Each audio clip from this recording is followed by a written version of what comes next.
All right, let's see what we can do. Hope your day is going well. Got the music playing so that you guys can hear something other than just pinballs. Let me know how the audio is. You've been waiting. Oh, I'm glad I could provide. You know. Oh, that's right. We want to go hard on this one so that we can get those nubs up top. It's so fast. It's so fast. I love this table. Reminds me a lot of Sonic Spinball. Because level 3 of Sonic Spinball looks like this.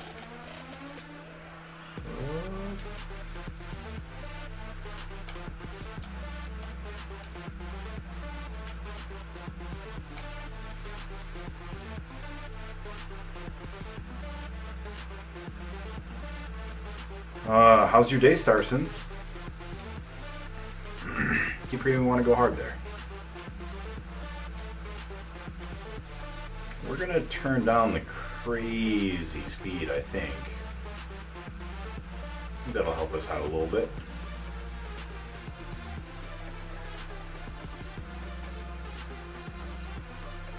I'm excited. This upcoming Saturday is going to be our 24-hour stream. Get a little dunk right there.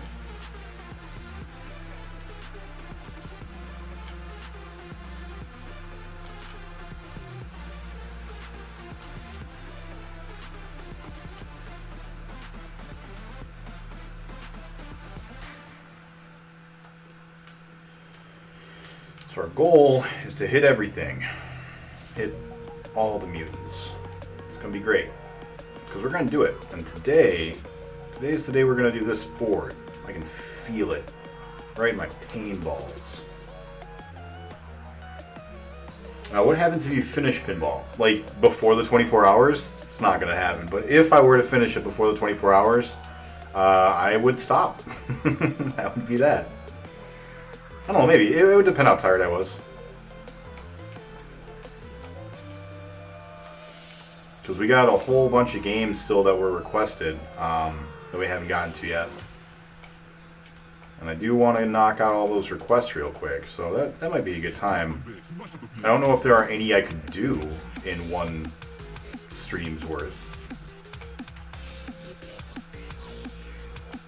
With a full 24 hours, I could probably do most of them, but I don't think I'm going to have the, I'm not going to beat it in hour one, so.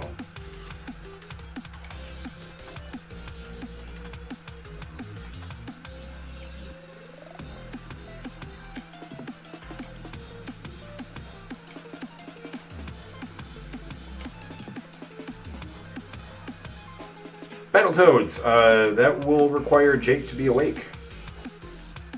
I'm not anticipating that Jake will be awake. Alright, our attempts up from 130 to 131. This is going to be fun. I don't think BPN or Sharpie kept track of how many times it took them. So it'll be interesting to see.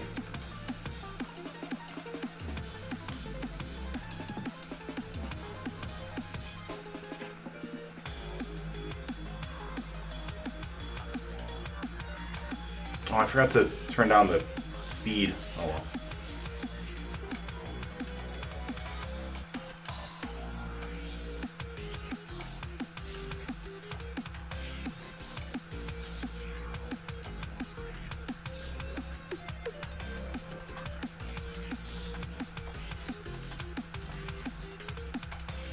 How did you get past the nub?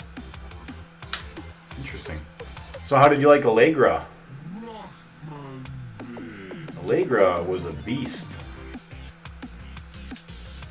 You're gonna unlock wide squats pretty soon, and man, as soon as you get those wide squats and you're trying to do stuff, those are harder than regular squats. At least for me.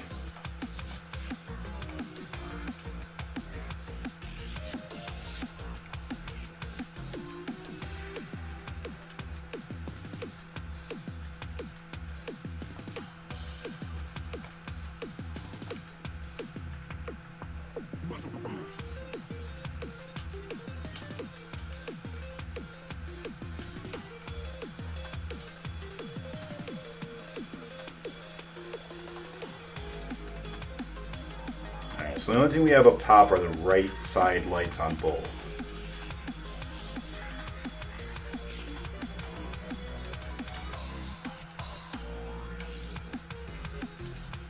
Ooh. Nice. Now it's just the right side lights on the right. Then we have to go and play down on the bottom. That's scary down here.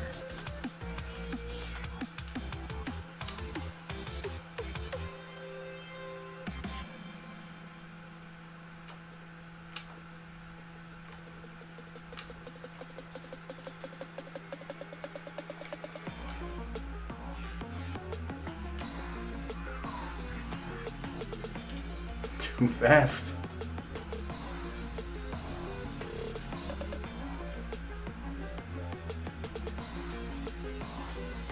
I feel like every single one of those would have gone up if I had lifted the other flipper than the one that I was lifting. Now we just gotta get it. Nope. Nope. Wrong way. That's okay. Just gotta get it over to the right.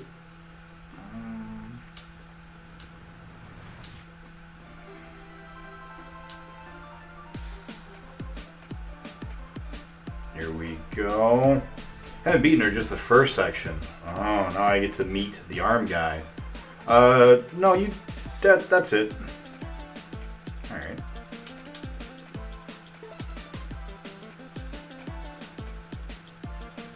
Alright, so we've got everything on the top. Now we have to go down to the bottom. I mean, I guess we could just play around up here, but I feel like the point gain is pretty minimal. I don't really think it's worth bothering.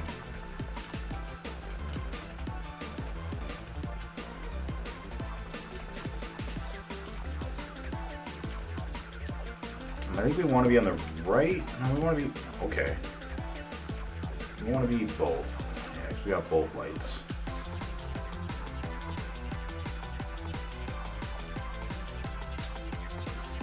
Alright, there's the two.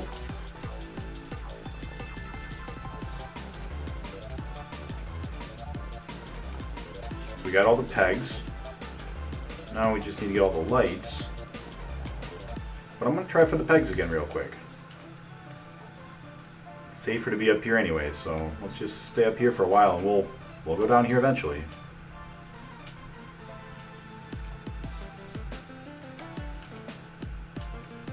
Nope.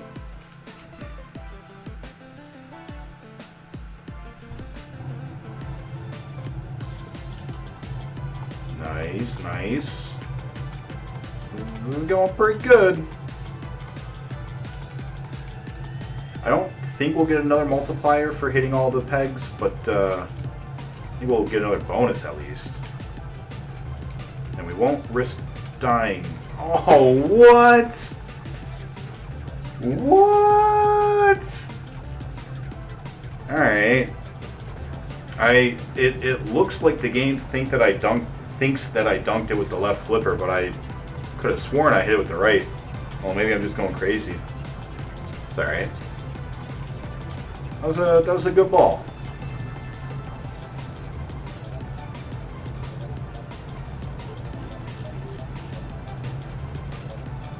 Hello there. What's up, Nub? How you doing? Bet you're jealous. You wish you were down here playing pinball. No. No pinball for you, Nub. Pinball's all mine, baby. That was close.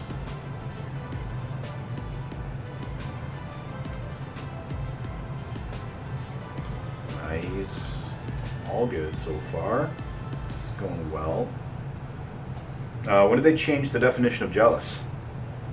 Never, man. I know your true feelings, even if you don't. Oh. Just craving that pinball action. Can't get enough.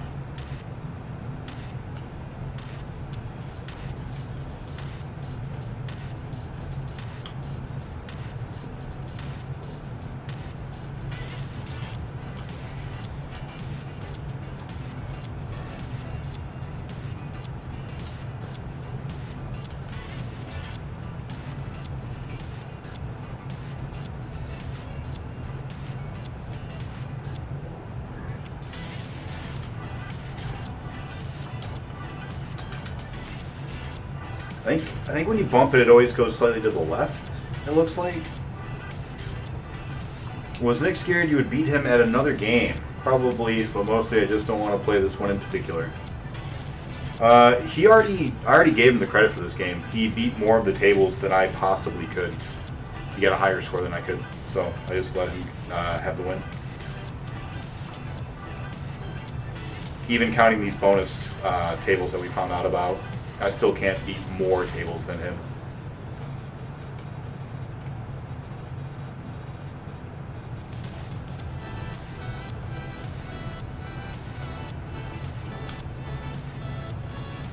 Also, I think I need to up my counter one more time.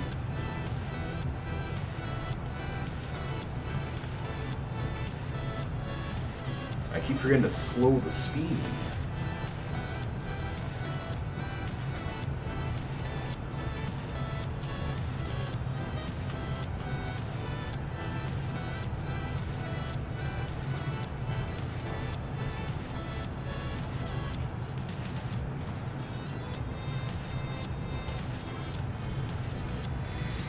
Why is the ball zooming crazy fast? Well, part of it is just this level. There's just lots and lots of zoomy stuff. But another part of it is this one is by default set to the fast speed, and I keep forgetting to change it.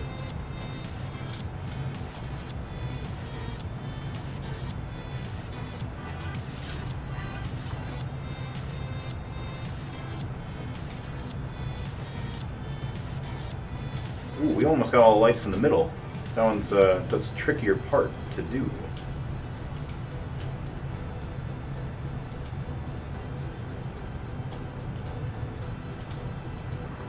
Oh, we did it! We got all the lights in the middle. Nice. Now all we gotta do is get up. Get on up.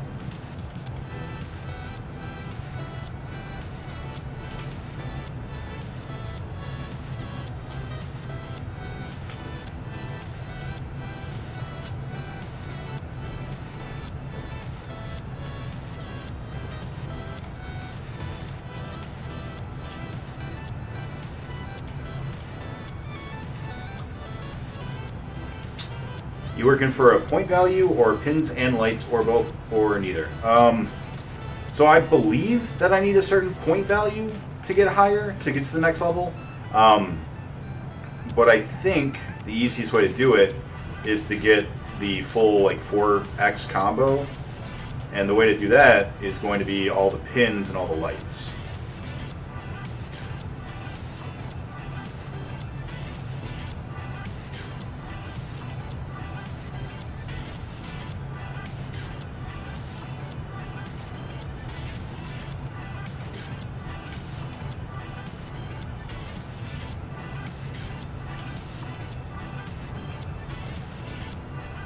This is by far my favorite of the tables so far. This is sweet. This is a really cool table. I'm really into this. Oh, we're doing real good. We got... Oh no, we died. That's right. We don't have all the middle lights anymore.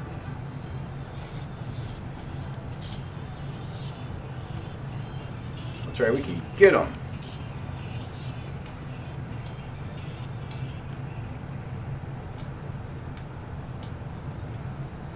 Alright. So we need to go up 2 because I missed the last one. So 133, and we're going to turn this down to easy skill and normal action. Let's see what that does for us.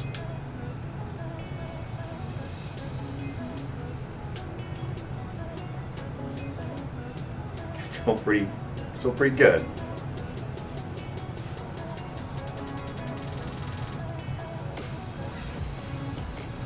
At least now I can more or less see the ball. Doesn't really seem like it changed that much. Ooh.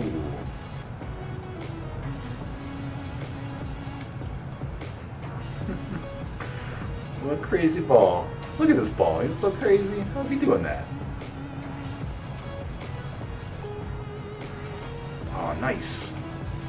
That's what we like to see.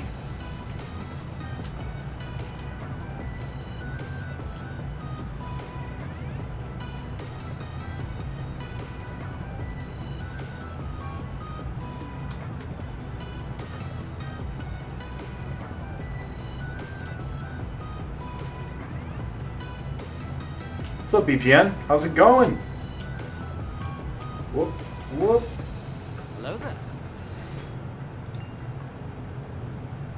So I decided on what I'm going to do for the DDR pad sensors. I'm looking for some springs to order. Nice.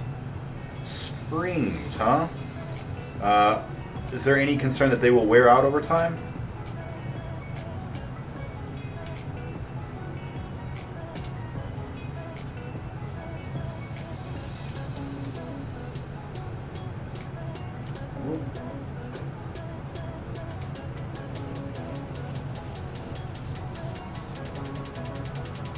I wasn't able to stop in at all today, VPN, but I looked at your Discord. It didn't look like you went live today, I don't think.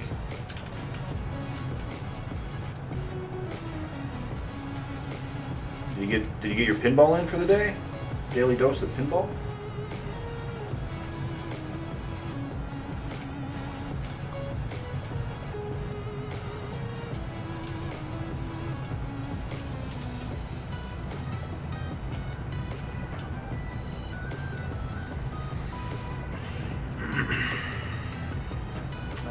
Hey, I'm sorry. I guess I missed it.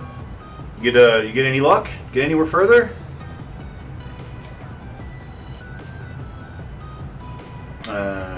More, no, because they'll be easily changeable. Fair enough. Dunked. I want to be really good at the basketball games.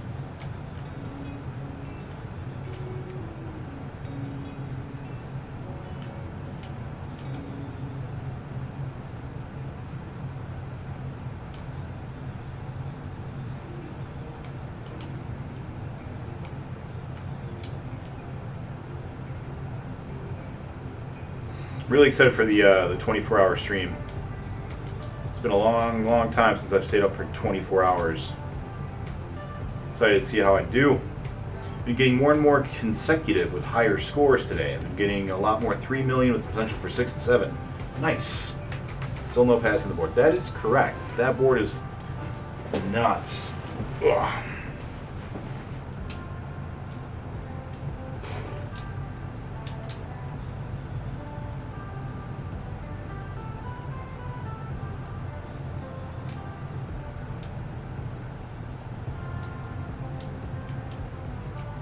Would have liked to go back up, but that's okay.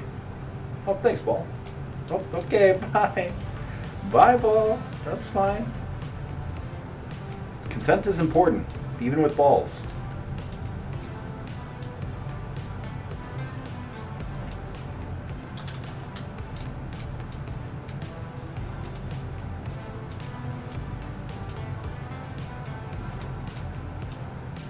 Alright, everything on the top left is done. Nice.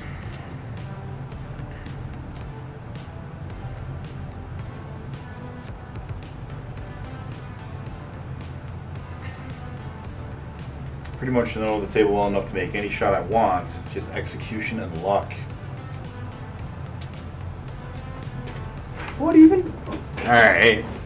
So, I guess I held it long enough that it... I don't know. I don't know what that was. That's a no good, though. That's what that is. No good.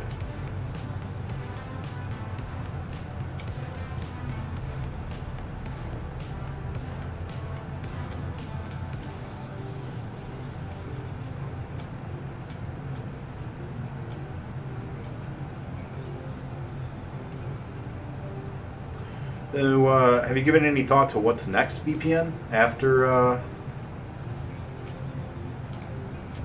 After Pinball Madness is finally over? Once you're cured of your Pinball Madness?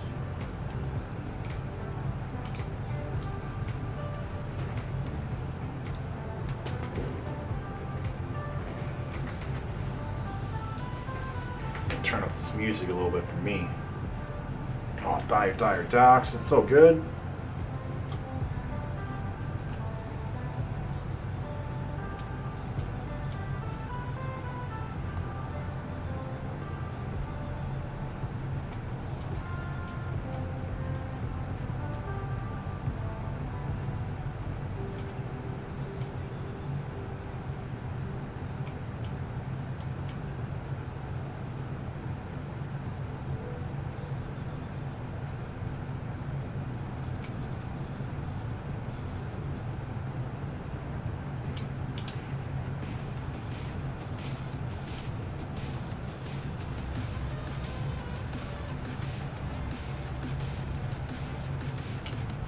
unit.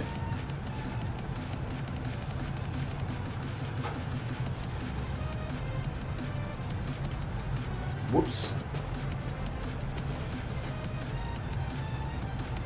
Final Fantasy Tactics. Nice. Tactics is one of my favorite games. For sure. Or at least it was when I was a kid. I don't know if I would still have fun with it today. After watching Sharpie play Dragon Force, I'm realizing there are a lot of games that I liked as a kid that I'm not sure I'd like today.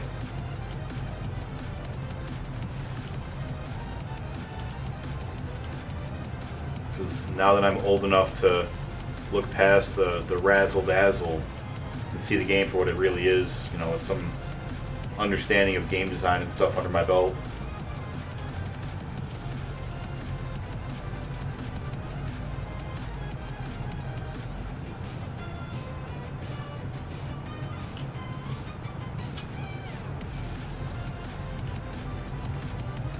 Alright, so everything on the top left.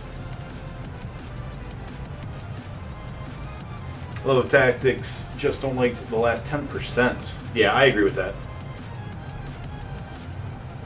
I'm hoping I can finish Obsession today. It seems like it's not a very difficult table.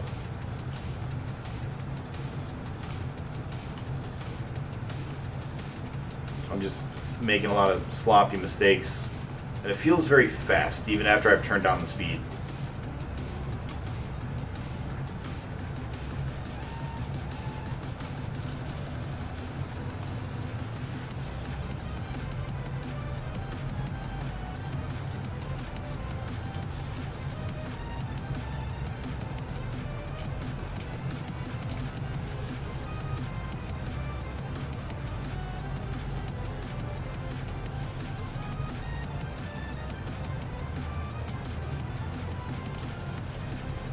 I like how it's angled at just the right way so that when the balls come flying out from down there, they hit your paddles at an angle where they just bounce between the two paddles and go back up.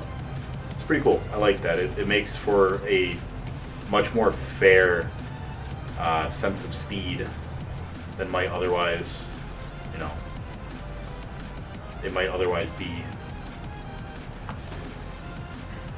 I think I found a glitch. Slows down. What? Interesting. Turning down the speed doesn't work on progression tables. Hey Nub, do you want to add that to our fun facts? That way, at the very least, we'll always have a quote to remember this game by.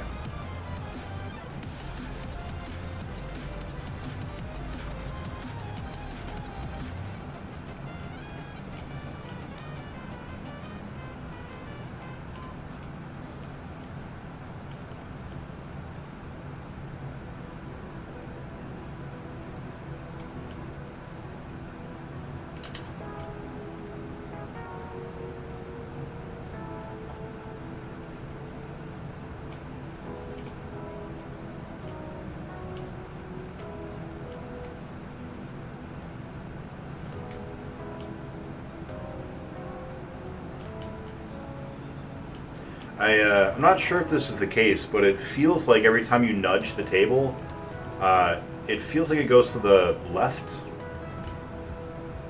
I don't know if that's just coincidental, but it definitely seems like that's been the case so far. So I feel like knowing that might be some interesting ways to abuse it.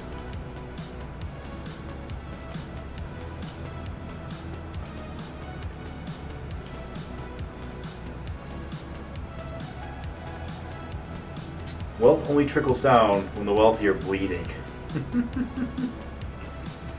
That's, huh. I had forgotten about that. That's awesome. Who is it that says it? Because I don't think it's Delita, right? It's probably just one of the thugs, one of the random thief people. You know, that game had a lot to say.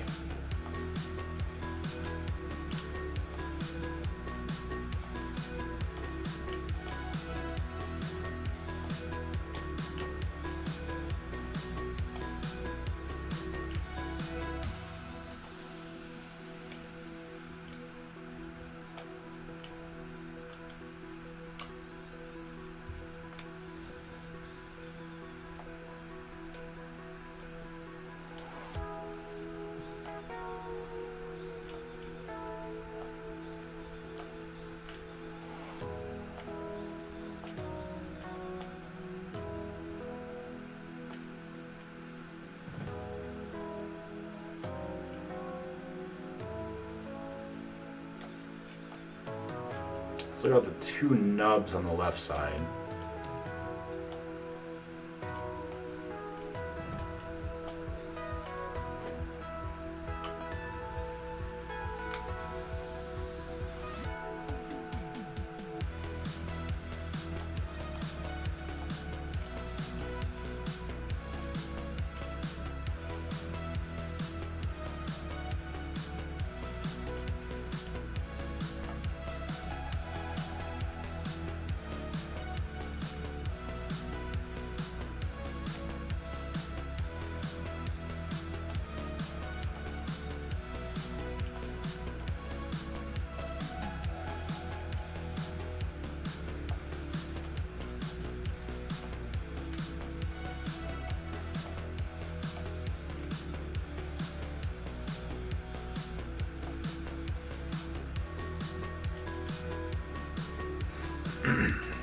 So I think the new episode of WandaVision came out last night.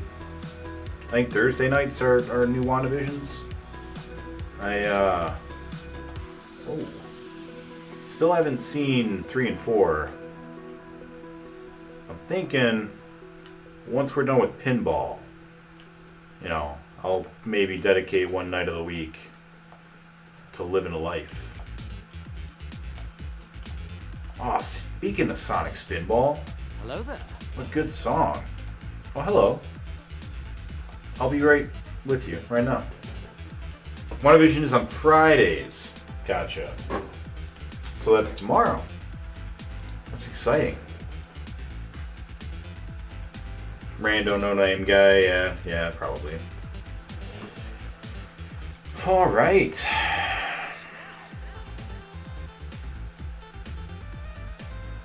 I know BPN said they don't matter, but I'm going to try anyways. It felt like it made a little bit of a difference. I'm glad you guys could all join me today.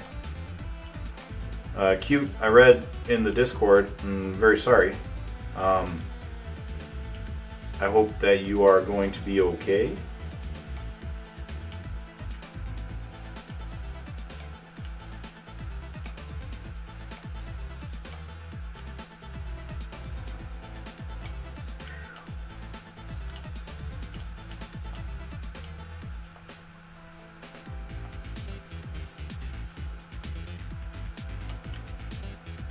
Hello there.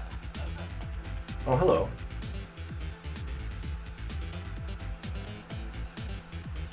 You guys are just in time for Pinball Madness.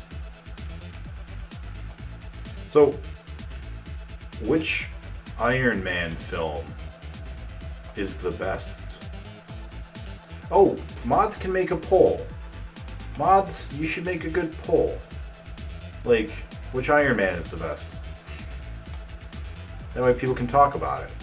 And we can debate. Have a healthy conversation. I'll save my answer for last, because obviously mine's right. And I don't want to taint the votes. Oh, shit.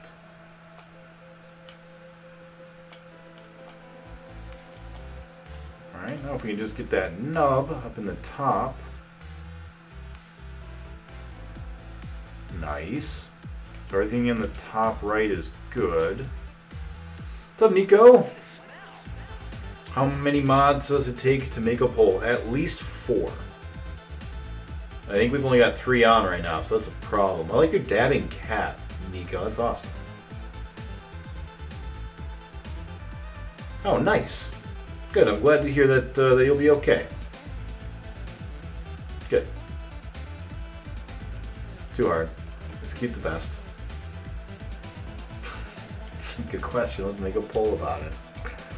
I don't know what the command is to make polls. I think you have to go into the actual mod menu. If Kisk shows up, he knows how.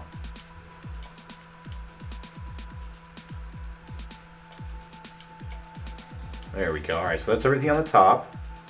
Now we just need to go down to the bottom, which is scary. I kind of don't wanna. We gotta get those 2 lights and 1 nub.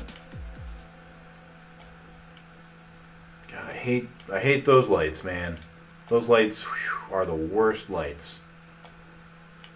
Oh, and we've got a nub in the bottom of the right side. Damn. That could have been it. We were 4 targets away. Whoop. All right. Okay, bye, ball. Bye forever.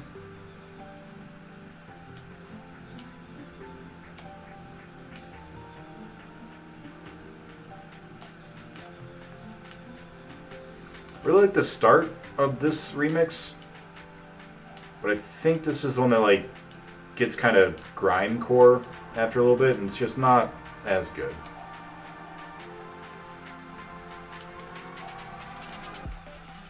Yeah.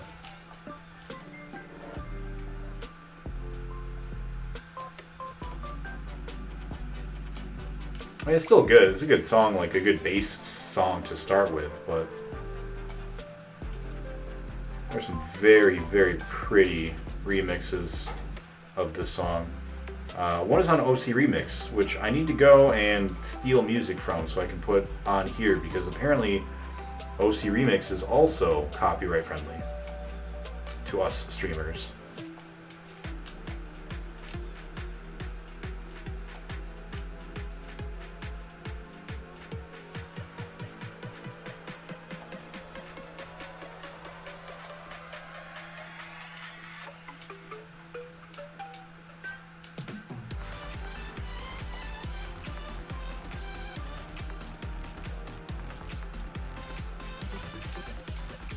Ooh, that's close.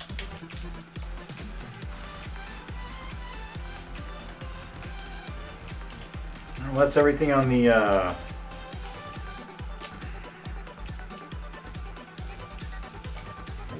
boy, everything on the top left.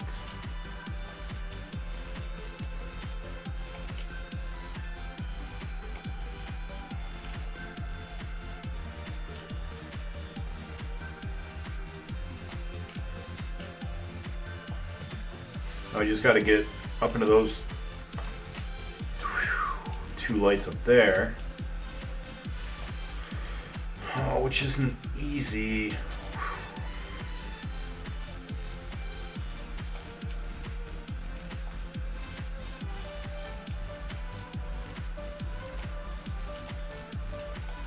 All right, we got all the nubs. So we got a ×2.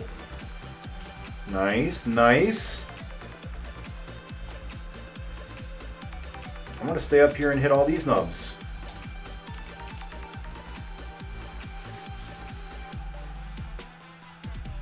Because I don't know if getting another Nubageddon is, whoa, going to give me a ×3 or not, but it's worth finding out. Because it's way safer to hang out over here up top than it is to go down to the bottom.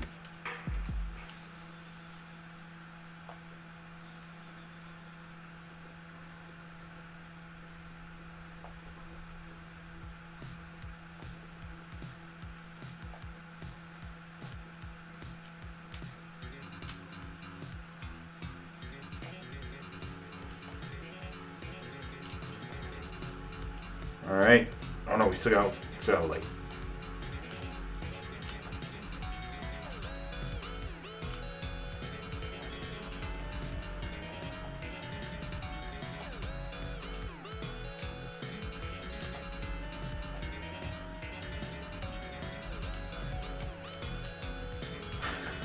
I don't know. Oh no! No way! Damn.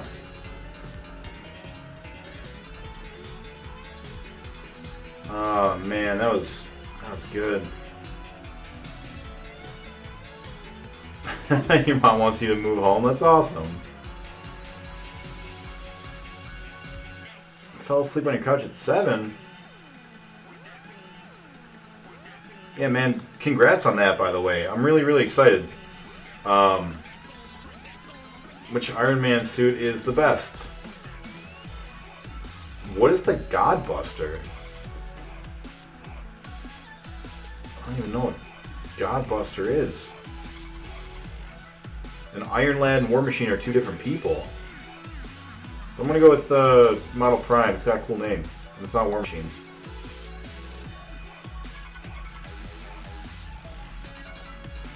Nice job, Starsons. How'd you do it?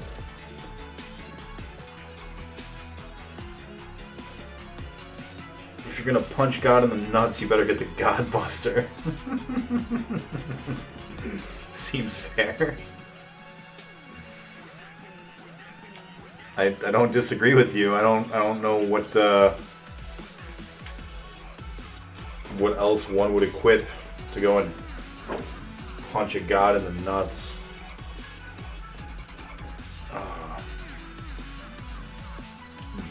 Slash pull, you pull up the settings for it. Gotcha.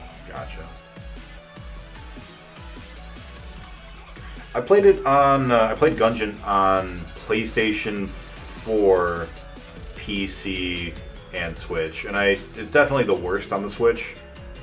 But it's still playable. You know, it's still fine, but it's definitely not as good, not as smooth.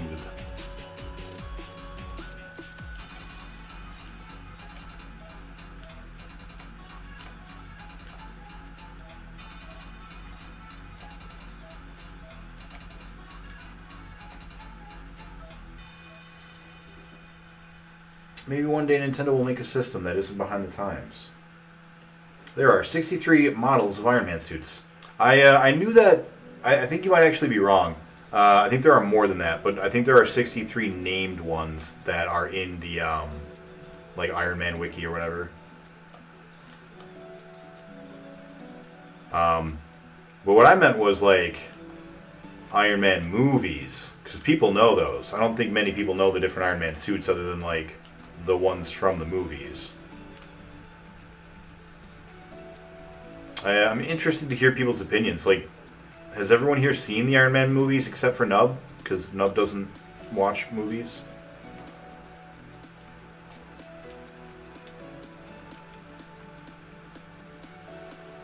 War Machine is 69 votes. Nice. Well, that can't be possible. Well, I guess it can be. You guys didn't limit it to one vote per person, and that's fine. You guys have fun with it. It's okay. You haven't seen them all cute? I'm surprised. I feel like you would have. Which one have you not seen?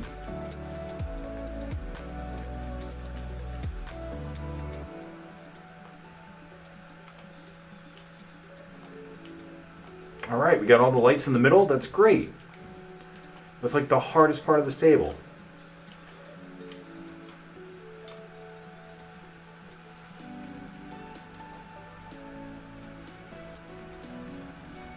I only care about Spider-Man, but you're watching WandaVision.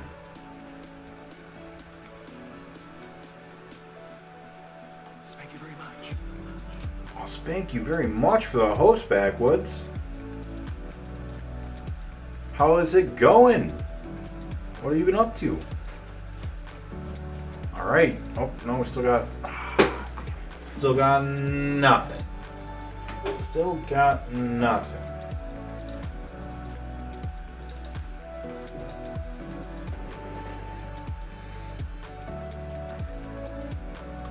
Just chilling.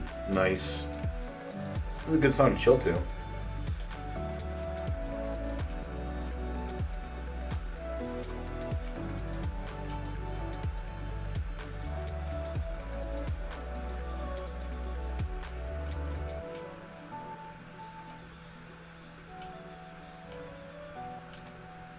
That Sonic T Hedgehog. Oh, my camera's doing something weird.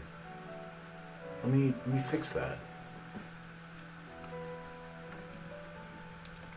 Well, sorry for giving everybody vertigo.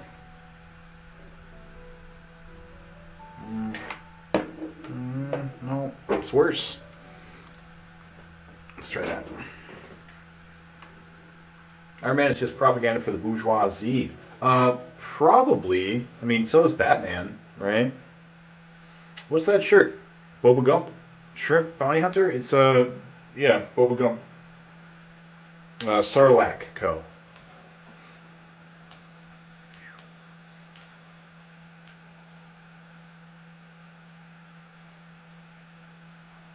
Batman had been my favorite superhero um, forever, and somebody made a really good point during the Wall Street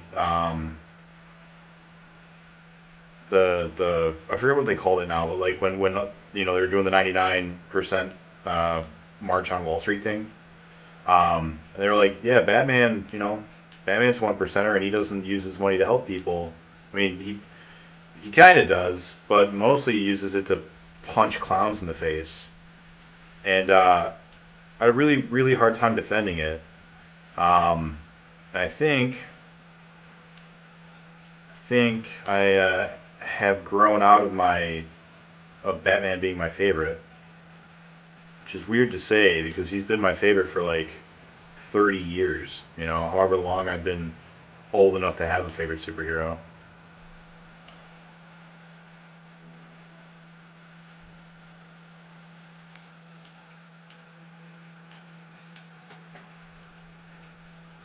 Batman has the power of capitalism. What's up, Scarface? How you doing? Yeah, Batman Forever is something special. That's a good one. I used to think that was a good movie too. Then I rewatched it as a grown up. It is not a good movie at all.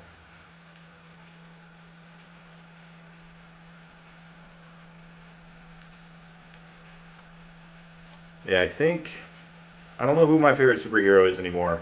I want to say it's Daredevil because Daredevil's like the only superhero who uses his human, regular, normal identity as still a force for good, right? Like he actually is like, I'm going to be a lawyer and I'm going to put bad guys away, and if I can't, then I'm going to be Daredevil and go kill them, right? Like I'm going to try to do things in the system first, and if that doesn't work, well, then I'll go outside the system. I'll do what I got to do to make good things happen, and it was really respectable. On the other hand, Daredevil is a blind guy whose superpower is that he can see, so that's kind of lame. I don't know. But then again, if we didn't have Daredevil, we wouldn't have Teenage Mutant Ninja Turtles. So, I mean, that's a pretty big deal. If you guys don't know, um, in the origin comic for Teenage Mutant Ninja Turtles, the truck full of mutagen that hits the turtles actually hits Daredevil first, bounces off of Daredevil, and then spills into the sewers. It is canon that the thing that made Daredevil made the Teenage Mutant Ninja Turtles as well. Um, and the foot is a play on the hand from Daredevil. Eastman and Peter Laird are huge fans of Daredevil, and so when they were making their own comic, they pulled from it. Very ableist. What do you mean? Scatman.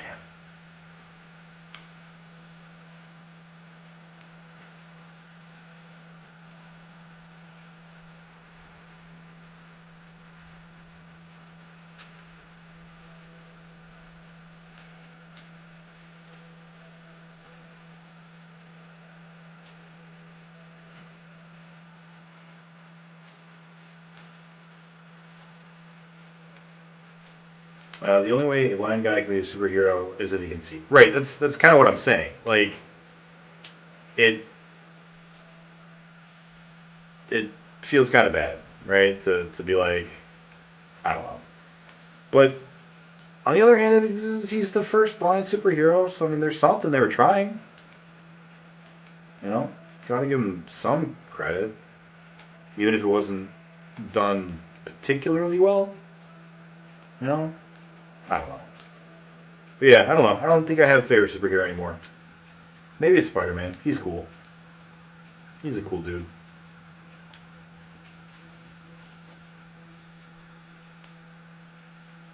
I don't think I could party with Spider-Man though. I feel like he'd be kind of not fun to be around.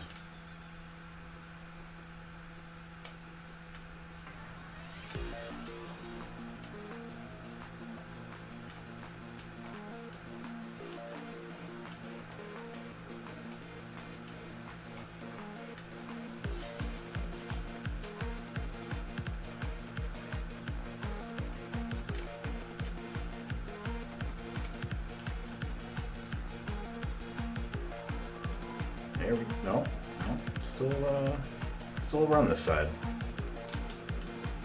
Would like to be on the other side, please.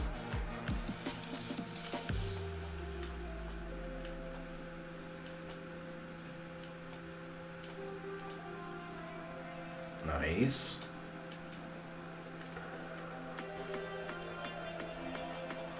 Just gotta get up in there. Little ball, little ball friend.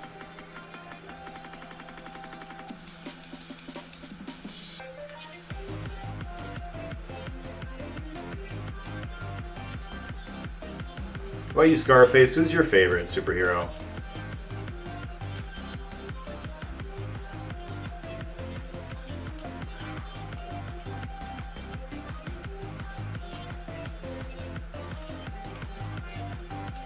So we've got everything on the top. We just need those 3 lights and a peg over. Oh, that peg. Oh, and the one below us. Okay. Finish this table, Nick. I'm trying. How about that Sonic Spinball, right?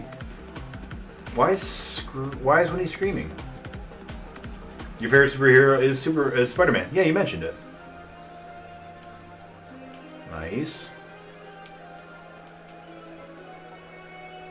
Just gotta get those 3 lights.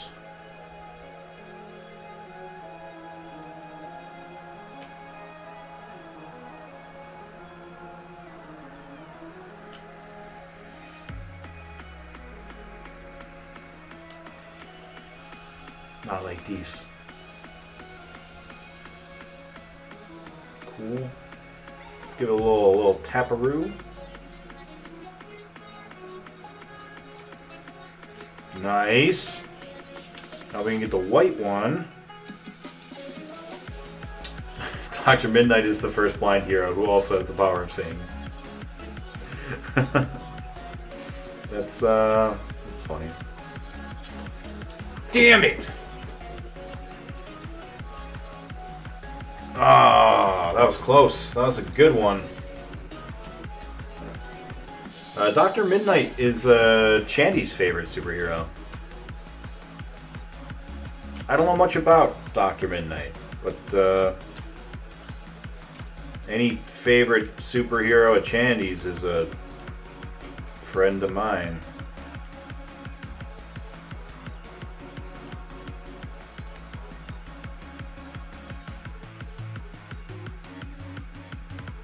About to say, is that a soft lock? Like the longest, slowest soft lock you could get?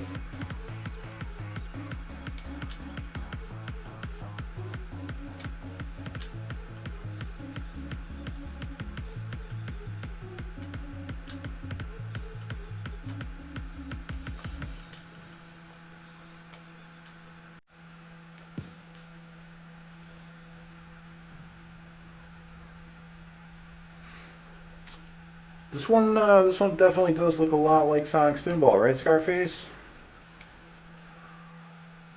Level 3. Level 3 of Sonic Spinball. Let's see what we can do with this particular ball.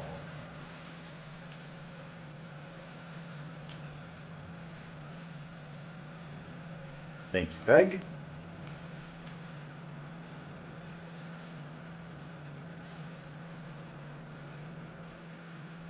Anyone got any good plans for the weekend? I hope it's watching your favorite streamer stream for 24 hours of pinball. What is the goal of this table? Also, next time you should play it with the blueprint design. Blinded by a grenade, can see in pitch darkness, wears special pitch black goggles so he can see during the day. Oh, alright. Watch my favorite streamer stream 24 hours of pinball, of course. Nice. You're gonna learn all about the Three Kingdoms, man. You ever play Dynasty Warriors or Romance of the Three Kingdoms? Because you're gonna learn all about it.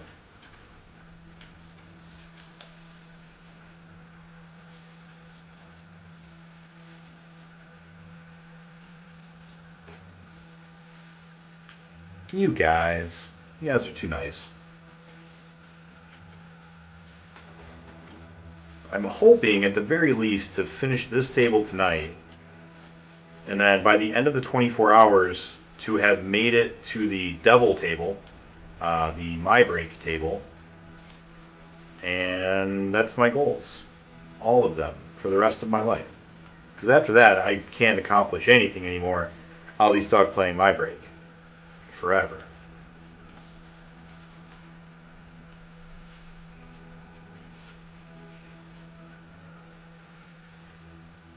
Nice. Doing good.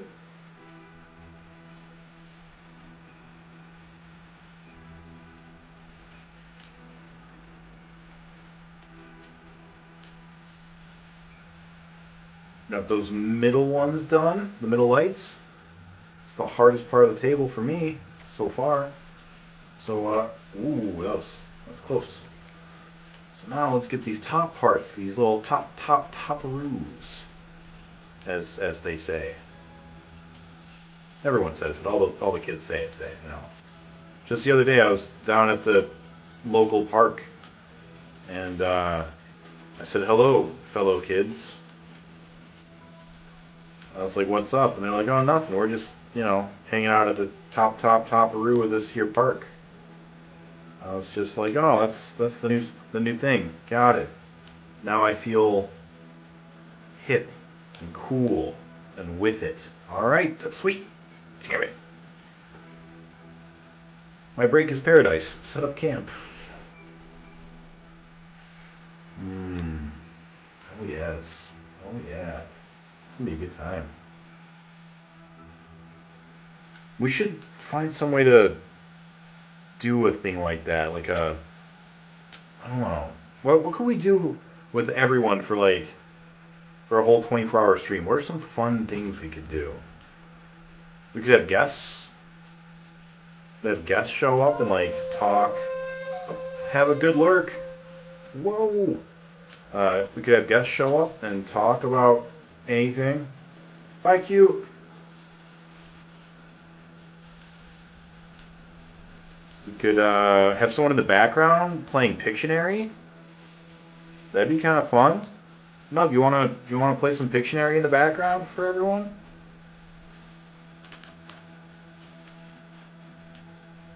Not for the whole 24 hours because you'll need to sleep, but for part of it, that could be fun.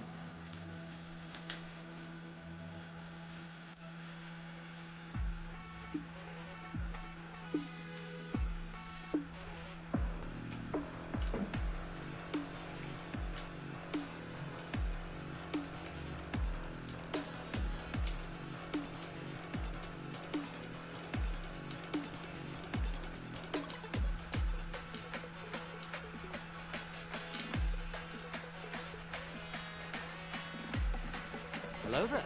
Pin the ball. Pin it forever.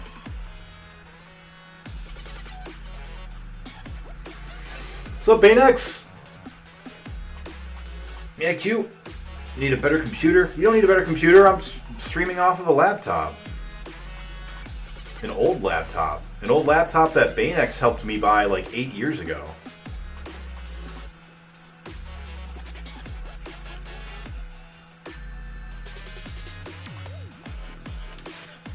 How's she going, buddy? Cute. Do you know, 140. We're on 140. Great Big Sea? You're Canadian? Every Canadian knows Great Big Sea, right? If they don't, they should.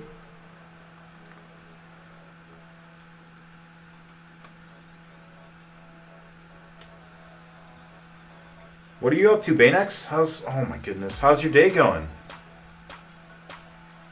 You know Great Big Sea? Nice! Baynex and I saw them live. Twice. Well, once them, and once him and his Beautiful Gypsies. The main singer's Beautiful Gypsies. I don't remember his name. We went to... Where did we see him when we went to go see Bare Naked Ladies? Was that the Beer Dome something? Toronto maybe? I don't remember where we went. It's my first and only time going to Canada. We had a good time. It's kind of weird. Apparently, back in the day, Canadian drinking age, at least over by Michigan, I guess is 19, or I don't know if that's nationwide. But in the U.S. it's 21, and so people in the U.S., specifically in my part of Michigan, there's like a right to go to Canada on your 19th birthday and get wasted. I didn't do that, I don't think. Well, I didn't do that because I don't think I drank yet when I turned 19. Maybe, I don't know. And then we saw Great Big Sea in Ann Arbor. And they were great. They're really good. Thanks again, Banex, for the invite, by the way. Have fun with your foo.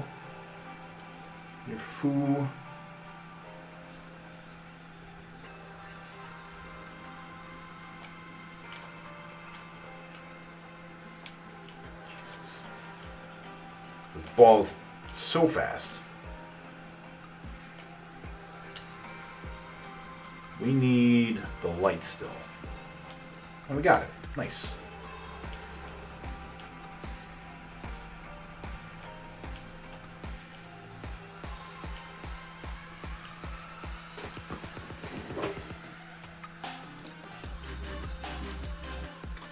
$141.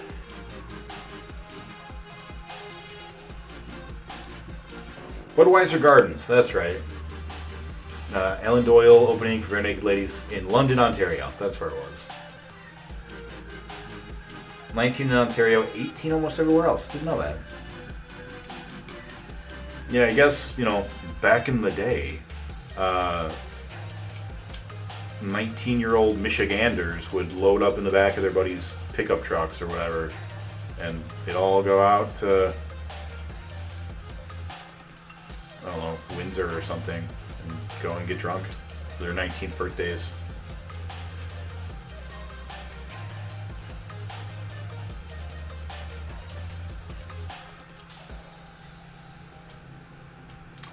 Maine borders has a land border with Canada, right?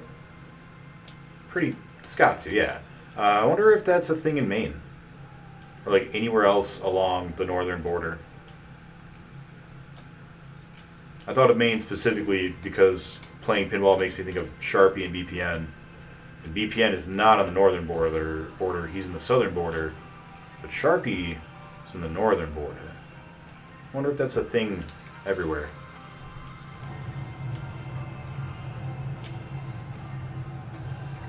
You're loading up in the back pickup truck. You weren't going to Canada. You're going to a field. That's true. Probably a thing in Buffalo. You'll have to ask the 30 people in Maine.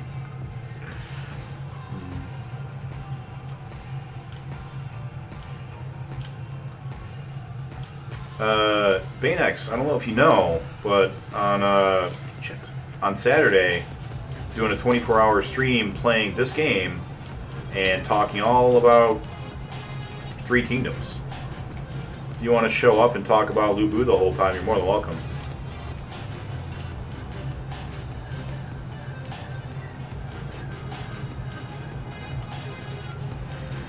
I doubt there are too many 19-year-olds by the northern border of Maine.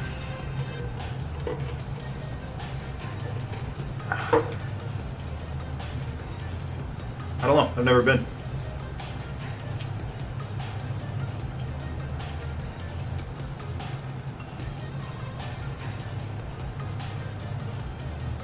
But if Stephen King books are anything to go by, there's probably like a whole, community at least one up in like Algonquin.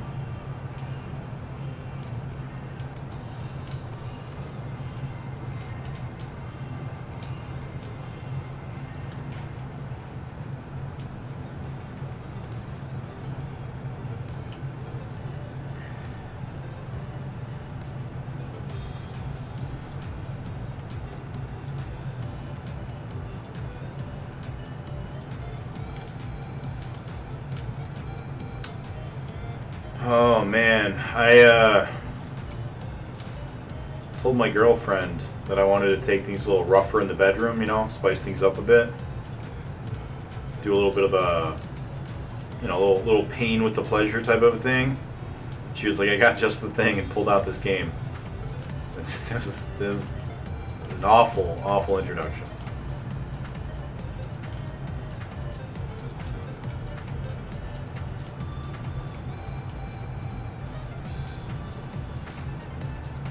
Alright, so everything on the right, or on the left rather, is done.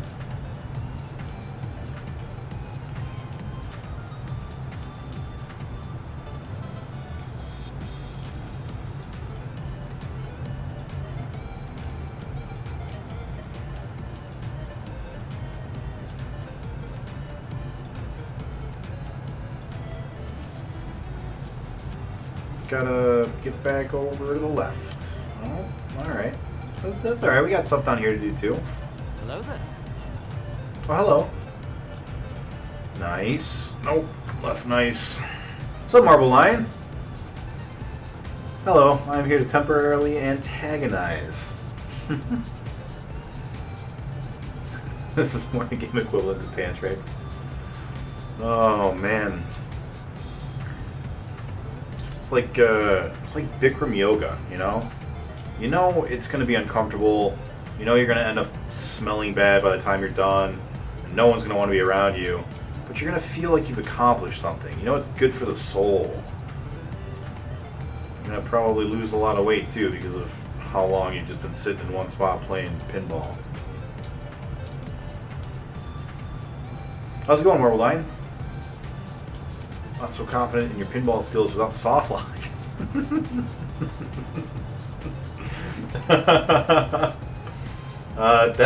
That's true. Not only is that true, but that is fair. Antagonize harder. Nick is already numb. Antagonizing will have no effect. Paintball has numbed me to the ills of the world. No, I'm not even like that far in yet, guys. I'm only, what, 16 hours? Or how many hours? 17 and a half hours? Besides, I'll just get another soft lock right there. I wish.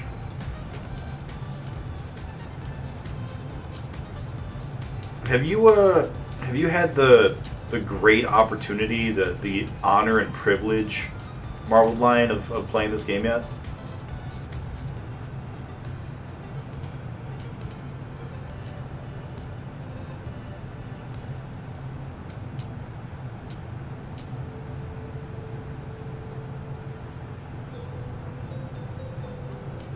Nope, go back.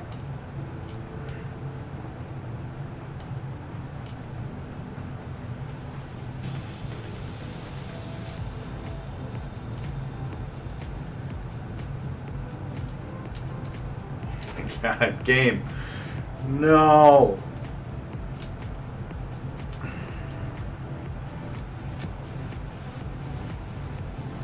Yes.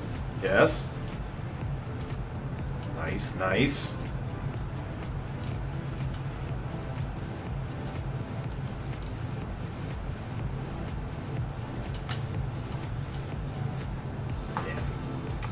No, neither an honor nor privilege.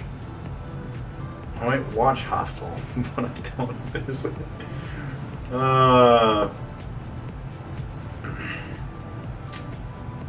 Yeah, I was laughing about that.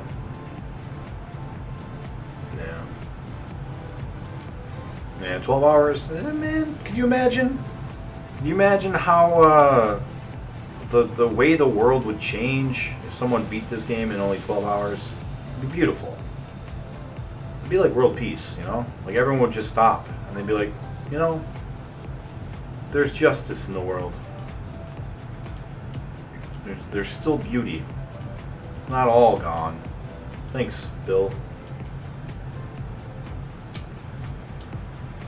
Oh boy. Did our Iron Man poll go away? Whoa.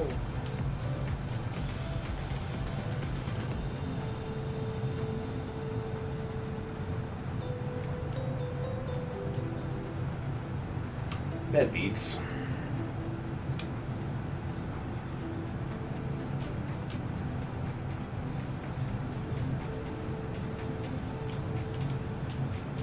What have you been up to, Marble?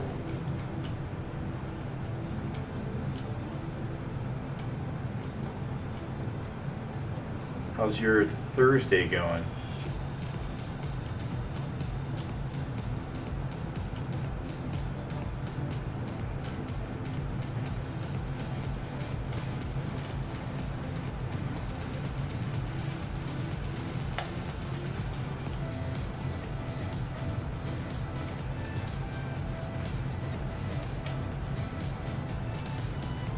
Nice. That was the only thing we needed down here. Well, we can go up now.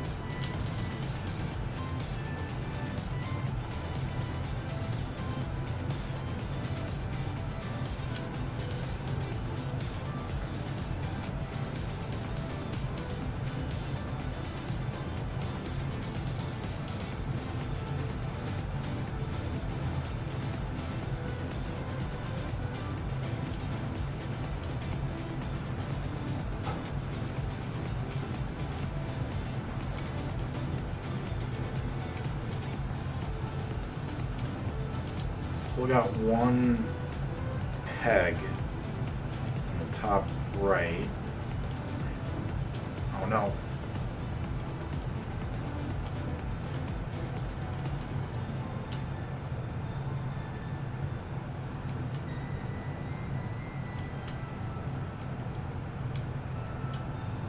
Need to get that peg. Max is 10 minutes. Oh, the poll will only last for 10 minutes? I had no idea. Even my monitor's been displaying grown men suffering through this game most of the day, so I'm not sure what that says about me and my time. Oh no! I was laughing too hard. Stop paying attention. Oh man. That's what I get for rubbing another man's rhubarb, you know? Never do that.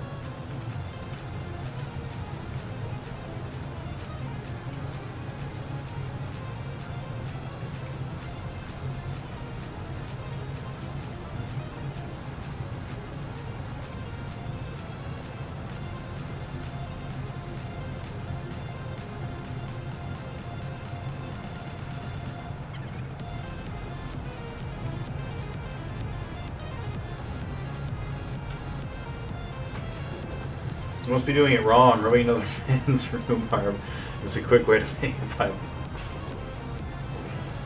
You know, I've been told that before, that I've been doing it wrong. So, could be. Could be. 143 balls we've gone through.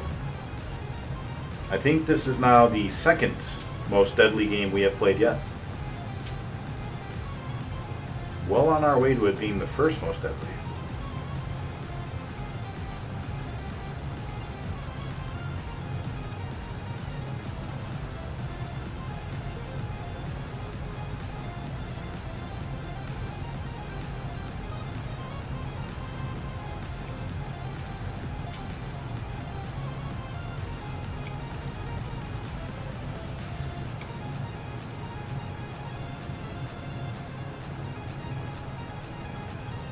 Hello there.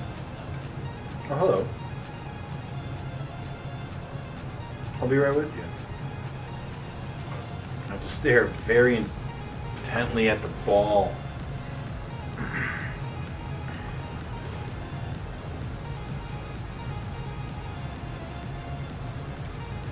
Well, that was almost really bad luck.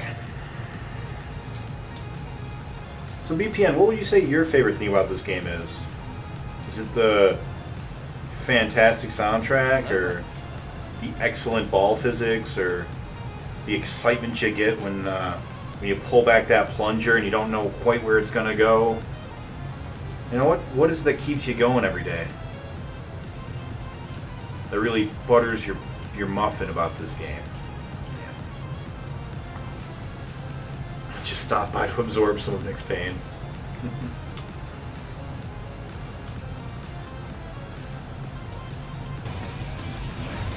I get it. He's a sadist.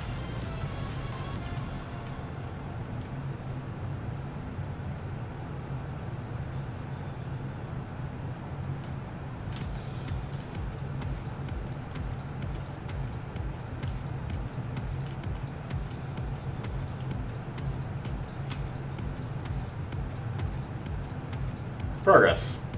Feel like I'm learning something. You're off to see Hippo? Alright. Oh, you'll be back for the 24 hours and to promote crying? Appreciate it, man. Thank you. Means a lot. Bring your best. I'll stay up extra if I cry. That's my promise to you. If you make me cry, I will stay up even later. Or try. Or cry because I'm trying. Either way, everyone wins. Except me.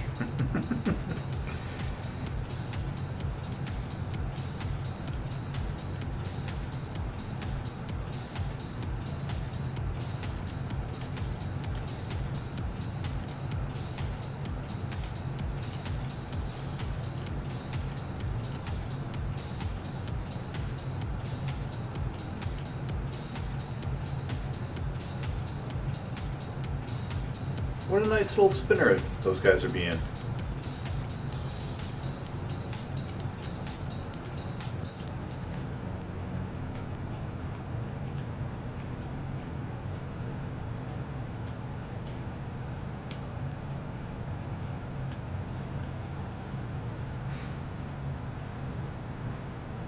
We were talking about superheroes earlier. We were talking about who's the best superhero. And obviously it's not Superman, obvs. And I was explaining how my favorite used to be Batman, but is not anymore. I grew up and realized what the 1% was, and that Batman wasn't one of me. So I was talking about how maybe Daredevil might be my favorite because his alter ego is a lawyer, and he still tries to do good, like even as his alter ego. He doesn't like, oh, let me pretend to be just some scared reporter or whatever, right? Or Batman, where he's like, oh, I'm CEO of Wayne Tech or whatever. He's like, no, I'm gonna go and put bad guys behind bars 24/7. But it kind of sucks because he's just a blind guy whose superpower is that he can see. That feels like kind of a missed opportunity. So, what about you? I'm sure you've thought a lot about your favorite superhero while mindlessly gazing into the abyss that is pinball.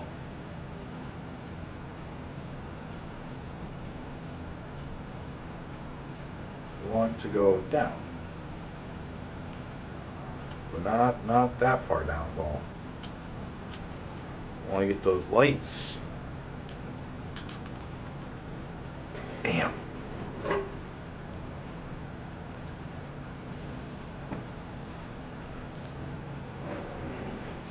Oh yeah, pinball time.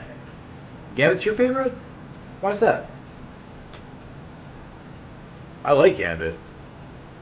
I think he's very cool. But why's he your fave?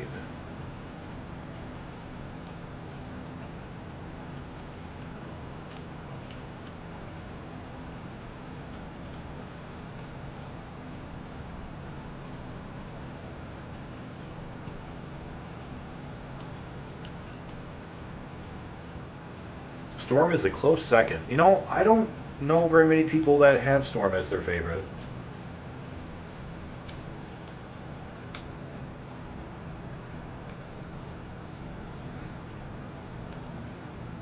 I don't really like Storm very much. Like her and the Weather Wizard and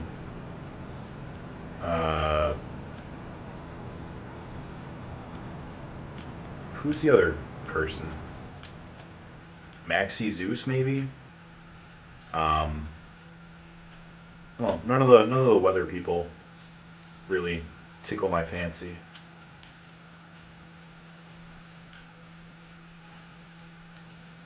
I do like Storm and Black Panther being a power couple. Like, that's really cool. I like that they did that in those story arcs.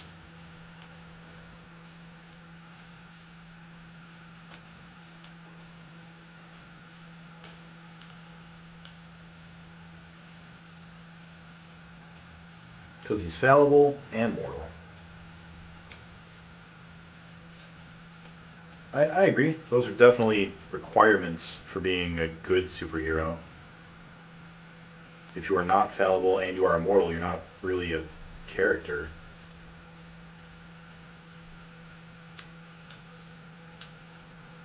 That's why Superman and the Hulk or Superman and Wolverine are awful heroes.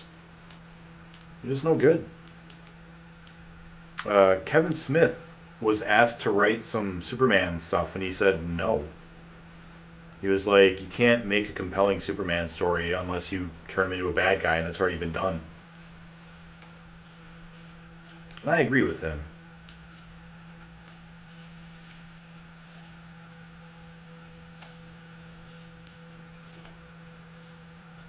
Cool.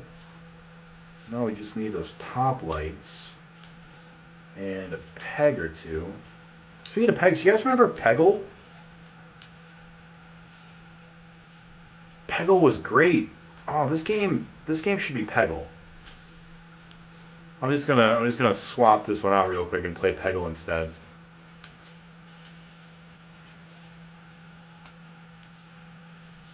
They're basically the same game.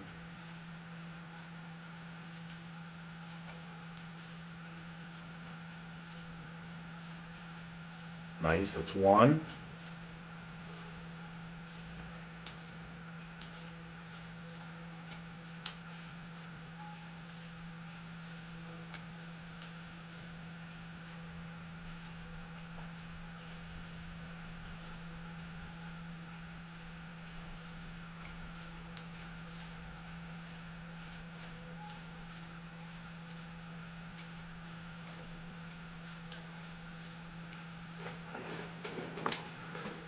I think one of the things I love about the X-Men is that they never hid who they were. They didn't have these alter egos that they hid so they could selfishly have the life of a normal person. That's true. You know that, right? So yeah, that's a really good point. I don't have to like Daredevil for being an attorney by day and a superhero by night because X-Men were just superheroes 24/7. That's a really good point. I'm currently auditioning heroes for my favorite superhero spot, so it's good to think about all the requirements, what we're really looking for in a candidate.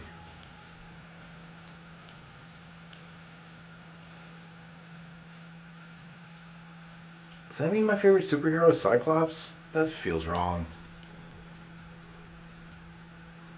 Yeah, that's wrong. Cyclops is kind of a douche. I don't know. We're gonna change the stream to me figuring it out.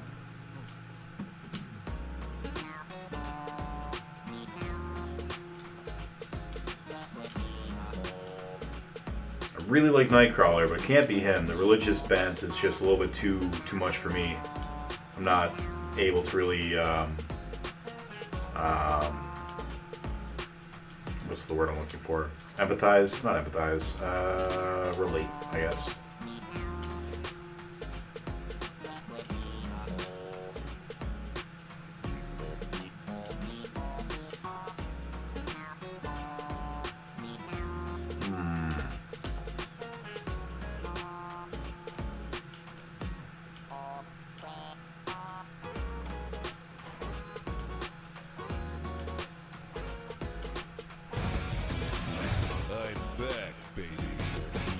Welcome back, baby.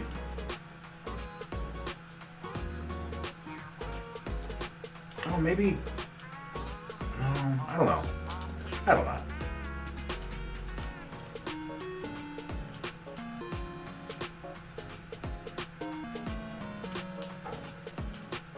Get that white light. Go to the light.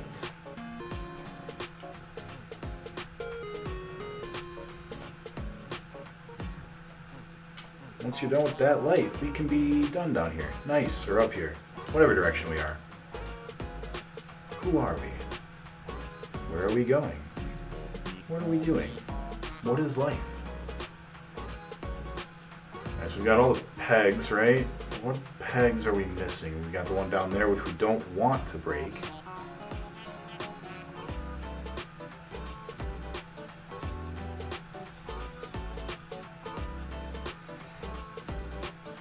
You do you, ball, it's fine. I haven't touched a flipper in like a whole minute.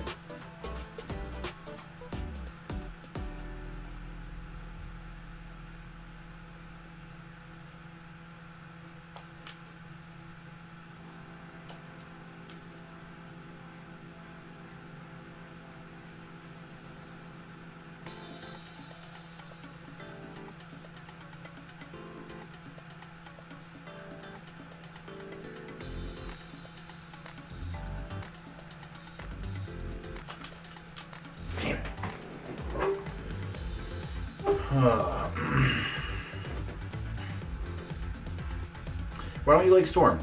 I don't know. Just don't really have a connection, I guess. Cyclops wasn't bad. He was doing the best he could to lead people who had questionable morals. Think of a D&D game with your party. The leader always seems a little douchey. And Nightcrawler is more spiritual than religious. Certainly not someone who grabbed all of Christianity's worst traits. So it depends on which version and which storyline you're talking about, both for Nightcrawler and Cyclops. Cyclops did some really bad stuff to Madeline Pryor and also Jean Grey in the early 80s, right before Phoenix Saga and after the Phoenix Saga. So there's some bad stuff there. And then there's also the whole him killing Professor X thing. And his reasoning for that is pretty not great.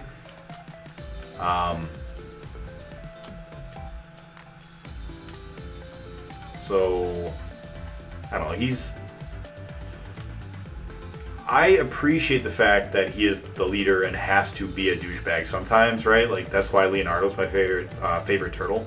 So those aren't the aspects that turn me away from liking him that much. It's the bad stuff that he did when he was being a bad person, you know.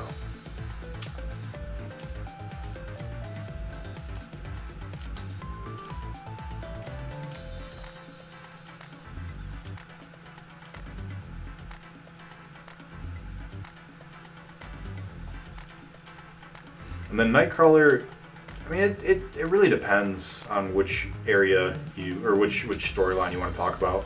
Because in the storylines, like where he has the Excalibur sword, like King Arthur's Excalibur, and he's just bamfing around, teleporting behind dudes and skewering them in the chest, then he's awesome. Like that is badass Nightcrawler, you know. But there are lots of other stories that are not like that.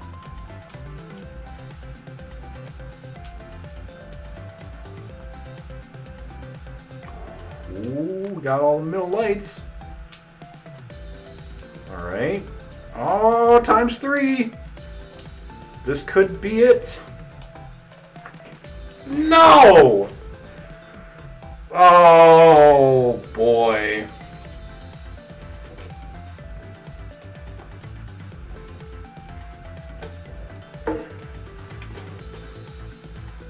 Disappointing. I did jinx it.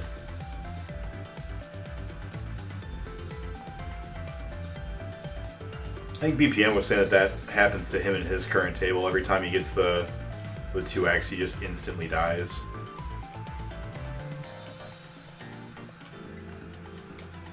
That's alright though. It gave us a little taste of excitement, you know? A little bit of a how's your father, you know?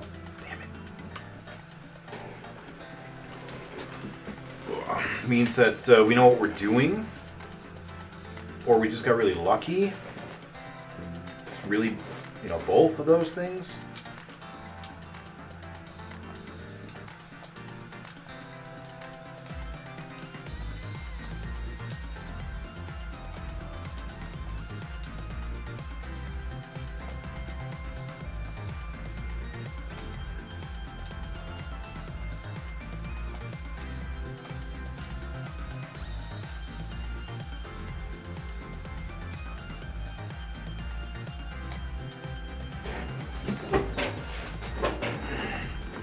Ripperoni.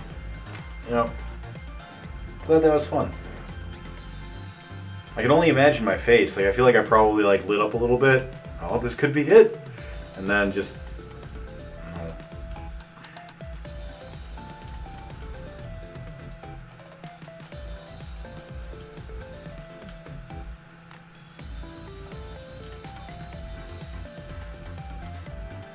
I definitely think that turning down the speed helped, because this feels a lot faster than it just was.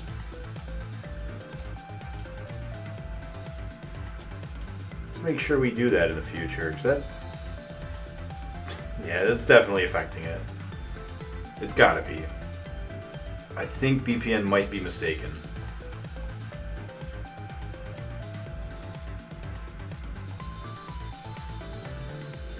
Baynex, who's your favorite superhero?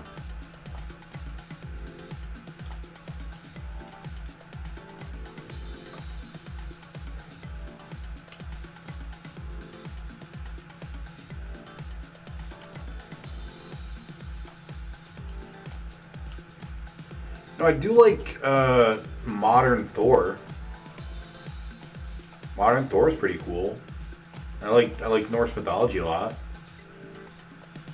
They've really leaned into the mythology in the last like 20 years.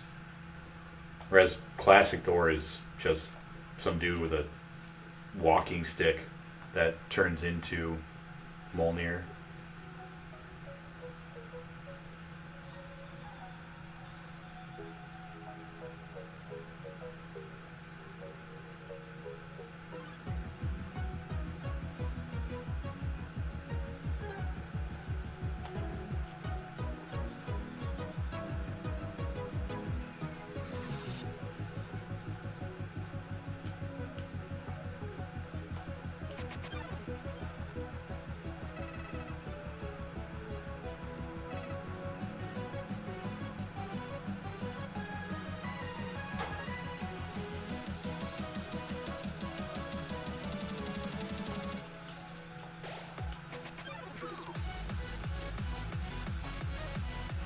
We still have a peg over there.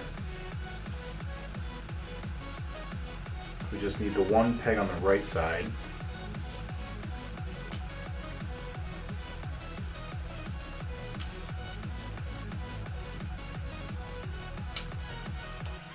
Oh no! What a terrible day to oopsie my goopsie.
See if we can get all the pins again. See what happens. Really curious if we can get another multiplier. Need one more pin up in the top.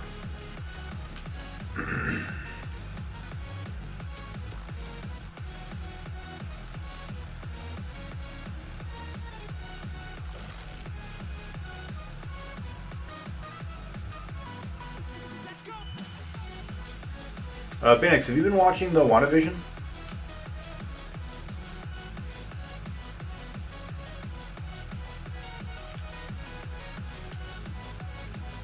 Did we get both pins? Yeah, we did. Okay.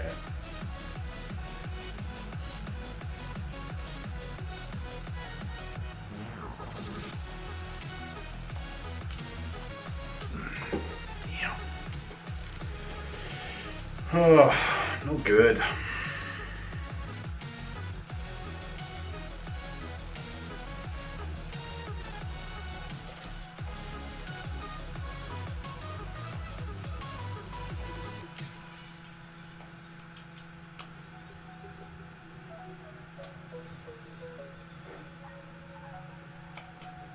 Nick, you never told me what the goal of this table is. I don't know what the goal of this table is for sure. Either I need to get X amount of points, and I don't know what that X is, or I need to hit every target. I'm not sure which one of the two it is. But either way, the fastest way to get X number of points is to hit every target, so that's what I'm going for right now. I want to try to hit every target at least one time, so all the pegs and all the lights. And if I do that all in one ball, then either that will beat the game, or beat the table, or I'll,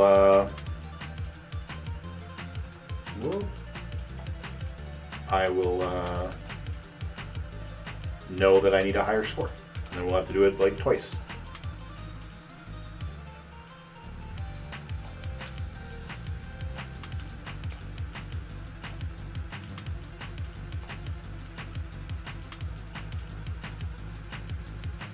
That's why I keep getting so excited. Like, even though my points don't look that high, I keep getting like 1 or 2 targets away. And I'm like, oh, this is getting close. You know, I just need like 1 light or 1 peg.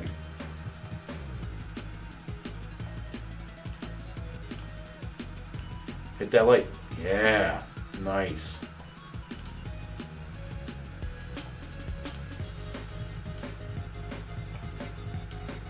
Times 3. So there we got all the lights.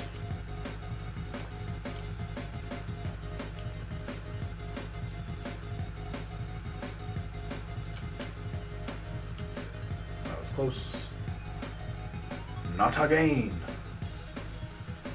So now the only thing we're missing is all the pegs. We did not get all the pegs yet.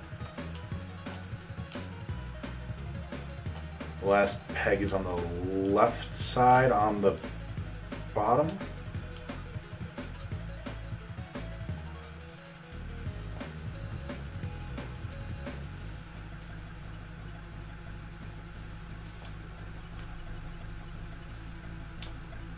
No, it's up on the top.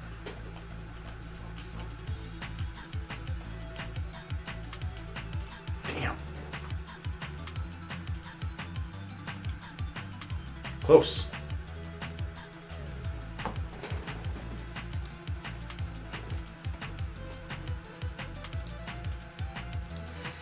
How do you find out? I will go to the next level. The whole table will just change, and I'll be in a different table.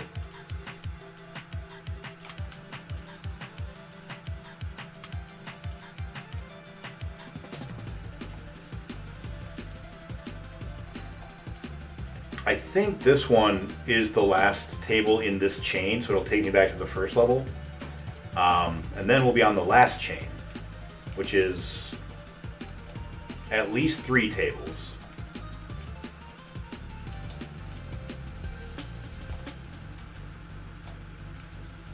The first of them was the table that took Jake and I the longest to get 1,000,000 points on.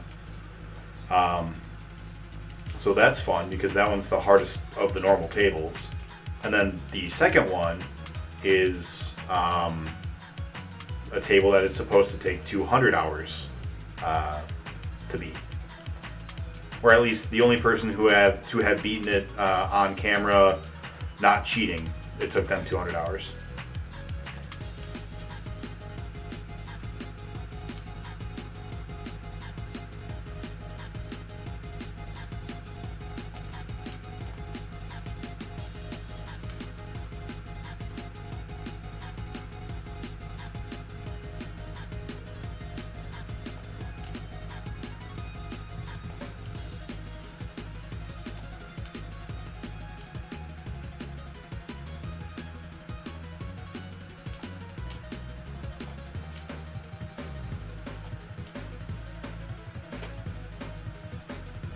So yeah, lots of excitement in store once we're done with this table.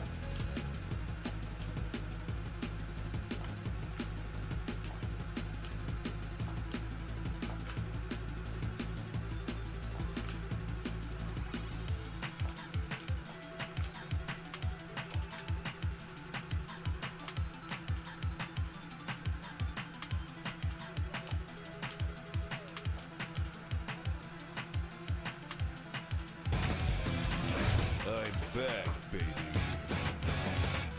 Gonna lurk and take a shower. Be back in a little bit. Alright. Bye forever. I'm mad about that one because the peg is still there. It should have bounced off the peg, I thought. Ice Cream Mikey. It's like everything this ball hits is a bumper. Yep. Hey, can we get a quick shout out for Ice Cream Mikey? He is also doing a challenge. Ice Cream, you wanna tell the folks at home what it is that you're streaming?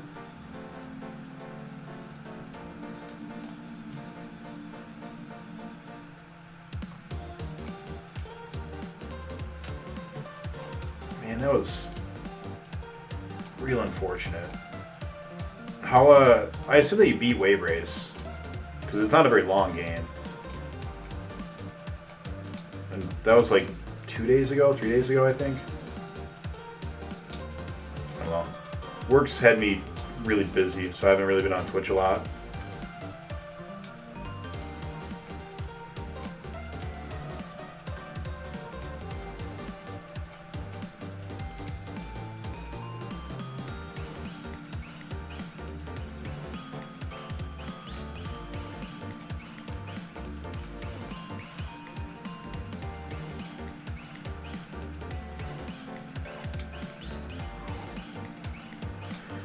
Just one little peg up top. Go get it, ball.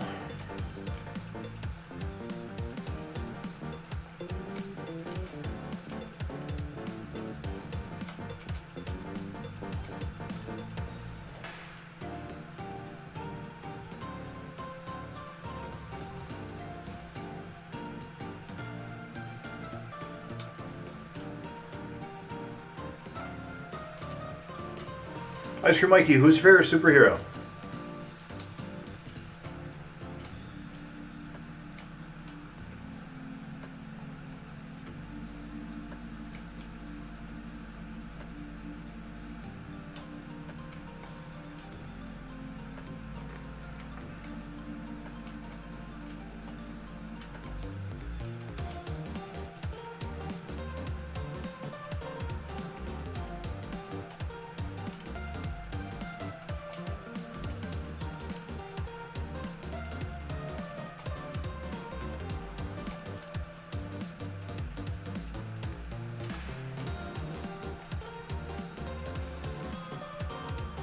We got all the orange lights.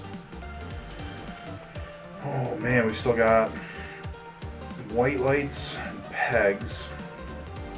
We still got the one peg over on the left side. Oh, there it goes. We're on the right side. Nice. So now we got one peg directly below us. And the white light directly below us. So we want to end up on the left side. Ooh, that worked out nicely.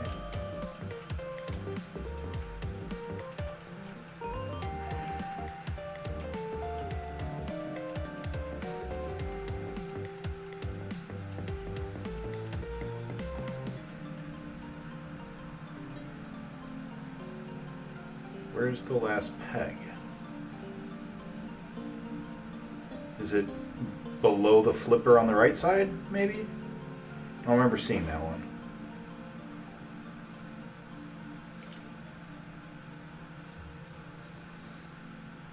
Three days ago. Yeah, that sounds about right. Oh. Work hard, play harder. Yeah. What are you on now? I guess I probably could have looked. Oh, you're doing the Xbox?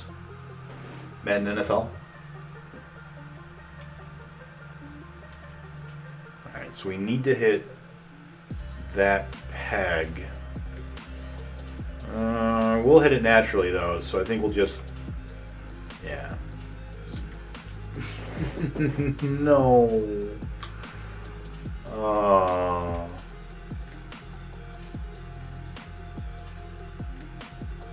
That's okay.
You guys been getting a bunch of ads for some company that is like a new gambling company. It lets you like place bets on like sports now that sports are coming back. I feel like every time I turn on YouTube, I get that that ad, and like I don't even like sports to begin with, let alone gambling on sports. So I have no idea why, like, because almost all of them are, you know, targeted. I feel like this one's like just males of a certain age group, maybe. Because, yeah, sports balls and gambling are not my thing.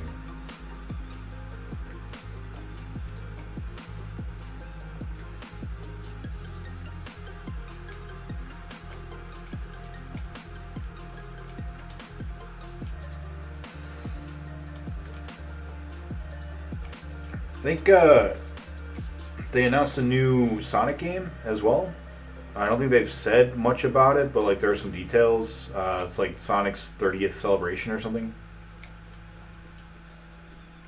That's really exciting. They also just had the Sonic Lego get announced. Damn. You ate too much phone, now you're sleepy. Need Uber Eats ads mostly. The new Netflix show and Lego. Yeah. Yeah, I don't think they've said anything about the game really yet. But, just that there will be one. I really liked Sonic Generations a lot. So, I'm hoping that they do something similar for the 30th. I know that a lot of like younger game players don't like the throwback stuff because, you know, it's not a throwback to them. It's just the same level 3 times. You know, how many times can you really play Green Hill Zone or Chemical Plant Zone? But I don't know. For me, I play, you know, one Sonic game a decade, and yeah, I like seeing old favorites. I can pretend I'm still a child.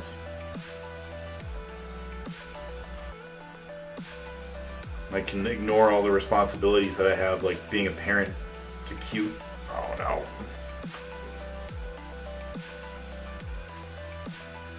Zelda 35 soon? Mm-hmm. Oh, I read an article that said that the Zelda Netflix show had in fact been real, that Nintendo was actually going to do it, but then as soon as it got leaked, like as soon as people started talking about it, they were like, you know what, never mind, we're not going to do it now because people know about it. And I don't understand why that would be a thing, but apparently it is. So, that's kind of interesting. I would have loved to have seen... Maybe I would have loved to have seen a Zelda Netflix show. Like, Zelda can be done wrong so easily. Zelda doesn't talk, or Link doesn't talk. And, I don't know. I don't know who would be Link. And how would you go about having a story? Either you make him speak, and that kind of... I don't know. To me, it feels wrong. Or you have a silent protagonist the entire time. And that also seems like it'd be really hard to do. Like, in something that you're trying to take seriously. Like, maybe for a goof it'd be funny, but...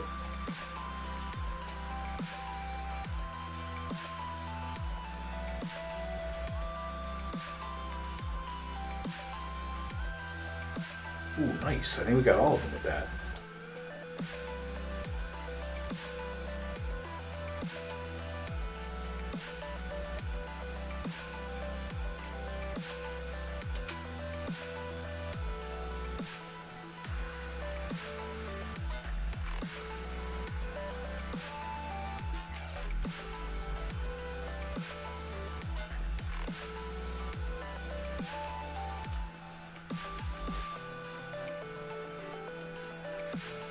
We were playing way too much down on the bottom. We still got so much stuff up top.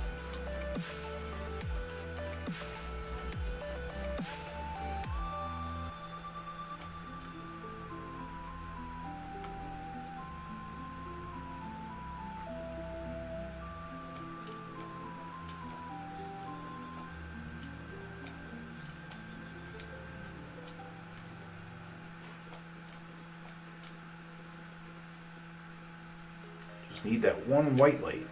And then we can go play where it's dangerous. It's dangerous.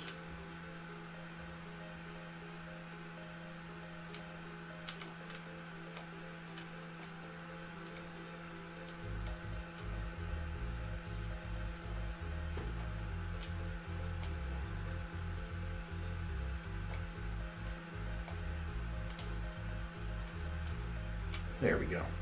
Oh, whoa. Whoa, Nelly.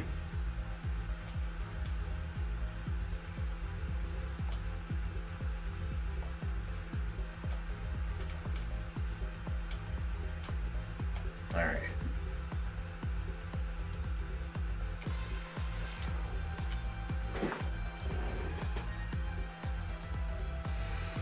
I never saw the first three. Were they good?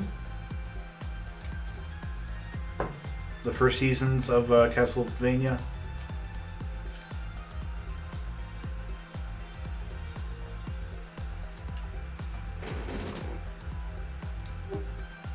They're quite good.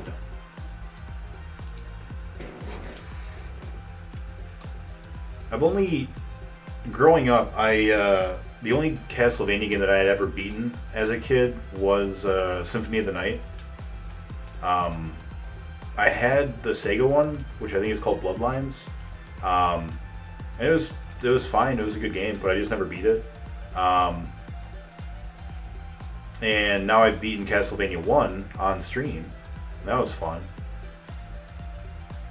But yeah, Castlevania was never really my jam. I played Castlevania 64 when it first came out.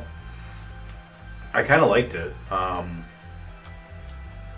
But mostly just because I think I was like everything was still new for 3D for me.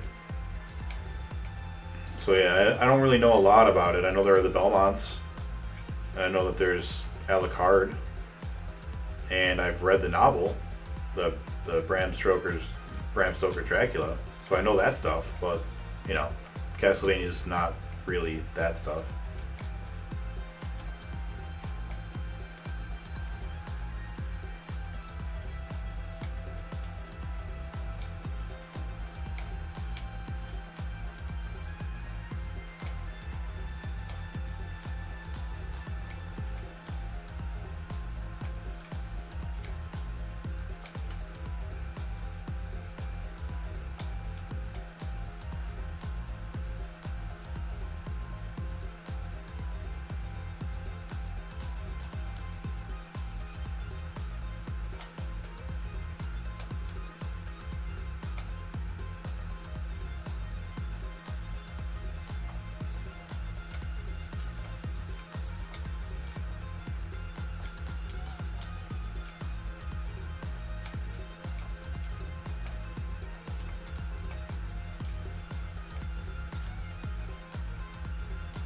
Never played any of the games.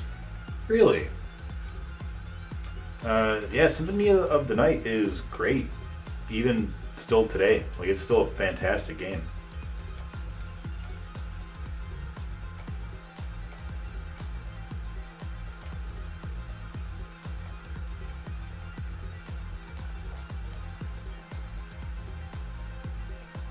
It's got great music. It's got really good gameplay.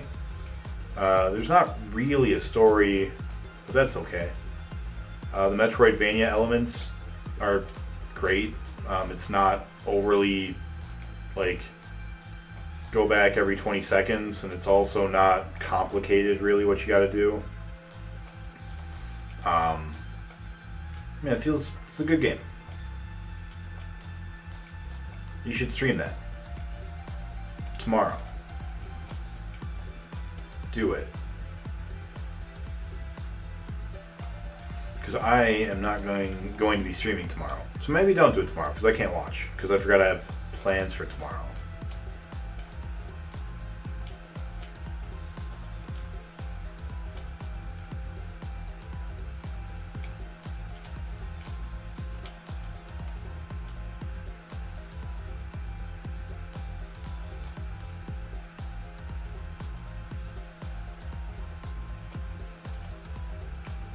You know, they say the key to pinball is skill and patience, you know? All you gotta do is be a little patient. And this pinball game will beat itself, you know?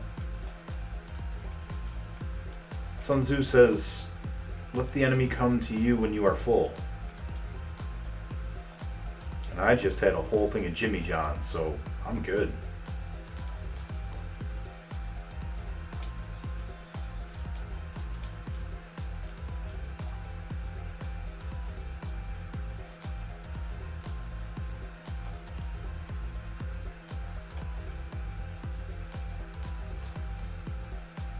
It's only a matter of time before it goes straight down the chute. That's so scary.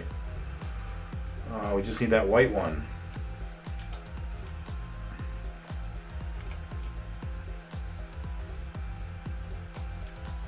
Get it? Get it? Damn it. Yeah, alright. Now we need to get back up. Up.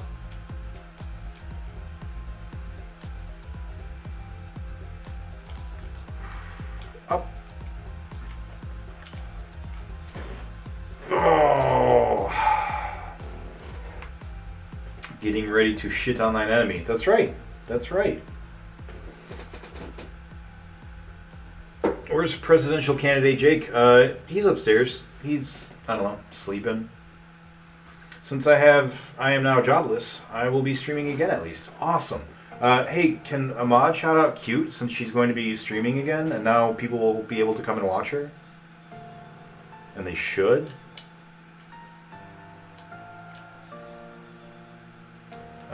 Yeah, my brother... There we go. My brother is moving soon, so I am going to go help him do some moving type stuff. I'm back, baby. Not Dragon Brother. Other brother.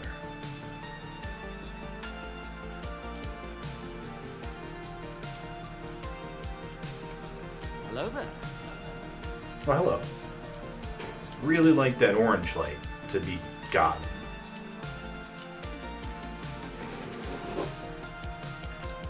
Thank you for shouting yourself out, Cute. He's a slacker? Yeah, he doesn't want to play this game anymore. He said this game is not fun. And so he doesn't want to spend 200 hours doing it. And I don't blame him. I don't really want to do it either, but it's got to be done. You know, if we don't do it, who's going to, right? I mean, other than BPN and Sharpie and Chosen when he gets here, because this is a Sega game. You know, no one else is going to do it except those 3 people I just named. We gotta do it. Gotta do it.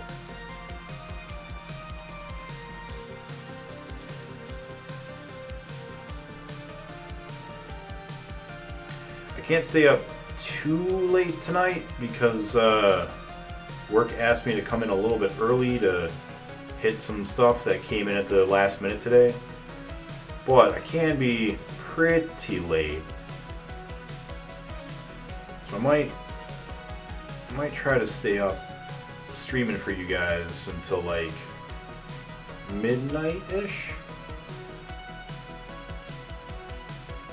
And then I have to prepare myself for the 24-hour stream ending.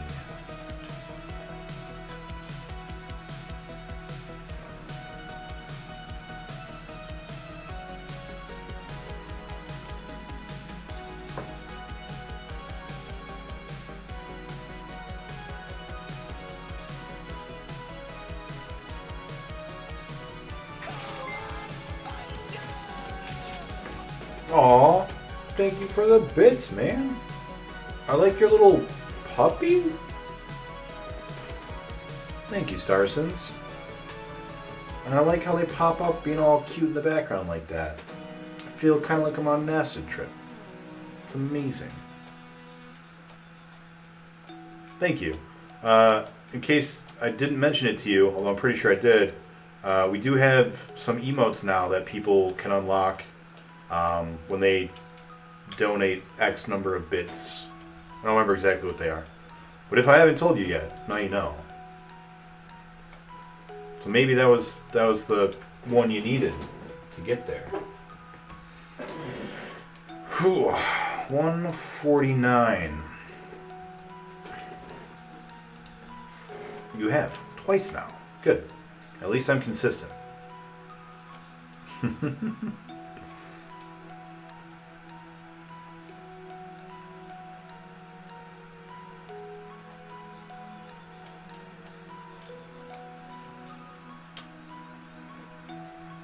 have a long way to go before this is our deadliest game.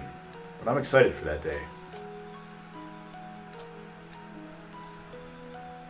It'll get its name on a plaque.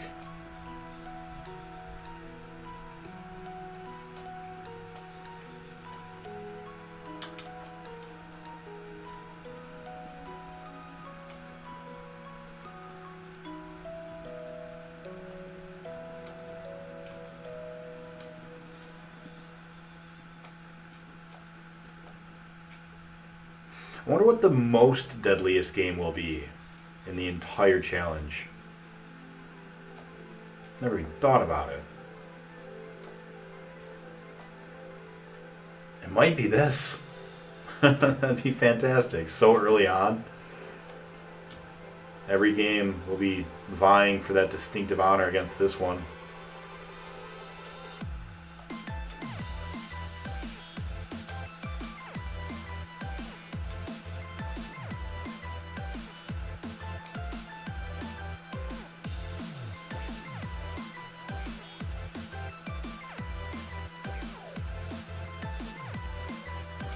Really wish it hit that. There it goes. Nice. It did the thing I wanted. I'm so happy now.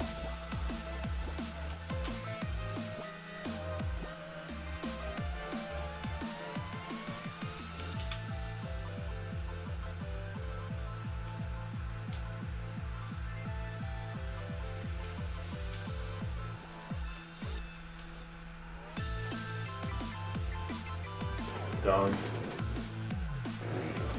It's a unicorn popping out of a rainbow heart. Gotcha.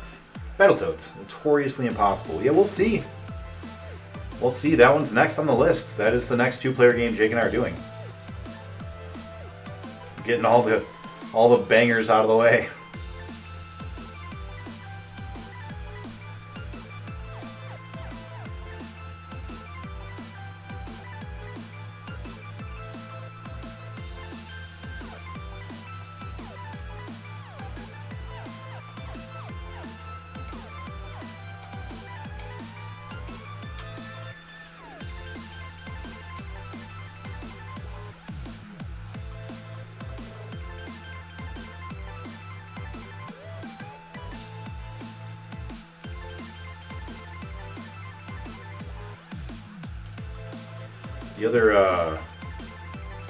The other big YouTube ad that I've been seeing probably has to do with being targeted. But it's this dude without a shirt on, and he's like, "Do you want to know why running on the treadmill for 7 days a week doesn't lose weight?" And I hate him because like he's just using a phone as his camera, and he just keeps moving around with it. I'm like, that is the worst. Like, just stop it. Stop what you're doing. You clearly paid a whole lot of money to like get these fitness models in your ad and stuff. Like, stop pretending that you're just a vlogger. I hate him. I always have to listen to him before I get to watch my stories.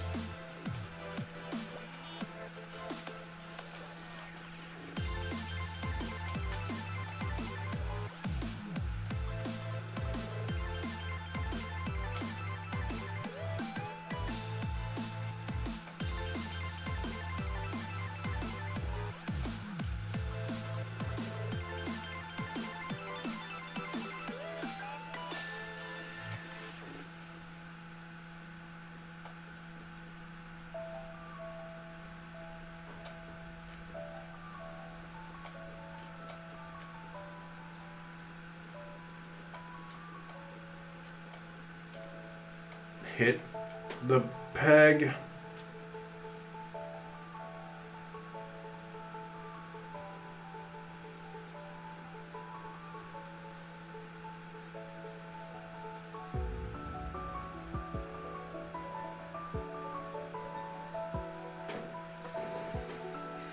What's up, Willick?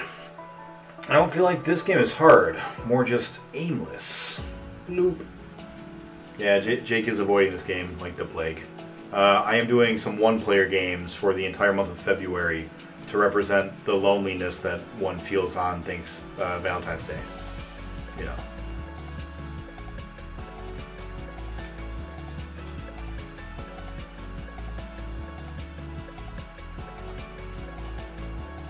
But really, I just asked him if he would let me do solo stuff for the month, basically, because I assume it's going to take at least that long to beat this game. And I really didn't want to be playing this game for like a year. So I was like, yeah, just give me taking that extra time.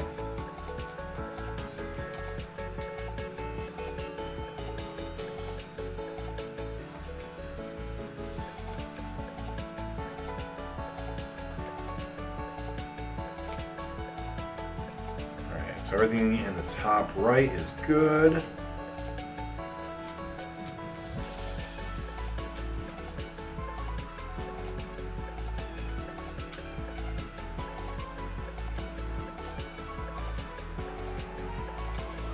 How you doing, Willick?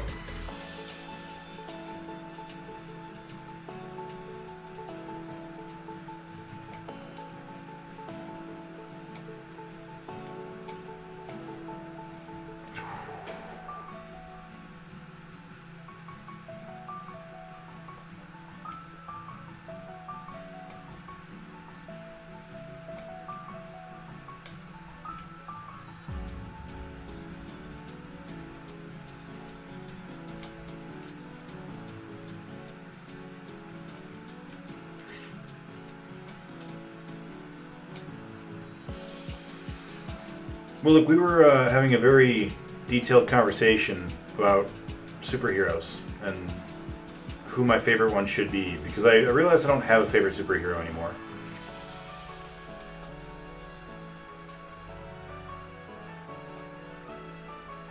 I can't really decide.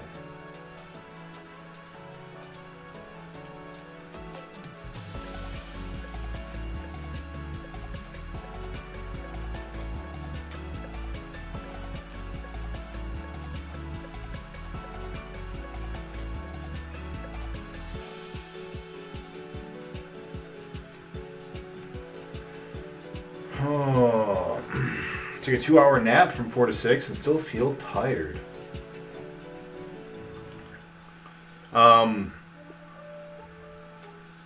I don't know who it's between anymore. I'm not really sure. It used to be Batman, but Bruce Wayne is not the kind of person that I can really get behind. I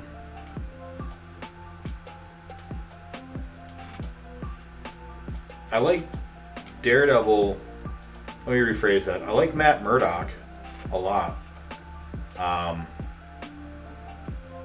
But a blind superhero whose powers that he can see just feels not great, and like I can't I'm having a hard time getting over that.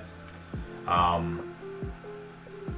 like Nightcrawler, but his spiritualness is kind of like, it's hard for me to relate to that, and in the arcs where they make that be a prominent aspect of his character, it just kind of pulls me away. So I don't know. I'm not really sure who else. Like, Colossus is kind of boring and dull. I hate Superman and Wolverine. Don't like Aquaman. No, maybe it's Nightwing. No, he's pretty angsty. I don't know. Who's the perfect superhero?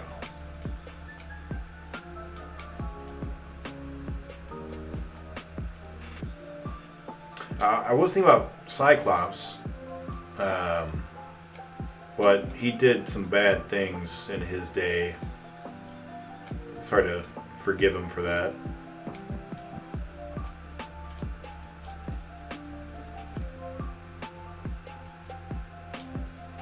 I was kind of thinking Thor, maybe. Like modern day Thor. Old school Thor is lame, but modern Thor is pretty cool.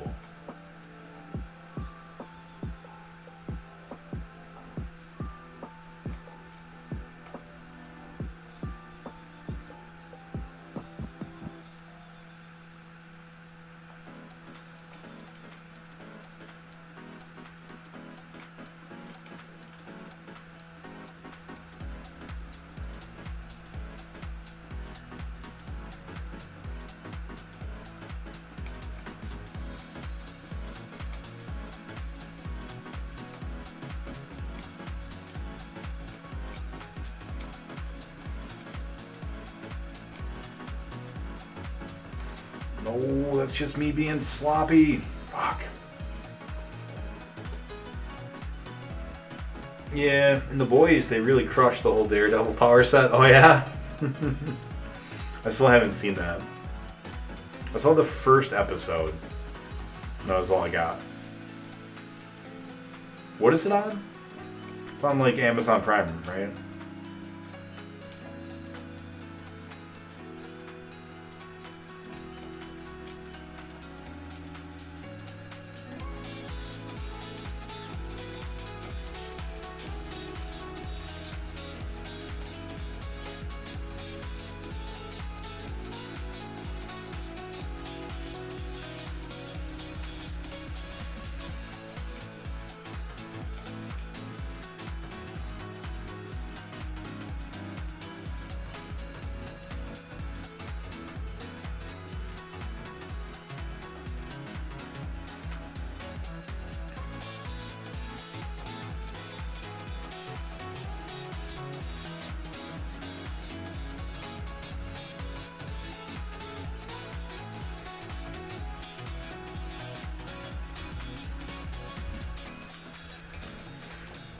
Oh boy, oh boy.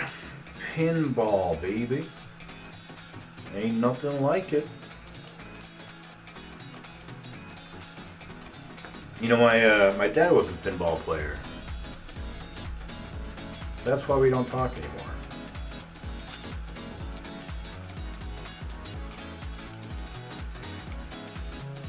He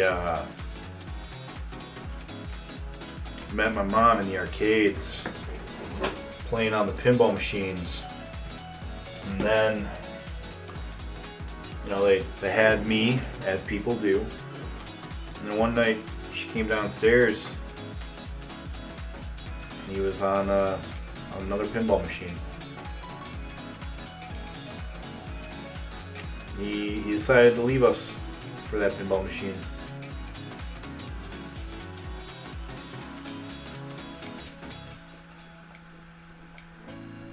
That's the whole story. It's kind of a sad story. I don't know why I'm sharing that. Probably because I'm like zoning out. Not really aware of my physical being anymore. There is only pinball.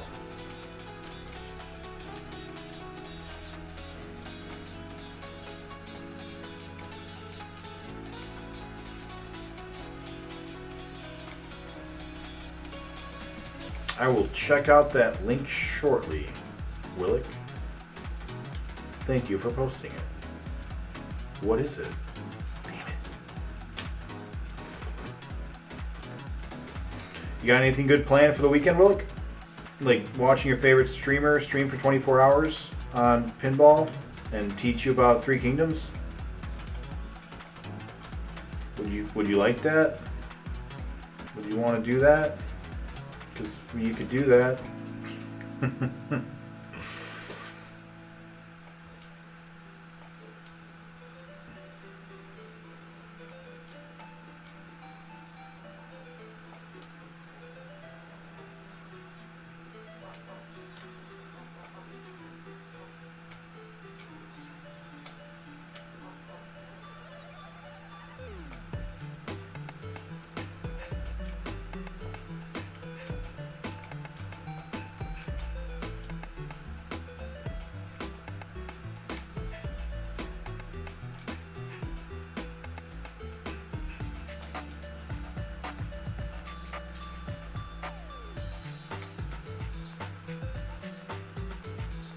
Got to get to the left side of the board. Break on through to the left side. Oh, that would have been nice if it just slid across the top right there. Would have been real nice.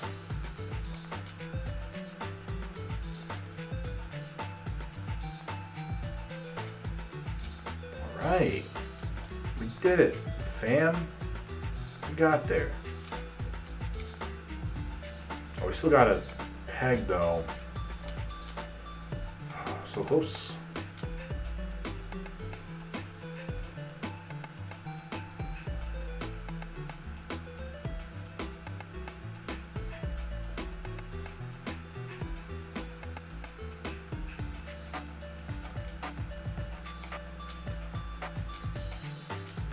If we can get that last peg on the top right, then we have everything we need from the top. And we can start going and playing in the scary part downstairs.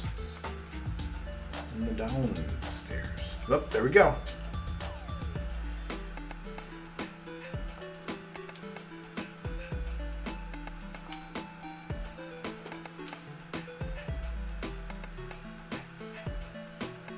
Nice.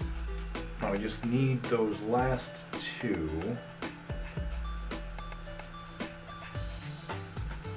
Gotta be on the left side. So let's see if we can't get over to the left.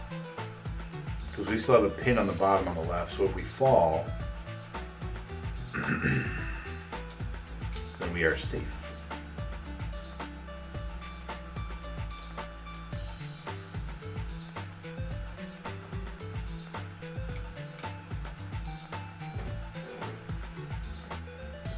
Wait and find out. Oh yeah, baby. When does it start? Whenever I wake up on Saturday.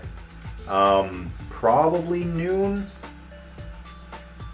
Cause like I'll need to like shower and get ready, but probably noon. We'll go from noon Saturday to noon Sunday. It'll be a very special day.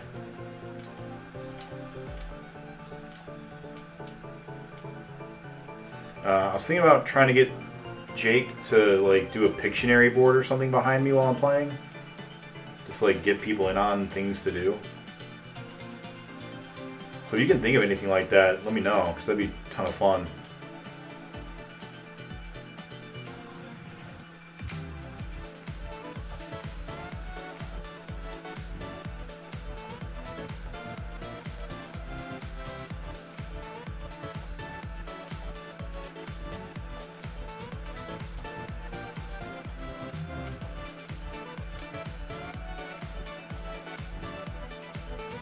I think we've got all four of the top pegs. Yeah, all right. So we've got all the pegs up top. I just need these lights. I don't think we've even fallen yet, so that's kind of neat. Oh, there we go.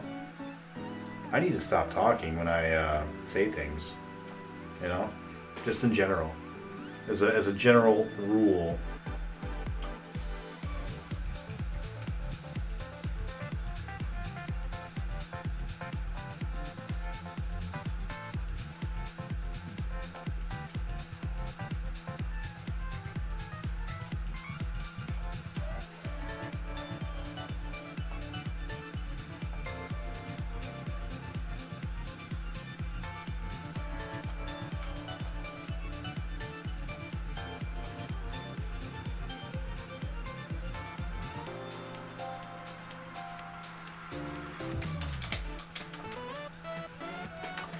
Ah, killed myself with that.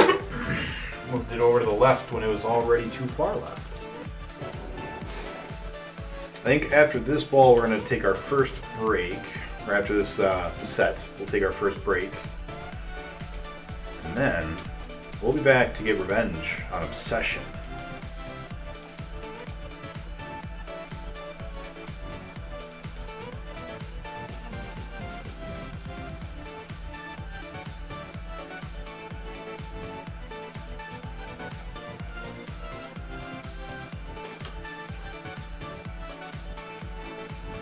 I'm honestly kind of surprised that it's taking this long on this table,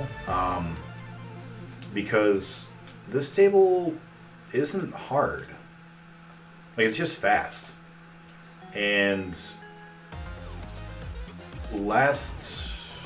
whenever we played Monday, we almost got it. We were like 1 or 2 targets away. And we've gotten there again, today a couple times. But, c'est la vie.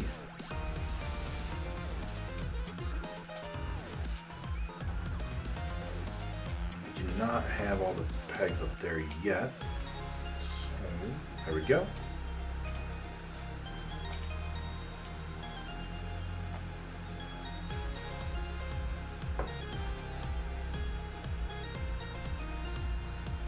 Huh. Weird. Almost only counts in horseshoes and hand grenades and government work. Don't forget that. Whoop. That wasn't a great start. That's alright.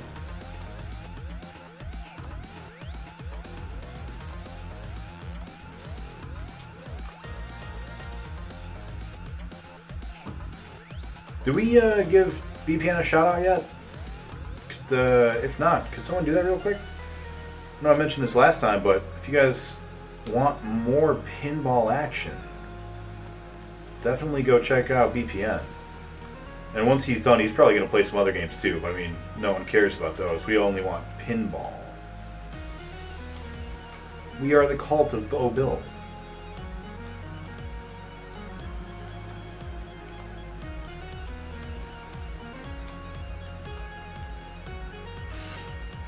We all stop to worship at the altar of his pinballs.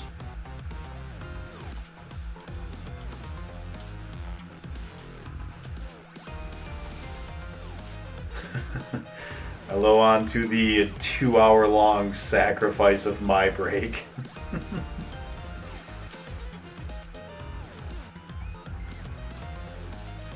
Nice. That is a good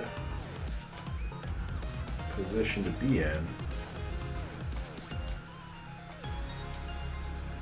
Whoop. Don't throw it all away.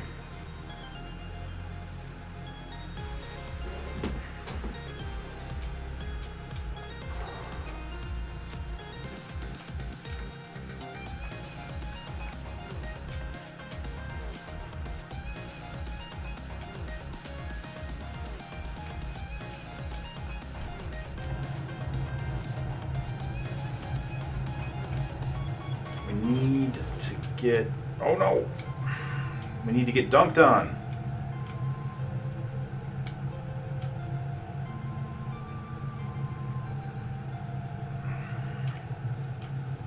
Alright. Need to still get the top pegs. Forgot we hadn't gotten them yet. It's hard to keep track of what you've gotten on which ball. They all start to blend together. Woo!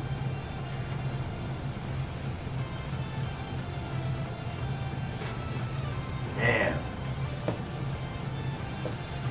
Sure they have some punishing ones planned for me. Sub picks are going to invite trouble again. Yeah.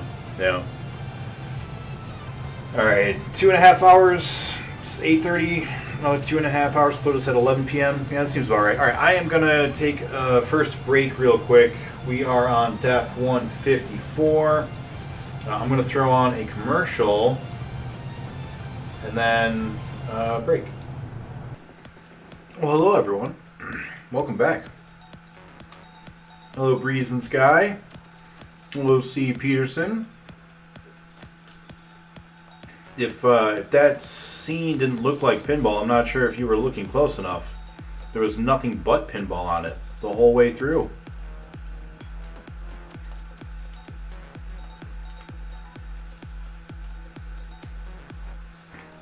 As far as rage quitting, I don't know, I'm not really much of a ragey kind of a guy.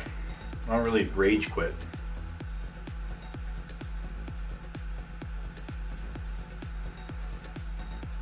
It's going to take more than 20 hours of pinball to make me rage quit. We'll talk again, though, at the 200-hour mark.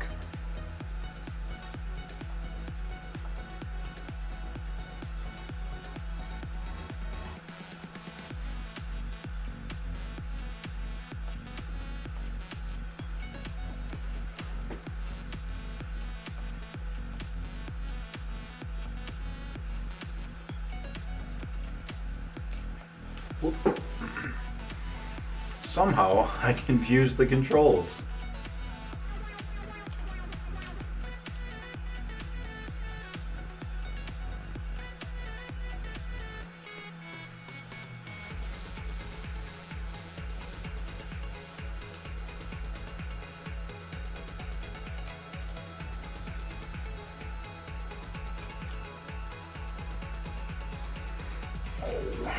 I don't have any safety pins down here.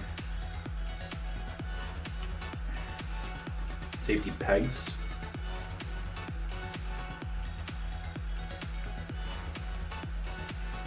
Man, I've never wanted to get the peg so hard.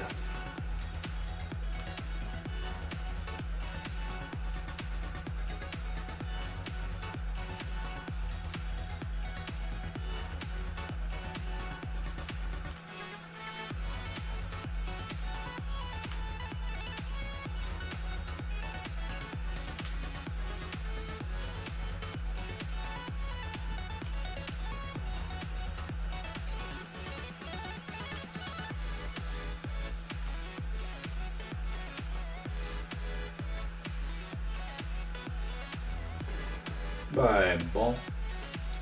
Did you watch the link? Not yet. I did not, but I will. I actually wrote it down so that I wouldn't forget, because I usually forget things that are said in stream. A really bad habit of it, because I like hyper focus on the game.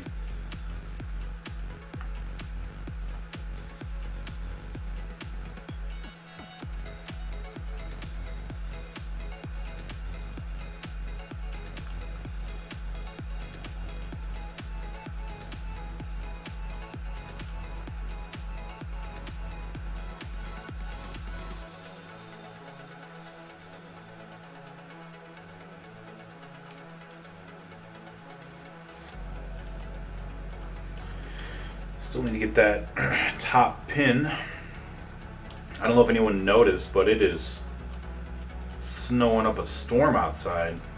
At least here, where I'm at.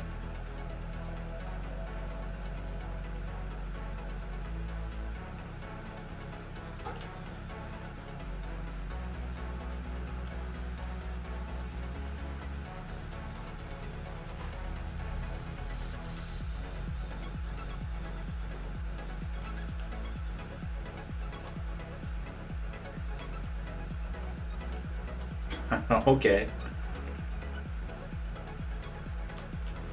The physics are a little wonky sometimes, but you know what? That's alright. I couldn't do any better.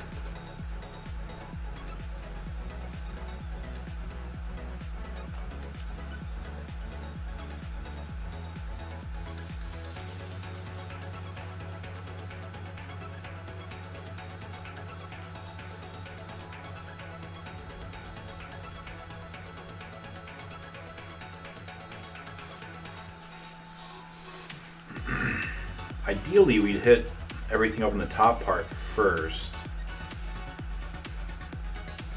And then we'd go down, because it's not nearly as safe down.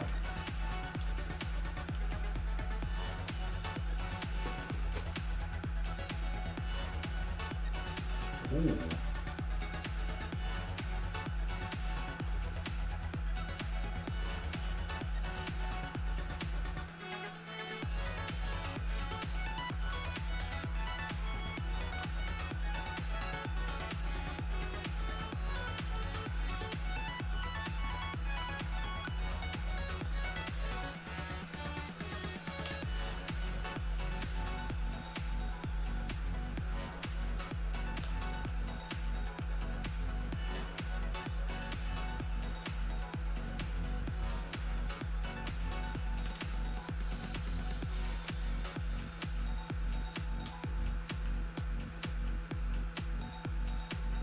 Nice. Oh, less nice.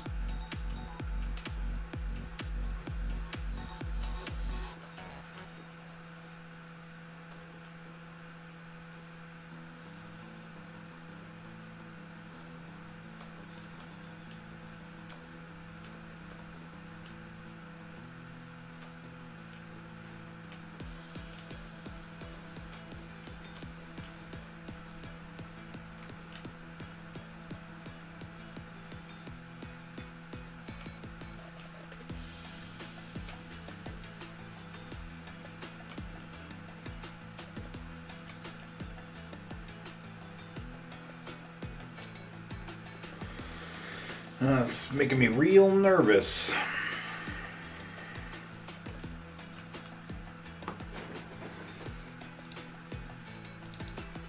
$155.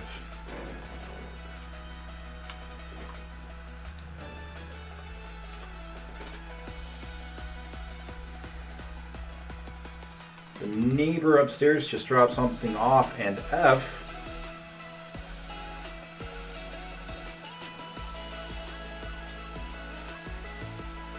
Scared me. That's nice of them to drop something off. What'd they give you?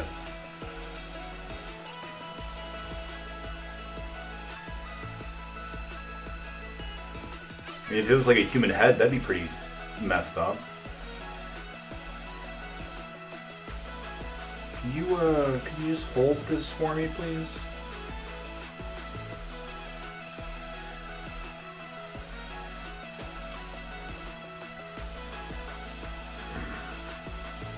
I feel like when it's getting ready to shoot, I always like instinctively pull the flippers to like hit it as it's coming down. But I feel like I need to stop doing that because I think having them up and opening it. Oh, they dropped something on the floor. Gotcha. Again, was it a human head? Speaking of human heads, did you ever end up watching The Voices with Ryan Reynolds?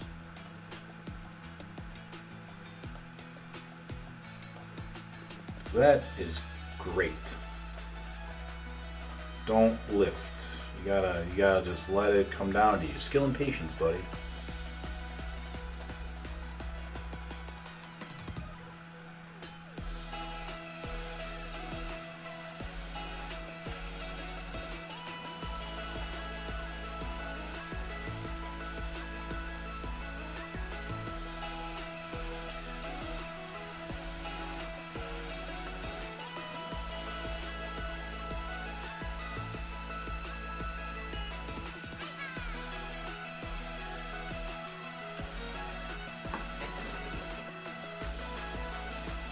Skill and patience.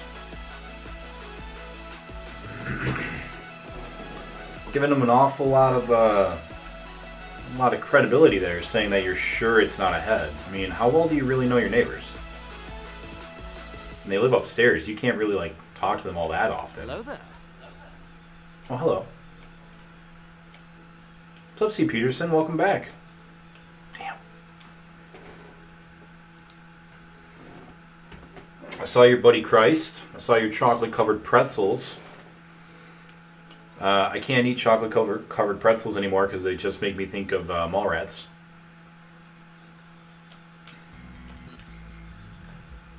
And I doubted your statement of this doesn't look like Pinball because that whole screen is nothing but Pinball.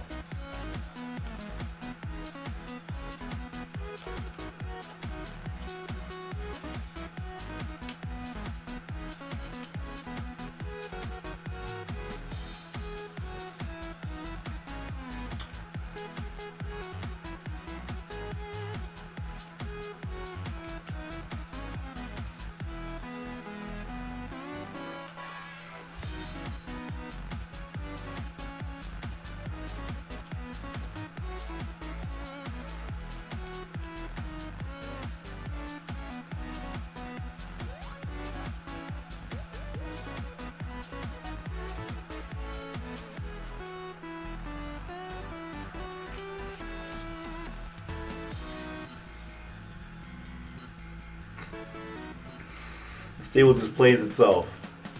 It's great.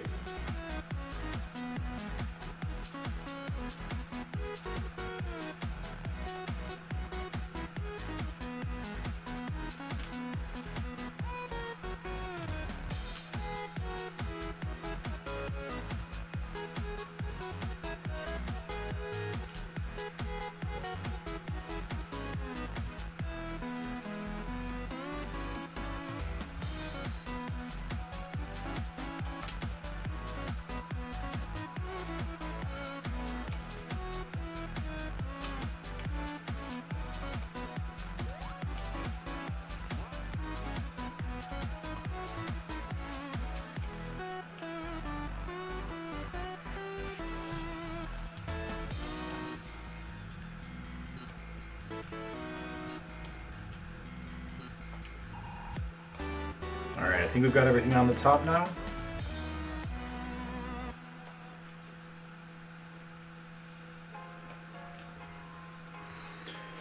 So now, we just need the pin up there on the top. There we go. And we need the pin on the bottom left and the two lights.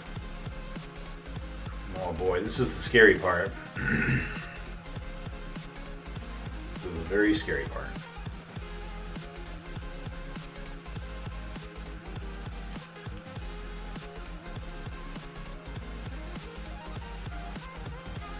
Gotta get those two lights.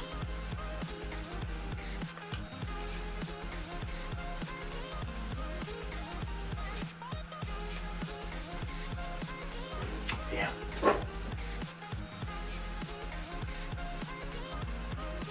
That's the joke. What I was watching was commercials, not pinball. That's true. JB's got some new emotes. Yeah, those are awesome. Huge fan. Any word on Clerks 3?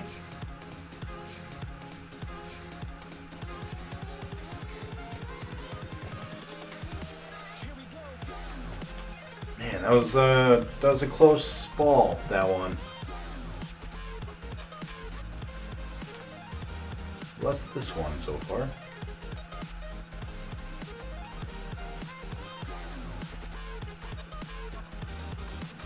Nice.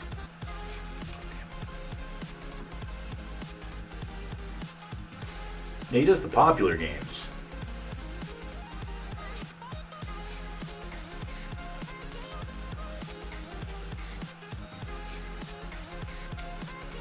Wonder if I could get him to stream pinball. Wonder if he'd like pinball.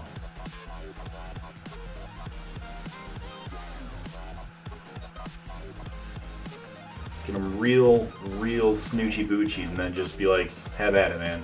Go. Just have him like zone out, very zen playing pinball.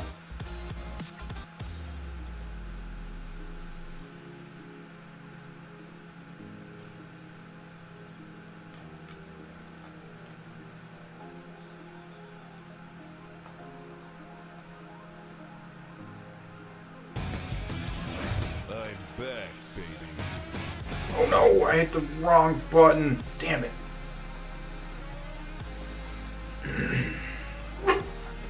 Probably got pushed back because of COVID. Yeah, probably. I met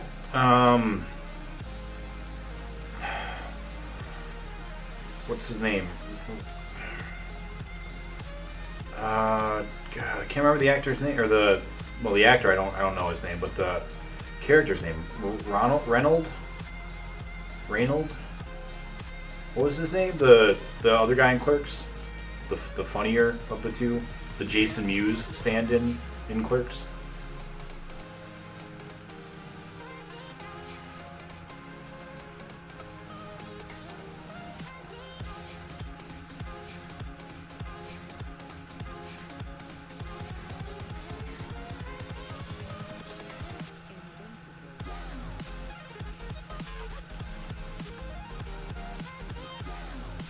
I met him like 2 years ago. And I also met the other guy in Clerks. I met both of the main Clerks actors.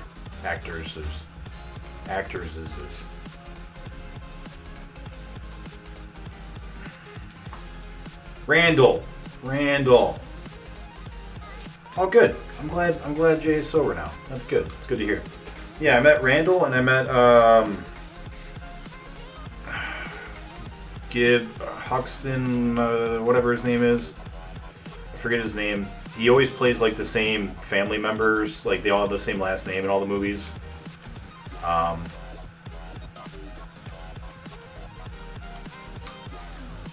Brian Calleran, he's the... Oh, yeah, I know that. Dante, thank you, Dante. Wow, why could I not remember the name? Yeah, I met Dante and Randall like 2 years ago. And yeah, you're saying that Randall was the reason it was taking so long? I totally see that because he did not seem like he wanted to be doing anything. Like, the guy who played Dante, he was super nice. He was really cool. Signed a bunch of stuff. Talked about, different projects and things that he'd been working on. And Randall was just like, yeah, I'm here, let's go. And that was it. Like, really, really not into it. So I don't know. Not sure if maybe it was just an off day or not, but definitely seemed like he didn't have the same enthusiasm. All right. We got all the lights on the bottom. That's a great thing. So now if we can just get them all on the top, and then we'll get our times, our multiplier, and we'll just hang out up here for a little bit. There we go. Oh, okay.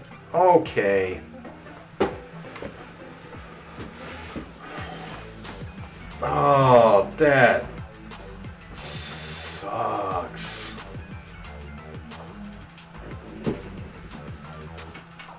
It was not Motor City Comic Con. It was at the ICP convention, I think. I don't know if it was an ICP convention. It was like a band like that, and it might have been ICP. I don't remember. I went up there with Dragon Brother, and there was a bunch of people up there. Anthony Michael Hall was there. I got to meet him. He was pretty cool. He was like one of the main guests, and he had a security detail with him, and he just kept leaving them to go do other stuff because he didn't feel like being where he was supposed to be, so he just kept like leaving. And the security detail kept like radio in to be like, hey, where's Anthony Michael Hall, guys? We can't find him. He's gone. And he was just like leaving them behind to go do whatever he wanted. It was really funny. It gave off kind of like Arrow vibes, where he's got the bodyguard and he keeps bailing on him to go and be Arrow stuff. So Anthony Michael Hall is a real superhero, probably. He was a ton of fun.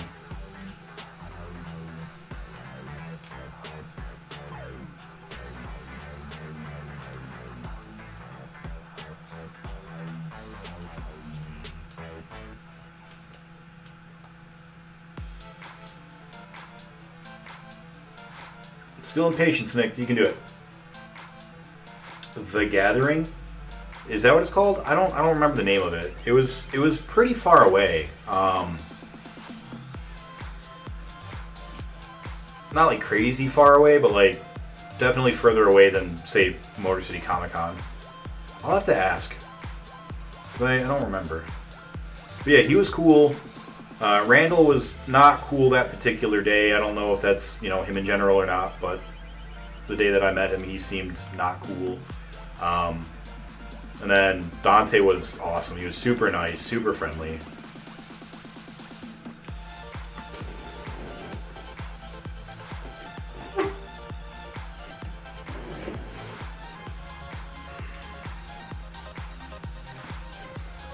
I met a couple of famous people. It's always kind of neat to see how they are, outside of, being famous. Like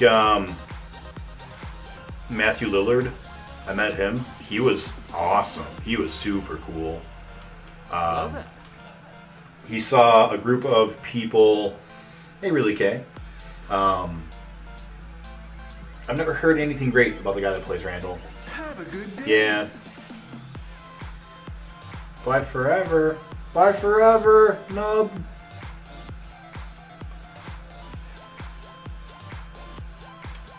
Yeah, met Matthew Lillard, and he was awesome. He saw a group of people that were cosplaying as the Scooby Gang, right? So all of them were Scooby-Doo. And he, like, stopped them, and he asked them if he could get a photo, and they didn't know who he was. And they were like, yeah, of course, no problem. And then when they were done, he was like, hey, Shaggy, could I, like, get a picture of you specifically and me? And he was just like, sure, I guess. And, like, I'm just sitting there watching this, and I'm like, they have no idea. So, like, as soon as he got the photo, I walked up, like, before he walked away, and I walked up to the group, and I was like, just so you guys know, he played Shaggy in Scooby-Doo.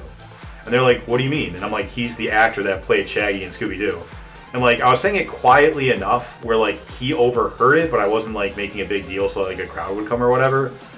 And so, like, he kind of turned, and I was trying to, like, not be a douche about it and be like, guess what? I just revealed you're the celebrity. Now everyone's going to come run over. I was trying to, like, give him the opportunity to kind of walk away before they, like, realized what I was saying. But as soon as he knew what I was doing, he walked over instantly and just was like, yeah, so thank you guys for taking a photo of me. That was really, really cool. And they're like, what? No way. And he just, like, hung out with us and talked for, like, half an hour. He was a really cool dude.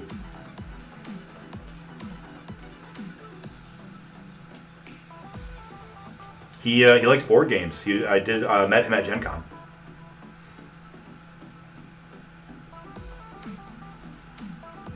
And he wasn't there, like, for anything. He was just, he wanted to go to Gen Con. Damn it. That was a good story. Yeah. And I just thought it was really cool because, like, I'm a huge nerd. It's going well, VPN. How are you doing, man? I hope your evening is still going well. Yeah, like, he wasn't there for, like, a, you know, signing anything. He wasn't there to, like, promote anything. He's a dork and he wanted to go to Gen Con. So he just went to Gen Con as himself. And, yeah, just super sweet dude. Who else have I met? Anthony Michael Hall, the Mallrats guys. I met Robert De Niro. He was funny. I didn't really get to talk to him. I was a pizza delivery guy, and they were filming some movie. Him and Edward Norton, I think, were filming some movie. I don't remember the name of it, but they filmed it, like, back in in Washington, when I was going to college out there, because that was back when Michigan had all the like tax breaks that they were given to movies. And I was delivering a pizza, and the pizza just happened to be going to, like, the next building over from their set. And as I was walking by, like, there were barricades, and I wasn't allowed to go past the barricades. But, like, as I walked by the barricades, I was holding up my pizza, and, I had my little hat on and everything. And Robert De Niro just walks by, and he goes, hey, is that pizza any good? And I was like, yes. And he goes, where's it from? And I told him, and he was just like, all right, I could really go for some pizza. I'll order one. And I was just like, are you Robert De Niro? And he just smiled at me, and he was like, you gotta go to work, kid. And he, like, turned around and walked away. And I was just like, holy crap, Robert De Niro just asked me about pizza. That's awesome. And he was a really nice guy about it. Like I said, it was only a second interaction, but it was really cool.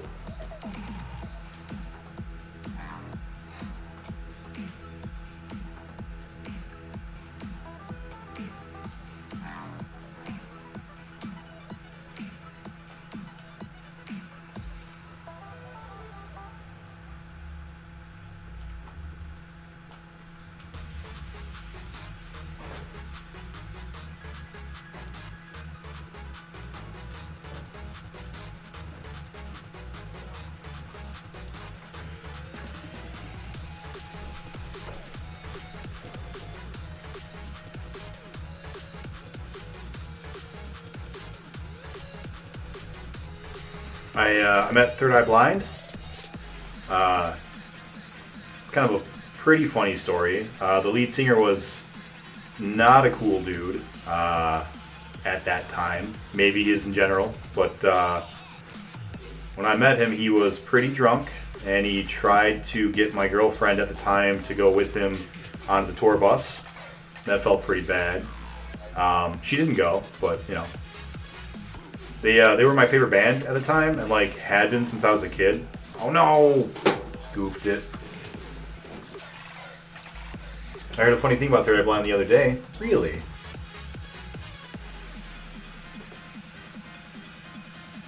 You're sad that the table's giving me trouble? It's alright. I like the table. At least it's fun to play. Plus, it's only been, I don't know, 3 hours. Not that long. And I've gotten pretty close, I think, a couple of times, so we'll see.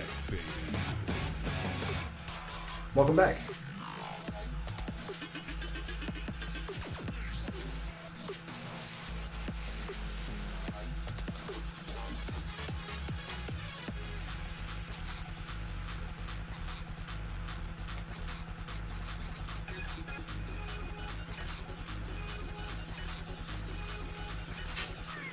Sorry, I think I want to see you get to the good stuff. Oh no, I feel like it's fair, right? Like, cause you took kind of a long time on Compulsion, right?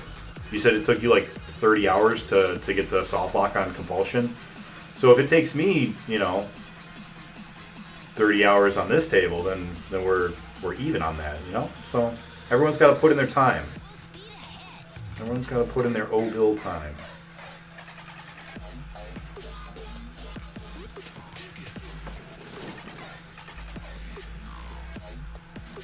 Someone else was complaining about the singer from Third Eye Blind trying to sleep with their girlfriend. That's funny. Craig Owens at a tattoo parlor back when Cheetos was big. What is Cheetos? I don't know who that is, I don't think. Also in their music video. That's awesome. That's really cool. Ooh.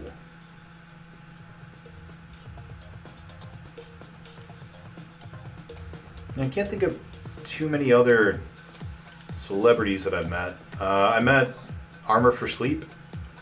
They were super cool. My brother, Dragon Brother, is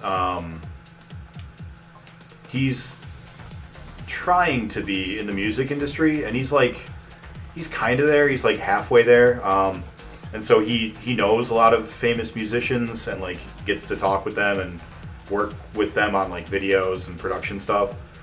He's not like a big person, but like he's trying to get there. And he happened to be. So I bought tickets to go to see Armor for Sleep during their 10-year like reunion tour, basically, or 10-year anniversary of their biggest album, which was Things to Do When You Are Dead. And as I went there, I just happened to see him. Like, I had no idea he was going to be there.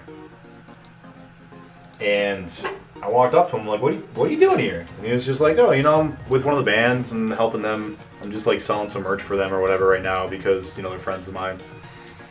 And what are you doing here? And I was like, oh, I love Armor for Sleep. I, came here to see them. And he was just like, oh, really? Hold on a second.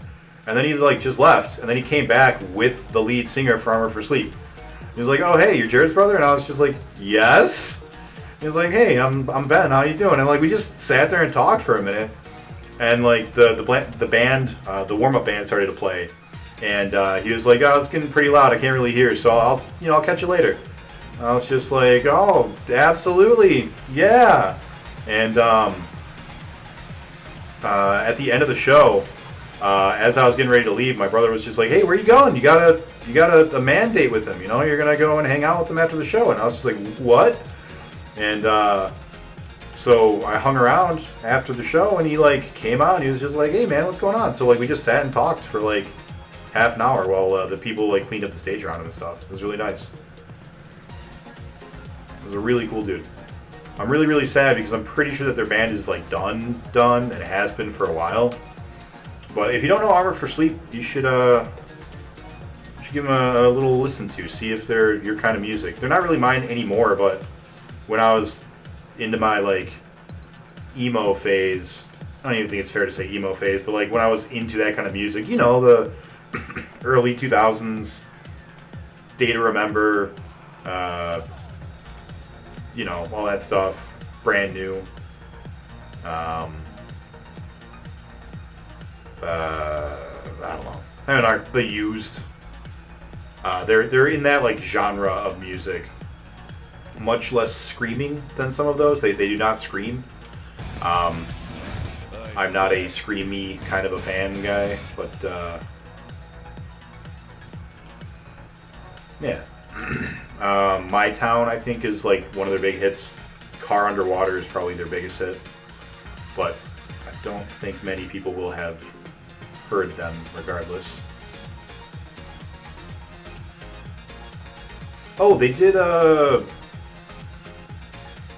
there's a name that starts with a W of a suburb in New York, and one of their songs is named after that. And it was in the Transformers movie, so that song might be familiar to some people. Williamsburg, I think was it Williamsburg? I don't know. One of their songs is in the Transformers soundtrack.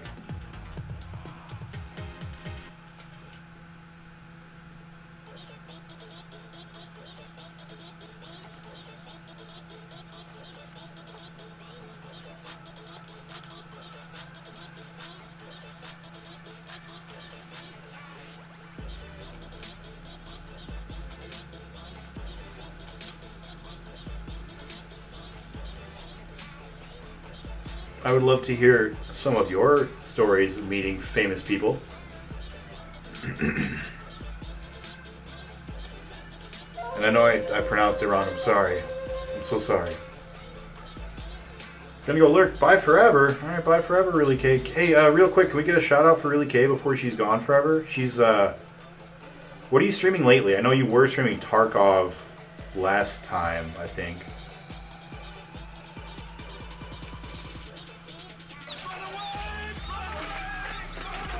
Well, that's their first heist all night. Alright, we need just the white... Oh, we got a 2x bonus. I didn't even realize. Nice.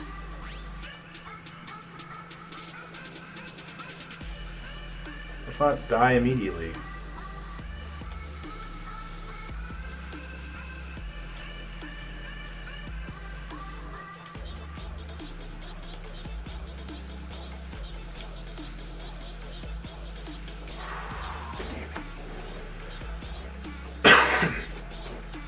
And stream since too busy writing. What are you writing?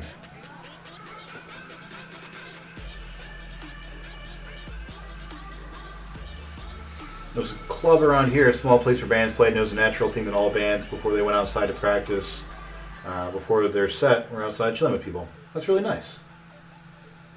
You met Nickelback. How are they? Back before everyone hated them. I bet they're really, really chill.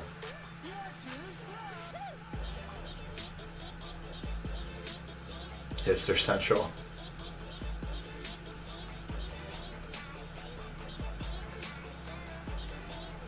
The Rainbow Butt Monkeys used to be in all sorts of movie soundtracks. What? They hit a big movie and renamed themselves Finger 11. Oh, I know Finger 11. Trying for a novel by the end of the summer. That's awesome. Sick Puppies? That's cool. Really, Kate, you're going to have to tell me more about your novel at some point. It's really interesting. I did not know you were a writer.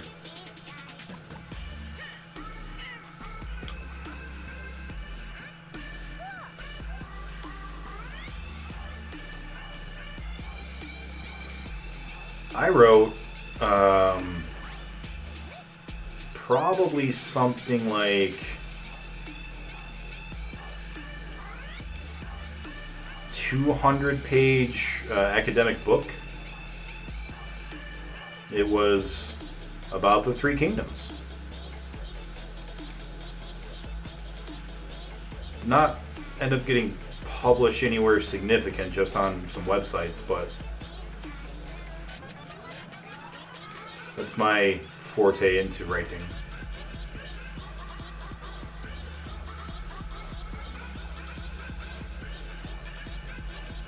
Still need the nubs up top.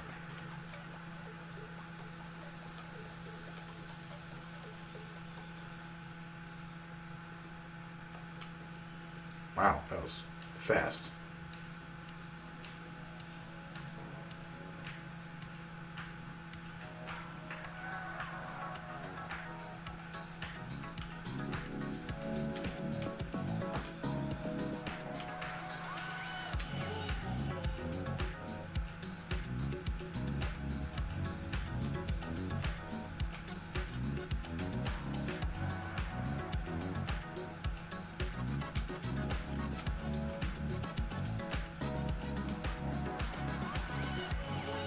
Alright, so our right side is done.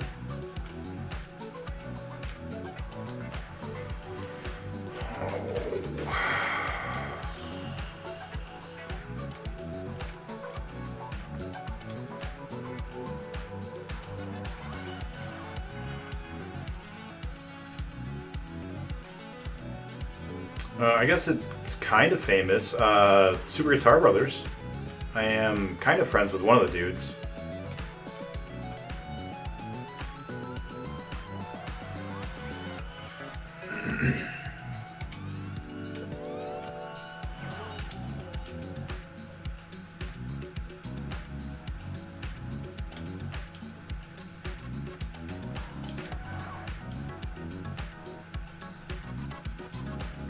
You guys are familiar with the Super Guitar Brothers.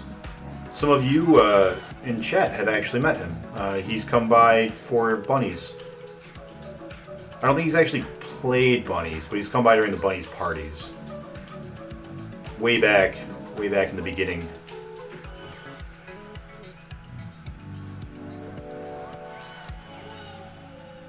If I'm slow on the background, that's why. You're fine. Fee hugs. I've met a lot of IndyCar drivers. Why? Are you into IndyCar racing? Oh. That seems like something you kind of have to go out of your way to meet them. You know, like you're not just going to run into them randomly at, you know, Comic-Con or whatever.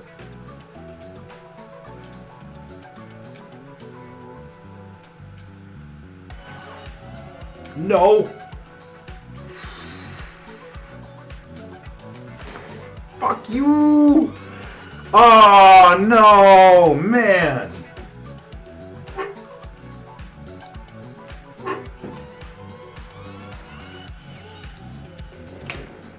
Dad used to work for Jim Beam and they sponsored a car. Oh, that's cool. Danica Patrick is a bitch. Take your word for it. Ugh. We only got ×3, okay. So, still not sure if it's purely points-based or objective-based. Still don't know. That's alright, though. We'll get there.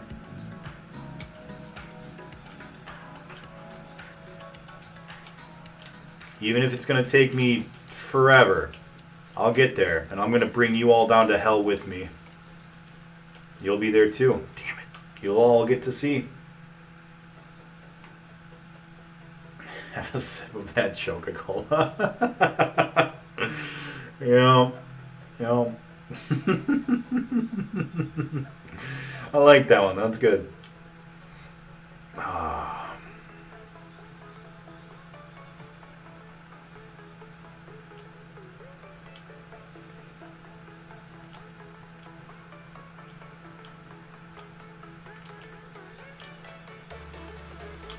It's a little frustrating, only because like I keep getting, you know, the ×2 and ×3 and then instantly dying, like you were talking about. Real sad. And the one time that I didn't even notice that I had the ×2, I like just kept going and was fine. So I do think I am actually choking.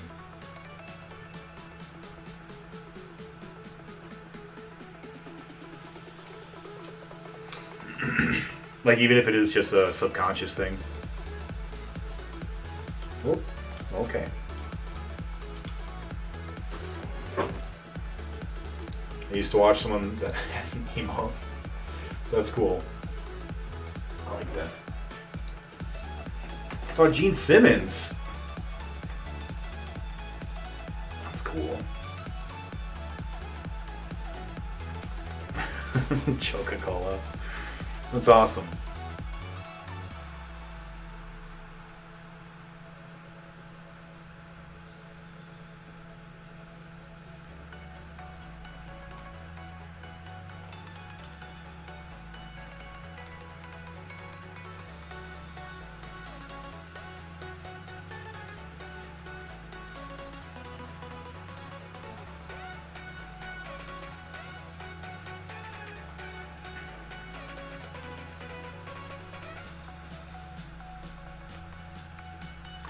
I think that might be. I've spoken to Bruce Campbell on the phone. He was super nice. My girlfriend at the time, her dad worked in TV. I don't remember exactly what he did, but he worked in TV doing something. And for whatever reason, he was going to like be part of a crew that was going to have an interview with Bruce Campbell. Or like, I don't know, maybe he did just know him. But for however it worked out, he had his phone number, and we were talking one day. I think we were watching a movie. I just mentioned how I really like Bruce Campbell. Would always I would love to get the chance to meet him someday or something. He was like, really? Hold on a second. And then he just called him and like put me on the phone. And he was like, I don't really have a lot of time, man, but you're a big fan. Just wanted to say thanks. I appreciate you appreciating my work. I was just like, oh yeah, absolutely. You're hilarious, and you're a really good actor, and blah blah blah. I was like, well, what's your favorite? And I was like, honestly, it's Spider-Man 3. And he just laughed. He's like, really? And I was like, yeah, because like, it's just really, really funny. Like, I really appreciate what you and Sam Raimi did with that bit. And he was just like, I think you might be the first person to ever say that's your favorite one of my movies, but thank you.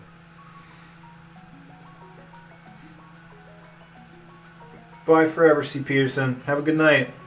I don't know if you work from home or driving to work, but you might want to give yourself some extra time if you have to drive in tomorrow. It's a bit snowy. Yeah, I saw that. I work from home, so I'm fine. But everybody else, like C. Peterson...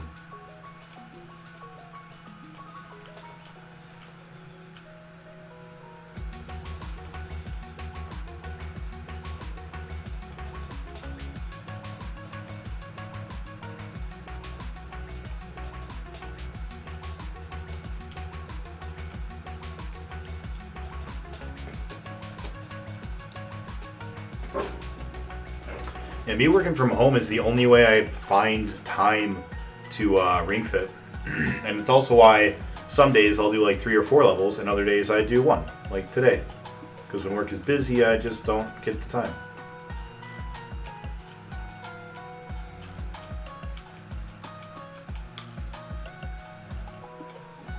That was just a mishandling of my balls.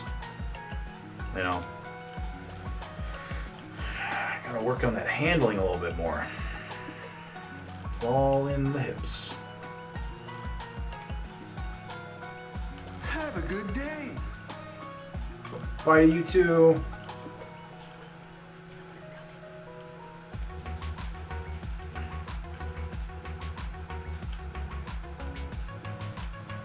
Drive safe, C. Peterson.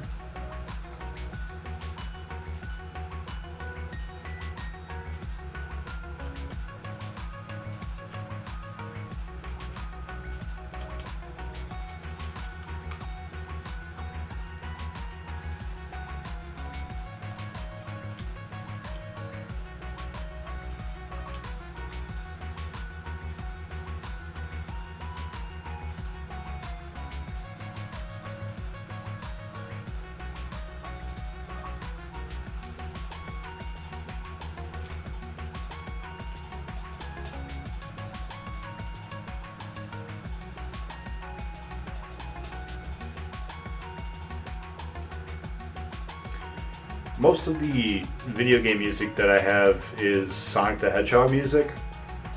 I've also got some Zelda, and I've got a little bit of Undertale, and like 1 or 2 of everything else. But I heard that OC Remix is also copyright friendly. So I'm going to go and start looking through some of their stuff and picking up a little bit. Have we hit those? No, not the right one.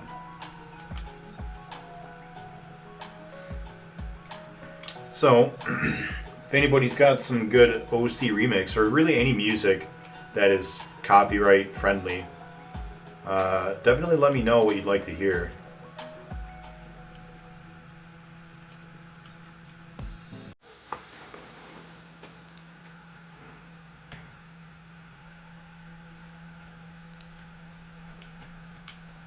$6:40 or $9:45.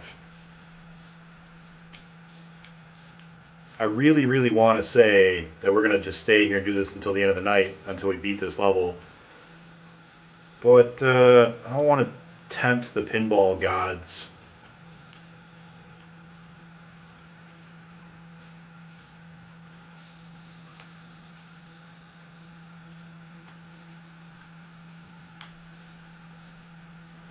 Just your sweet words of wisdom about pinball. Would you actually have preferred to turn off the music and just have the pinball music?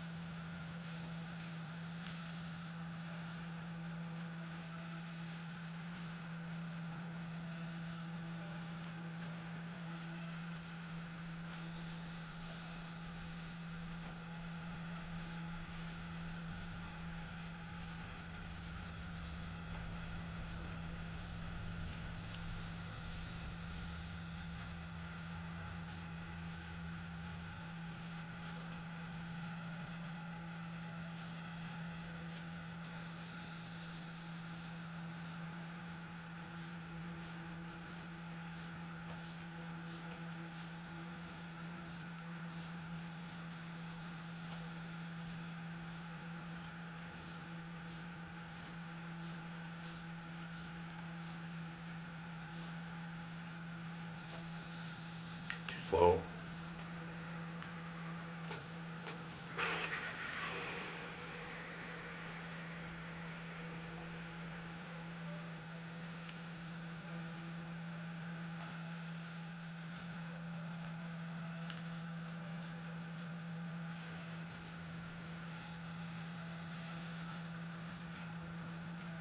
Nice.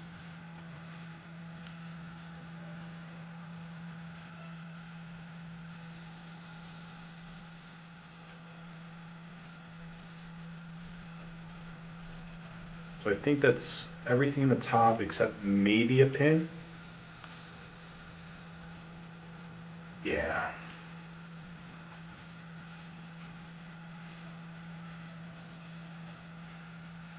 Got 2 pins to go. There's one. 1 pin to go. If we can get our pins back, that'll be great. It'll make it easier to go and play down in the dangerous part, getting the lights.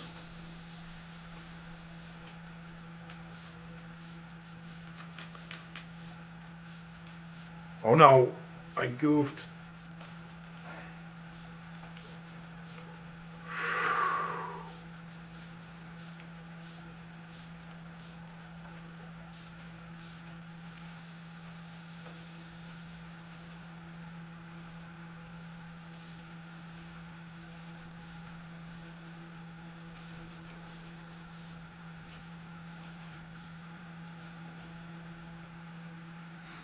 Alright.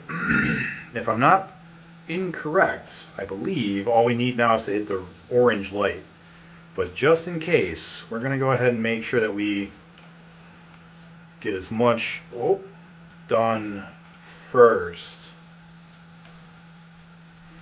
before we risk it. Alright, so that's everything up on the top. We really want to be on the right side, I think, to get that orange light.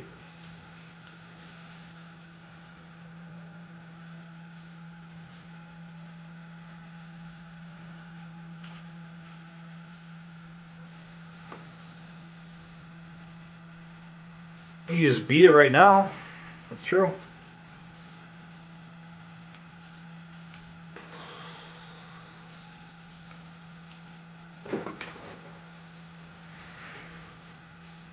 Oh,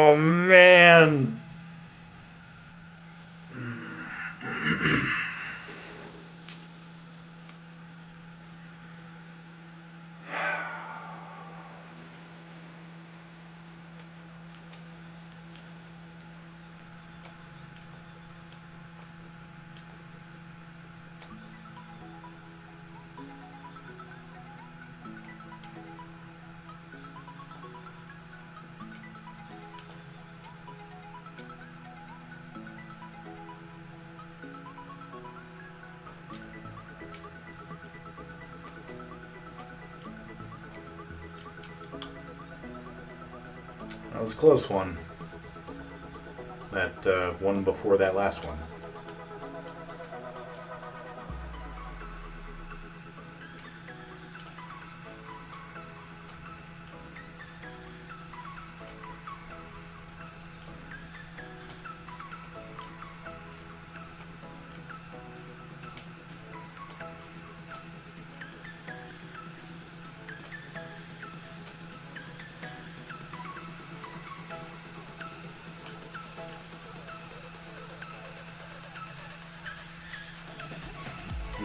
Just gonna hang out right there, ball? That's fine.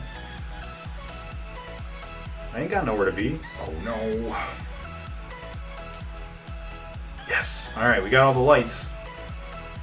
So that is a great place for us to be. That means we can take our time, get everything up here.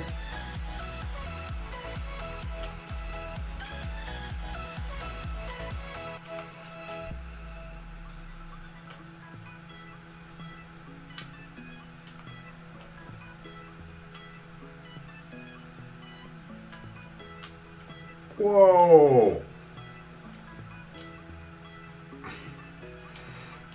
You're freaking me out, ball.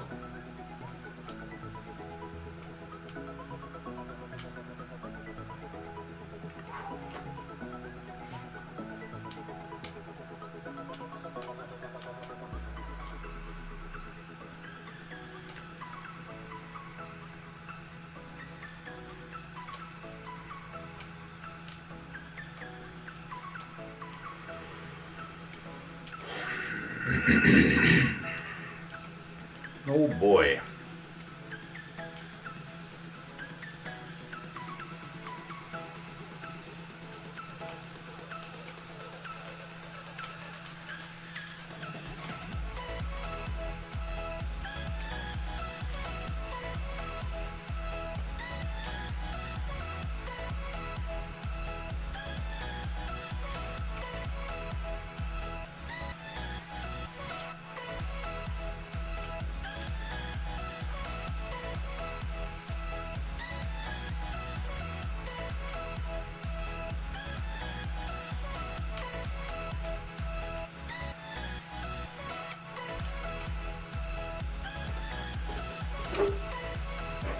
Oh boy.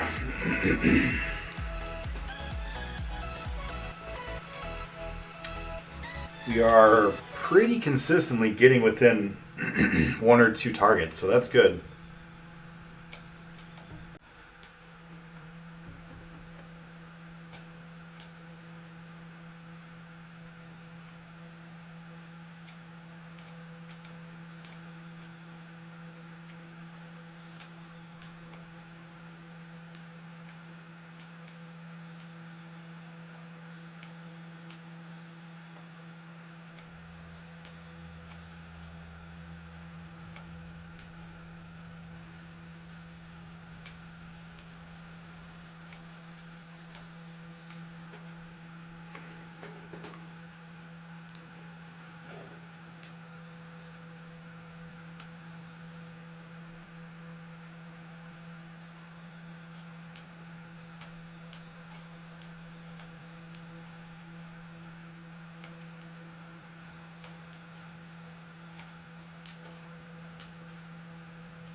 Let's get those pegs.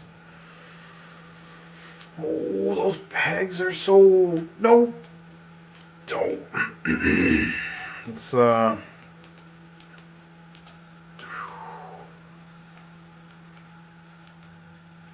Oh boy. We can get them, then we got them, you know? So it's like I always say. If you can get them, then you got them. Oh no. Oh no, oh no. So, anyone ever play Golden Axe? I'm thinking a lot about Golden Axe lately. And how, like, that whole Conan the Barbarian-esque, um, like, style and mythos and everything, like, that was super popular in the 80s. And it just, like, completely died. But it wasn't popular enough that it did anything in, like, popular culture for, like, where people associate it with a time frame. And I find that really neat because I wonder if it coincides with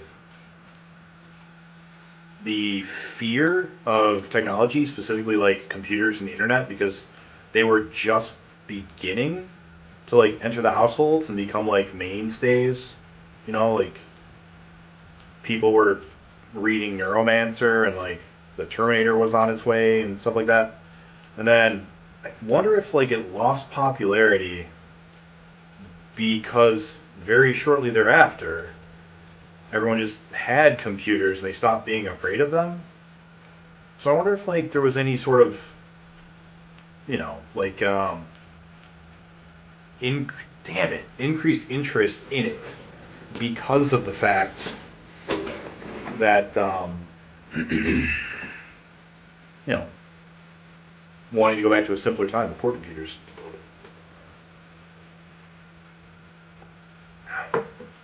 Who did you like to play as, Starsons?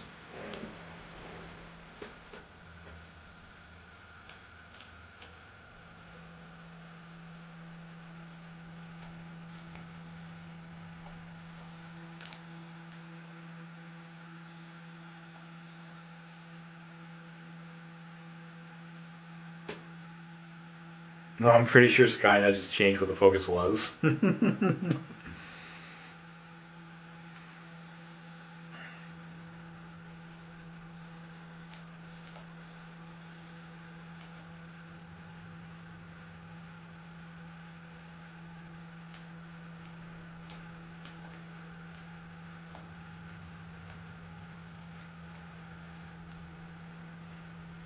Yeah, I don't know. I just just seems weird to me. You know you had all those people that like had girls in chainmail like on their walls and like had your big beefy dudes like going out and fighting dragons and like all the desert landscapes like a dune type thing. And, like that was all really big for a little period of time, like early '80s. You had a Heavy Metal, right? That movie that had a lot of that kind of stuff in it. Um, so I don't know. I just find it weird that it was like really big for a minute, and then it was just gone.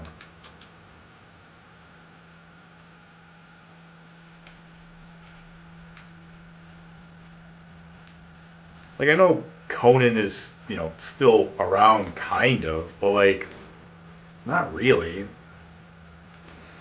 And they try to make John Carpenter from Mars, which is kind of similar. Like it's in space, but it's still basically a desert opera. And yeah, that just didn't go anywhere. So I feel like it's not something that really can be sustained today with today's market. Like there's no market for no interest in it right now. I wonder why.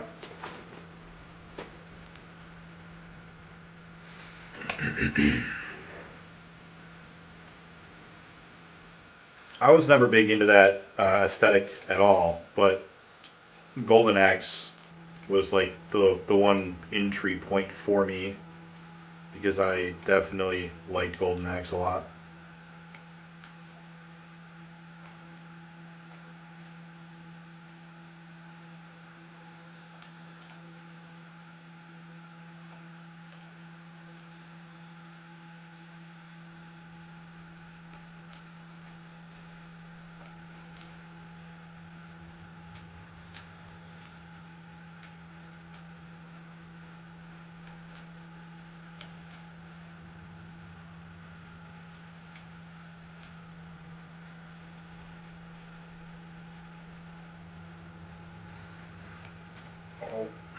So we've got one pin on the top left still. Masters of the Universe is getting a remake. Oh, that's true. He-Man. He-Man also kind of fits into that.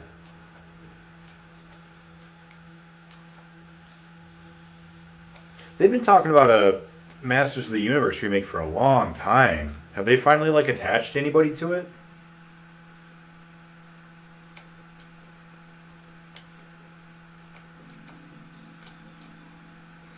I feel like, didn't they just release a Masters of the Universe and a She-Ra onto Netflix? And didn't Masters of the Universe like die instantly, and She-Ra is still pretty good, like pretty popular?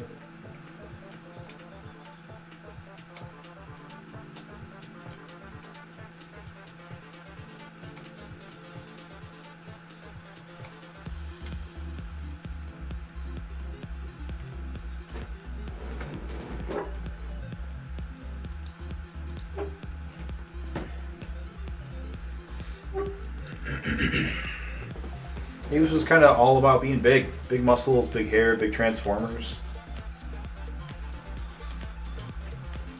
Yeah, that's true.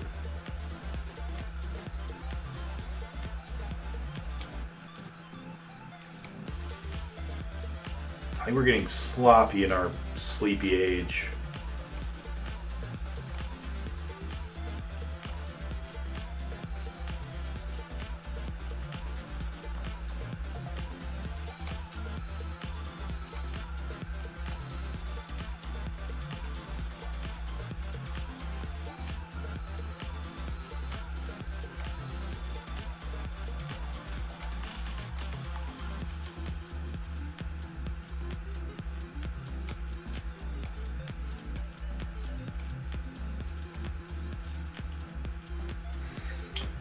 Getting a cartoon remake on Netflix and a live action movie with some people attached.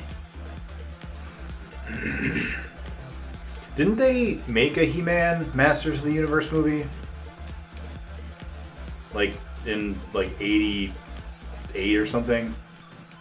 They had Beastmaster and they had Dune. And they had Conan. I thought they made a He-Man movie, a Masters of the Universe movie. Maybe not.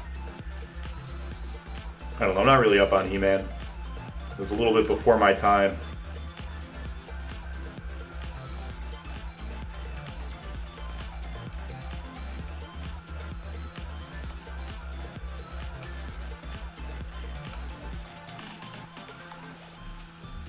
We still got them up top.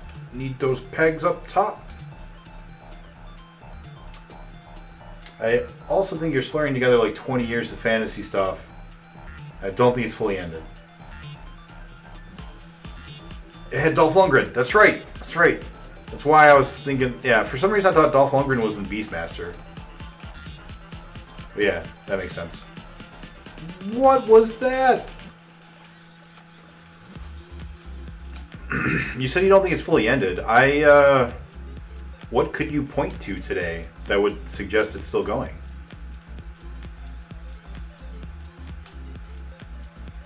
Because all the attempts to bring it back, like there was a Conan board game that didn't go anywhere. John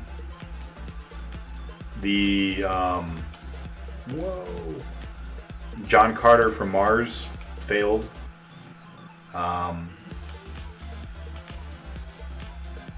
Yeah, I'm not sure. Like, what is there today that you think points towards it still continuing on? Like, the aesthetic isn't gone, right? Like, aesthetics don't ever really leave. They just fade out of popular culture. And that's what I'm saying. Like I feel like that particular brand of naked man flesh in the desert died out in like it was like a you've heard me say it. I'm just repeating myself at this point. So yeah. I'm curious what it is that still. Oh.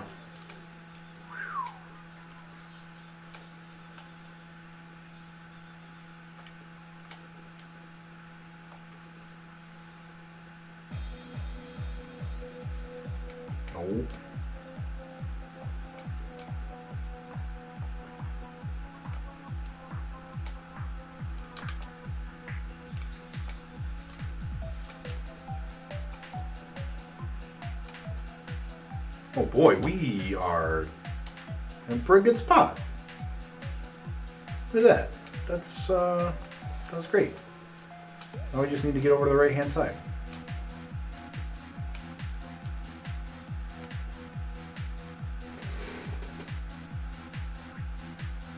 Spartacus, Clash of the Titans, Prince of Persia, 300, Gladiator. Different. To me, that's not the same. Because now you're looking at historical dramatizations, I guess. And what I'm talking about is more of the pure fantasy that existed. The, like...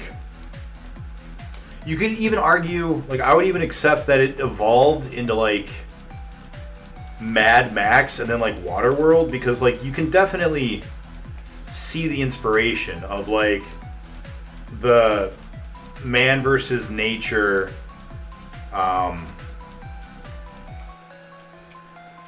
sensation that comes with that, you know, style. Damn it! Those are different.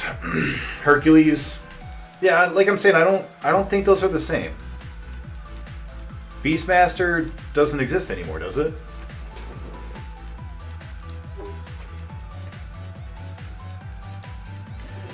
So I don't know. I guess you're. I think maybe I'm splitting hairs, but like to me, it feels different if there's like mythology or history behind it, because then it's not like part of the aesthetic as much as a product of its time, right?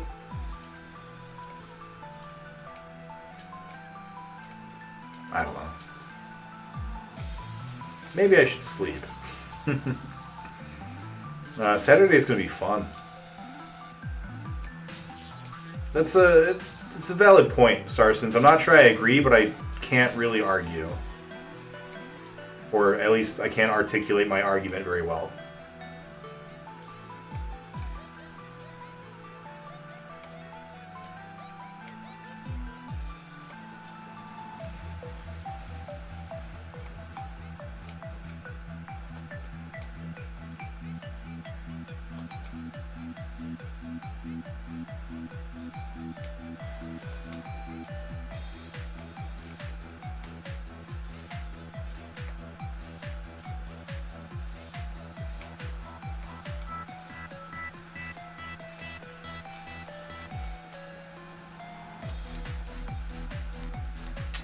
You know, Sonic turns into a ball too.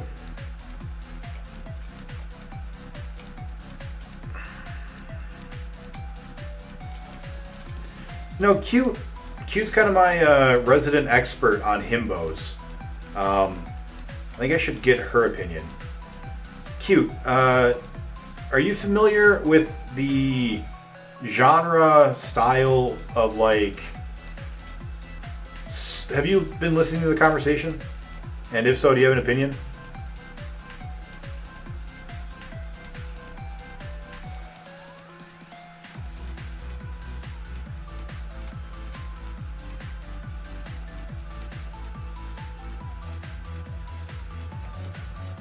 Ooh, that was a close one.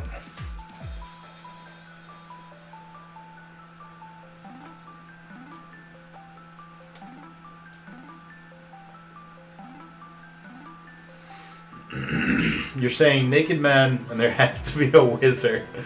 What if the wizard is the naked man? I mean, that's not exactly what I'm saying, but I mean, close enough. Curious what your impression is. Cute. So I guess let me look into it because I want to say that there's a name for it, like low fantasy. I think is what it's called. I think it's low fantasy, where high fantasy is like knights and kings and queens and such. Low fantasy is Conan. Is that right? Or is low fantasy dark, like gritty and realistic? I don't remember.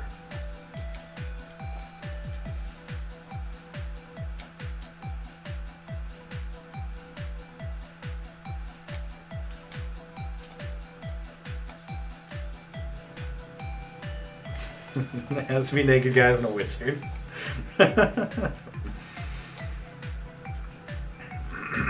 So, okay. One thing that stops it from being, one thing that's maybe more specific that I think is crucial to the genre, but maybe not. Maybe I'm wrong. You need a solo hero, right? Like it needs that man versus nature aspect in it to be part of the thing. And like they don't have to be 100% alone, but like Mad Max is alone most of the time. Conan is alone most of the time. Like sure they've got friends and the friends, pop up and do their thing.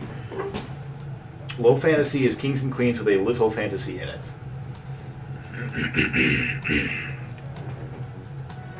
I agree with you about He-Man.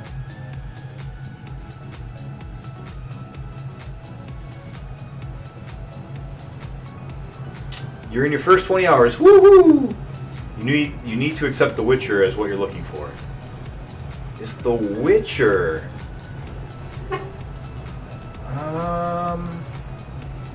Is there a desert in The Witcher? I don't remember. I only saw a couple episodes. Because there's got to be a desert. If it's not a desert, it doesn't count. Like, that is one of the rules.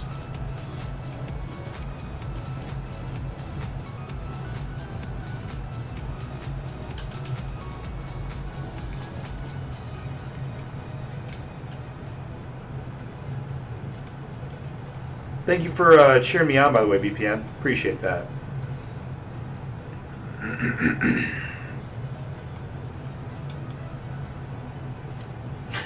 Naked man in a desert with a wizard. You're full of shit, and I'm mad at you now.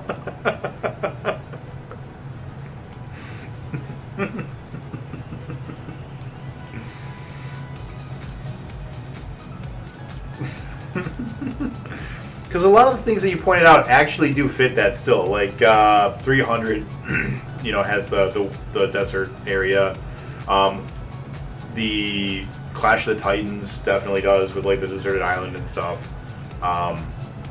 It didn't rule out most of what you said. I'm gonna actually like look it up and find out what the genre is called, and get back to you on that.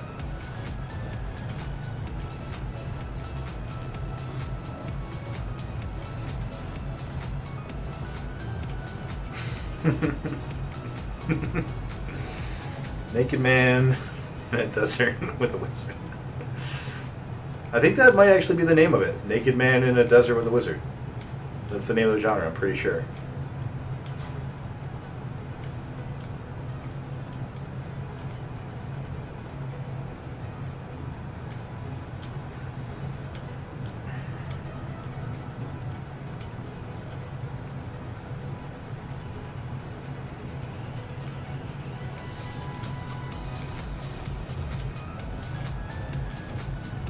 I would like you to go to the right. Wait, can I change which direction I'm shaking?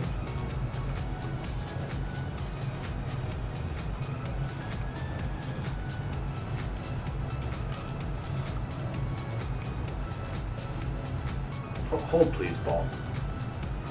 Just fall down there. No, don't. No. Alright. Is that everything up on the top? Looks like it's everything on the top.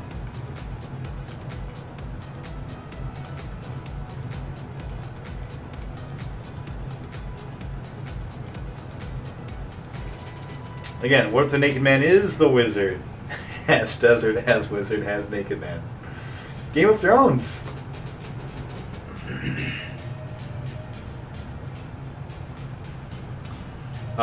So, Game of Thrones. Who is the main character of Game of Thrones? Has Naked Man, has wizard, has desert. Oh no, what am I doing? What was that? What even was that? If the Naked Man is the wizard, that's probably fine. Beastmaster was a wizard. He was a master of beasts. He was like a druid.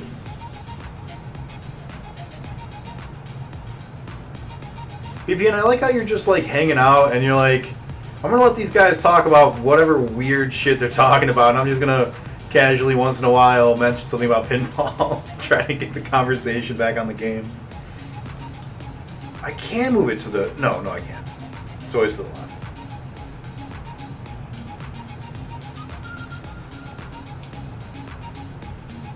Wait, is it? No. I can move it both directions. Hey, nice! Jon Snow, you think is the main character? You literally only want a Conan ripoff. Which there are a ton of low-budget Conan ripoffs. Hold on. So, I need to better define what it is that I'm talking about. I agree with you. It's not a Conan ripoff directly, but in D&D, there is a campaign world called Black Sun. Are you familiar with it? Because Black Sun is what I'm talking about. Black Sun is... It should have the name of the genre in it, because when they made Black Sun, they made it specifically to be that. And so in the very first printing of it, in the book, it should say what it is. I know this because I've read it, and I want to go and get it, but I don't know if I have it.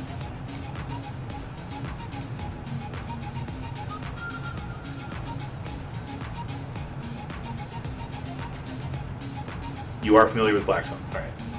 So yeah, you know what I'm talking about. I'm not saying just a Conan ripoff, but like there is a something, a genre. No, damn it! Should have shaken it, baby. Fuck. We need to go up. Oh, just right through the hole. By the way, you are fucking rube. Sword and sorcery! Is that what it's called? Maybe? I don't know. Why am I rude? You fucking rube? I don't know what rube is. Is that an insult from Dark Sun? I haven't played Dark Sun in forever. I just remember it exists, and that I have a book. Or had a book. Yes.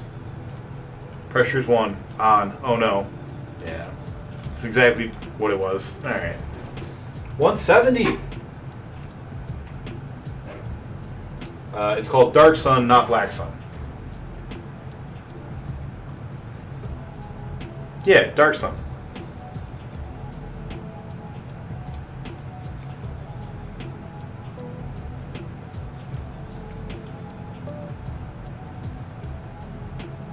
Still, you got the point across. You know what I'm talking about. That's the important thing.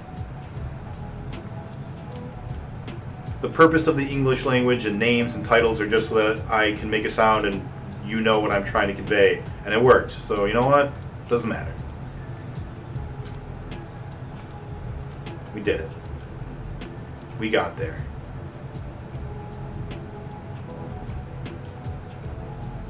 What is a rube?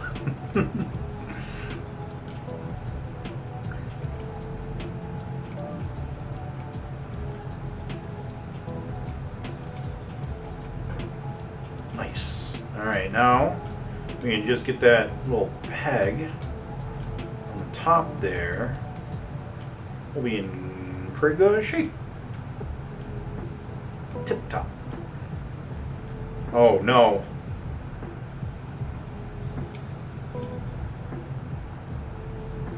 Sword and sorcery. Sure. But Naked Man in Desert with Wizard wasn't good enough for you. Oh. It was pretty. I mean, it was pretty much what I was. Yeah, but I think that it's at the exclusion of other things as well. Might have been a more fair way of putting it. I don't know what I'm saying anymore. What time is it? 10:15. Well, it's not time for bed yet.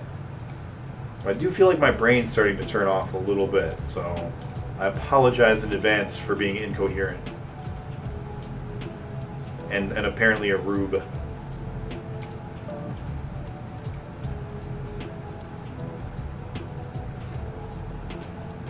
So we've got Scorpion King. I don't know what in the name of the king is. Scorpion King's a good example, though.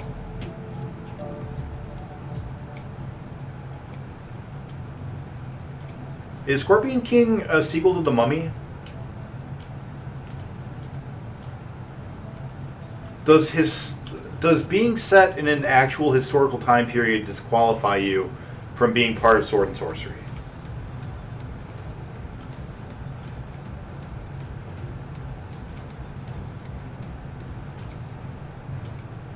Or like maybe it's a sub-genre, historical Sword and Sorcery? The prequel?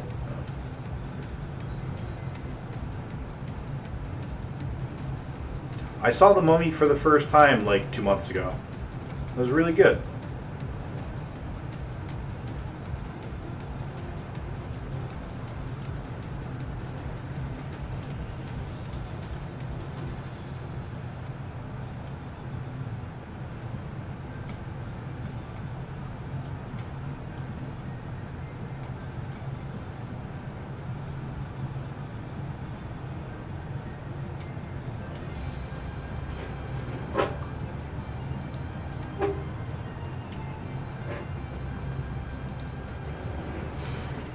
Not according to Google. Fair enough. I will have to go and do some Wikipedia-ing. I got 2 tasks when I'm done with this game. I got to look at Willick's link, and I've got to look up Sword and Sorcery.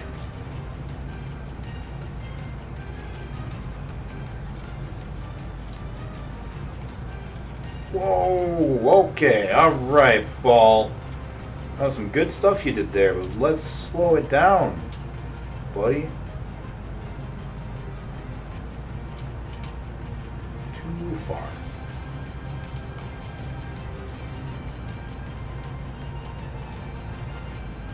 I'll be back.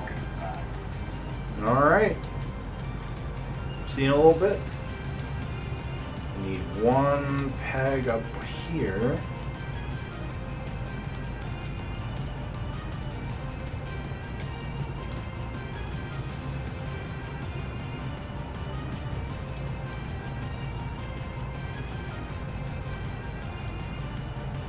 Let's get back up top, shan't we? Please. Damn. List of Sword and Sorcery. Heading to bed. Alright, night, buddy. I will see you on Saturday. Sword and Sorcery is a subgenre of fantasy characterized by sword-wielding heroes engaged in exciting and violent adventures. An element of romance is often present, as in an element of magic and the supernatural. Unlike works of high fantasy, the tales, though dramatic, focus mainly on personal battles rather than world-endangering matters. Sword and Sorcery commonly overlaps with heroic fantasy. I mean, that says nothing about naked wizards and deserts, so, like, I don't know, I'm gonna have to look deeper. It talks about the supernatural, so there's the wizard, but, like, where are my naked dudes with, in the desert, you know?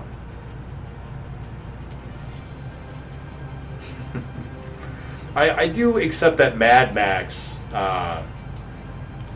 like, kind of changed that, you know, and like is the evolution of it. I do accept that Waterworld probably also is as well, because they have the that element of the hostile environment. Night, buddy. I hope. Oh my god, I'm mad at you. Hope Jake kicks you in the head. That'd be so mean. Why would you want that? Oh my god, don't do that. Why do you do that, ball? I'll have a better articulated answer, or just talking points at least, on Saturday.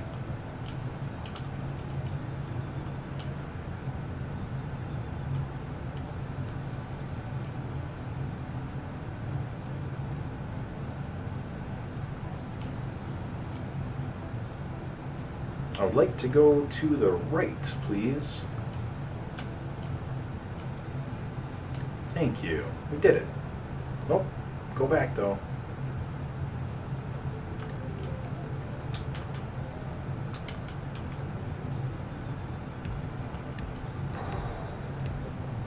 Yeah, nice.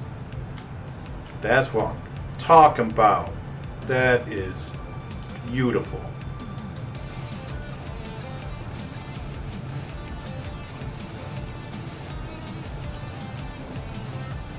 Still got our bullshit middle, though.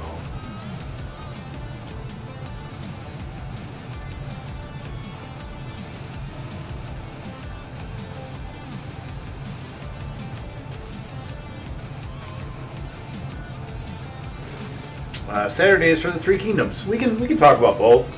I'm gonna have 24 hours. What the? Don't do that, ball! Oh, what? Oh, that's some bullshit. I don't like it.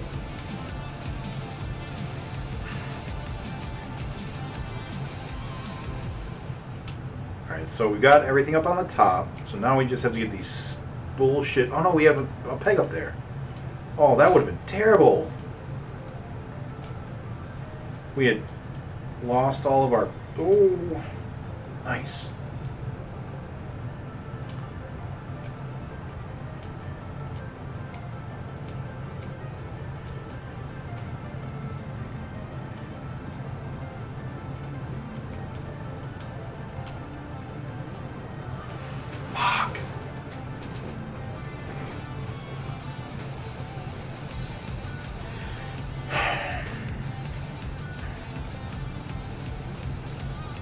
You know, Three Kingdoms has naked dudes in a desert with wizards.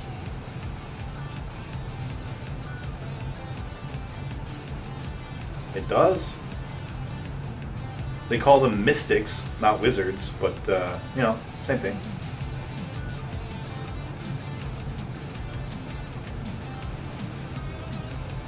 Were you here, Willick, when I was telling the story about Dolph Lundgren and the people that tried to rob his house?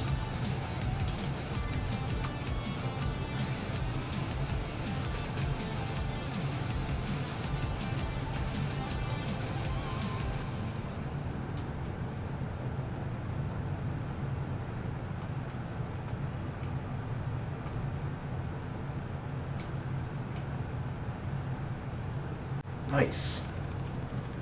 I'll get it. You could get that white. That'd be so choice.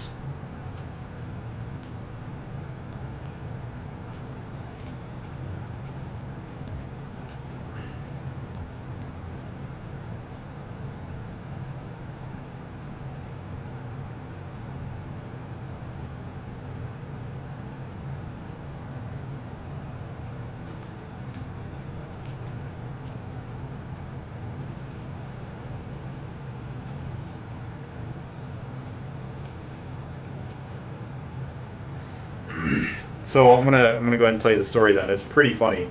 I believe this is a true story. So these two guys are going to rob this mansion in like LA, California somewhere, and they walk in, and the place is huge, and they walk in. And they know that the wife is going to be there because the husband's never in town, right? The husband's out doing something, and they know it's just the wife. So they come in, and they find the wife, and they're like, hey, look, clearly you've got a lot of money. We're not going to hurt you. We just want to take, you know, some stuff.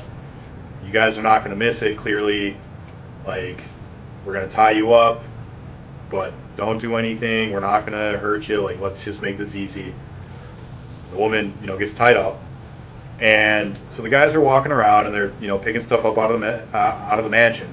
And at one point they go, "So why do you guys have a giant portrait of Dolph Lundgren hanging over your mantelpiece?" And she goes, "That's my husband." And they stop and they go, "Wait, we're robbing Dolph Lundgren?" And they both just kind of look at each other and they start putting the stuff back. And they go, "I'm so sorry. I had no idea who you were." And they let her go. And then they just left and never came back.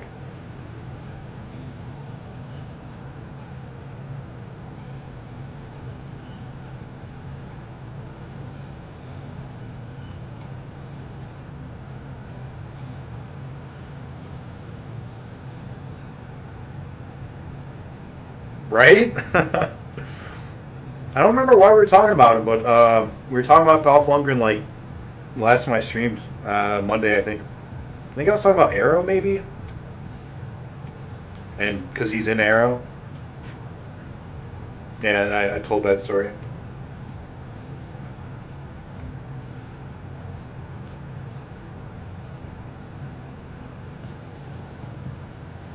This was, if I remember correctly, it was back like in the early 90s. So he was still pretty well known. Not like today where most people, don't know who he is. Oh, the stage is kicking my ass.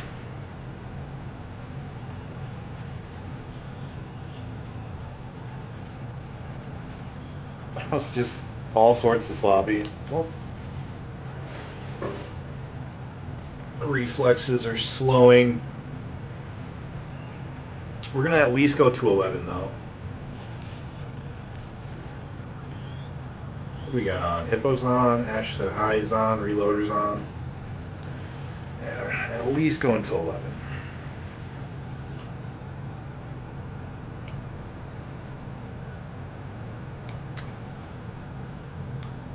Willick, how do you feel about the music being played in the background? Do you think it'd be better if I just played the video game music for 5 hours, even though it's the same looping track?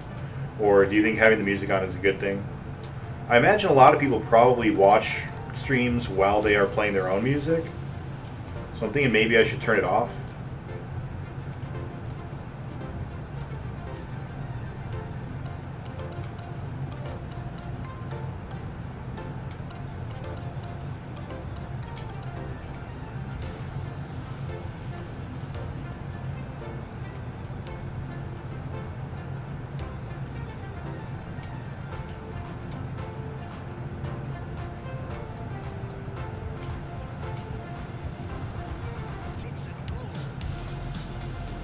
Still got one peg in the top on the right.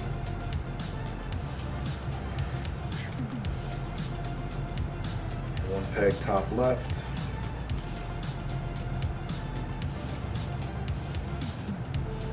Everything music is good because it's very opposed to the same constant thing or worse, silence. Alright, sounds good. I just, not a lot of other streamers do it. They only usually do it during breaks or when they're like loading into a game or whatever, so wasn't sure if I should take it off. But if you like it, and Starson said he didn't care, and I like it, and no one's complained, I guess I'll just keep it going. So what are you doing up this late? I know you said you've been staying up really late lately.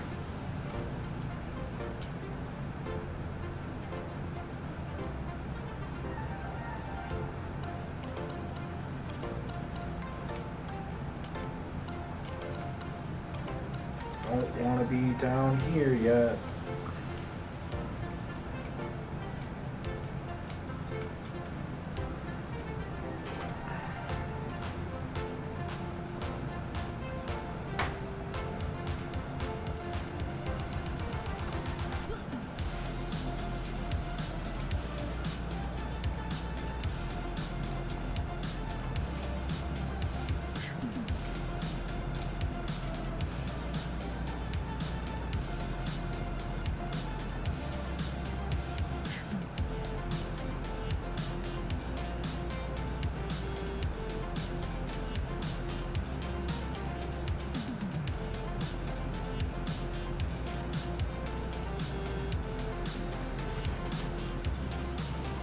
been thinking a lot about Gungeon lately.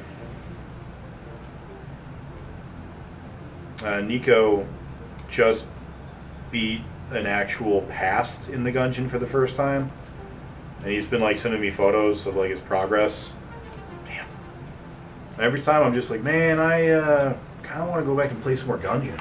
I'm always up late. I almost never go to bed before 1:30 at the earliest. Lately it's been like 3:30. Jeez. That's a lot of AMs. Oh, I forgot to be to work early tomorrow. Crap. Nope, still going to 11.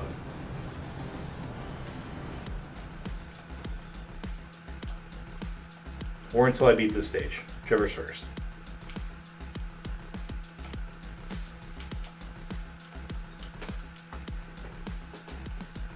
Doing some work in the butcher shop. Well, I appreciate you having me on, man. Aw, thanks. So 11. Thanks a lot, Willick. Thank you for having faith in me, Q. I have faith too. I just need to stop being on autopilot.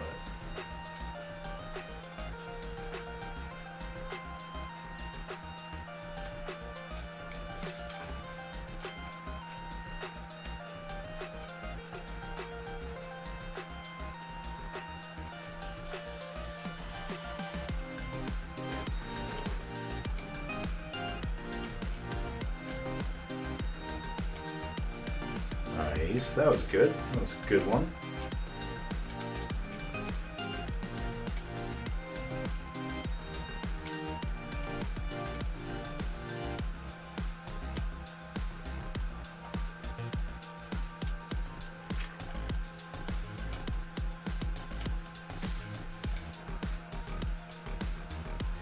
Awesome. All the stuff up top, almost. Just need to get 3 lights. 2 lights.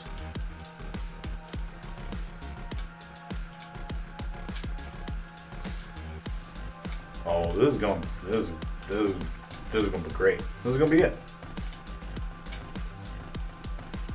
These pinballs, they're not even going to know, man. That's everything up top. Now to get these stupid, damn it. So you have to be up early and you have plans after work tomorrow. You should sleep. So I hope you can beat this all soon. Me too. Yeah, at the law firm we got like 30 potential new clients like in the last hour of work. And we're supposed to call all of them. My team is supposed to call all of them, and there was no way we were going to get all of them done in an hour. So Big Boss asked if we could come in early.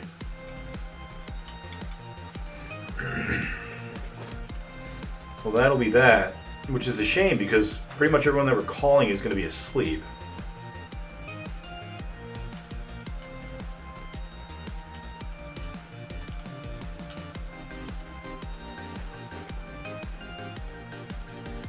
I'm re-watching the replay.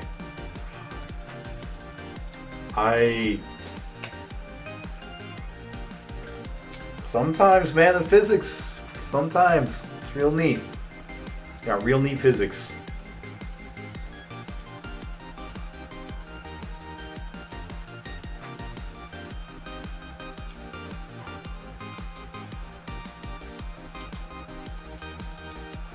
So cute. Do you know when you're gonna stream next? You said you might be doing some more streaming since you got a little bit more time.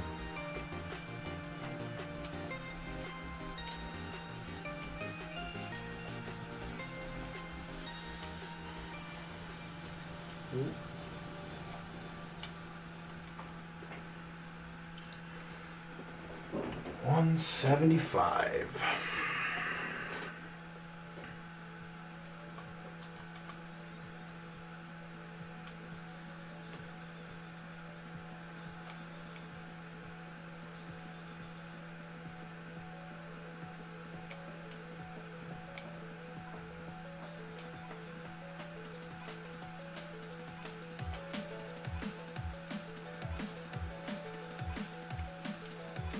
That was really nice. thank you, game.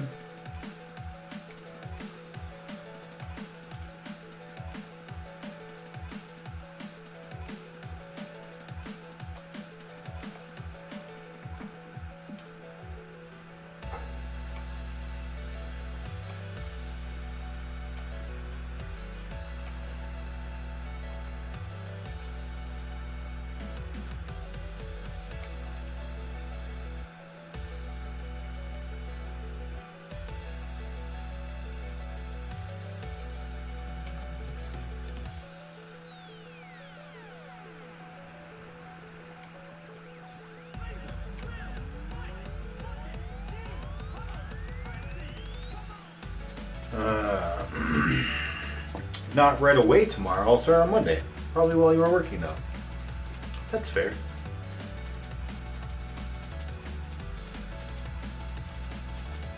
You also could do as soon as I'm done, and that way I can raid you.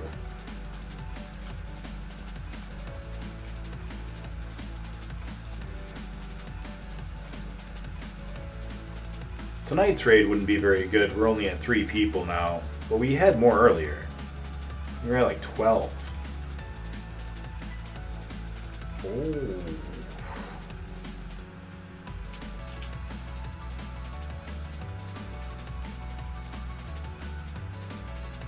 You could even do both.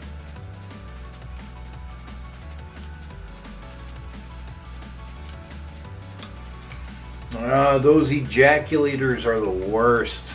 I hate ejaculators. They're always messing everything up.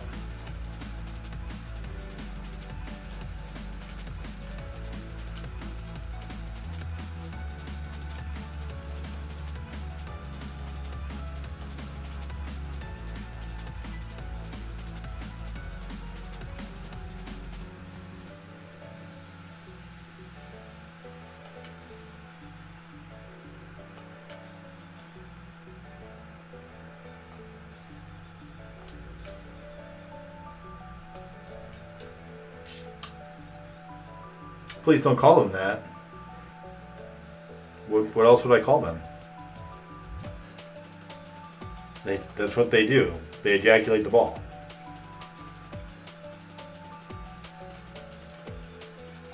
What do you think that word means?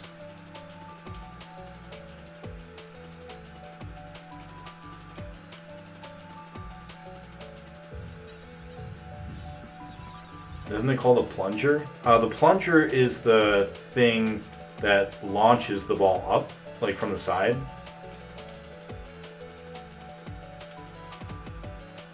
Where I start. Ooh.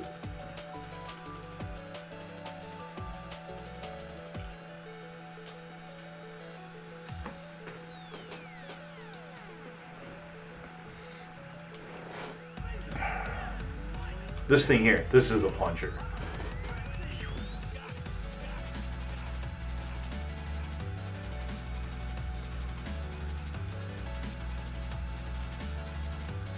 Nice. That's almost the whole side cleared out.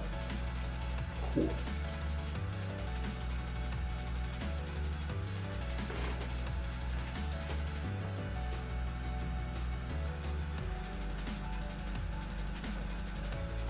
That is the whole side cleared out.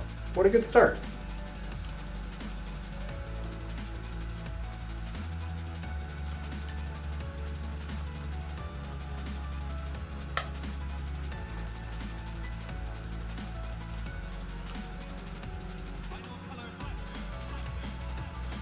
Oh no.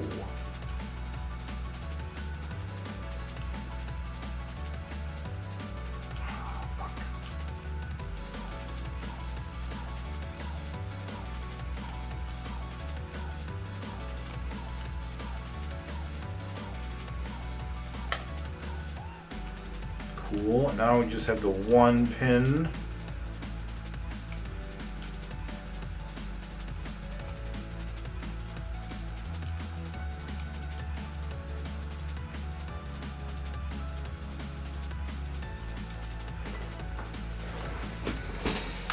Oh, good start.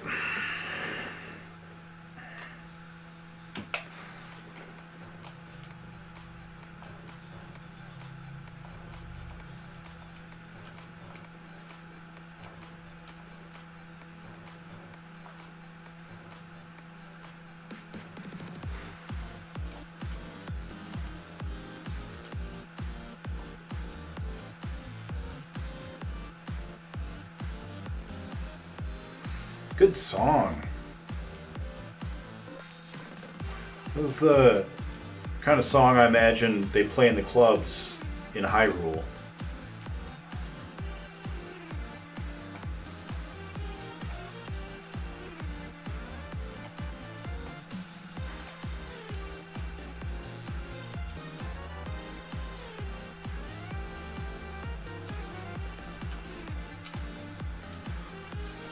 Alright. Right side has one pin.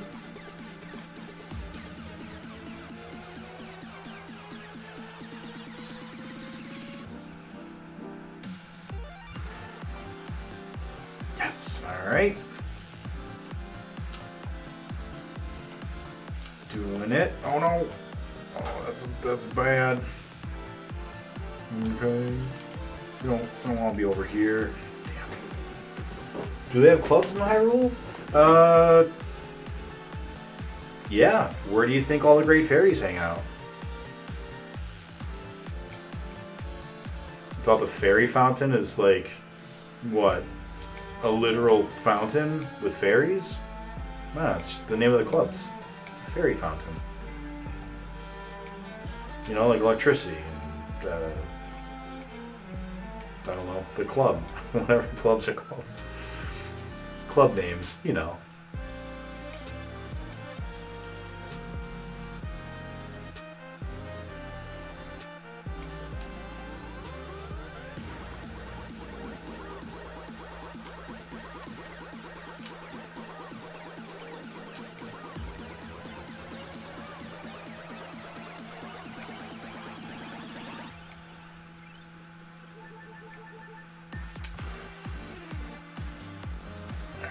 Still need one pin on the right. Nope, got it. Nice.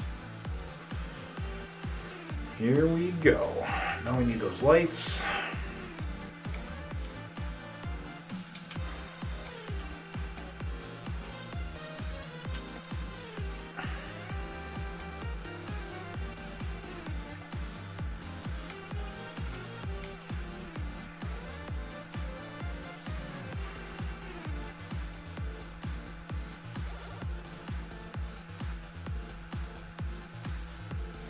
Right, right.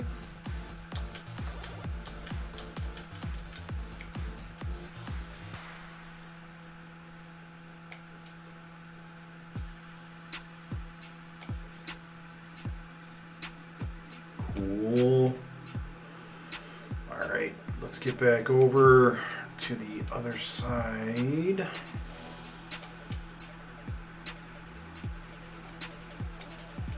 Come on, get those legs. Yeah, all right. Fuck! Oh,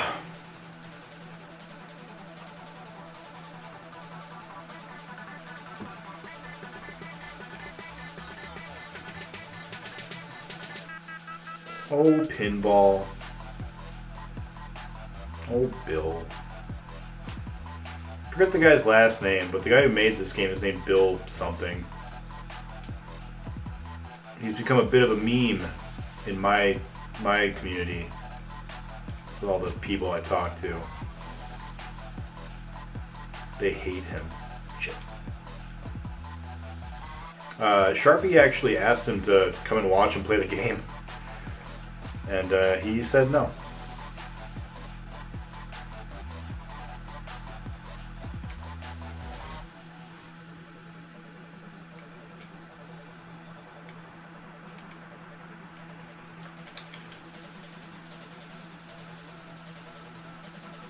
So everything on the left side's good. Now we just need to go to the right.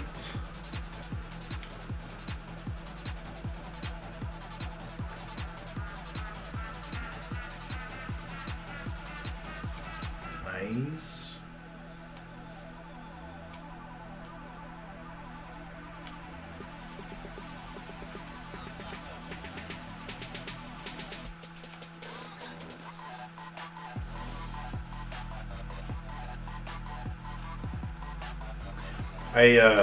I keep reflexively hitting the flippers whenever the ball is coming near it, and I need to stop because I think the angles are, for the most part, set up in a way where they will just naturally not get, not let your ball die.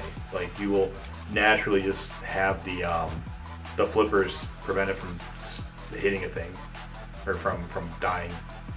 You know the words I'm trying to say.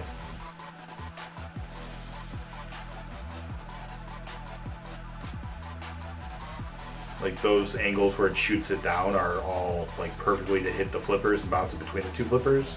Whereas when I go to hit it, I open it up and then it falls.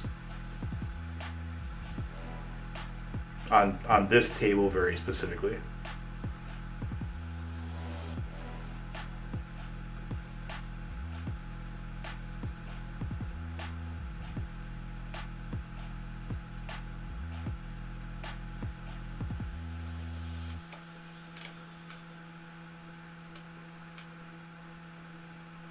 Damn it.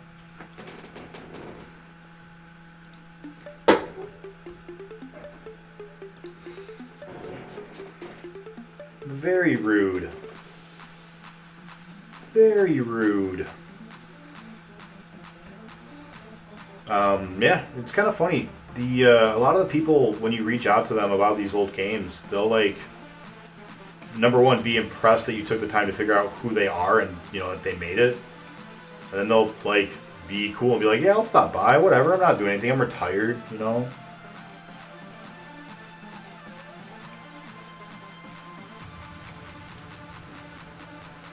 Like whenever people invite me to play the game I made, I'm always like, hell yeah, let's go, let's do a thing or whatever. Like I'll talk about it, whatever you want. But a lot of people, or not a lot of people, but some of the people like Bill are just nope, no interest. I was a cold-hearted, mean programmer, and all I wanted to do was get my job done and get my paycheck and get out of there. I don't care. I don't have a heart. I don't know Obama. You know?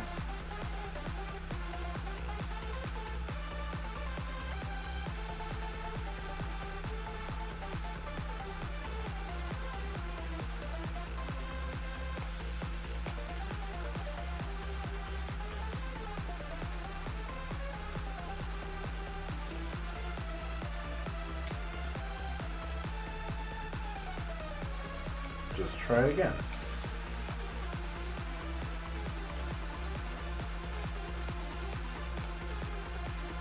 I want that pin. I want that pin game, and you're gonna give it to me.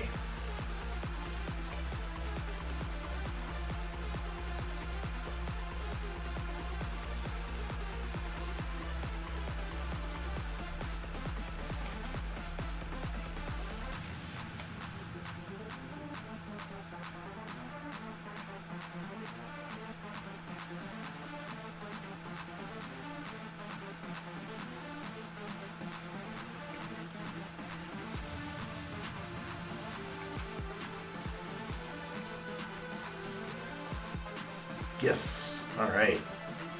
Now we can go somewhere else.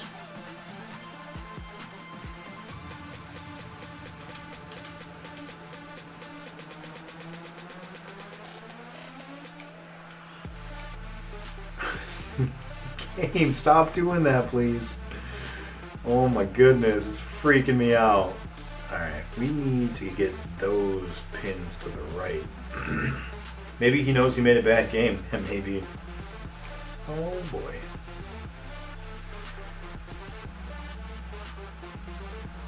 We did. So what pin are we missing? Is it on the left side bottom? We only need 3 targets right now. We need those 2 lights, and we need a pin on the left side somewhere. Yeah, it's the safety pin. That's all we need is these 3 targets and we win. Maybe. We don't actually know that for sure. Oh boy.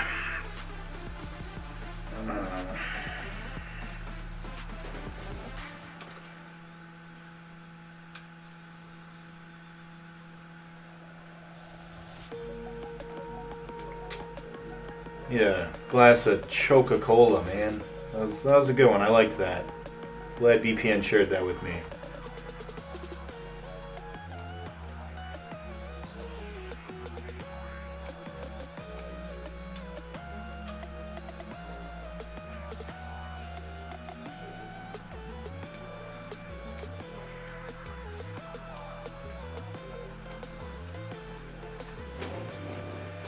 $152. I think this will probably have to be my last ball, or my last run. I would not mind some pop right now, but I'm drinking water. Good on you. Good on you. Proud of you. I'm still drinking more soda than I should be, but but definitely less than I was. And for a snack, I literally have just been reaching into a bag of salad and just like eating little chopped up carrots and lettuce.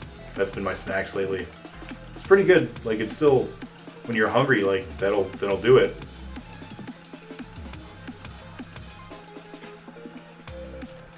Yeah, taking the New Year's real serious. We're gonna do it. Dropping to 200 pounds. And this is gonna happen.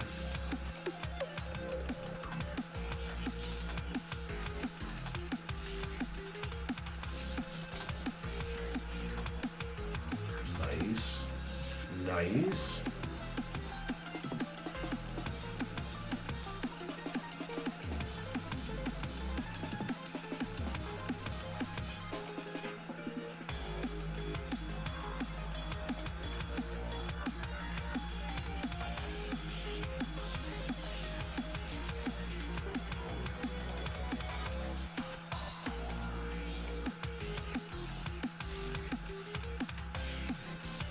Want to buy some dried fruits and nuts?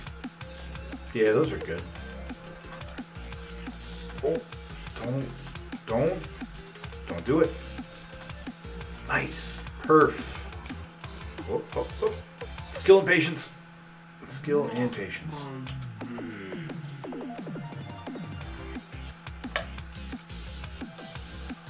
Fuck.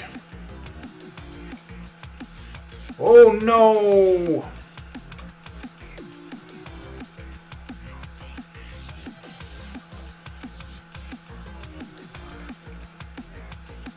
That one was looking pretty promising. I'm kind of sad about that. They all look pretty promising. I feel like I say that like every other ball. Because they are. You know, every ball is special in its own way. And you really got to cherish those balls. Because one day you won't have them. You know? One day you'll be playing some other game.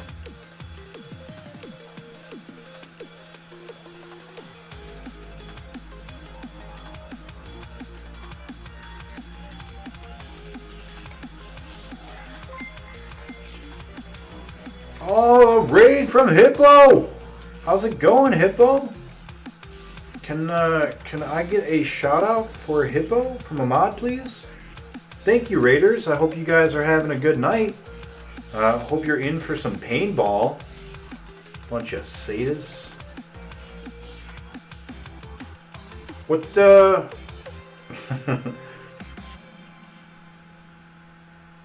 give me a shout out. What were you playing? Oh, Boulder Dash on the ColecoVision. That's right. Thursday is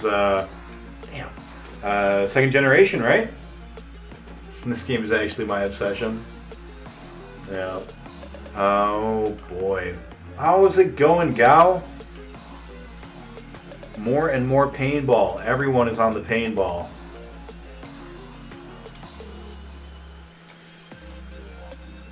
This is what all the cool kids are doing, man. We all quit smoking and doing drugs and we started playing Wild Bill's Pinball Paintatorium.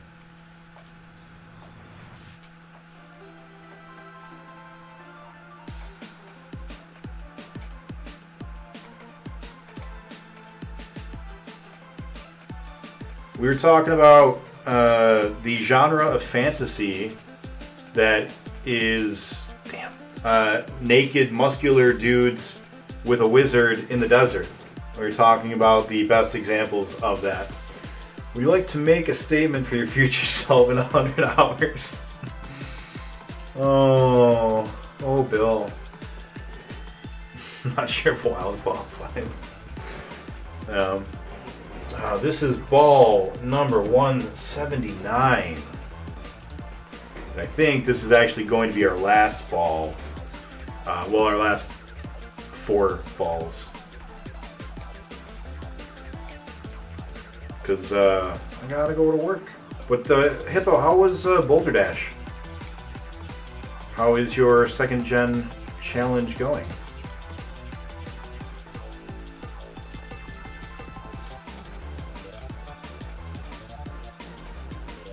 You know, there are a lot of naked muscular dudes that walk around with wizards in the desert. Wrestling and Caravan took a little desert trip. That's true. That's true. Tough. Oh my goodness. We were debating whether or not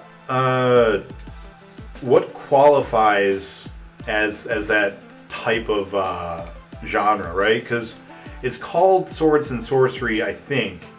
I need to look that up, but that's what another viewer, Willick, had said. And based on the description, it seemed like it was a little bit too generic for what I was talking about. But maybe I'm just making up a hyper-specific genre, and I'm wrong. But I was thinking like Conan, Beastmaster, John Carter from Mars, He-Man, like, and what I was describing it as was that the classic genre of, you know, big muscular naked dudes with swords, but there's magic, so they're running around and typically like they're fighting against a magic dude, and they're almost always in a desert. And what is that called, right? Like you got Dark Sun, the D&D campaign setting of Dark Sun, that's pretty much just that. And we were debating what qualifies, and we were talking like, did that genre evolve into Mad Max and like Waterworld maybe?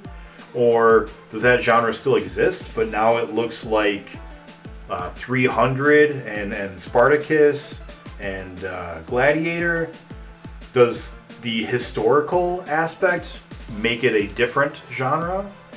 Right? Like if it's like the Scorpion King, does that count because it's like Egyptian themed? Or does it have to be in its own fantasy universe? So that's what we've been talking about tonight. What are your guys' thoughts?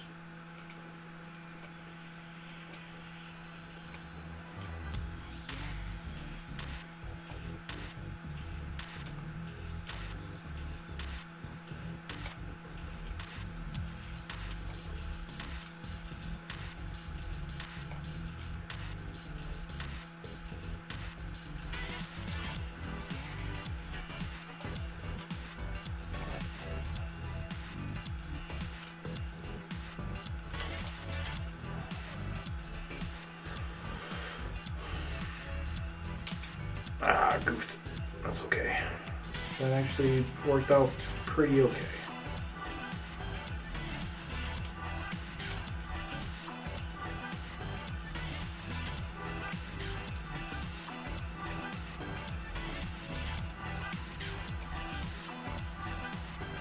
I'll be right with you, chat. Alright, so we got everything on top. Alright.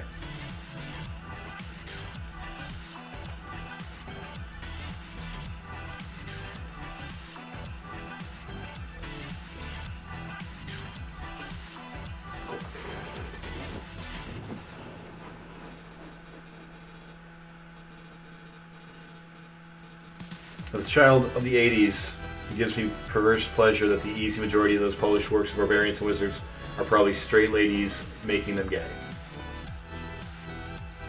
Alright. 300 does have magic, so that's playing it pretty straight. That's true, it does, doesn't it? The desert and exotica surrounding it has been popular in fiction, sometimes masked as history, since the Middle Ages of Europe. The genre really leapt out of the old adventurers' logs into exotic places, I thought. I'm trying to think of the last time I saw that played straight, and anything more modern that hits the same notes. We also often forget about all the other famous barbarian genre books that were very popular in the 19th century, like Clan of the Cave Bear. I have no idea what that is. I'm going to write that down so I can research it. I was trying to think of like anything modern, but the only things I could think of were like John Carter from Mars, but that's actually really old. But you know, they just made it. Prince of Persia, kind of, but again, it's like I don't know, it's a little different, but it kind of fits. But again, that's like a rebooting of an 80s, you know, franchise or IP, I guess. So, I don't know, I was trying to think of anything that was... The only thing I could come up with were like the historical mythology stuff, you know, like the new Clash of the Titans, Spartacus, Gladiator. I couldn't think of anything else. Alright, so we just need 4 targets, and maybe it's the end of this level. If we can get both of those lights, or all 3 of those lights and that peg.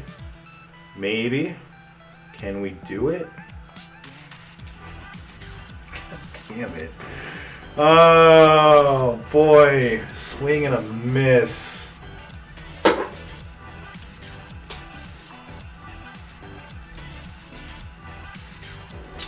think in general, media has moved away from the solo hero and towards bigger groups. The Martian almost. The popularity of the Lord of the Rings movies really pushed fantasy towards the big band of heroes. The written comics of Conan and Red Sonja have been successfully resurrected this past decade. Kind of, right? Like, they're not. Oh no! Don't switch that. They're not like. Well, how do you define resurrected successfully? Because they're definitely not like the cultural icons that they once were, right? Like, you're not seeing anyone talking about making a Conan movie again. Well, that's not true. You actually are. I lied. I don't know. Maybe you're right. But I was talking about how it seemed to me like that very specific niche of a genre seemed, from my vantage point, to kind of come and go pretty quickly. Like, it seemed like early 80s, you know, you had Beastmaster and He-Man and all that stuff. And then by like the late 80s and then definitely by the early 90s, it was done. Like, it was a thing of the past already. And I was like, that seems really weird, because typically, like, fantasy genres and such, you know, you've got your trends, obviously, but you don't see, like, wholesale just abandonment of the genre. And I don't know, it kind of felt to me like that had been. But, I don't know, maybe I'm just wrong, because a lot of people are saying it's, you know, a lot of other things. And I mean, successfully, that made cash. That's fair. Hello there. You enjoyed the new Conan. Just recently made some Conan movies. Red Sonja has been in development hell, I guess. Romance novels. Yeah, that's probably fair. Yeah, late 70s and early 80s. Barbarian media. You know, that's a good way to phrase it. Barbarian fantasy, almost. Whoop.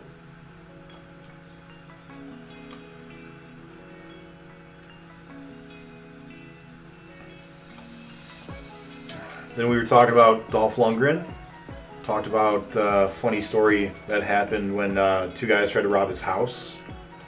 They didn't know it was his house. They tied up his wife, and they were like, hey, listen, you guys are clearly very well off, very rich. We're not going to hurt you. We just want to, you know, steal some stuff. So, you know, just sit here in the kitchen quietly or whatever, and we won't hurt you, and everything will be good. And then they saw over the mantelpiece a giant portrait of Dolph Lundgren. And they go, why do you have this? Why do you have this portrait of Dolph Lundgren? And the wife goes, that's my husband. And they just sort of look at each other. They're like, we're robbing Dolph Lundgren? And they just put everything back and walked away. And, yeah, it's a really funny story. I believe it's a true story. But, yeah, pretty good.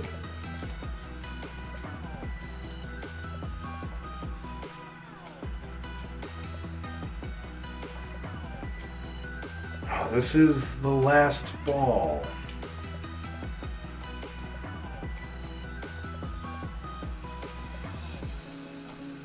This one's got to do it. It's make or break. Thank you for the raid, Reloader. Hello, Raiders. Hello, Reloader. Can we get a shout out for Reloader as well? What were you up to tonight? What were you doing? Thank you for following WCW Hotline.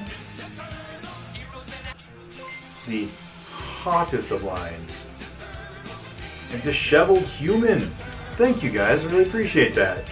For those of you that are new here, we are doing the cartridge archive. We are beating every one of the cartridges released to the home market in North America. And today, and probably the good number of days, we are going to be playing Virtual Pinball, which is this game. It's a great game. It's an amazing game. Damn it. Bitomba! Nice. Yeah, I saw you playing that earlier. I was hosting you when you started up. Yeah. How did you end up liking it?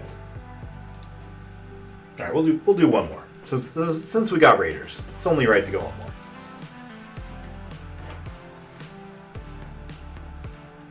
Yeah, they called WCW Hotline for all the wrestling scoops. Nice. I'm really excited because Revenge, WCW NWO Revenge, is on the list, and that's probably one of my favorite wrestling games. One of my favorite 64 games. We got a bunch of good wrestling games on here that I'm pretty excited to play. Like, when was the last time you thought about Dink the Clown? Right? Because he's a playable character in a bunch of them, and I'm excited to play as him. He was funny.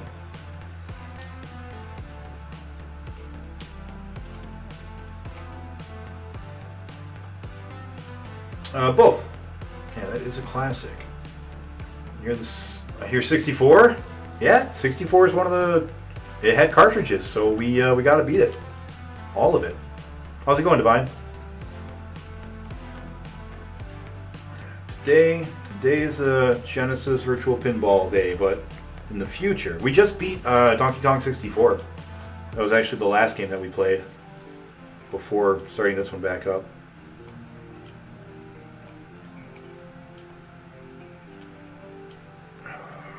Point of this game, you have to hit certain objectives on.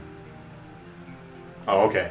It's like, did we just soft lock? Because I might just let it go, but you have to get certain objectives, and typically it's a certain amount of points. You have to get a certain point threshold, and once you do, you'll beat that table, and it'll move on to the next table. I don't know for sure that is the case with this one. It could be that I have to hit every single target at least one time. In one ball, but we'll find out soon enough.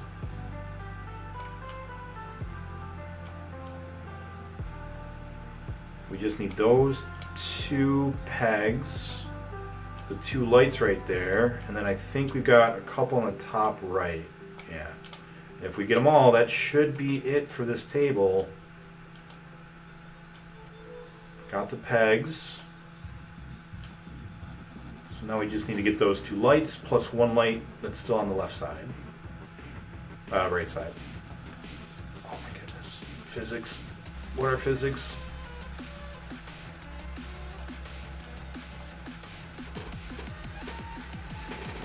Oh, it's going okay. You've been watching old Raws? That's awesome. Think it doink. Yeah. Yeah, he had his little mini-me. That's awesome. Combo a lot. Silverload has a charm to it. I'm not good at point-and-click adventure games, though. Oh, is that what Silverload is? Doing one is quite likely to involve the other anyway with how the scoring works. That's true. That's true. My goal has been to try to hit every single target. And like, I'm just completely ignoring points for now. But I keep getting one or two away every single time on this table, which is sad.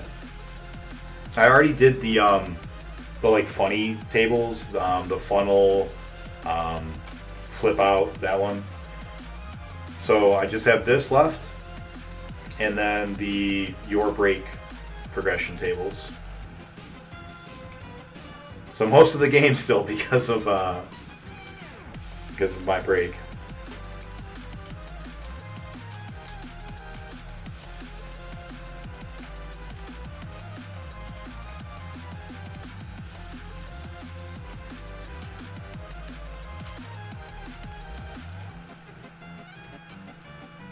It's almost always those two lights on the top up there.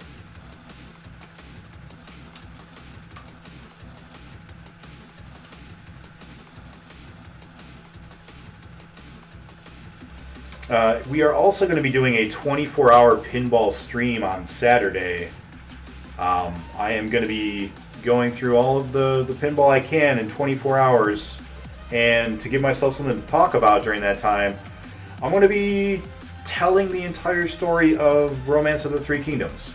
So if you've ever had to play through a Koei game and had no idea what the hell was going on, or you ever played like Dynasty Warriors or anything like that, I'm going to tell you. I'm going to tell you all about it, because I can talk about that for 24 hours, and I will.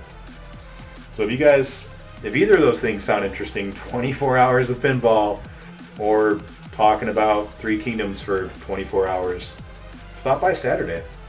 Flip Inline, aka the tables where the designers should have been given their own game. I agree. Those tables were fantastic.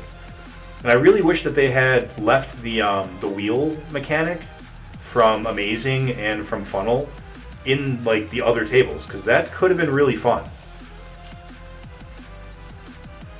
You've got a lot of modern day pinball tables that have those like the rail that's here that we're seeing that goes from the bottom up to the top on the left hand side.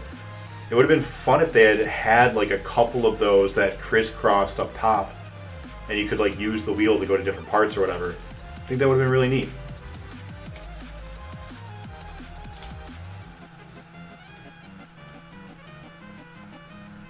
But instead they just limited it to those two tables, and I'm not sure why.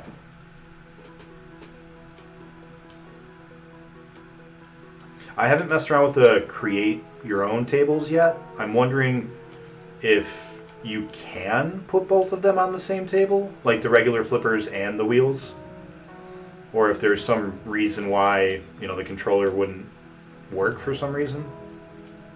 Because left would obviously flip the left flipper and not the wheel, but I don't know. Seems like that'd be fine. Just have it trigger both. Whoops, not paying attention.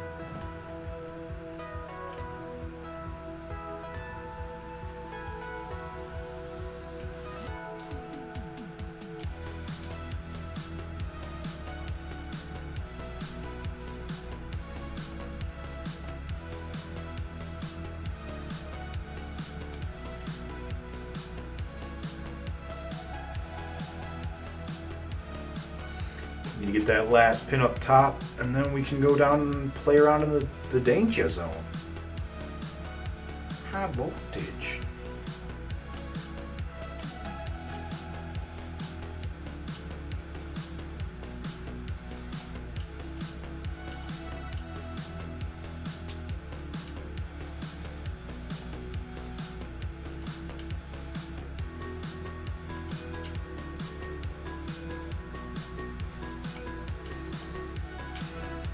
One little pin away.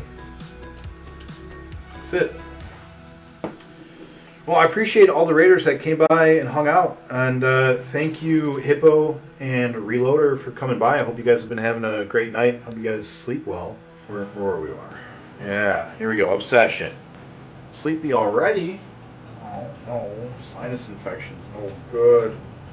I was really worried when I started talking about this last week that I was going to end up getting sick and wasn't going to be able to do it. But fortunately, I'm feeling pretty good. Pretty good. All right.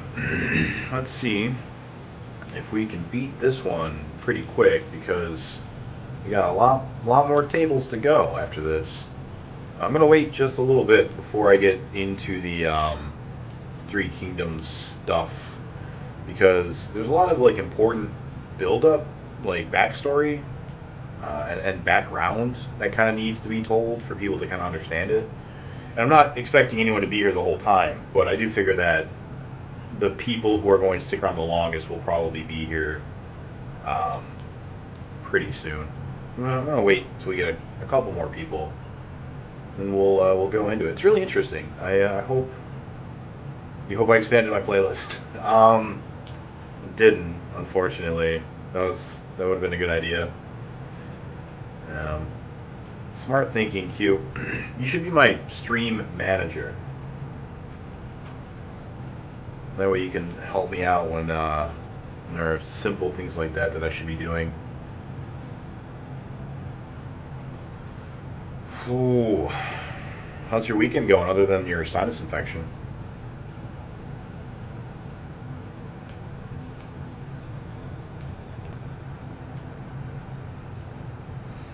How's the job hunt?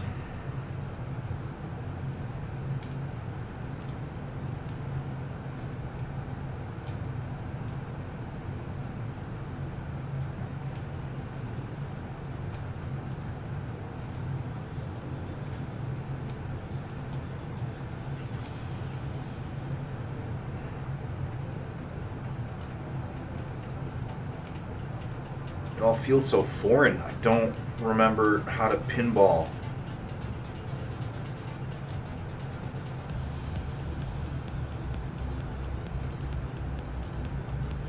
Pretty good. Nice. I'm starting at a detriment already. Yesterday, I did like the longest ring fit workout that I had done in a while. And then I went and helped my brother, not Dragon Brother, get ready to move. He's getting ready to sell his house. So, doing a lot of demolition type stuff in his kitchen. And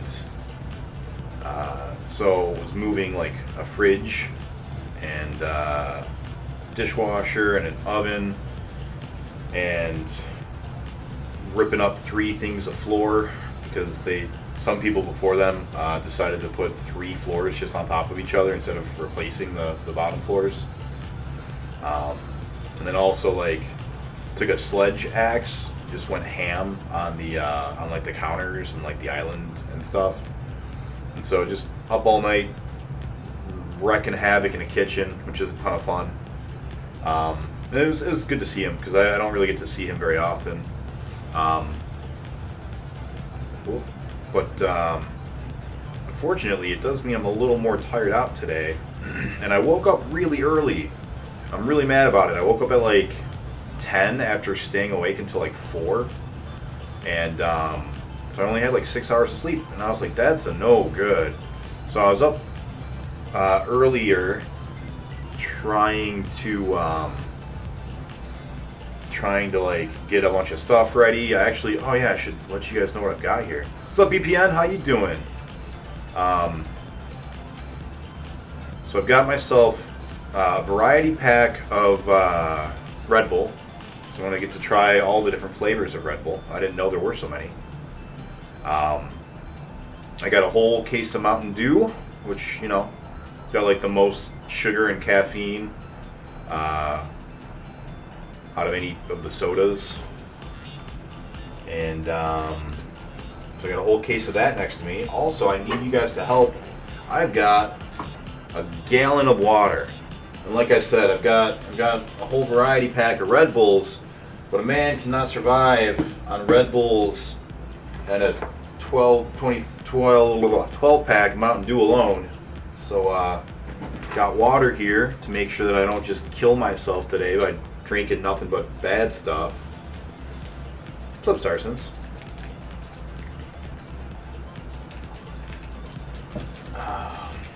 Tell me about your run that you blew, BPN. In addition to that, so I've got those 3 beverages. What's up, Really K? I've got snacks. I've got some grapes and some cheese. Got some trail mix for quick energy. I got a bunch of protein bars for slow burning, prolonged energy. So I think I'll be okay for a while. I will take a break occasionally, not often, but like maybe like every 3 or 4 hours I'll take a quick break just to like get up, walk around, bathroom, and during 1 or 2 of those I'll like make real food. And yeah, that's my plan. Damn it.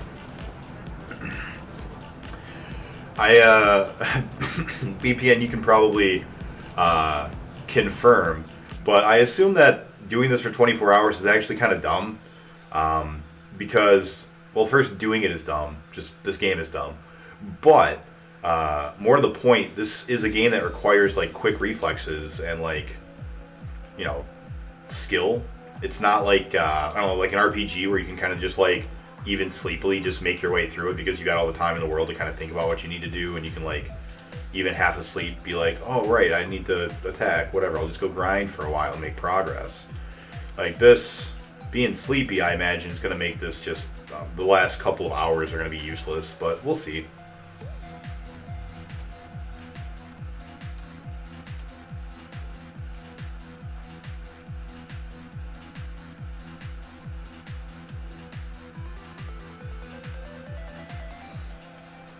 How's everyone, how is everyone's weekend? Starsons and Really K?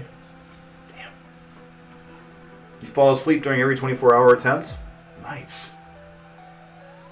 Is there a 24-hour countdown timer? It's on the bottom right of the screen, right? It tells you how long you've been streaming for.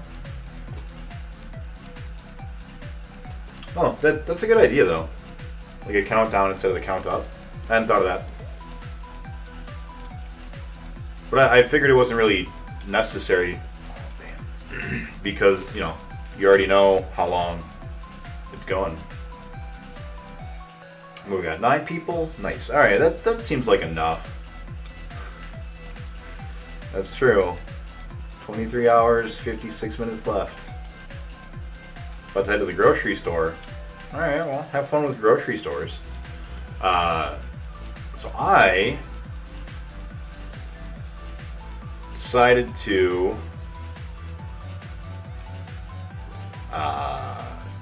write down a little cheat sheet for my Three Kingdoms stuff, and I'm going to explain why in a moment.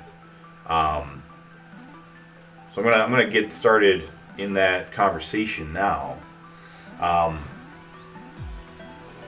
So Three Kingdoms, for those of you that don't know, is a period of Chinese history. And it's really, really famous. There's a reason why, like, every other Koei game is Three Kingdoms related, right? You've got, like, 12 Romance of the Three Kingdoms. You've got, like, 9 Dynasty Warriors, plus, like, 7 spin-offs from the Empires and Extreme Legends series. And then you've got, like, Urochi Warriors that had all that. And you've got... you got a bunch of movies, you got a bunch of anime, you got live action TV shows. Like, it's a big cultural thing. You love Dynasty Warriors. Me too. That's actually how I got into it in the first place, was Dynasty Warriors. I can't stay up late. It'll be your early morning friend. Thank you. Appreciate that. So, it's really, really big, and the thing that I always compare it to for, like, Western audiences is King Arthur. And the reason that I think King Arthur is a pretty good comparison is because here, you know, in the West, everyone knows about King Arthur, right? Like, everyone has heard of King Arthur, and people know, like, the main gist of it, right? There's the round table, you know about Merlin, probably. Maybe you know about, like, Guinevere, Lancelot, Monty Python and the Holy Grail, right? That whole thing. Like, maybe you know some of it. But most people don't know all of it, right? For example, there are 2 stories involving swords, right? There's the sword in the stone, and then there's also the Lady of the Lake. And it's like, well, which one of those was Excalibur? Were both of them Excalibur? Were neither of them Excalibur? Most people are just like, oh, I never thought of that. I didn't realize that there were 2 stories. I'm going to try to stay up as late as I can. Nice. What's your anime? It's negative 25 Celsius? Ooh, that's brutal. That is brutally cold. And so, in, like, the Eastern world, predominantly Japan, Korea, and China, from what I know. Pretty much everyone has that same level of familiarity with Romance of the Three Kingdoms, right? They know the gist of it. They know the main people, right? It's a part of their culture, right? It comes up. There are movies, like I said, blah blah blah. But if you go a little deeper, you start finding out all sorts of more interesting stuff. Like, did you guys know that King Arthur was killed by his own son, Mordred? I mean, most people don't know that. It's wild. It's like, oh, well, that's crazy. Or that this one's a little bit more common, but Guinevere cheats on King Arthur with Lancelot, and like Lancelot betrays him. Like a lot of people don't know any of that stuff, and they're kind of like, oh, that's fascinating. But the really big thing, right? Because there are a lot more people familiar with Three Kingdoms that do know like that level of detail about the Three Kingdoms. But the really interesting part is when you get to the actual history. So King Arthur, did he actually exist? Was there a real person named King Arthur? Did he actually have somebody named Merlin? Like, obviously, you know, the magic spells that Merlin does and the Lady of the Lake and everything is probably all BS, right? But we know that. But, like, was there a King Arthur? And if so, when? And what did he do? Did he really have a round table? Did he really, like, believe in a holy grail? Digimon. Oh, nice. Mordred is his son through witchcraft and trickery, right? Starsons, you know more stuff. Yeah, you get it. Yeah. So the fact that there is a history potentially to King Arthur is something that most people never even think about, right? And with Three Kingdoms, I have found that that's the case with a lot of people who are very, very familiar with the Three Kingdoms stories. They believe that they happened, right? They are aware that they happened, and they know that they did happen in history, but they think that what they know is the history, and it's not.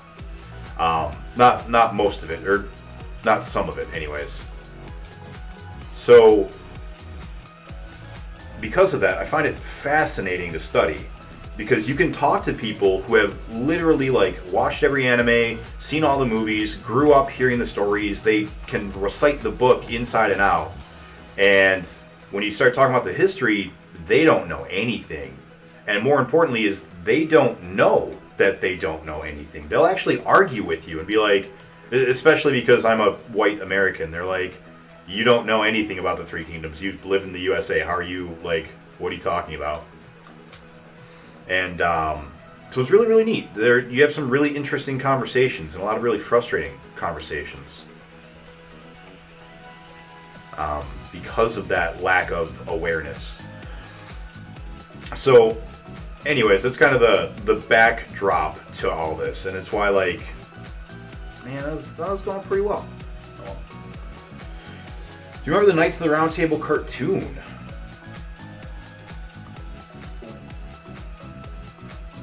No, I don't think I do. When was that?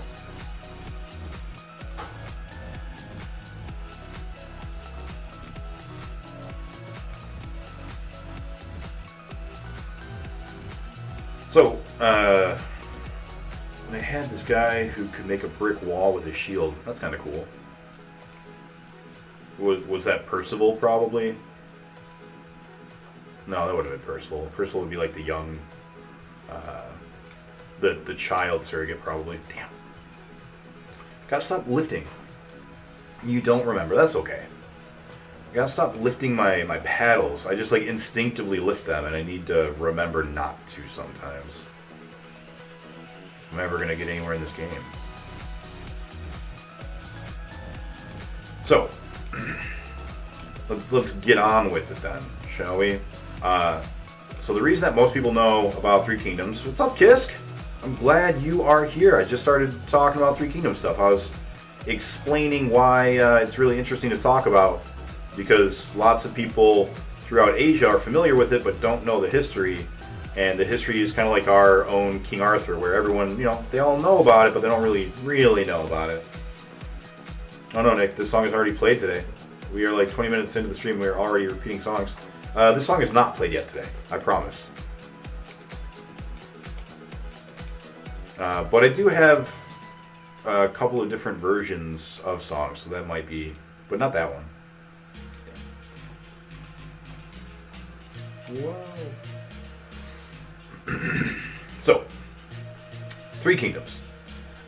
It was written in the 1600s by a guy named Liu Guanzong. And let me start off by saying I'm going to mispronounce all these names. I'm going to mispronounce everything. I read and I write a lot of Three Kingdoms, but I don't talk a lot of Three Kingdoms because no one that I know knows anything about it that I ever speak to verbally. So it's kind of like when you first read the word debris and it's spelled D-E-B-R-I-E-S, and so you spelled it, or you said Debris. That's what I do. I've pronounced it as Debris for a long time. It's really awesome to talk about because it's in freaking China and there's so many freaking awesome people who we know actually existed. Compared to King Arthur's story, we're not even sure if King Arthur really existed. Yeah. So, yeah, heads up, don't take my pronunciation to be accurate, because it is not. All of the names that I say will be wrong. But you'll get how to spell them in the Roman language, Roman alphabet, but just not, how to pronounce them. So Liu Guanzong writes this book in the 1600s. The book is huge.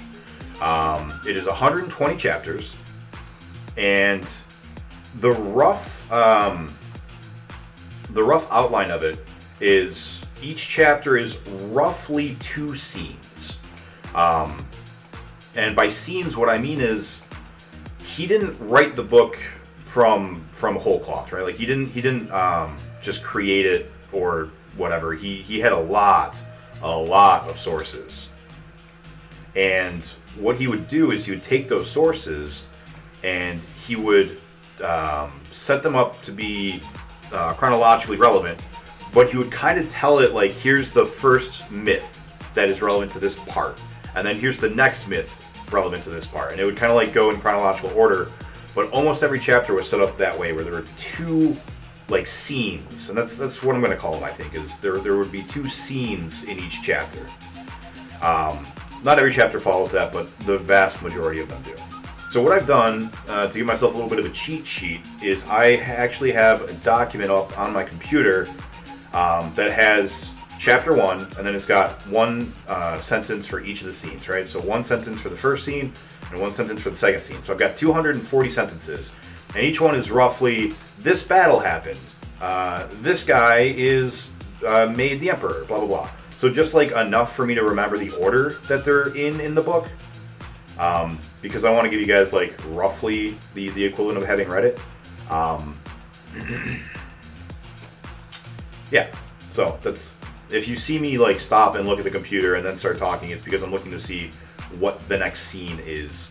But I won't need it most of the time. I will need it once we get late, because not only will I be tired, but I also don't remember the end of the book very well, because the end of the book is boring as shit. Yeah, it's a bad ending, but that's okay. So, Liu Guanzong, pronounced Liu Guanzong, hard J. Thank you. Kisk, will you just correct me every time, please? Because you are much better with the pronunciation than I am. So, Liu Guanzong, it's important to know when and where he was when he wrote it, because that will be relevant once you guys understand the background a little bit. So it's 1600s, and China as we know it is currently conquered by an outside force. And they have the top of China, right? They've got the northern part of China conquered, and Liu Guanzong is in this small state in the southwest corner of modern-day China, roughly modern-day China. And because of that, because that's where he grew up, he has heard many, many stories and many, many rumors, myths about famous, legendary, warriors and generals from this place. And one of the most famous is a guy by the name of Liu Bei. Liu Bei was in a very similar situation. He was, according to the legends, an heir to the primary kingdom, like the main righteous kingdom, but he was kind of trapped down in this one province of China, just like Liu Guanzong's government was. And so because of that, he had a pretty good collection of stories and myths based around him, that guy, Liu Bei, and his armies and the things that he happened to have done. And so when we go into the Romance of the Three Kingdom novel, your ticker with the music isn't updating. Oh no. Well, that's no good. There are only 3 interesting people left at the end of the book. Yeah. Let me try to fix that. Because I don't want to get in trouble with... I don't want to get in trouble with no copyright people.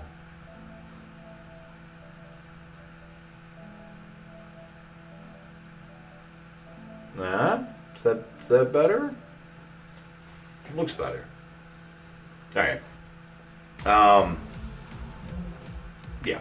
But that's not the only source of Liu Guanzhong's bias, right? So, Three Kingdoms starts in 184-ish AD is when the novel starts, roughly. And at that time, the Han Dynasty was ruling.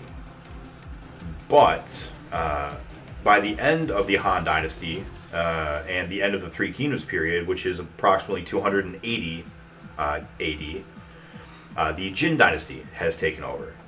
And during the reign of the, I'm just going to call it for simplicity's sake, during the Jin Dynasty, there was a historian by the name of Chen Shuo. And it was his job to write down the histories that had come, before him. And so part of that included writing the history of what would now be called the Three Kingdoms. And so he had 2 tasks to do.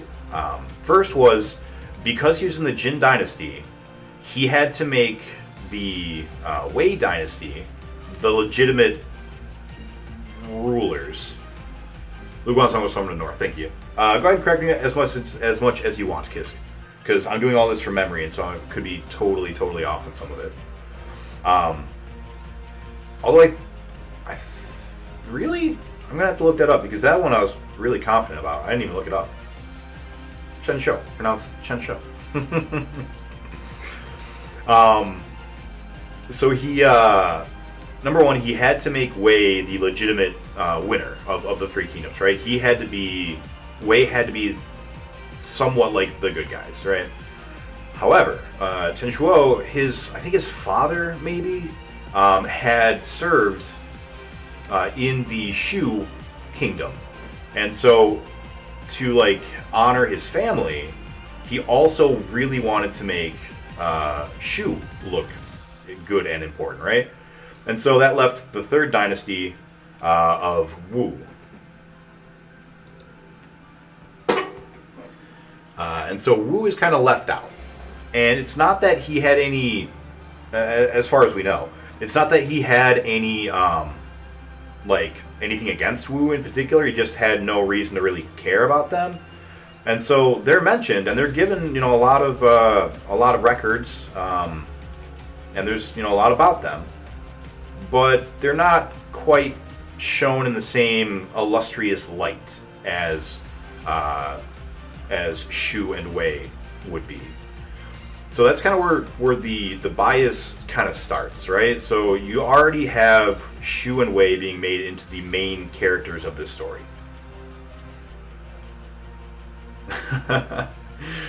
Yeah. Oh no. And then as time went on, more and more rumors and legends and myths get built up, and Yeah, so that's kind of how we end up in this position where you wind up with Shu and Wei as the main characters of this story. By the time that Lu Guanzong got to it, the feeling was that Wei, even though they were the legitimate next rulers, really weren't. They were instead traitors. And so they became the de facto bad guys of the story. And Shu became the good guys because they wanted to maintain the rule of Han. And so we'll get to all that. But just so you guys are aware, that is why there's going to be a lot more about one or two kingdoms than the other one or two kingdoms that I don't talk about as much.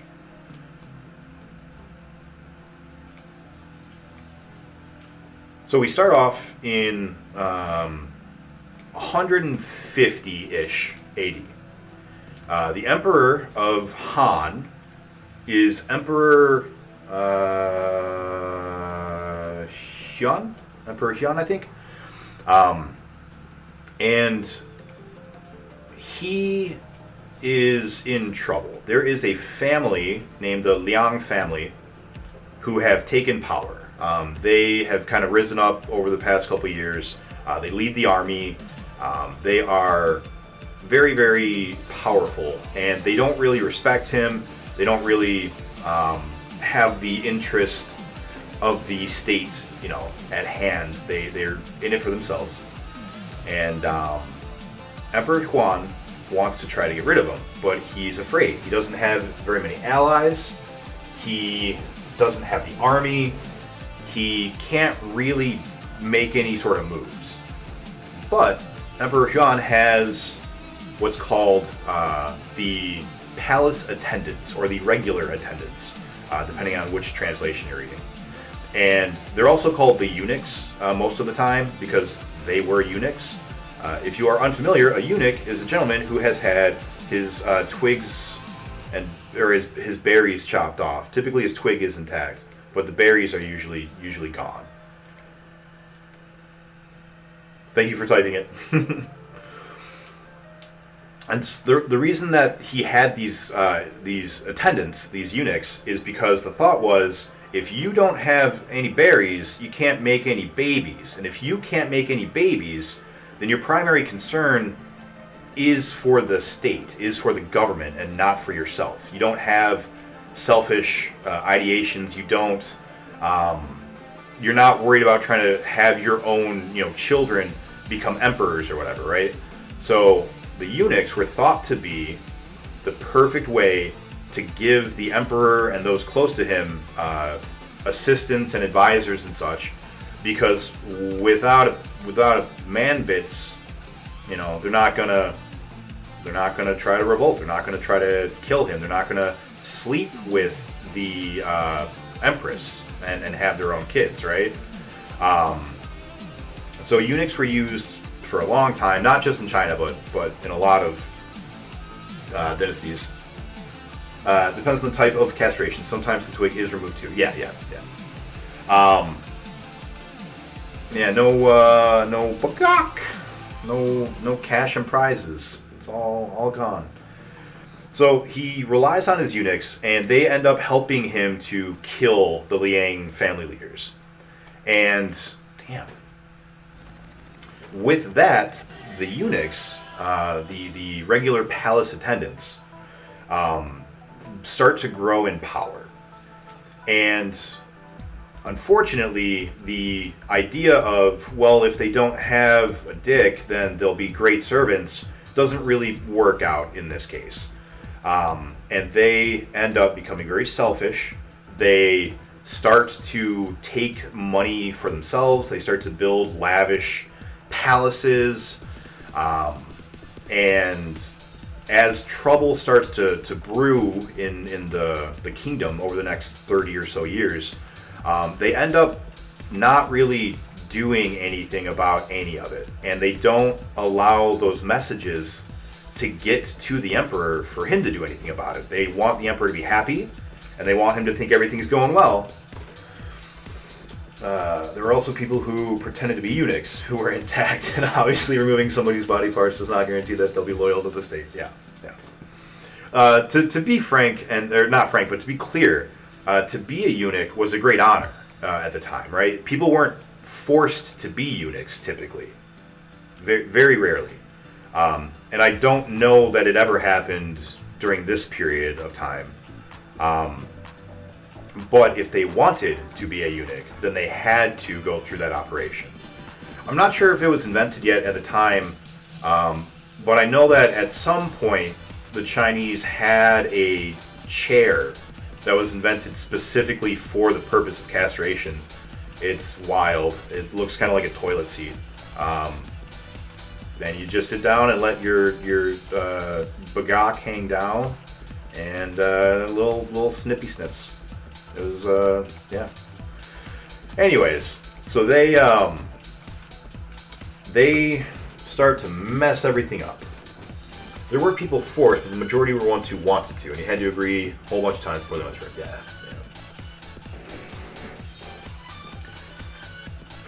Yeah. Man, we're not making any progress on this table. So, the eunuchs are basically in control of the kingdom at this point, and there are 10 of them specifically that become very well known. They become known as the 10 regular palace attendants, or something similar, depending on what translation you're reading. Emperor Huan dies, and they install Emperor Ling, I think.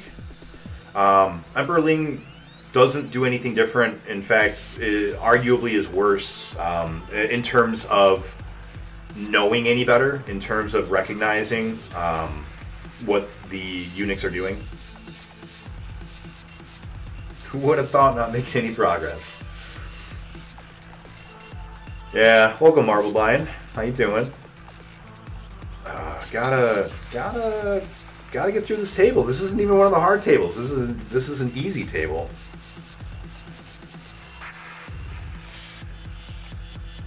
So because of the fact that the eunuchs, this is around 168 AD now. Yeah, we're actually gonna flash forward pretty fast. It's gonna be about 184 AD. The eunuchs have been in charge for a while. Not in name, but in actuality. The people are suffering because, like I said, they don't tell the emperor, hey, shit needs to get done. So shit isn't getting done. And the people are suffering. They're, having a hard time with finding food. The novel says that there are a whole bunch of inauspicious omens, right? They see a dragon. They see a phoenix come crashing down to Earth. There are earthquakes, tsunamis, like a bunch of bad stuff. One of the ones that stands out to me the most is a bunch of chickens turn into roosters, or vice versa. I think it's vice versa. A bunch of roosters turn into chickens. And they read that to symbolize, oh, well, that's man turning into woman. That's the eunuchs. There's bad stuff happening with the eunuchs. You got to go fix it. And so all of the people, according to the novel, are in a really, really bad spot. Yeah, that's also true. So people are not happy. The provincial governors are doing pretty well for themselves right now. The people that are like the governors, essentially, they don't really have much oversight. And all they really have to do is send what amounts to bribes to a lot of the people in power to just kind of do whatever they want. And so a lot of the provincial leaders, the governors and such, kind of just take advantage of the system, and they're like, well, I'm going to kind of do what I want. I'm not going to necessarily take care of all the right stuff because the emperor's not going to punish me if I don't. And so because of all this, the people get pissed, and a rebellion is ripe for being formed. So we cut to our first real character of the book, and he's not around for long, but he's very notable because everyone knows who this guy is.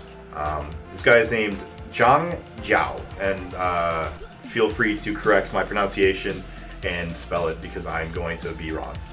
So Zhang Zhao, he is a medicine man. He goes around the country and he heals people for food and money, basically, right? And so he's a doctor. But he has two brothers, Zhang Bao and Zhang Liang, and the three of them, I hate it when it does that. The three of them go around China, trying to heal the people. And according to the novel, one day he is up on the top of a mountain trying to find these special herbs, which will help, in his medicine. And he meets a mystic. And in this type of Chinese mythology and history, mystics are kind of like, you know how in old like Germanic folk tales it'll be like, oh, there's a witch who lives out in the forest, but like the witch isn't really a human.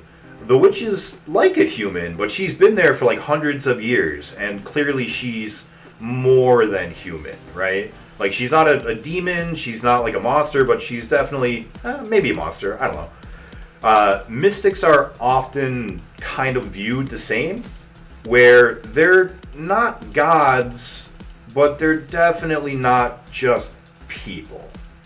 Please explain to us what weapon they use in Dynasty Warriors for references. Thanks. I absolutely will. That's awesome. Zhang Zhao uses a flamethrower staff in Dynasty Warriors.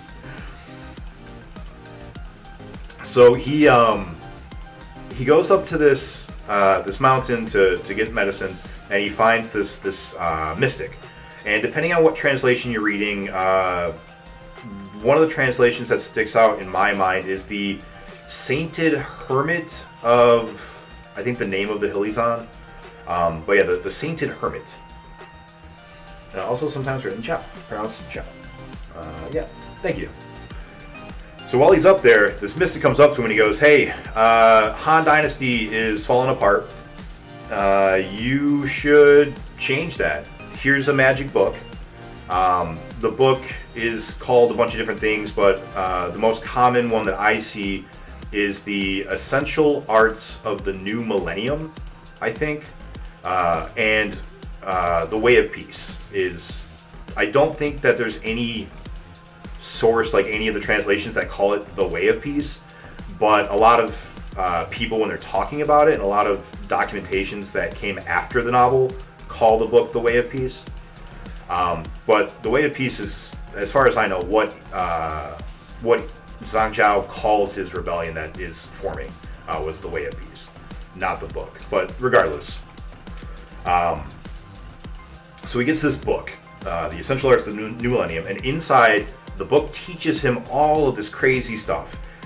He's promised that it will teach him how to like heal people and how to bring about this new millennium. But also in the book are a bunch of magic spells, right? That this mystic has put in there for him, or that the mystic used to learn it himself. So he decides, now that he's got this magic book, and now that he's got all of these like people following him because, oh, he's this great healer, he's going around, he's doing miracles, and everyone's like, oh, well, we love this dude. Our governors aren't doing shit. Why are we following them? And it's really, really easy for him to get this huge group of people to agree to rebel. But he doesn't want to do like a big, war, because that doesn't make sense. That's a lot of dead people for no reason, and there's no guarantee he'll win. His people are just, farmers and simple peasants, whereas if he wanted to fight against the Han, they do still have a standing army. They are still, at least as far as he's aware, a military threat. So rather than try to start a war, what he does is, I need to bump that. I need to bump when that happens. He works with one of the regular palace attendants, one of the 10 eunuchs, and he goes, hey, you know how the Empire kind of sucks right now? Why don't you help me, and I will raise your rank from that of a eunuch, which again was really, really a respected role in general. and I'll instead make you like a general or something. I don't remember exactly what he promises him, but somehow he gets this eunuch whose name is, I think, Tian Feng, something like that, or Tian.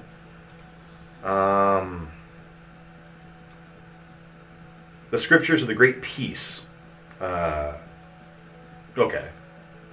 Scriptures of the Way of Peace. Okay.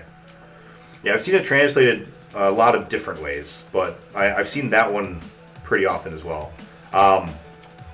Either way, he tries to get this eunuch to agree to rebel from within the capital, right? He's going to open the gates and let Zhang Zhao's best troops inside to assassinate the emperor and take over. And it's found out. The plot gets leaked. A letter gets captured, intercepted on its way to the eunuch, and the plan is abandoned. I believe that I think historically that eunuch gets killed immediately, but in the novel he lives a little bit longer, and they end up killing him later. But because the plan gets leaked, Zhang Zhao's like, well, now I've got to field that army because now they know that I'm trying to take over. So he gets together all of his men, and I don't remember the exact number, but it's huge. Like, it is a huge number of troops, both in the novel and historically. And they rebel all over. It's not necessarily particularly well structured. The novel says that he's structured according to the 36 divisions of heaven, I think, and I don't know exactly what that means. I'm not particularly familiar with that. But he breaks them up into 36 armies, and we use that term loosely because they're not really, real trained soldiers. But regardless, he does that, and they decide to name themselves the Yellow Turbans is what they're called now. Most people call them the Yellow Turbans. Feng Zhu and Zhu Feng. Thank you. Who's Tian? I thought Tian was the one that got killed right away. So they decide to wear yellow bandanas around their head. They look like the Teenage Mutant Ninja Turtle bandanas. They're translated as turbans, and I'm not sure why, because they're not turbans. I think that they're mostly called Naratu today. I think is like the Japanese term for that article of clothing, and is what most people would refer to them as. So they should be called like the Yellow Naratu Rebellion, but they're called Yellow Turban Rebellion. So he raises this army to go and destroy the Han Dynasty. The reason that he picks yellow is because there is a cycle in Chinese mythos, and the Han Dynasty is the fire element, right? It is representing fire. When fire creates earth, right? Like you have ash and you got lava, for example, that are made from fire, and so after fire comes earth, and so they set up their color as yellow because that is the color of earth in this five. I don't remember the exact name. It's like the five color theory something. So they have the Yellow Turban Rebellion start. During this time, they find out that the Han army, Tang Shui was a member of the Way of Peace. That's right. Thank you. Yellow Scarf. Gotcha. That was the only name that was coming to mind. I'm like, yeah. So, as they start to rebel and as they start going around, they have tons of people. They're not really well trained, but they're winning. And at this point, lots and lots of people realize the Han government, even the army, is kind of shit at this point. They don't have enough troops to go around and fight everywhere that needs to be fought. Because no real work has been done when barbarians have raided the outskirts of the kingdom. They just kind of let the local governors deal with it instead of doing anything with the main body. And so at this point, the people start to doubt the Han Dynasty a lot more than they had even before. And the governors, they realize, oh, we're not going to get any help. We need to have our own troops deal with all of this. And like I said, they already did have their own troops. They were expected to raise armies in the name of the Han, right? Like, they would draft people, essentially. But to have a large standing army at the ready to be constantly training and such, that wasn't really how you were supposed to do things. It would look like you were planning on rebelling if you were too active with the military. And so the governors and such, they had troops, but not really an army, so to speak. And so when the Yellow Turban Rebellion starts and they realize, oh, the Han's not going to help us at all, they begin to make their own armies. And a great call goes out. The elemental cycle Nick was talking about is called Wuxing. It's actually very complicated to describe because there's a whole cycle of ways, a whole bunch of ways the cycle can go. Yes, that's true. The simple way, or one of the ways, is the one where they talk about which one will bring the other. Fire brings earth. Earth brings metal because you find metal in the ground. Metal brings water because they didn't understand how condensation worked, I guess. And then water feeds trees, and trees feed fire. And so that's how that part of the cycle goes. There was only two standing armies. The Northern Army stationed in the capital and the army on the frontier. Yes. And neither one of them were really in a position to really do much when this rebellion broke out all across China. And when I say all across China, it wasn't particularly well organized. It was mostly people heard about it. Like modern day marches. We've got the BLM marches and stuff. It's kind of like that. Just a bunch of people decide this sounds like a good thing. Let's go do it.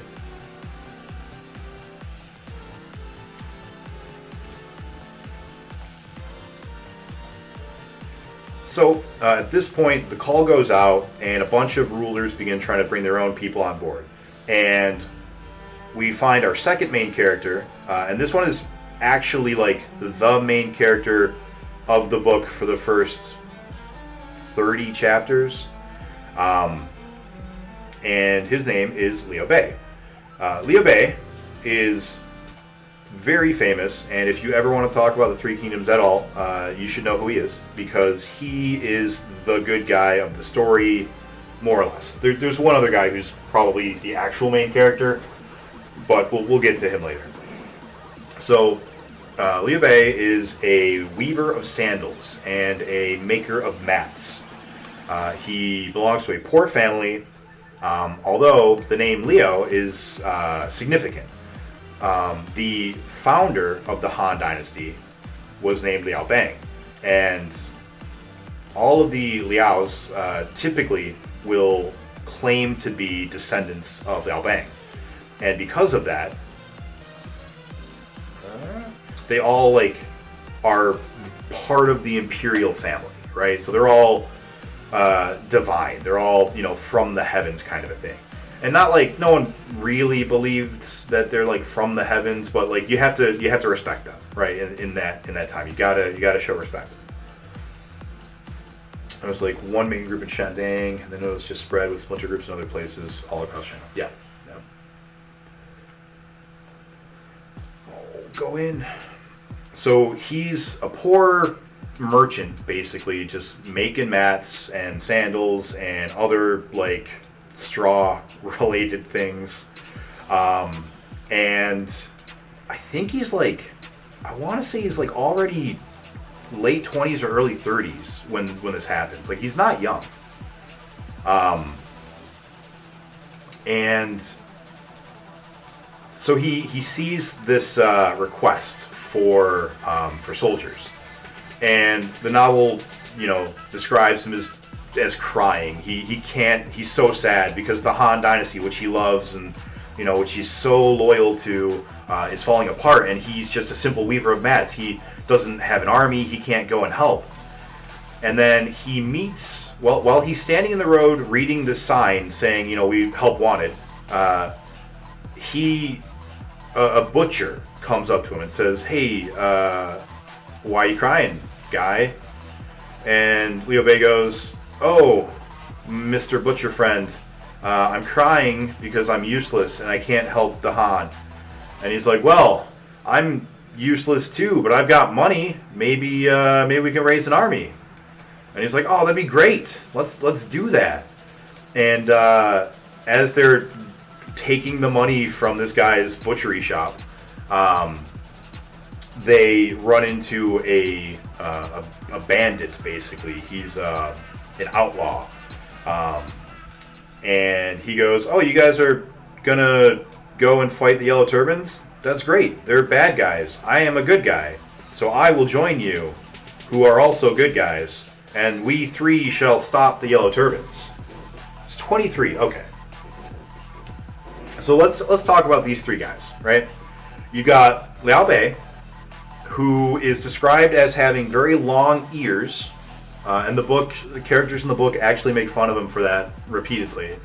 The reason that he has long earlobes is to better hear the cries of the people with, right? I don't think that historically it's said anything about his ears. Maybe it does. I don't remember. But I'm pretty sure that that is added as a way to help characterize him, right?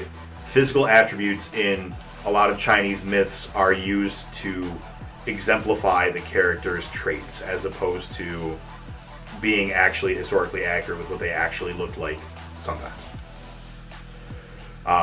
So he kind of looks like a mutant if you take the description literal. He's got like crazy long arms, I think. He's got really long earlobes. I think he's got like a tiny mouth because he doesn't speak, he listens. I don't know, a bunch of stuff. The butcher is a man by the name of Chang Fei. And Chang Fei is described as being the youngest of the three. He is impulsive and rash, and likes to drink a lot. He is the least heroic of the three by what we by our Western definitions. He's the most aggressive of them, and definitely the one that it's harder to say that he is a hero based on our modern day interpretations. But he is very famous and does a lot of stuff, and we'll spend a lot of time with him and Liu Bei. The third guy, the bandit, is a man by the name of Guan Yu. Guan Yu is literally called the God of War in China today. Statues of him are all over the place. If you've ever gone into a Chinese restaurant that has a statue of some dude, it was probably Guan Yu. And like the police, apparently, like I've never been to China, so I don't know this for sure, but anecdotally I have been told that police departments will actually, some of them actually have like little statues of Guan Yu. And because he represents brotherhood and loyalty. Ironically, the triad also apparently, anecdotally, are said to have statues of Guan Yu because of, again, loyalty. So it's kind of funny. A lot of people in China very much respect Guan Yu. A lot of people who know a lot about the history don't respect Guan Yu. He's kind of a divisive character in modern day analysis of the work. He and all three of them are flawed. All three, Liu Bei, Guan Yu, and Chang Fei, are all flawed in various ways.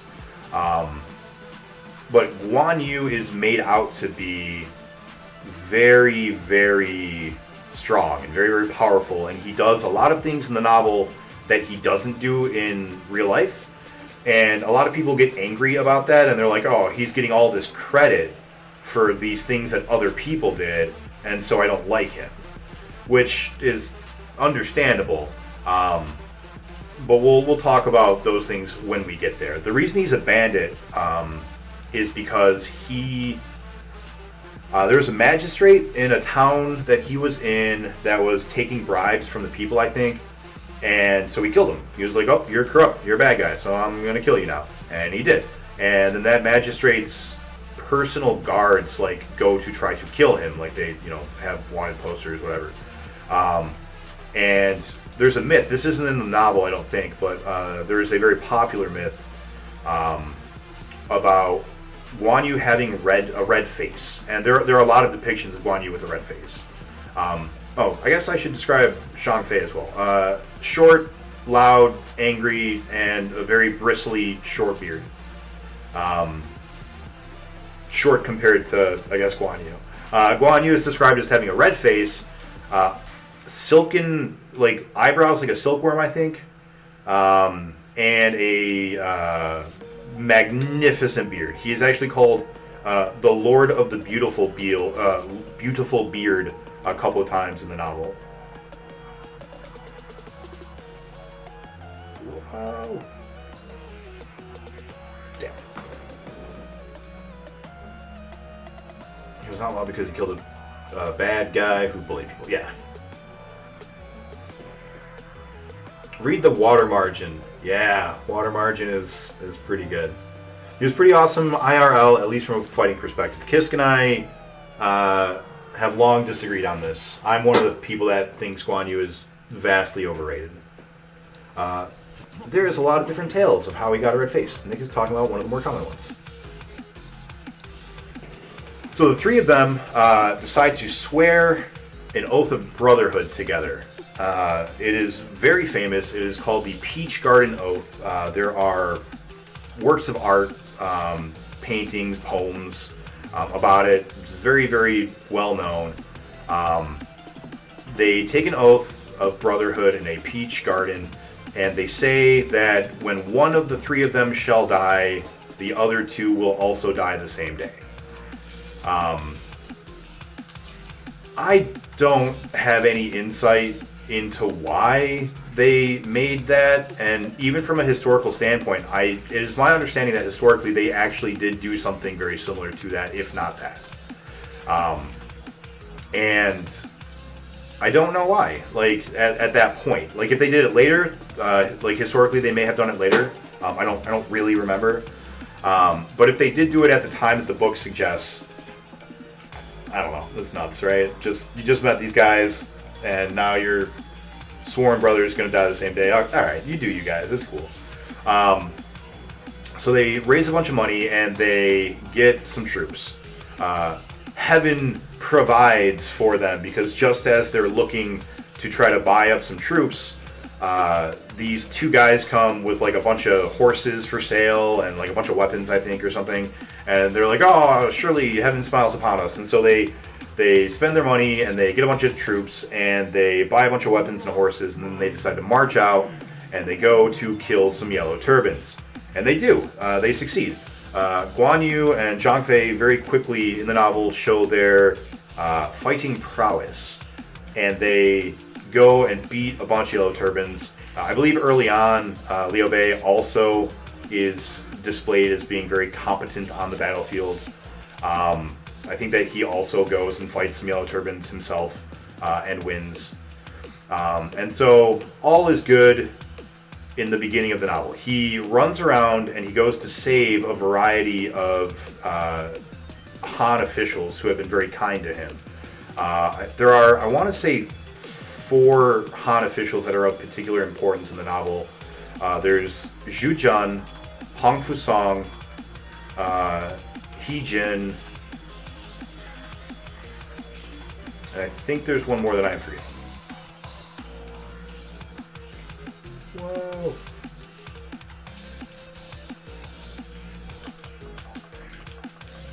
Streams do not get recorded automatically, but I am recording all of them afterwards. Guan Yu was one of the only named people to personally kill another officer. That is true.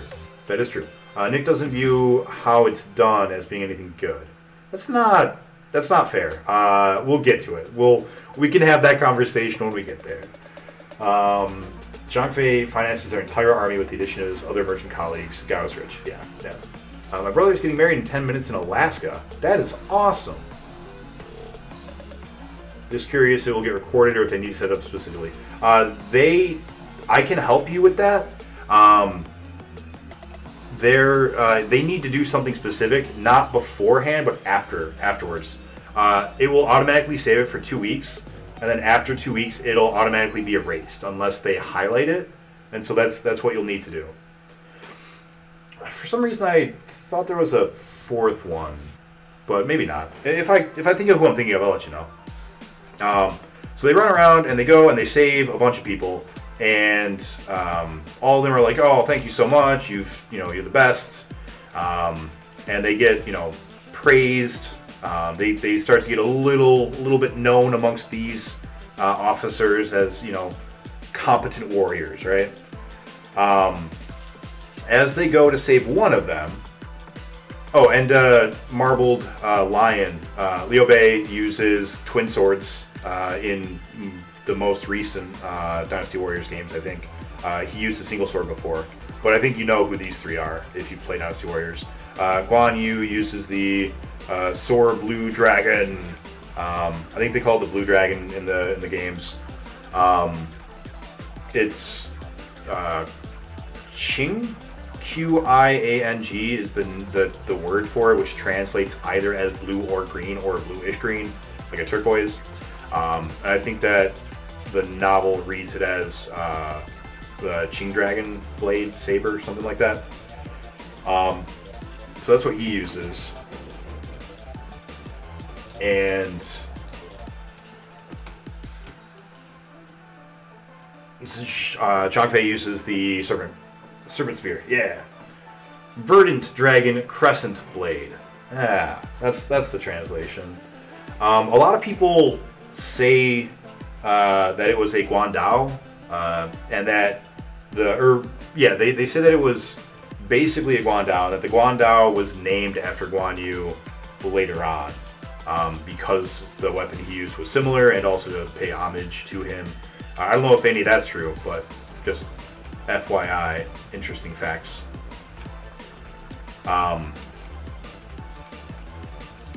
So as they go to save another one of the Han generals. But before they get there, we meet our second primary character. And this is Cao Cao. It's commonly spelled Cao, but it is not pronounced Cao. Apparently, if you do that, anyone who is Chinese will cry. So don't do that, I guess. It's pronounced like apostrophe Tsao.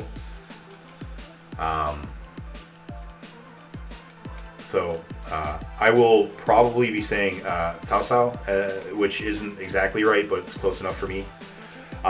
So Cao Cao arrives, and he has a much stronger troop base at this point, and he comes and he also saves a bunch of the generals.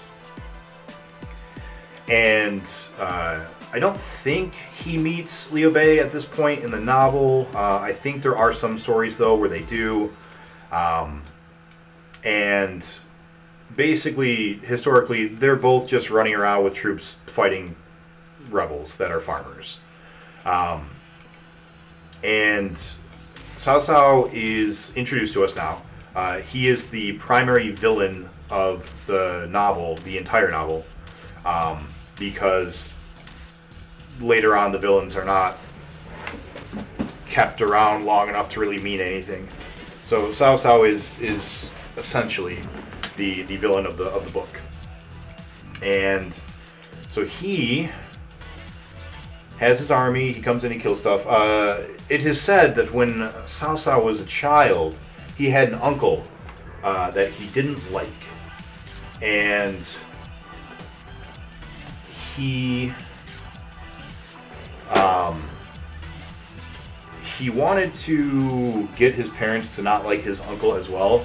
And so he would like pretend to have seizures, and the uncle one time went and like told his parents like, oh, he's having a seizure, or he's, I don't know, speaking in tongues or something. And the parents went to go talk to him. I think the word used in the translation I read was fit. He's having a fit, and not like a temper tantrum, but like, I don't know. So he goes and he tells the parents, and when Cao Cao comes back, or when the parents come back, Cao Cao's like, I don't know what you're talking about. I'm fine. I'm not doing nothing, and been good this whole time. And so at that point on, it said that they didn't trust the uncle anymore.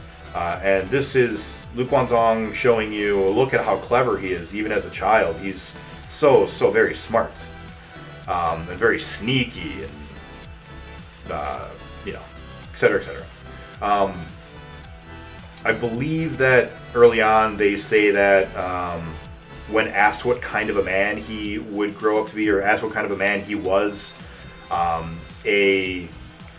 not exactly like a fortune teller, but somebody like that, said that in times of peace you are an able minister, in times of chaos you are a hero, which got changed around in later years to refer to him as a hero of chaos. And so the novel sets out right away to let you know this guy is a big deal. He's crafty, which being sneaky is not necessarily frowned upon in this style of mythos. In fact, it's usually rewarded and thought it to be a virtue to be smart. Yeah, so they kind of set him up that way. He saw someone who could judge people's characters just by looking at them. Yeah, I've never heard of that word. Psionomist. Interesting.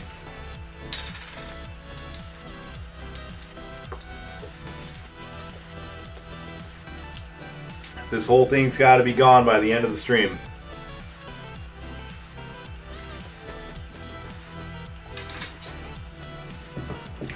Psionomist.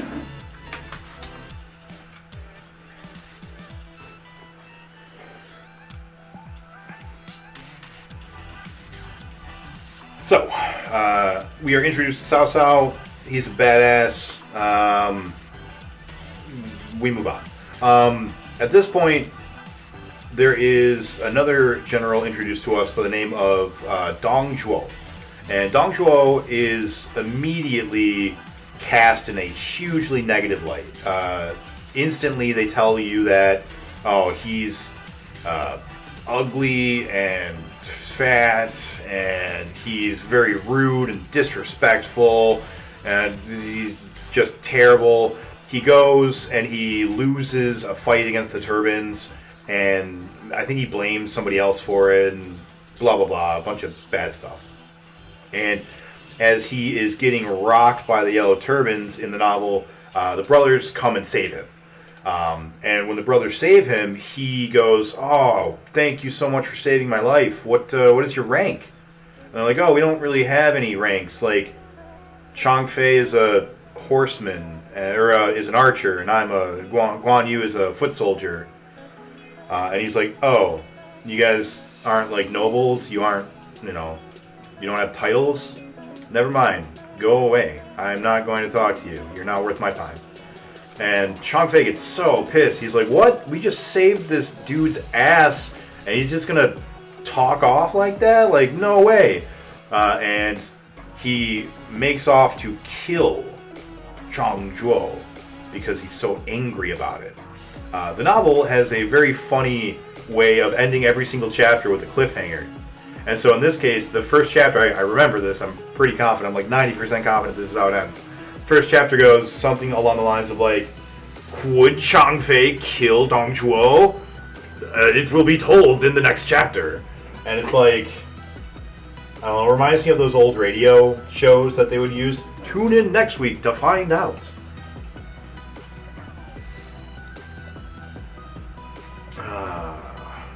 It's described to be a good archer, able to shoot ambidextrously. He was also described as being physically strong.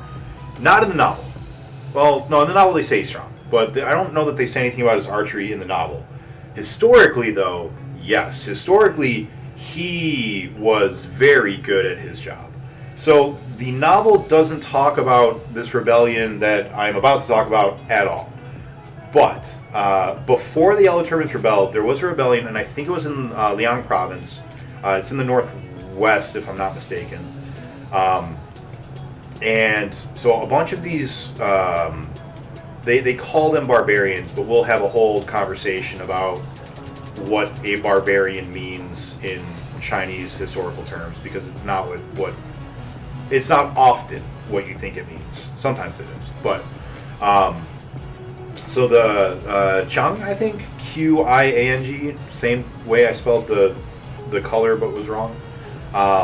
They rebel, and there's a gentleman actually there by the name of Ma Tang and Han Sui, I think both of them are there at this point, that are actually engaged in this rebellion, and I think they help them. I think that they are rebels right now, but I don't remember for sure.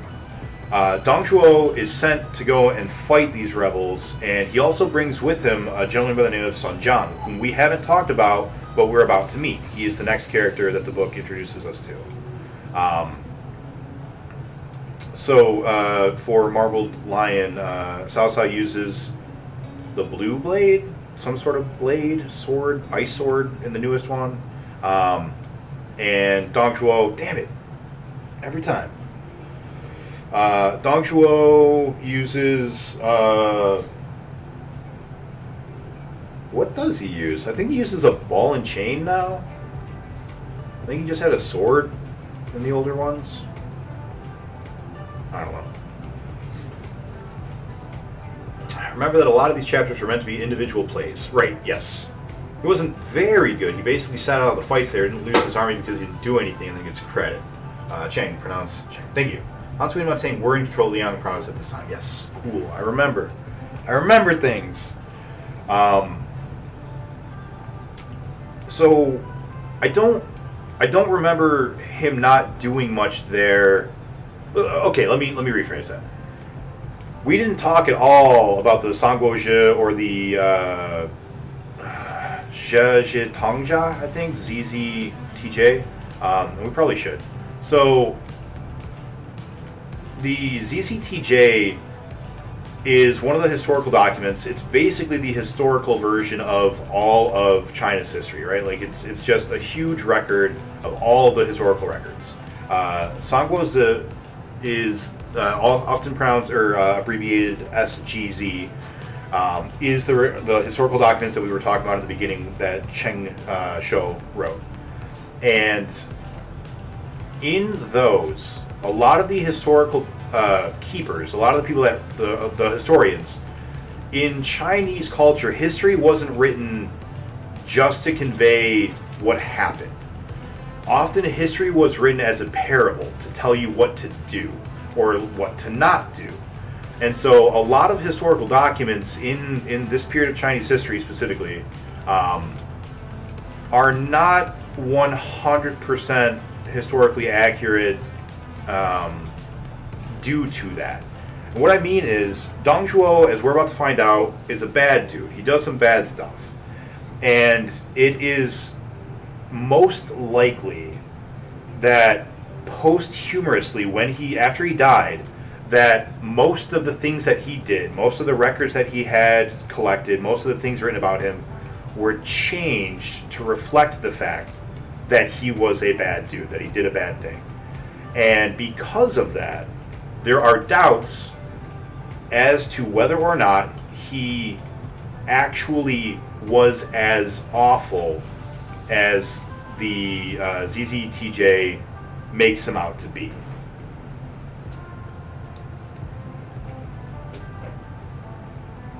Oh, Bill is a bad dude. That's true.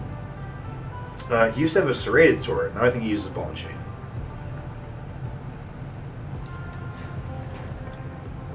I'm gonna get it, man. This is happening today. At the very least, this level's gonna get beat. So the ZZTJ does describe him as not doing much. What Kisk wrote is accurate to what it says, I think.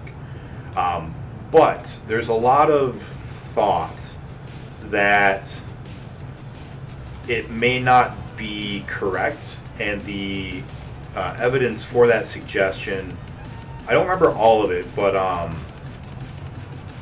my god, why can't I remember his name?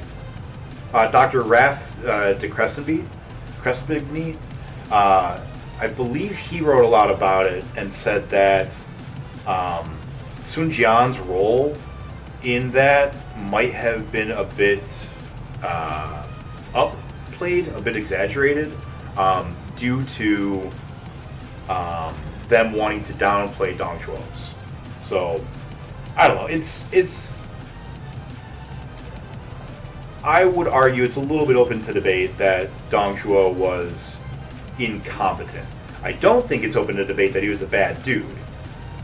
But I think it is open to debate whether or not he was a very skilled general and combatant. I think he was. I don't remember exactly why I think that. I've mentioned everything I do remember, but it is in my head that he was much better than made out to be. So, I don't know. Take that how you will. Kisk, I think, does have the documents open right now, though, and is looking, so he can argue better than I can. So, anyways, Dong Zhuo. He gets saved by Liu Bei and his two brothers and pisses off Zhang Fei because he doesn't show him the respect that Zhang Fei believes he deserves. Liu Bei goes, don't kill him. He's a good guy. He's a Han. He's not the Yellow Turban. So, also, then we'll be bad guys, right? We'll be, man. I hate the ejaculators. They're the worst. So, Zhang Fei doesn't kill him. He leaves. We are introduced to Sun Jian. Sun Jian comes up with a bunch of troops, and he also kills a bunch of Yellow Turbans. They don't really make a big deal out of him, but they do give him. I think they introduce him. Yeah, so the beginning of Chapter 2, because that's where we're at now. Chapter 2, Zhang Jiao, Zhang Bao, and Zheng Liang are together, more or less. They're not together. I'm sorry, they're separated. But Zhang Jiao, one of the brothers starts using magic. So he starts to have a fight with Liu Bei, and he casts some spells that summon troops from the rain, from the mists, and all these troops start appearing out of nowhere, and all of Liu Bei's troops are like, "Oh my God, how they got magic? What are we gonna do about that? How are they doing that? How are they doing magic?" And so Liu Bei, though, he knows how to counter magic. I don't know why he knows how to counter magic, but he knows how to counter magic. So they go and they put together a bunch of, I think, animal blood and feces, maybe. And they put them in these, like, grenades, essentially, these, like, exploding canisters. And they go and they leave the flippers down during the ejaculation process. That's what we got to do here. So, what was I saying? I got distracted with ejaculators. So he starts doing magic. Liu Bei counters the magic by dumping a bunch of animal blood all over the phantom troops. They disappear. They turn into scraps of paper and float away in the wind. And with that, Liu Bei's troops are, they're so happy. Now they got huge morale. They go and they beat up the Zhang Jiao brothers, and eventually all three of the brothers die.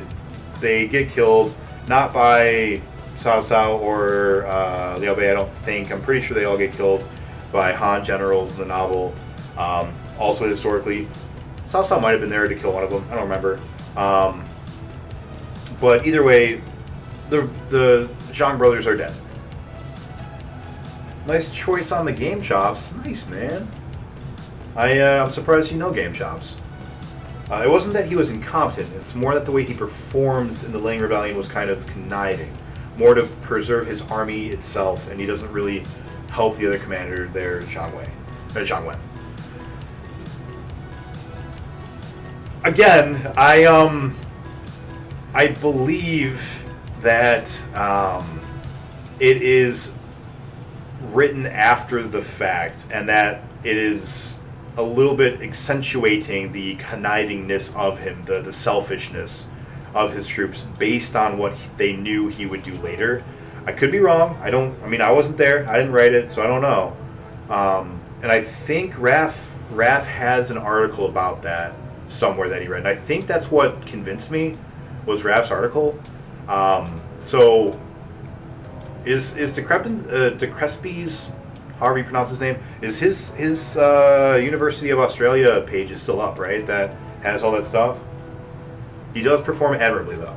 Like, he does smash, clean army, and his position gets surrounded and he escapes. Yeah. Yeah. So, Zhang Zhao and his brothers are dead. The Avengers of Zhang Zhao show up. They are a group of yellow turbans that want to avenge the death of their master. And so Sun Jian shows up and he goes, stop it, and he kills them. In the novel, he surrounds a city, and then once they get desperate, he removes one of the 4 walls of his siege, so that they have a way out. And then when they all flee, he follows up and kills them as they're running, which is a tactic that gets used a lot in the novel. So Sun Jian is also important. So our 3 primary characters we have now been introduced to, Sun Jian, Liu Bei, and Cao Cao. What's up, Rashari? How you doing? Oh no, what was the number? It was 198. 199. Cool. Raph's page doesn't work the way it does it. What? No way. I did buy him a gold Guan Yu statue. Your most valued possession. Oh, man. That's sad. I'm really sad. Thank you for the raid. I didn't even see it. Thank you so much for the raid, Rashari. I hope you're doing well. How are you doing on this Saturday? We got 24 hours of pinball. We've got 22 and a half to go. Easy. Easy. Doing great. 9 more games left on the Turbo Graphics. Nice. What are they? Or do you got any highlights that are left? Anything that you're looking forward to?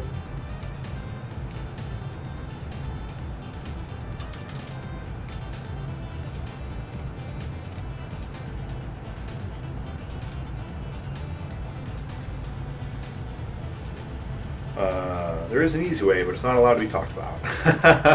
Yeah. I actually have all of his stuff on a flash drive. I think... I don't remember when it was. It was either when Koei went down or when... one of the sites that you and I used to talk a lot about. I want to say... what was the name of it? Sun... Fuck. It was like a blue...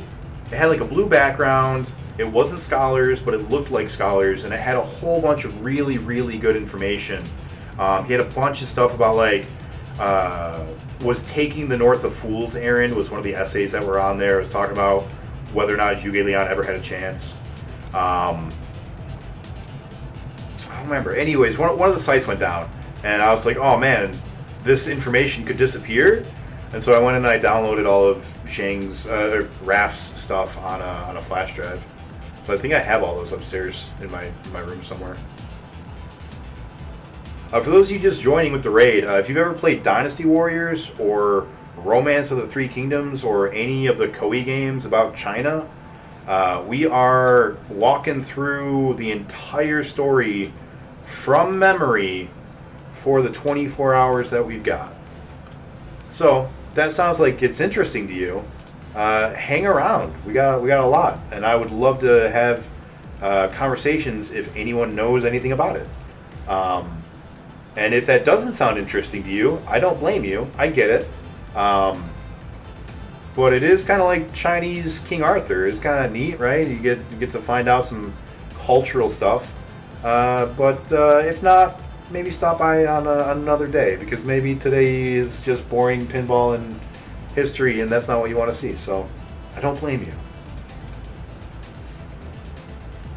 Dungeon Master. Oh, that'll be interesting. Yeah. I like the DOS one. DOS one's good. DOS one is good. I played it on the Super NES like 2 months ago. On the Super NES, there was so much slowdown. It was crazy. I do not expect to see slowdown on an RPG, you know, like. But there was a lot of slowdown. And yet, not having a mouse, it wasn't so bad. I mean, it was bad, but like you got used to it.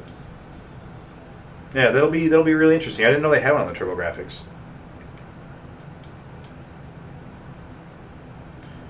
For those of you that don't know what's going on with Virtual Pinball, I have to either get a certain score or achieve a certain objective. Achieving the high score probably means achieving that objective anyways. And my goal is to hit every target on the table for this one. Once I do that, I get to move on to the next table. And there are like at least 3 tables after this. One of the tables is supposed to take 200 hours. So, you know, we'll be here a minute. Pinball Master himself. China History Forum? No, it's not China History Forum. Bastille. Nice. Lords of the Rising Sun. Yeah, that's. I think that's Japanese though. Oh, Koei style, not Koei. God awful. Oh, that sucks. You're skipping all the parts for the wives, take their fans, and mow down dozens of farmers. We're getting there. We're getting there. Bye, Nico. Thanks for stopping in. I think on the site you were talking about, it was connected to China History Forum, but wasn't actually it. It might have been. I don't remember. It was run by like one dude. He had a bunch of translations on there that weren't like anywhere else. He had maps. He had a ton of maps. He had a couple of essays. He had a barbarian guide, which I thought was really, really useful because it talked about all the other foreign states.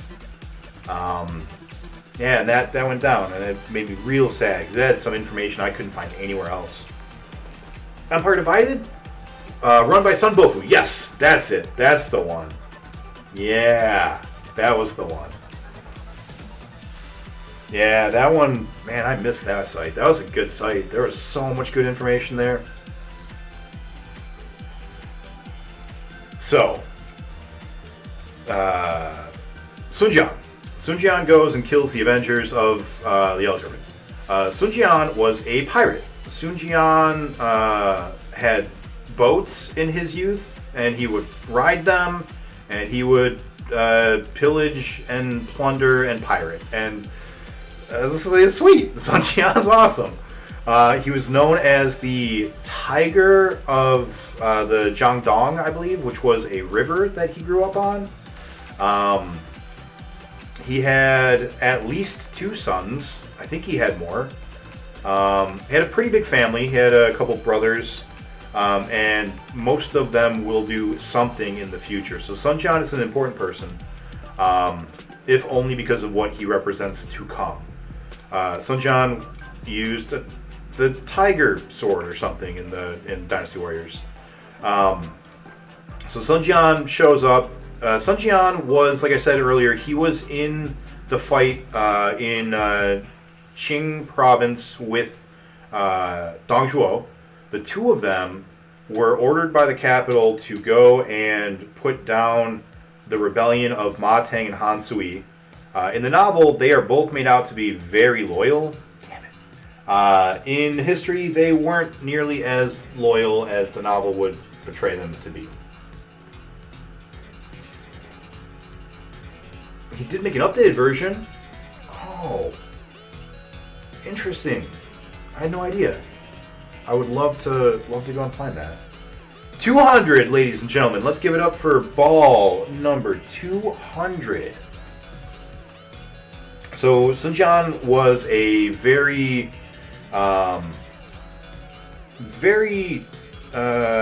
capable combatant and commander, even at this point. He won merits for his role putting down the rebellion with Dong Zhuo. He ran around, killed a bunch of pirates, and helped to stabilize Zhangyang, I think? Zhangyang? He had an appointed post, I don't remember what it was, but like he was a Han officer, right? He wasn't just some nobody. Same thing with Cao Cao. He was from the Southlands, and the Southlands were full of marshes and wetlands and rivers and lakes, and so lots of piratey opportunities. But eventually he kind of, I don't want to say he completely reformed, but he became more acceptable to like Han expectations. Like he still was a bit of a rough and tumbler kind of a guy. Like he would rather solve an argument with a fist fight than with skilled words. But yeah, he definitely wasn't as rough as like running around murdering innocent people, probably by this point, as he may have been previously.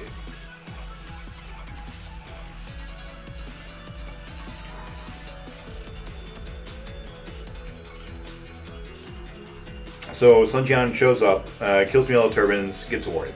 So now Yellow Turbans are, for the most part, done. They're going to pop up a lot throughout the course of the novel because, like I said, they were not one centralized army. There was a central army that was the main army, but it was not a centralized movement. There were, chapters, groups of Yellow Turbans just everywhere, and so we'll see them more. But now that the Yellow Turbans are dealt with, it is painfully obvious that there is a problem with the government, right? The Yellow Turbans have shown that the government wasn't able to respond nearly at all. It ended up falling down to the individual provincial leaders, the governors, and now all of a sudden people are asking questions, right? They're like, what the hell just happened? Why was this rebellion allowed to happen? How come we didn't get any support from the government? How come the people are so upset and so angry and starving that they would all revolt in such a big way?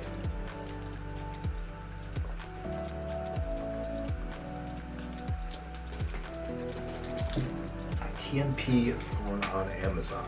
Interesting. I've never heard of that.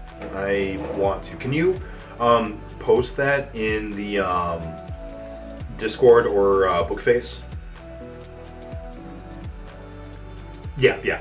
Good simile, like the Bolsheviks.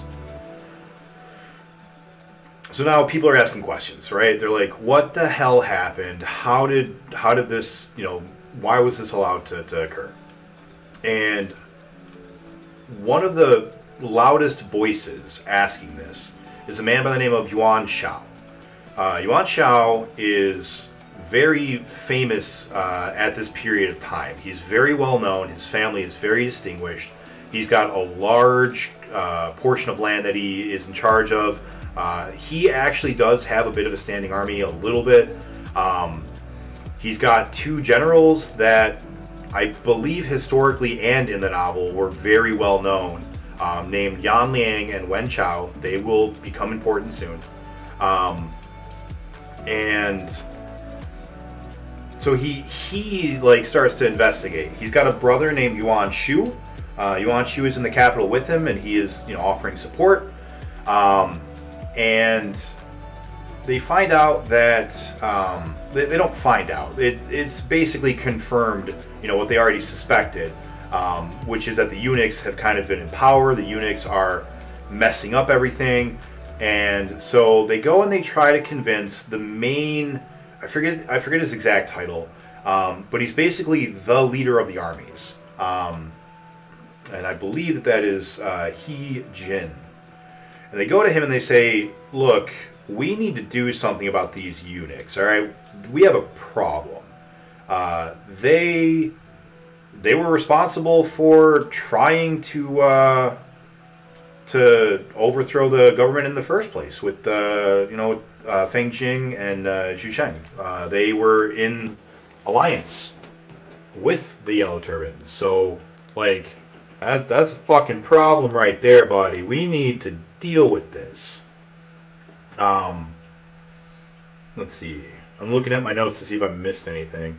I didn't talk at all about Dong Zhuo's people yet, but that's okay.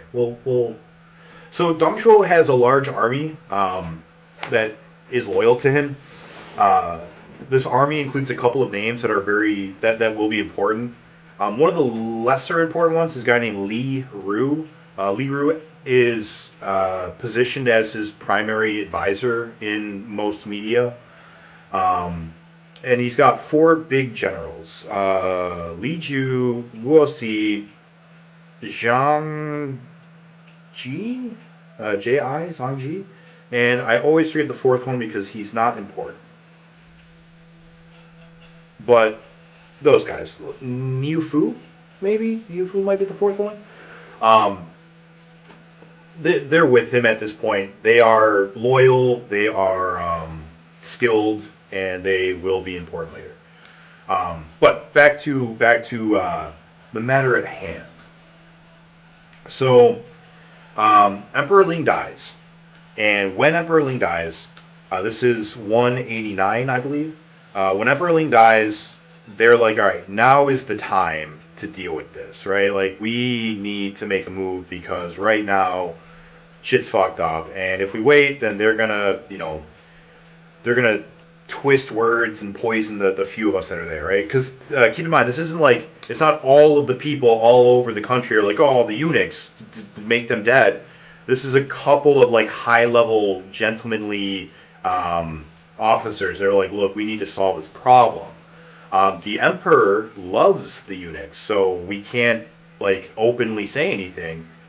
But then he dies, and so they're like, well, now maybe we can. Now that he's gone, we can kind of do what we want, right? Emperor... I always confuse the two.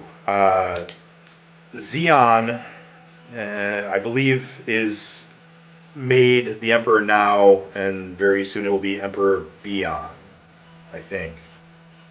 I'm sure Kiss will correct me if I'm wrong.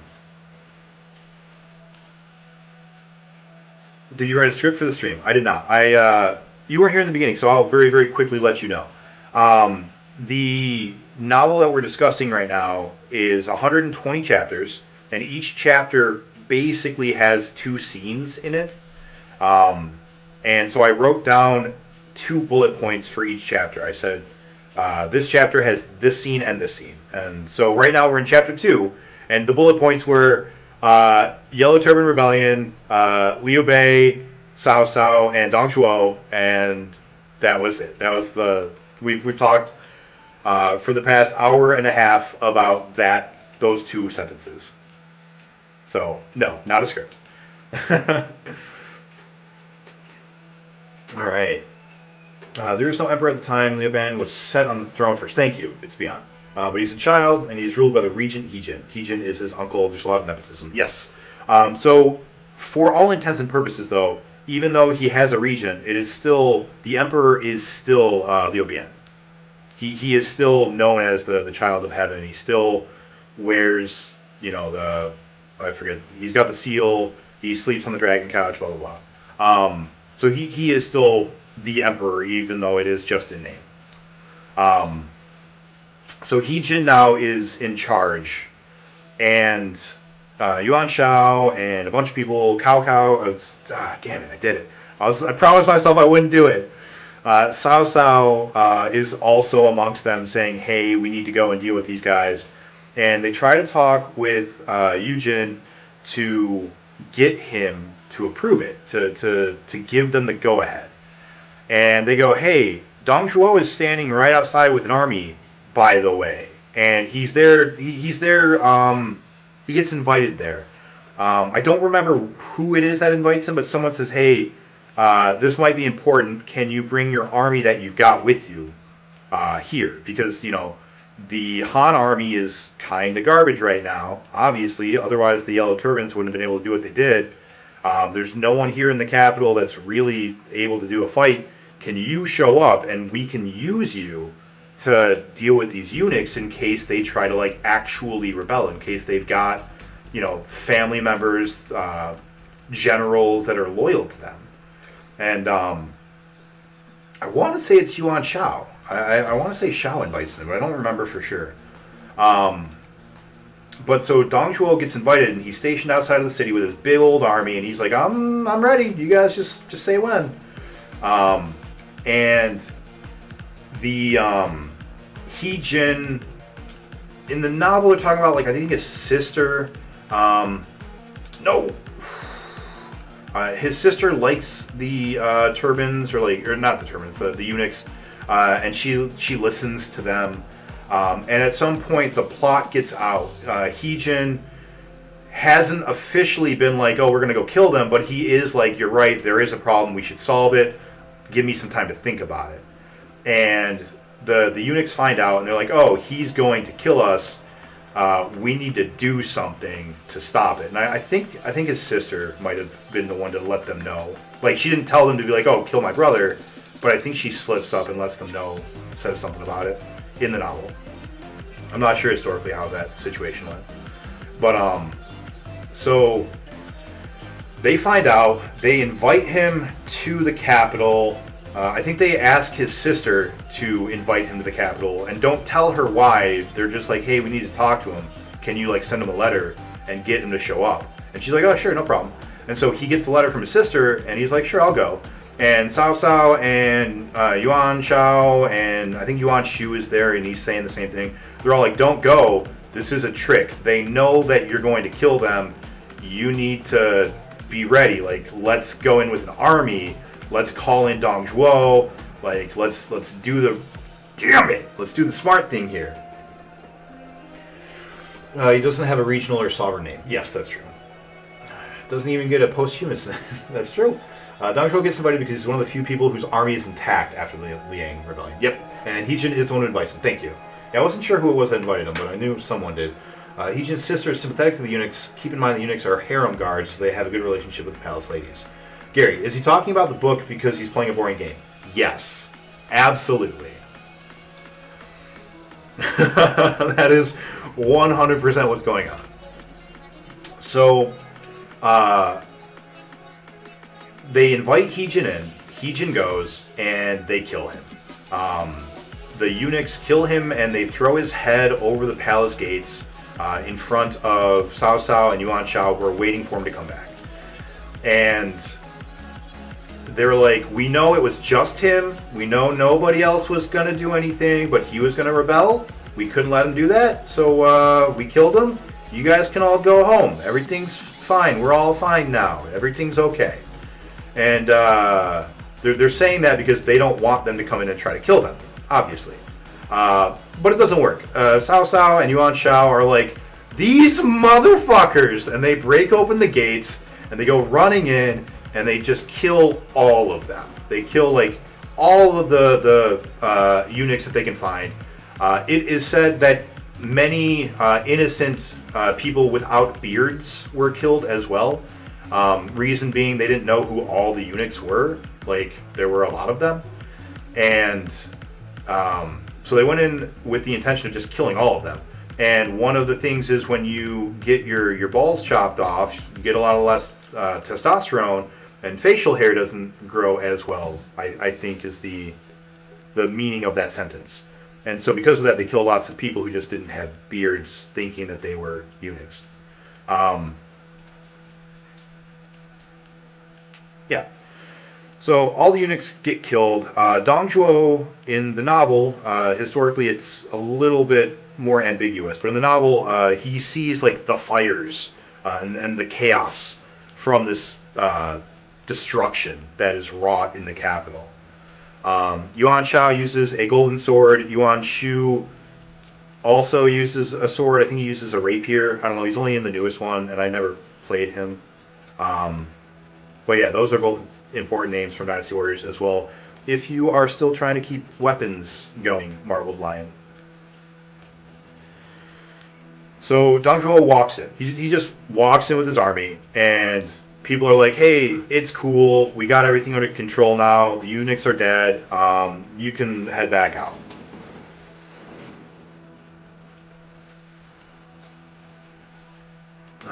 You can have facial hair as a eunuch if you were castrated as an adult. That's true. Wanshu was a jerk face, a right proper jerk face, both in the novel and historically. I agree. I do agree with that. All right, so 202. Yes, yes. We are in chapter 3 now. Apparently, I totally forgot. Apparently, in the novel, Dong Zhuo gets called into the city before they actually do all this stuff, but I don't think that's how it happened historically. Yeah, so Dong Zhuo gets invited in, and they're like, "All right, we're good. You can go home now." And he's like, "But why?" And so he doesn't. He does not go home.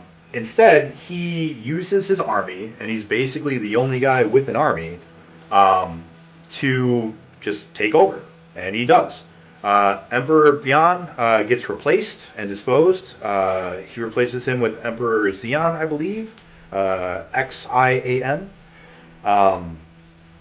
And this, of course, meets with tons and tons of disapproval. Lots and lots of people are like, "Yo, you can't do that. This kid is just a kid, but like, he's innocent. He hasn't done anything wrong, and like, who the fuck are you? You're just some brute, you know. You can't just come in here and do that." And he's like, "Tough shit. Go punch rocks. Like, what are you gonna do about it?" And in the novel, a gentleman by the name of Ding, I only know it's Ding because it's Ding and Dong. Ding Yuan, I think. He stands up and he goes, "Well, I'll fight you."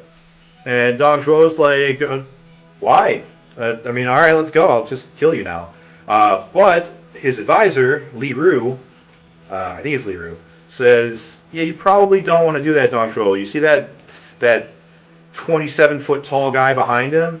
That's his adopted son, Lu Bu. You don't want any of that." Dong Zhuo's like, "Who is this Lu Bu?" And he's famous warrior. He's unstoppable. I think in the novel they do actually have a fight. Lu Bu goes and fights like a couple of his generals, like Li Ju and Guosi. Ding Yuan. Yes, nice. I'm getting them right. I'm remembering names. So I think again it's Li Ru, but no, it's not Li Ru. It's somebody else. There's another advisor that he has. Shit, I don't remember his name. There's no record of Lu Bu prior to this, so how they know he's a great warrior is mysterious. That is correct. Yeah, absolutely. It's Li Su. Thank you. Yes, it's Li Su.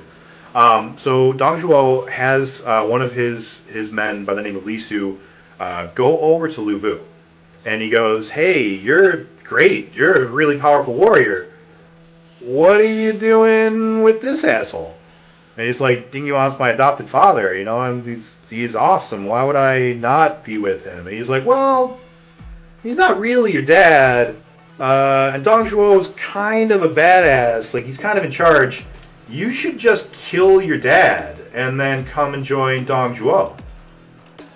And Lu Bu's like, "I don't know. Sounds pretty fucking dubious, dude." And the guy's like, all right, let me help out. Here's like a bunch of gold. Here's, some silver stuff. And also you can have this horse. This is red hair. Damn it, dunked myself. So he goes, here's red hair. This is a magic horse, basically. He can run up mountains as though they were flat ground. He can travel 100 miles a day. I think it's actually 100 lees a day, but whatever. No one knows what a lee is. And yeah, he's magic horse. You want him? And Lubu's like, oh hell yeah, I want this red hair. Fuck yeah. So he goes and he kills Ding Yuan. Just thanks, man. Historically, if I recall correctly, there was no adoptionness between Ding Yuan and Lubu. He was just serving him. And as Kisk mentioned, I don't believe that there is any record of Lubu beforehand, so he wasn't already a famous, well-known legendary warrior. He was just a dude. He was just a dude working for this guy named Ding Yuan. If Ding Yuan's even historically accurate, I don't even remember if he exists or not because it's so minor. But at worst, he just was a dude that was like, you're not in charge, this guy is, so I'm going to kill you and join him. And that's it, you know. But the novel adds this element of the filial duty of killing his own, adopted dad, because the novel wants to go out of its way to show that Lubu is a bad guy.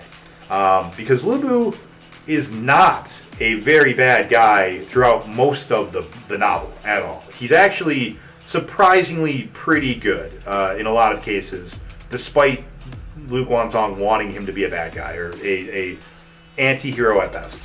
And historically, I am of the belief that Lubu was actually a really, really good strategist and also potentially moralistically individual historically as well. It's really hard for me to defend that because there are a lot of ways that you can point at and be like, yeah, but what about this? And I'm like, yeah, I know. But I get the impression from all of my studies that I did that he was probably not, like, he definitely wasn't the beast and brute that they make him out to be. Of course not. No one could be. But I also think that he was a better person than is often discussed, I guess. So it'll be we'll talk about that more. Lubu decides to kill Ding Yuan on his own volition. Yeah. Historically, Yuan Shu even refused Lubu's service because of his reputation. If Yuan Shu doesn't want you, you're probably not a good guy. Well, we'll get there. Like I said, it's hard for me to argue. But I will when we get there. So now Dong Zhuo has has Lubu. And Lubu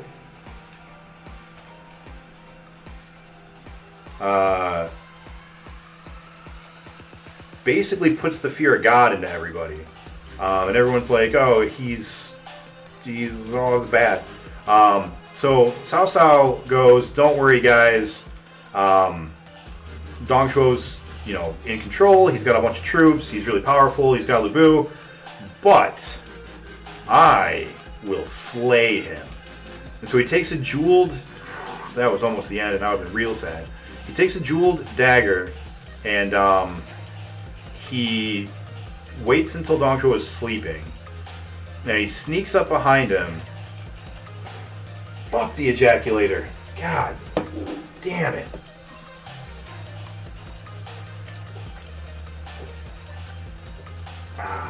Did I miss anything? No. Okay. So, Cao Cao sneaks up behind him, goes to try to kill him. But Dong Zhuo wakes up. He sees in a mirror, like he's laying down on the dragon couch, by the way, which he's not supposed to do. That's for the Emperor only. Let's go into that a little bit. We don't talk about why Dong Zhuo is such a bad dude. He was horrible. I will wait until some of the things happen to talk about it. But at this point, at the very least, he's not respecting the Emperor at all. He's just like walking up to him with swords. You're not allowed to have weapons in the Imperial City unless like the Emperor specifically tells you you can, or the Forbidden City rather, unless the Emperor specifically tells you that you can. He's replaced the Emperor, right? That's terrible. He's having sex with all of the Emperor's consorts. The Emperor always has like a harem, and not necessarily all of them are like to be sexed. Some of them are just like dancing girls and serving maidens, but definitely some of them are to be sexed. And Dong Zhuo is sexing them instead. That's a real big no-no. You don't do that. You never rub another man's rhubarb. That's just not what you do.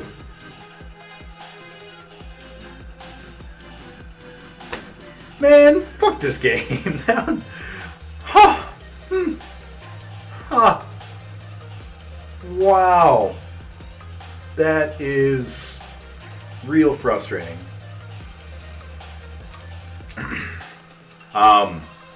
So yeah, Dong Zhuo is a real bad guy, and everyone's like, alright, this is worse than the eunuchs. We need to deal with him.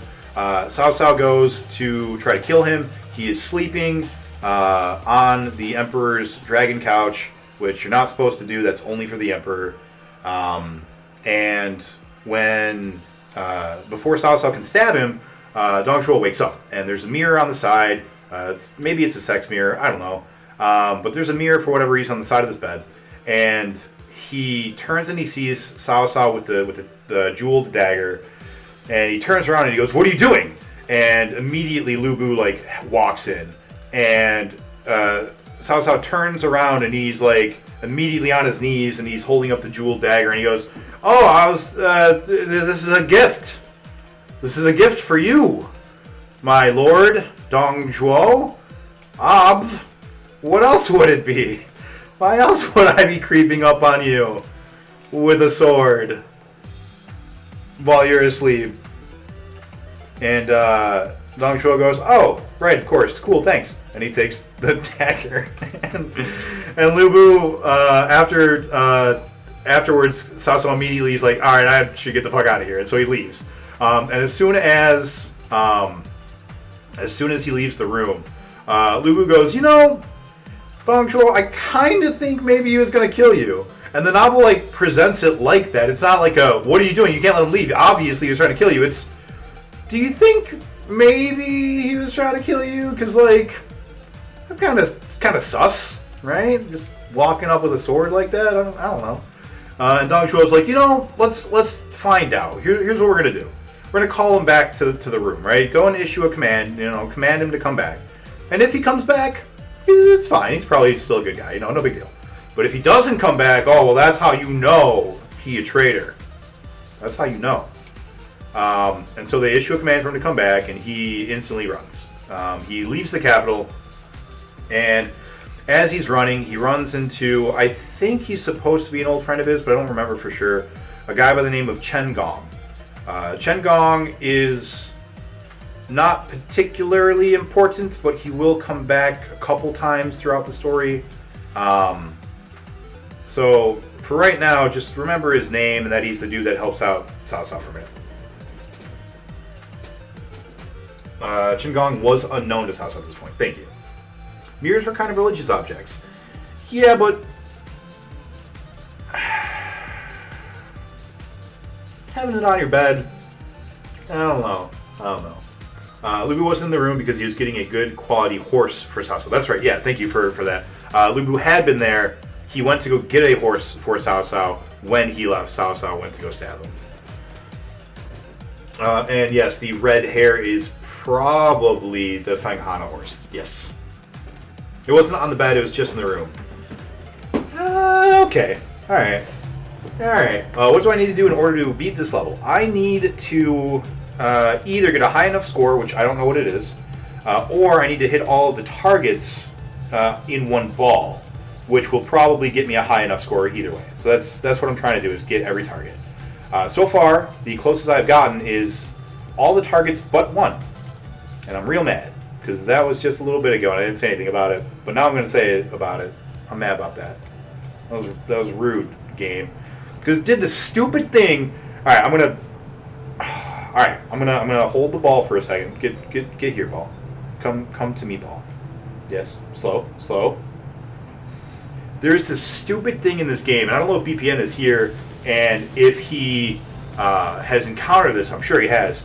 If you let the ball go, to the very, very edge of the flipper. When you flip, it registers the ball going up, and then for whatever reason, because it's on the very, like if the ball's on the very, very edge of the flipper, when it rolls all the way up, it registers it as getting knocked down to the ground.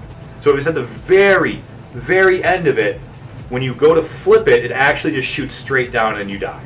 And I hate it, and I'm mad, and a stupid poo-poo pinball. Alright, getting back.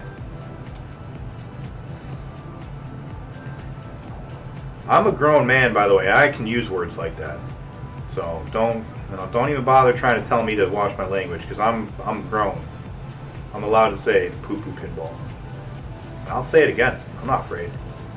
Twitch won't ban me. I'm too big. Too big of a deal. Do you see how many robots we get offering to sell us viewers? That's how you know we're big. Anyways, Cao Cao meets this guy Chen Gong. And now he and Chen Gong decides, this guy is really smart. He's clearly got the best interest for the emperor in his heart because he tried to slay the villain Dong Zhuo. I'm gonna hook him up. I'm gonna help him out. So he and Chen Gong go on the run. Chen Gong is a very popular character in a lot of the plays and dramatizations of the period, from my understanding, because of the role that he'll play later and the story that I am about to tell. So they go into a city as they're trying to run away to get away from the capital. And they stop in this city, and they meet an old man. I forget his name. He's not that important. But they meet an old man. And this old man says, I know who you are. I've heard of your name. Everyone knows you tried to kill Dong Zhuo, so, clearly you're, a good person. Why don't you come to my house, meet my family, and we are going to... Damn it! Watch your language. Yeah. Liu Boshi, thank you. He's a sworn brother of Cao Cao's dad, Cao Song. Okay. Oh, I didn't mention. Cao Cao is not actually a Cao. Cao Cao was born a Jiahu. I always pronounce it wrong. Jiahoyu. He was adopted by Cao Song as a youth. And so you will see many of Cao Cao's troops will be Jiahoyus or Cao's, because they're mostly family. I'll get a heist on. Oh, thank you for the host. I'll join in this heist. Oh. Nice. So, dead. Alright. Anyways, you're right. It's Cao Cao's dad that's adopted. Thank you. That's right. Regardless, much of his family is Jiahoyus because of that adoption. Thank you. So they go to his house, and he's like, "Hey, I'm going to have my servants prepare a grand feast for you. I know you've been on the road. You're on the run. Just hang out here for a minute. I'm going to run up to town. I'm going to get some good meat." Some wine or something. He leaves, right? He's like, I'm going to go to town real quick and get you some stuff. Just hang out here. You're safe here. And then he and Chen Gong are talking, and they overhear the assistants, the servants, saying something along the lines of all right, now be sure to tie him up good before we kill him. And Cao Cao was like, what the fuck is this? And so he and Chen Gong go over and listen to the door, and they hear the sounds of knives being sharpened, and I don't know, maybe they say another couple words or so, but the famous line is bind him before we kill him or something like that. And Cao Cao was like, well, fuck these guys. So him and Chen Gong rush into the room, and they've got their weapons, they've got their swords, and they run in and they just kill everyone. They kill all the servants, they kill all the maids that are back there, you know, doing whatever they're doing. And after killing them all, he looks around and he realizes they have a pig, and they were going to tie up the pig and kill him to feed Cao Cao. And when they were saying make sure you bind him before you kill him, it was the pig. And he and Chen Gong are like, oh, fuck, we done goofed. Oh, no. And Chen Gong's like, well, we gotta tell the old man. Like, we gotta tell him what happened. And Cao Cao's like, we're not doing that. We're out. Peace. And he runs. And Chen Gong's like, no, this isn't right. And Cao Cao's like, we don't have a choice. There's definitely gonna like call the cops on us now because there's a bounty on his head, right? Dong Zhuo has put a bounty out because of Cao Cao's attempted murder or attempted assassination. And so he's like, he's definitely gonna turn us in. We've got to go. And so they run. And on the way, like as they're leaving, they run into the old man again. And he's like, he's got the the bottle of wine or whatever it is that he was going for. And he's like smiling at him. He's like, hey, where are you guys going? And Chen Gong's like, oh, we got to tell him. And Cao Cao's like, no. And he kills him just on the spot, just in the middle of the road, just stabs him and slays this dude. And Chen Gong is just mortified. He's like, what? Shaihu. Thank you. And, yeah, Chen Gong is just like, oh, you are a bad person, Cao Cao. And he goes, he says this very famous line. There's got to be something missing in the translation because I don't get it. I don't understand why it's like so famous. But he goes, Chen Gong goes, how could you do that? How could you betray this man? And he goes, I would rather betray the world than have the world betray me. And that's a motto when people talk about Cao Cao. That's a way people describe him, right? That's one of the very famous phrases associated with him, just like a hero in chaos. So yeah, that's the character-defining moment. So that chapter ends with Chen Gong saying, well, this dude's obviously a dick. I gotta kill him because he's gonna be bad for the kingdom if I don't. But he doesn't. He doesn't kill him. He's like, well, then I'd be just as bad as he is, and that ain't me. I ain't about that life.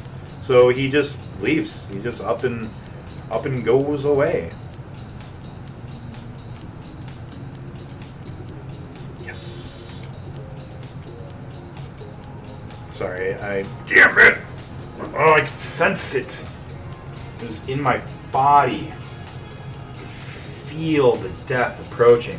I laughed for abulations. Did I miss Cao Cao's wife stun locking soldiers with her what I imagine to be terrible flute playing? That's Cao Pi. That's Cao Pi's wife. And no, we're not there yet. Not even close. Cao Cao has a good reason for doing what he does, though. There's no way he could get out of what happened. No, I agree. Yeah, I'm not defending him at all for that. Also, how I deal with my problems. Awesome. So at this point, Cao Cao is able to get to, I think it's Zhu, is where he finally lands.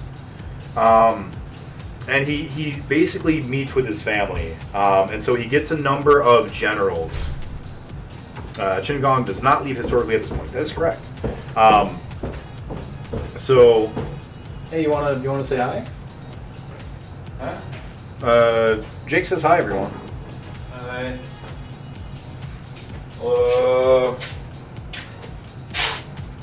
Pinball. Still the same level. And we've been talking for 2 hours and 15 minutes, and we are up to the 5th chapter of Romance of the Three Kingdoms. Out of how many? 120. Sounds like a pretty good pace. Yeah, so 2 chapters an hour-ish.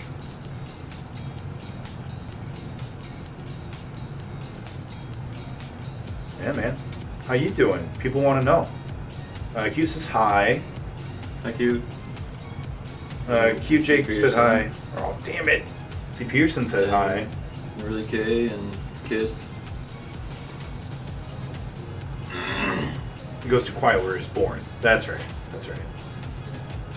They're all waving at you. One of them's a duck, and there's the spider god Jake. Jake loves the spider god. I think it's hilarious.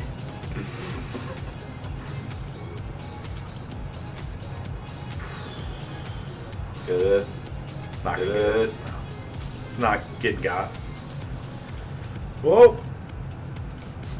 Gotta leave the flippers down. Leave it down. Down. So when he gets back to his motherland, his birthplace, he starts to gather up troops, and he's not alone in this. Historically, and in the novel, at this point, many of the governors and generals are leaving, the capital or leaving their posts and going and gathering people that are loyal to them because they all can kind of see what's going on. The Han is failing. Rebels are able to do what they want, and Dong Zhuo is now in command.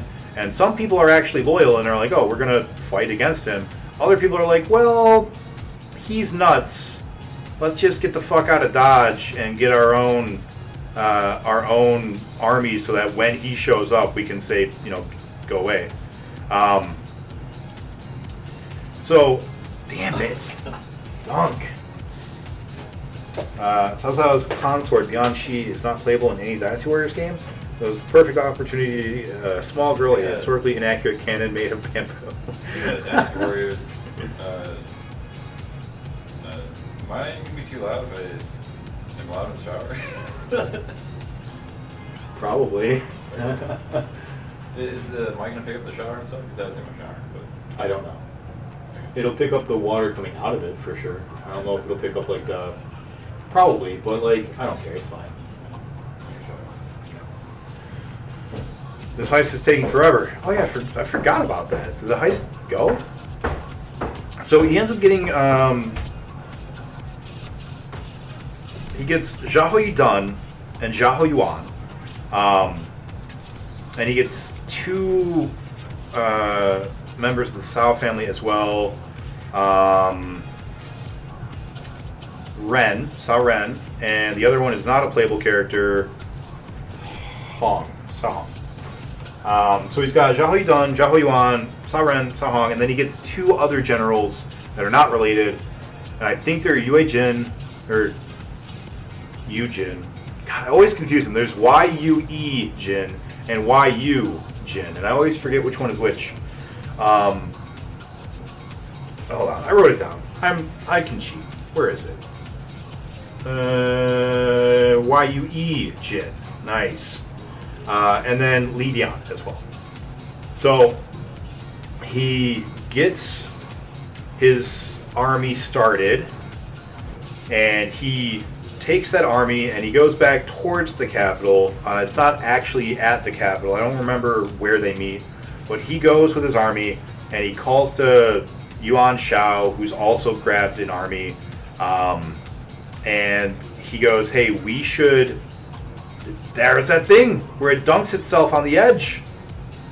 He goes, "We need to kill Dong Zhuo. He's a traitor. He's overthrown the emperor. We need to deal with this guy." So he and Yuan Shao are the two big leaders of it, but they make a whole coalition of people, and the coalition includes pretty much every governor. A few notable exceptions, I believe, are Liu Zhang. He is important because he owns the southwest province of Yi. He does not say anything. He's far away, so it kind of makes sense, but he doesn't say anything. Zhang Lu, who is somewhat of a rival of that guy, he is also in the southwest, just slightly north of Liu Shang. And also, I believe Liu Biao is not included. And Liu Biao is very significant. He's not a character in Dynasty Warriors, and he's not made to be that big of a deal. But historically, and even in like the back of the novel, the background of the novel, he is really important. But he, to my recollection, does not join the coalition. He wants to just be like, hey, you guys are up there, I'm in the middle of the country, and you guys are like in the north part of the country. I don't really give a shit. You guys go do what you're gonna do. I'm cool down here. Dong Chuo wants to be the emperor, whatever. Doesn't matter to me. So, people who do come, Yuan Shao, obviously. Yuan Shu, his brother. The three people that like led the charge against the eunuchs are all here, right? Cao Cao, Yuan Shao, Yuan Shu. Gong Sun Zan. Gong Sun Zan is a leader in the northwest who is famous for his white horse cavalry. He would use them specifically because the barbarians to the west of him, the Qing, had a superstition about the white horses. And so he used those to kind of like maintain their loyalty / fear. Oh, you're right. Liu Zhan's not born yet. That's right. Or not in power yet. It's Liu Yan. That's right. Yes. Was it Wuhan? Okay. The Wuhan don't get talked about a lot in the novel, so I forgot. But the Qing also do, right? Because Ma Chao also has the white stallion, or the white stallions for the same reason, right? So are both of them superstitious about it?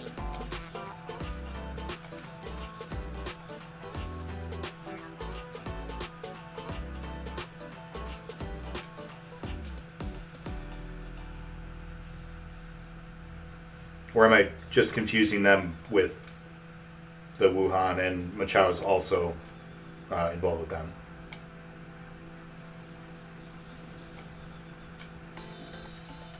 Huh. It may be a novel invention then. Hey, new heist. Nice.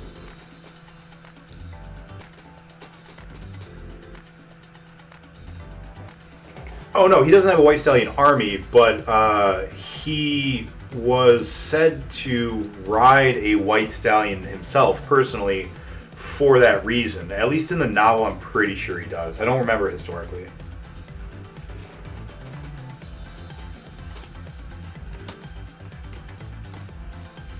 We broke the heist. Alright, so, who else? Liu Bei joins under a gentleman by the name of Kong Rong. I don't remember the exact details of how Liu Bei gets to Kong Rong. I think it says that they were like schoolmates. They had gone to school together, trained under the same master or something. And so Kong Rong knew who he was and invited him to be a part of his army or something. At this coalition meeting where all these people come together and decide, yes, we're going to fight. The novel and most media depicts it as all of them getting together in one place and like talking. That almost certainly isn't the case. It was almost certainly just a memorial that was sent and people signed it. But who knows? Maybe. But in the novel, while he's there, he and Gong Sun get to be friends. I think they also know each other, and I think Gong Sun and Kong Rong are allies. I kind of don't remember a lot about Kong Rong because I don't care about him. He's not very important. But I think he and Zan were friends and allies. So I believe that that's what happens. Is Liu Bei's there with Kong Rong. He introduces him to Zan. Gong Sun introduces Liu Bei to Zhao Yun. Zhao Yun is our next main character that we haven't met yet. He is the poster boy for Dynasty Warriors most of the time. And he is awesome. He is styled Zhilong. Everyone has a style name. I don't know many of them because most of them aren't used often. But a style name is basically like a title that family or friends would give you. And some of the characters in various translations are referred to by their style names, which is interesting. Liu Bei is referred to as his style name, which is like Zonde, in the Moss Roberts translation, but not in the Taylor? Is it Taylor that does the other one? The other big one? Zhao Yun, I believe in both, is given his style name, which is Zhilong. And I don't know why. Oh, I did it again! I hate that thing. That's such a bad glitch. Zhao Yun isn't introduced in the novel at this point. Oh, you're right. That's right. He shows up and saves Zan later. That's right. You're right. Liu Bei isn't with Kong Rong at this point. He was with Gong Sun Zan. I think I am forgetting history with the novel.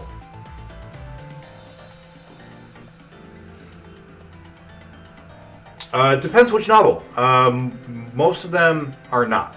Liu Bei is also called Zonde in the C.H. Brewer Taylor translation. There's one of them where he is not, and I find it interesting because in that one, they still call Zhao Yun by Zhilong. And they don't call Liu Bei by Zonde. What's the one online? I think that one. The online novel. Whatever translation that one uses.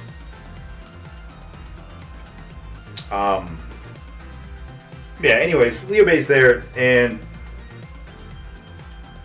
he meets Kong Rong, I guess, because he's with Gong Sun Zan. It's not really important. He's there with one of the regional lords, having been recognized for his skill and valor, and probably being friends with somebody to get into that position. So they are at the coalition, and you got pretty much anybody who's anybody is there. And they are all getting ready to go and fight Dongzhuo. Dongzhuo in the capital sees this coalition being formed, and he's like, well, time to go kick some asses. And so he and his army get together, and they begin preparations to fight.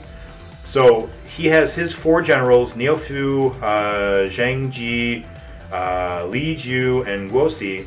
He also has Li Ru as his primary strategist. And he has Lu Bu as his scary man friend. And those are, I think, all the really important named people. So they go, and as he's like, all right, the rebels are going to be coming up this southern pass. Who will go and stand in front of it? Who will stop them from getting here? It's just a different romanization. Is this retelling faithful to the musical version? I'm getting there. The musical version hasn't even started yet. You are jumping way too far ahead of me, Marbled Lion. On Sunday, it is Certain in the C.H. Brewer Taylor. No, hold on. I'm going to write that down because I'm going to look it up because I think you'll find it interesting. There is one that does not use Zonde. When it introduces Liu Bei, it introduces him as Liu Bei Zonde, and then it never calls him that again.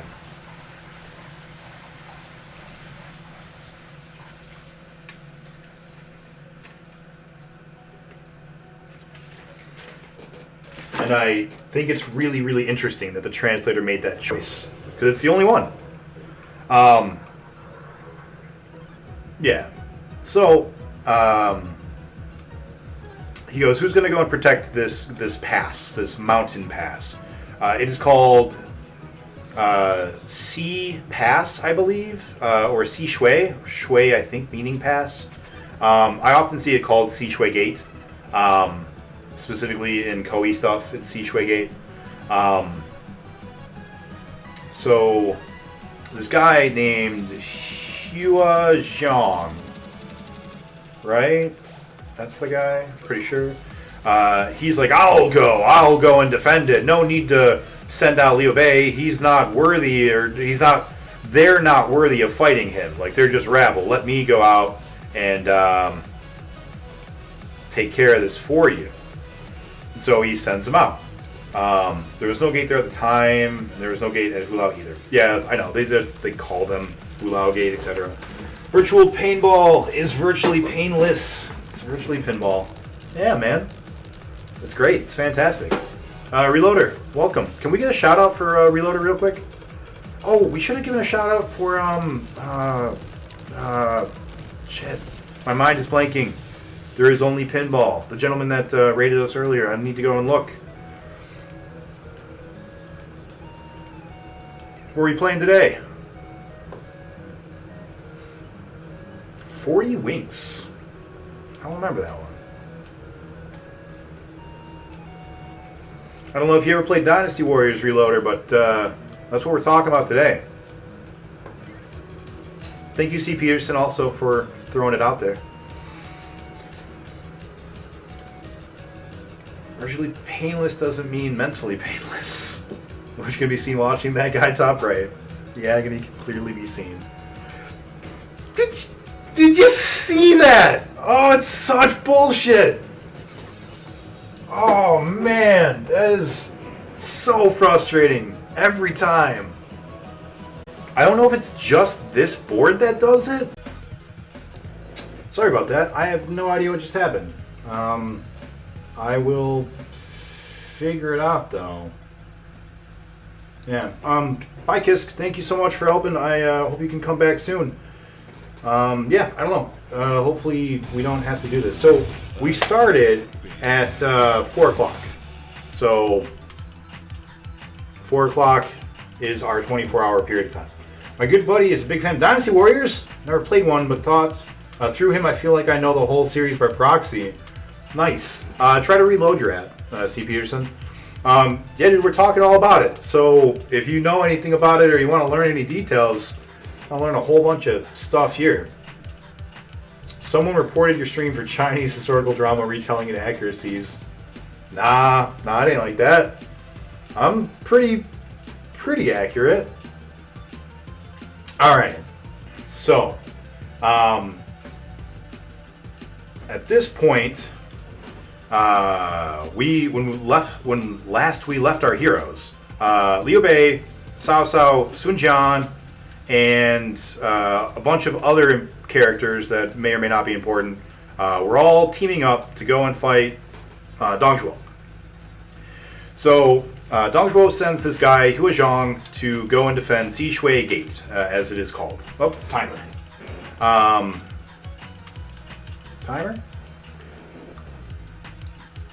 Timer. Right. So Shui Gate is. So I'm going to tell you first what happens in the novel, and then we're going to go backwards. We're going to talk about history because the novel is a little bit different here. So the coalition's all together, and Hua Zhang goes, and he is standing in front of the Shui Gate, and the troops need to get through Shui Gate to get to the capital of Liaoyang. So Hua Zhang's standing there, and they send a bunch of people. They're like, all right, who will go and fight him? And they're like, oh, this person will go and fight him. And then he goes, and he gets chopped in half. And then the next person goes, and oh, he gets chopped in half too. And then the next person, then the next. And Hua Zhang is just unbeatable. No one can slay him. Sun Jian volunteers to go and fight him. Yeah. Hold on, let me make sure. I want to make sure I'm not confusing it with the next thing that happens. Because I know the history in this part better than I know the novel. Yeah, okay. So Sun Jian says, I'll go and take the ruffian. And so he goes. Sun Jian, at this point, like all the other leaders, has walked away from the capital and gone back to his home and gotten troops, right? So he's got a bunch of his soldiers with him now. These include a guy by the name of Cheng Pu. Cheng Pu is also in Dynasty Warriors now, Marbled Lion, and he uses, I think, also a serpent blade, but he's only like the newest one, so I don't really know. I think he uses the same weapon as Chang Fei, though. Then there's also Han Dang. Han Dang is also in the game as of now. He was also a very recent addition to the game. I think he uses a rake. Oh no, I think Lu Su uses the rake. I think Han Deng uses a giant club, maybe. I don't remember. He's new. He's new in the game. He's got a weird, like, creepy pedo stash in the game, in Dynasty Warriors, the game. Then there's Huang Gai. Huang Gai is very famous because of one particular scene that he has, even though the other two, Han Deng and Cheng Pu, do a lot more. They're around a long time. They are very active. They launch a lot of campaigns. They lead a lot of battles. They're very, very loyal and dependable soldiers and generals for Sun Jian and what is to come. In addition to those three, he also has a guy named Zhu Mao. Zhu Mao is not in the games because Zhu Mao is about to die. So Sun Jian shows up with his troops to fight Hua Zhang. Hua Zhang duels Sun Jian in the novel, Sun Jian loses the duel, and he and all of his troops have to flee because they just get routed. Hua Zhang sends a bunch of his troops after them, and Zhu Mao, to save his lord, grabs his famous purple jeweled turban or something. It's not actually a real thing, but the novel invents it to have a way for it to be there. So he's Sun Jian is apparently super well known for wearing this particular jeweled turban all the time, which he actually does wear in the Dynasty Warriors games, which is kind of neat. But yeah, so he's got this like purple turban, and Zhu Mao puts it on, and he rides away so that they'll chase him instead of his lord Sun Jian. And it works. They chase him. He hides like behind a tree, and he like pops out from behind the tree and stabs a bunch of people and kills them. But then it's just too much for poor Zhu Mao, and he dies. Oh.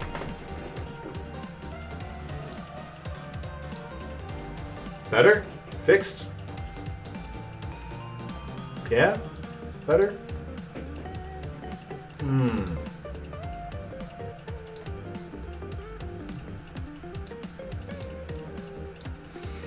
Looks better. I had to refresh, so I apologize if I lost anything.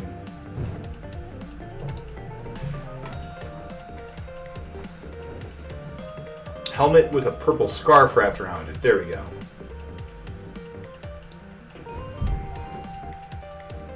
Yeah. So they fight, and then he has lost. Sun Jian loses, and the coalition is all like, "Oh no! What?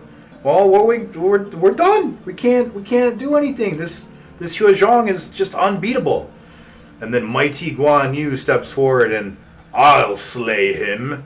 And they're like, "All right, well, before you go," a bunch of people get pissed off at him. Yuan Shu, I think, is the one that asks. He goes, "What rank are you? Who are you? I've never heard of you." And he goes, "Oh, I'm a mounted archer." And Yuan Shu's like, "What? Why you can't? Why are you even here? What are you doing here? You can't. You're just a weak little man, you know. You're not a general. Go home." And I think it's Cao Cao. He's like, he sees him and he recognizes the skill and talent within. I will talk to you about it later on. Yeah. So Cao Cao's like, well, you know what? Let him go. Why not? You know, either he dies or he doesn't. You know, and if he dies, then it's his own punishment. And they're like, oh, but Hua Zhang will laugh at us if, you know, a simple mounted archer goes to duel him. And he's like, yeah, we have everything to gain and nothing to lose. Whatever, he's gonna go. So Guan Yu goes forward. Cao Cao goes, before you leave, here, have a cup of tea. And he's like, leave it, you know, on the stove for me or whatever. He's like, just leave it here. I'll be right back while it's still hot. And he goes and he slays Hua Zhang in like one attack. And he comes back and the tea is still warm. And he drinks it and he's like, hey, everyone's so happy. Hua Zhang is dead. Yay. Historically, Sun Jian rolls in with his entourage and just whoops ass. Like that's what happened historically. The rest of the coalition kept arguing and fighting about who would supply troops, who was going to go where, when they were going to do it, blah, blah, blah. And Sun Jian's kind of like, well, you guys aren't getting shit done. I'll just go get shit done. And then he went and got shit done. Sun Jian is a boss, by the way, historically. He was just super cool. So, historically, he rolls in and just kills Huazhong and takes the gate. Going back to the novel, now that Huazhong is dead, Dong Zhuo's like, oh, what are we going to do? And Li Ru's like, have no fear. Because Huazhong... Oh, you're right, I totally forgot about that. So Sun Jian, before he's fighting Huazhong, he's fighting Huazhong's troops, and apparently, like, he's doing really, really good, and Yuan Shu is worried that he's going to have too many honors, that he is going to upstage Yuan Shu himself. And so Yuan Shu, who is in charge of giving supplies, doesn't send them to him. And he lets his troops starve, with the thought being that they'll have to leave, or, that maybe they'll mutiny. I don't think he wanted it to be that serious, but, like, so Yuan Shu, being a total dickbag, just is like, you know what, Sun Jian, we're not that close of friends. Die. And, like, that's Yuan Shu for you. But after that is resolved, Sun Jian goes and he's like, yo, Yuan Shu, you're in charge of supplies. Where are my supplies? What have I done to deserve your wrath, your anger, whatever? Damn it. Sun Jian served Yuan Shu at this point historically. So the supply issue that Sun Jian has is actually solved by Yuan Shu. Yes. That is all correct. So, after Yuan Shu says, my bad, I'll go ahead and give you your food now, Yuan Shu then goes and does the thing that we already talked about. So after that, Li Ru's like, don't worry, Dong Zhuo, these coalition members are still nothing. Like, Zhuo Huang may have died, but he took out like 20 dudes. None of them will be a match for Lu Bu. So he sends out Lu Bu, and they fight at a place called Hulao, commonly called Hulao Gate, which is a pass in a mountain. And this pass is important because it is one of like 2 or 3 ways that you can get into Liuyang. Liuyang being, the capital, was built with defense in mind, and there aren't many ways to get into the city easily. And so Sishui Gate and Hulao Gate, I believe, are both gates that lead into the city, or are both mountain roads to the city in different places. I believe that Sishui is slightly further south and east. So, anyways, Lu Bu goes to Hulao Gate, and he is standing guard. And same thing happens. A bunch of generals go to fight him, and he just destroys them all. No one dares to challenge him. And then eventually, Guan Yu's like, well, I killed your last dude. I'll just go kill this guy too. Fuck, it's fine. It's the only way to get it from the east. Alright, I got it backwards. Thank you. So, they go, and they... Sorry, I'm fixing my thing because now that I'm streaming again, I don't have to look at my little red dot. So, at that point, Guan Yu shows up, and he starts fighting Lu Bu. And they battle for decades.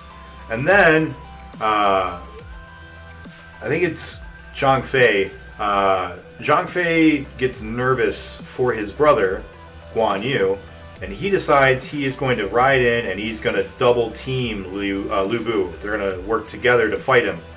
And Guan then after Lu Bu is easily handling both of them, then Liu Bei joins the fray. And so it's all three brothers on horseback dueling Lu Bu on horseback by himself. And the brothers win, but like I think he just gets tired. I think he's just like, wow, 3v1, getting a little sore because he's swinging around this giant sky-piercing halberd. He's like, by the way, Marbled Lion, that's his Dynasty Warriors weapon. I think it's the sky-piercing halberd. So he's like, all right, well, you guys are being a bunch of dicks. Just gonna 3v1 me, huh? It's like when you're playing Smash Brothers. Oh, Jing Fei starts first. That's right. And then Guan Yu comes in. Yeah. Historically, that doesn't happen. That is correct. I don't think that Lu Bu really is noted as having doing much during this campaign, but the campaign isn't really that long or noteworthy. It's not like a whole series of battles, really. It's like Dong Zhuo did his thing, everyone kind of left, they all decided to come back, and then Sun Jian rolls in and just whoops his ass. And then he leaves the capital because he's like, well, I can't fight Sun Jian, so I'm going to leave. Yeah, the chapter ends with Lu Bu riding off, I believe. And then we cut back to Dong Zhuo.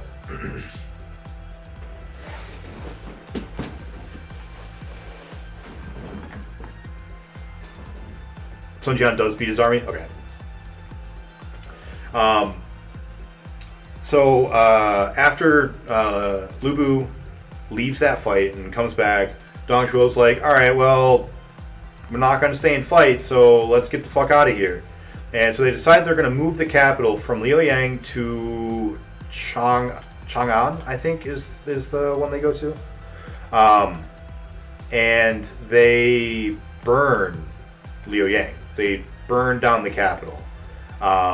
More than that, Dong Zhuo needs like money and stuff because they're going to be traveling and they don't have, gold supplies. They don't have the palaces, blah blah blah. So he orders his troops, and in the novel, I believe Lu Bu is one of them that does this, to go and grave rob all the royal families. They like go to the famous tombs of all the leaders, and they break open their coffins and take all the stuff they were buried with, which is just like to us that sounds pretty bad, you shouldn't do it, but to the people at the time, you really didn't do that. Like, that's real fucking bad. You don't fuck around with that. And he fucked around, so he's gonna find out, I guess. So they rob all the graves, they burn the capital, and they run away. And they take the emperor with them to Chang'an.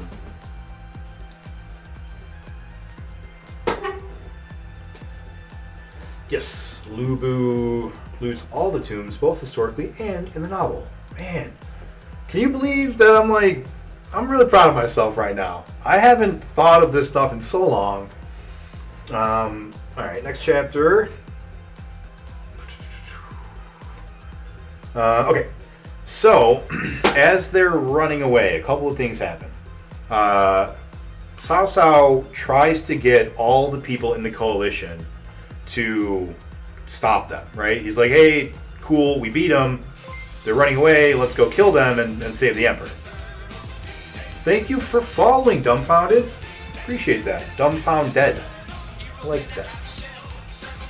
Hope you're enjoying the Pinball Mania. Got 24 hours of this. What time is it? 6:45? Got 20 hours and 15 minutes. Or 21 hours and 15 minutes left of this. It'll be great. Damn it. Dunked. So, the other generals, though, don't go. They get into a fight. I don't remember who starts the fight, but they get into some argument. They're like, oh, I should be promoted to this title, or you should be the one to send your troops, or I want this reward, blah, blah, blah. They start fighting, and Cao Cao's like, all right, well, this isn't going anywhere. I'm on my way out to go stop them. And like we mentioned, historically, that was more or less Sun Jian. He was like, you guys aren't doing anything. I'm just going to go get shit done now. But here, after they leave, Cao Cao's like, we can't just let him go. He'll be a danger. So he and his troops go and fight him. And Lu Bu, in the novel, does an even more impressive stand. So the three brothers fight is very famous. It's probably the most famous scene of modern day. Thank you so much for the sub, Kisk. 6 months, man. It's almost a baby. Almost there. Gonna have a baby with me, man. That's great. Beautiful. Let me turn it down because I think you guys are hearing it double. Also, thank you again for helping out with this, because yeah, I'm definitely getting some stuff wrong. So Cao Cao goes with his 6 generals, right? Which was Zhao Yudun, Zhao Yuan, Li Dian, Yu Jin, Cao Ren, and Cao Hong. He goes with all of them, and they chase Dong Zhuo, and Lu Bu stands behind, and he goes, all right, I'll fight all you guys. And he does, and he wins. He whoops all of their asses, which is just fantastical.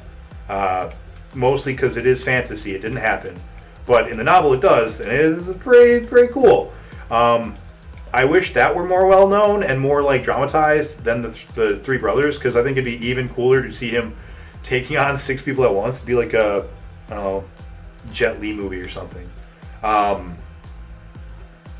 Cao gets trapped in an ambush too, which is historical, and Li Ru sets up that ambush. Li Ru and Zhu Rong. Zhu Rong is the other one whose name I forgot. I knew there was someone I was forgetting, and yeah, it's Zhu Rong. Cao Cao. Yeah. Do I say Cao Cao every time I read it? Is that what's happening? Every time I read, I say Cao Cao instead of Cao Cao? Yeah. So, they get away. Dong Zhuo is able to escape thanks to Lu Bu in the novel, Zhu Rong in the history, and they go to Chang'e and they start a new capital, right? They do all the building a new capital thing over there. Damn. Give it up for attempt 211. Jeez, man, we gotta figure out what we're doing here.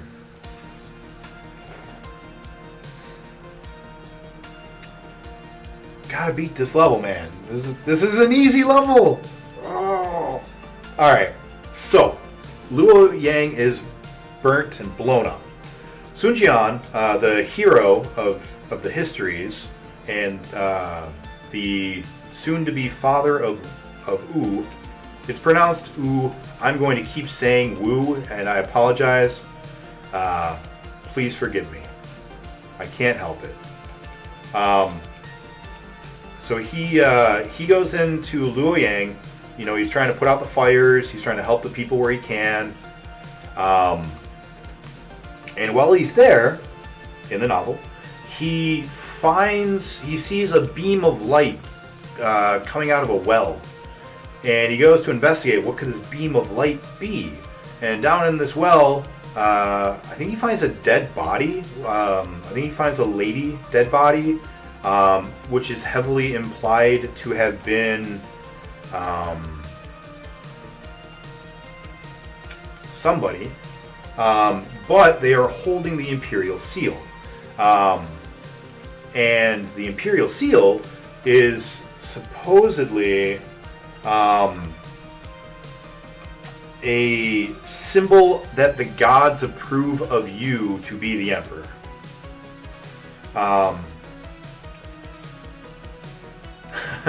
Fighting 1v1 nerds. Yeah. So he takes the Imperial Seal, and the Imperial Seal is kind of a big deal. Like, it's supposed to be a big deal. It may or may not have actually been a big deal, but like, it's supposed to be a really big deal. Basically, if you are the one with the Imperial Seal, it means that heaven wants you to be the emperor, essentially. And so this woman obviously was trying to keep it out of the hands of Dong Zhuo, and so she took it and kills herself in the bottom of a well to make sure it doesn't get to them. And Sun Jian just happens to find it, and so he takes the seal. And on his way out, one of his soldiers, or like some of the troops that are near him, see him do it, and they go and they report it to Yuan Shao. Not Yuan Shu, I think it's Yuan Shao. And they go, yeah, he found the Imperial Seal, my dude. And he's like, oh, really? And he goes, hey, Sun Jian, where you going, buddy? And he's like, oh, I'm going home, and we're done. Dong Zhuo left, it's fine. And he's like, but what about that lump under your shirt? Oh, this lump? Nothing. What are you talking about? And he's like, where's the seal? Where's that Imperial Seal, baby? And they search him. They don't find it. And he says, if I am lying, may heaven smite me down, or something like that, right? Some very stupid thing to say when you're lying.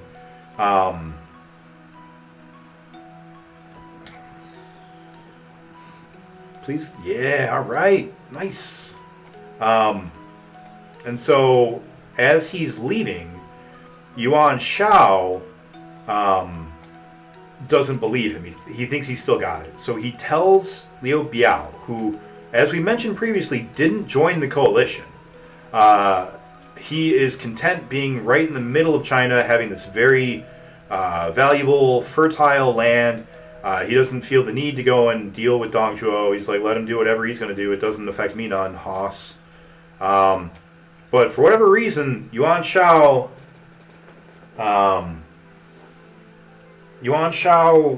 asks Liu Biao, hey, stop Sun Jian. He's got the seal, and I want you to stop him and get it for me. It's only stupid in hindsight. I'm not a religious man, but I would not fuck around with that. I would not lie and then be like, if I'm lying, may whatever deity smite me down. Like, I wouldn't do that. Yeah, so Liu Biao, for whatever reason, agrees to it, and I don't really understand why. I don't really get the motivation here, and I believe that historically this also happened, but I don't. It's not for the seal, because let's go ahead and talk about the Imperial Seal. The Imperial Seal does disappear at this point historically.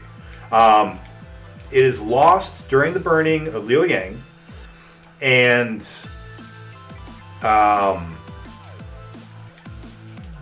later on, Yuan Shu claims to have it.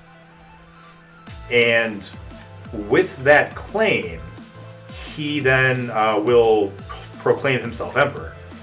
But it's almost certainly that he simply made one, right? Like, he probably didn't find the actual seal. He probably just made it. There are myths, and I don't believe that they're strongly supported by the historical documents, but I do think that there is one or two of them that does say that this is the case. Not any of the main ones, I don't think. But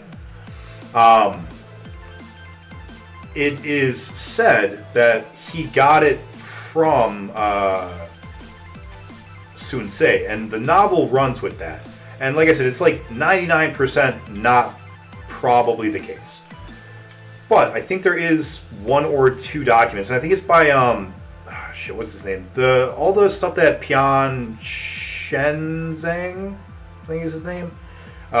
One of the guys who edited the SGZ, many years later, the historical documents that they use as like a basis for this book. One of the guys who edited and added stuff to it many years later was famous for adding a bunch of stuff that wasn't true, or almost certainly wasn't true. I think maybe one of his documents might indicate that, but I don't remember for sure.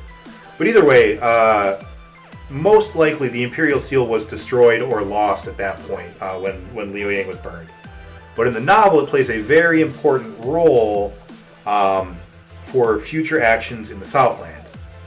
So Sun Jian leaves, and Yuan Shao asks Liu Biao to stop him and get the seal from him. And so Liu Biao does, and I don't remember if it's him specifically or his commander Huang Zhu that actually fights, but there is a confrontation between Liu Biao and Huang Zhu. And it's not like a major fight. I believe that it's something like he bars his way and insults him or something, and they have a clash, but then he lets him go or something. I don't remember. So Sun Jian gets back to base, and he wants to pay back Liu Biao for the insult. P. Songji. He didn't add stuff that wasn't true. It was a commentary when he made notes of other contemporary sources that no longer exist to us. He comments what he thinks those sources are not accurate and reliable. Then I think I'm confusing him with somebody else. Because that's definitely the name I was thinking of, but I want to say there's somebody else, and maybe it was the ZCTJ that had something added to it. But there was one source that was referred to a lot, or maybe P. Songja does add this one, but it's from a source that he himself denies is likely to be true. But I remember having discussions a long time ago about one of the sources, and every time it was brought up, people were like, "Oh, right, that one," because everyone was like, they knew it was BS. I don't remember what else it said specifically. It might have had the story of Zhao Yun getting pricked with a needle. Anyways, it's irrelevant. So they have this fight, and Sun Jian gets all pissy, and so he raises his army. He's like, you know what? Fuck that guy. I'm going to go wreck his shit. And he goes to fight, and he ends up fighting Liu Biao's... their relationship's a little ambiguous. I believe that because at this time the Han Dynasty is still in effect, people still have their Han Dynasty titles. To say that somebody is an officer under another person is usually understood, but can sometimes be a little bit foggy. So Huang Zhu, my understanding has always been that he was technically under Liu Biao, but that he served as more of an ally than like a direct officer. And what I mean by that is, I didn't know back in that time they said, "Fuck that guy, I'm gonna wreck your shit." Oh yeah, dude, they said all sorts of shit. It's wild. It's written down, so you know I'm telling the truth. Tons.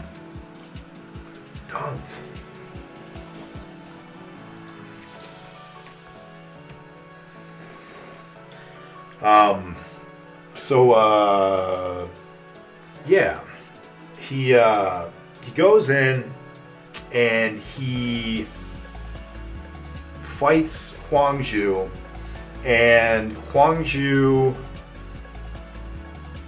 I'm skipping ahead. Sorry. That's why I'm looking at my notes, because I want to make sure I didn't skip ahead, and that's exactly what I'm doing. So they fight, he leaves.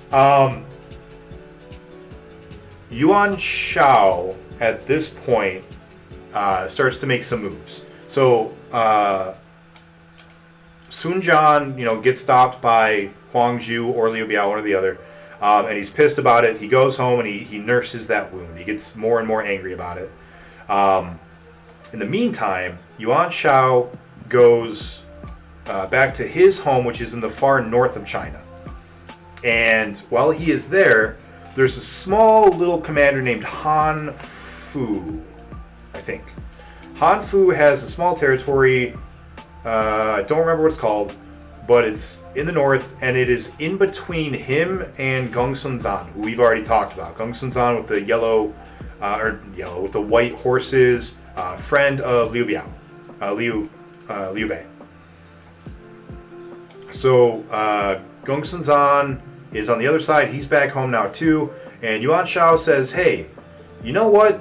why don't you and I, Gongsun-san, why don't you and I go and we will kill Han Fu and take his territory and split it between the two of us. And Gongsun-san's like, okay, well, this sounds fun, no big deal. And so he readies his armies to go ahead and march in and do that. At the same time, Yuan Shao sends a messenger to Han Fu and he goes, hey, it looks like Gongsun-san's going to attack you, man.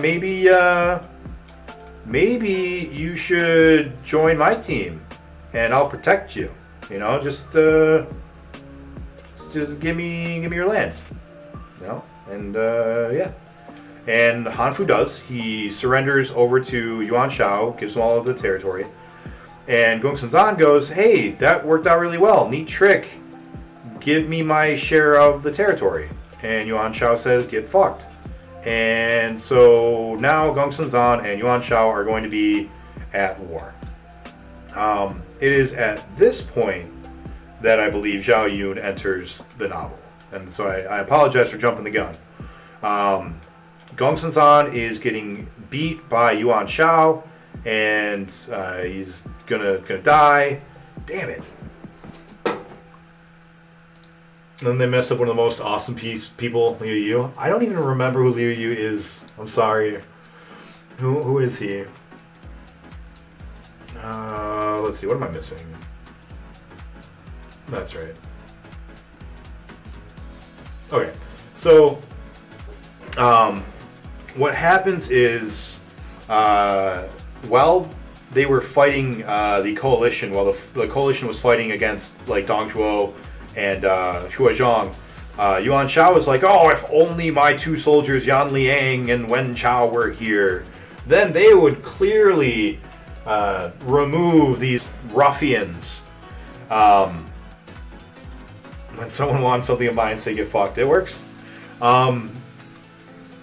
So Yuan Shao was like, if only my Yan Liang and Wen Chao were here, then we'd they would destroy Lu Bu and Huangzhong. And they're for some reason not, I guess. I lifted my hands because I did that, and then I didn't have a hand on the controller to push the button for flipper.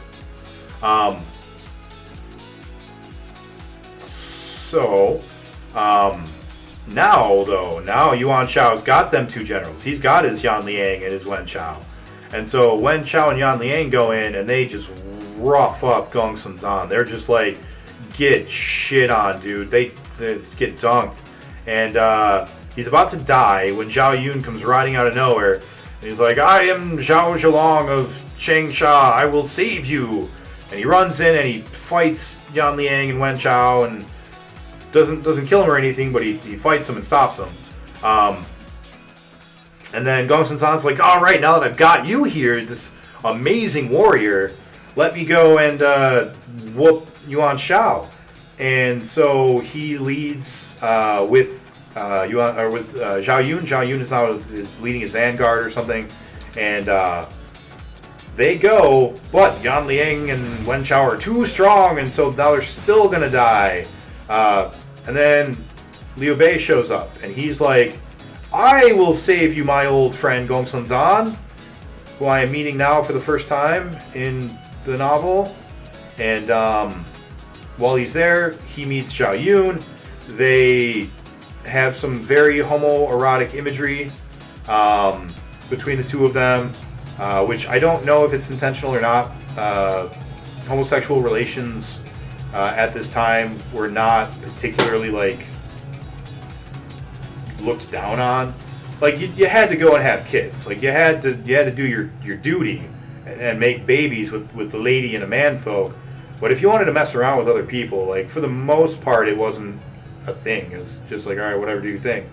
And there are a lot of times where they make like extremely, extremely friendly references to each other. There are times where it's like he had his friend stay the night, and then when he got up, he was naked, so he put on some clothes. And it's like, but you said they're sharing the same bed. Are they sleeping naked together? Is that a thing that was common then? I don't know. It's a little bit up for interpretation, I suppose. I don't think that there is any author's intention to like have any hidden meanings or anything like that. But you know, the text is there to be read, right? So, most homosexual euphemisms were described in ways using plum blossoms and such. This one, it just says they slept in the same bed. Okay, gotcha. Oh yeah, that's right. Forgot about that. Well, there was plenty of shit back in those days. It's probably easy to get shit on. It's true. It's true. He was highly regarded and considered to be completely uncorrupt. Yuan Shao wanted to make him emperor during the coalition. Oh yeah, that's right. That's right. That's right. I totally forgot about him.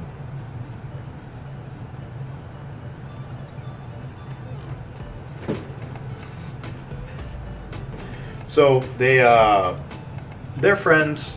They're cool. When they separate, they hold hands and they cry because they're sad that they're gonna not see each other anymore. They hope that they will see each other again soon. And then we move back onto the Southland. And in the Southland, now Sun Jian is like, all right, that dude was a dick. After all the shit I've done for them, he's gonna come and stop me. He's gonna treat me like some vagabond ruffian.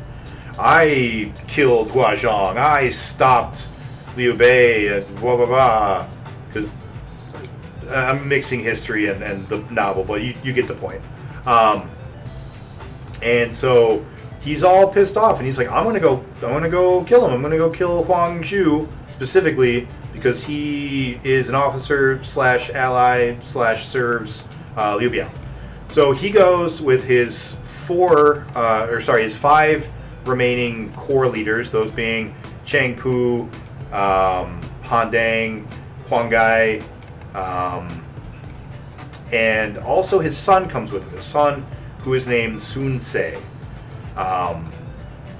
Sun Ce is very young. I think he's like 17 at this point.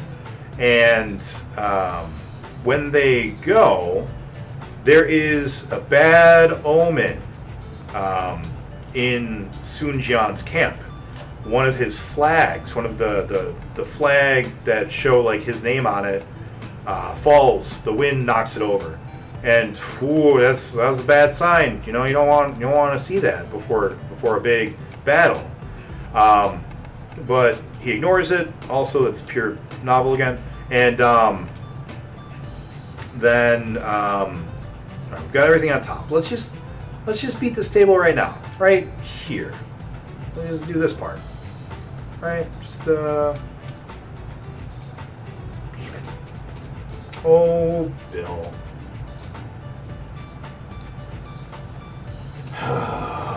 Tang Tong. We've been going at it for 3 hours. Then I'm gonna break into my first snack. Got some trail mix. Excited to try this trail mix.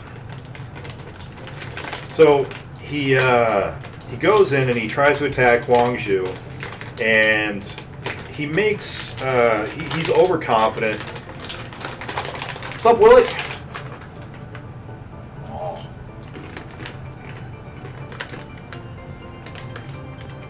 I've got dried bananas. That's a weird trail mix thing.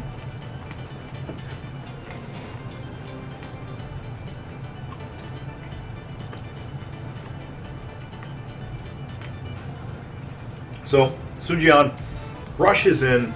I read it as Huang Zhu kind of lures him into a trap, but it's possible that Sun Jian was winning and Huang Zhu kind of resorted to like, oh shit, we're losing. Quick, somebody get up on that hill real fast before he kills us all. And what happens is he's running through like a ravine basically, and they drop a bunch of rocks on him. They shoot a bunch of crossbow bolts, and he gets crushed. Sun Jian gets smooshed by big rocks, and yeah, sucks. He dies.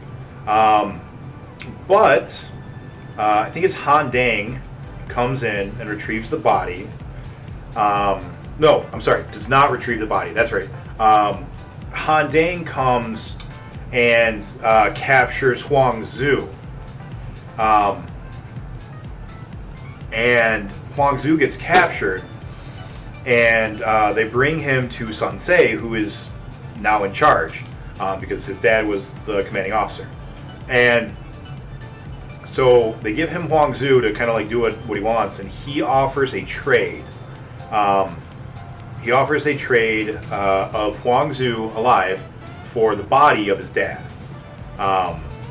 And Liu Biao obviously takes it because, yeah, I want a live soldier, and you can have this smooshed up, used human body. Like, you can have at it, kiddo. I'm speaking in jest, but like obviously you can imagine that he would want the body so he can properly, bury it with family and blah blah blah. So, with that, Sun Jian basically has to fall back. Not Sun Jian, Sun Ce basically has to fall back and kind of recompose his forces, because now that his dad's dead, all of the troops that were loyal to his dad, well, will they stay loyal to his son? We don't know. So he decides he's going to step back. He's going to focus briefly on civil affairs, get his army in order, make sure that his base supports him. And that's pretty much that. Now, he doesn't do that for very long. Sun Ce is a very fast-moving individual, as we will soon see. But he does, in fact, do that. Going back to the capital, Dong Zhuo has moved the capital from Liaoyang to Chang'an, and damn it, Sun Ce wants to kill him, but is persuaded to trade it for his dad's body. And I agree with you. I don't think that Huang Zu did it spur of the moment. I agree. It almost certainly was planned.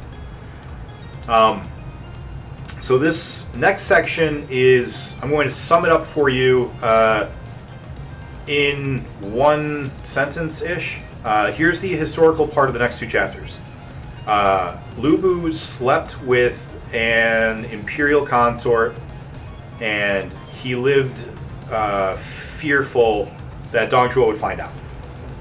That is roughly what it says in the SGZ. That gets interpreted and blown up into Diao Chan. Diao Chan is the most famous lady of the Three Kingdoms. And she is the beautiful daughter of, or I think daughter, but maybe just like a maiden, I don't remember, of Wang Yan. Wang Yan. And what happens is, as they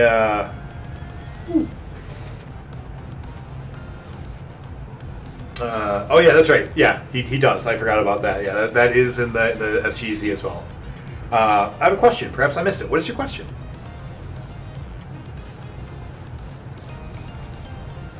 That's what we're doing all day. We're answering all questions. No! When do the Three Kingdoms kiss? 280 is when they kiss.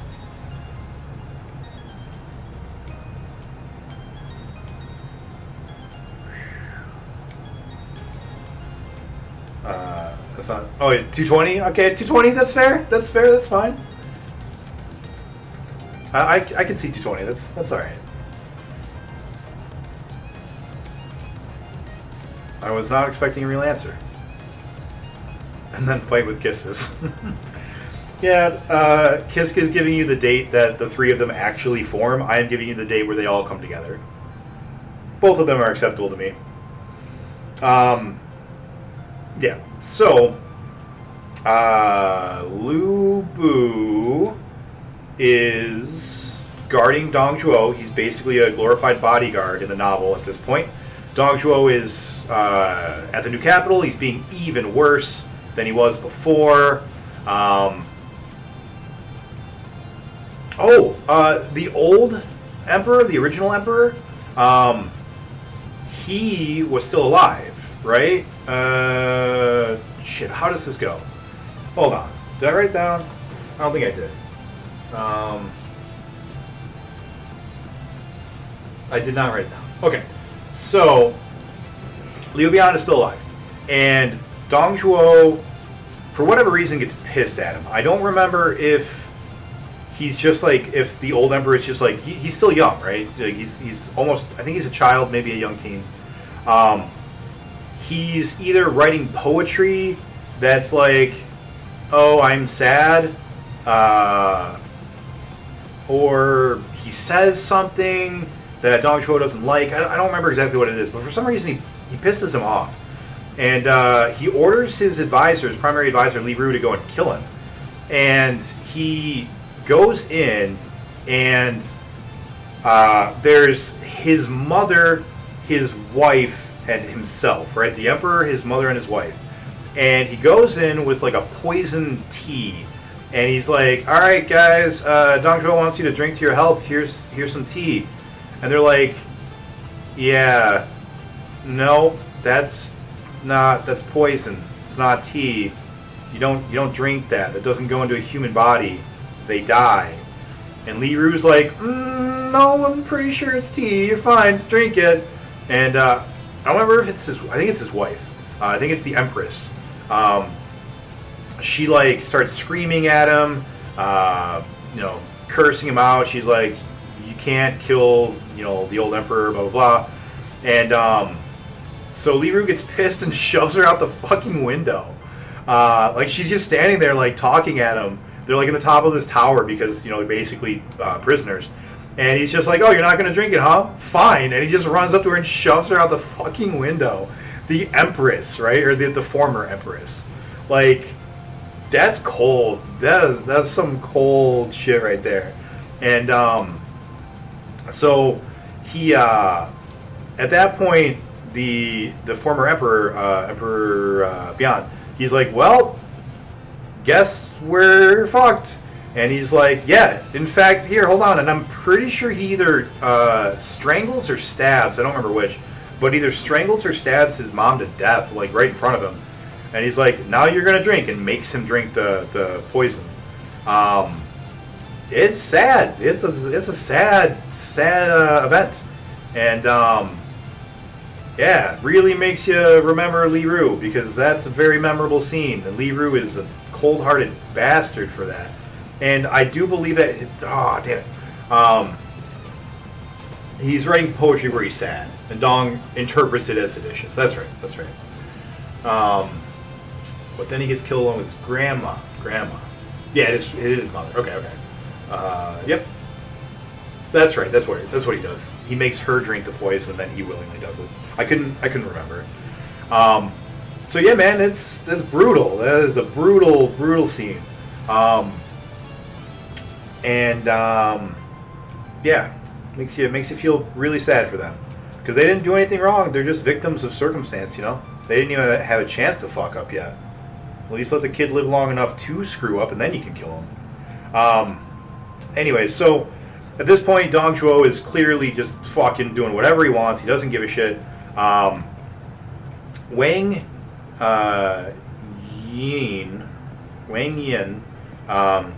Yan, wants to. He's a loyal Han officer. He wants to try to stop Dong Zhuo, right? He doesn't have an army, and he's just a civil officer. Wang Yun, thank you. The guy who, that's right, he is the guy that gave it to Cao Cao, the jeweled sword. Forgot about that. So he wants to stop Dong Zhuo, can't do it. So he goes. I think he's crying, and his daughter walks in, and she goes, "Why are you crying?" And he goes, "I have no way of stopping Dong Zhuo. He's a monster, blah blah." And she's like, "Oh, well, can I help at all?" And he's like, I've got it." And he calls it, I think he calls it the chaining scheme. And basically he invites Lu Bu over, right? First, Diao Chan, he tells Diao Chan what he wants to do and explains it all to her.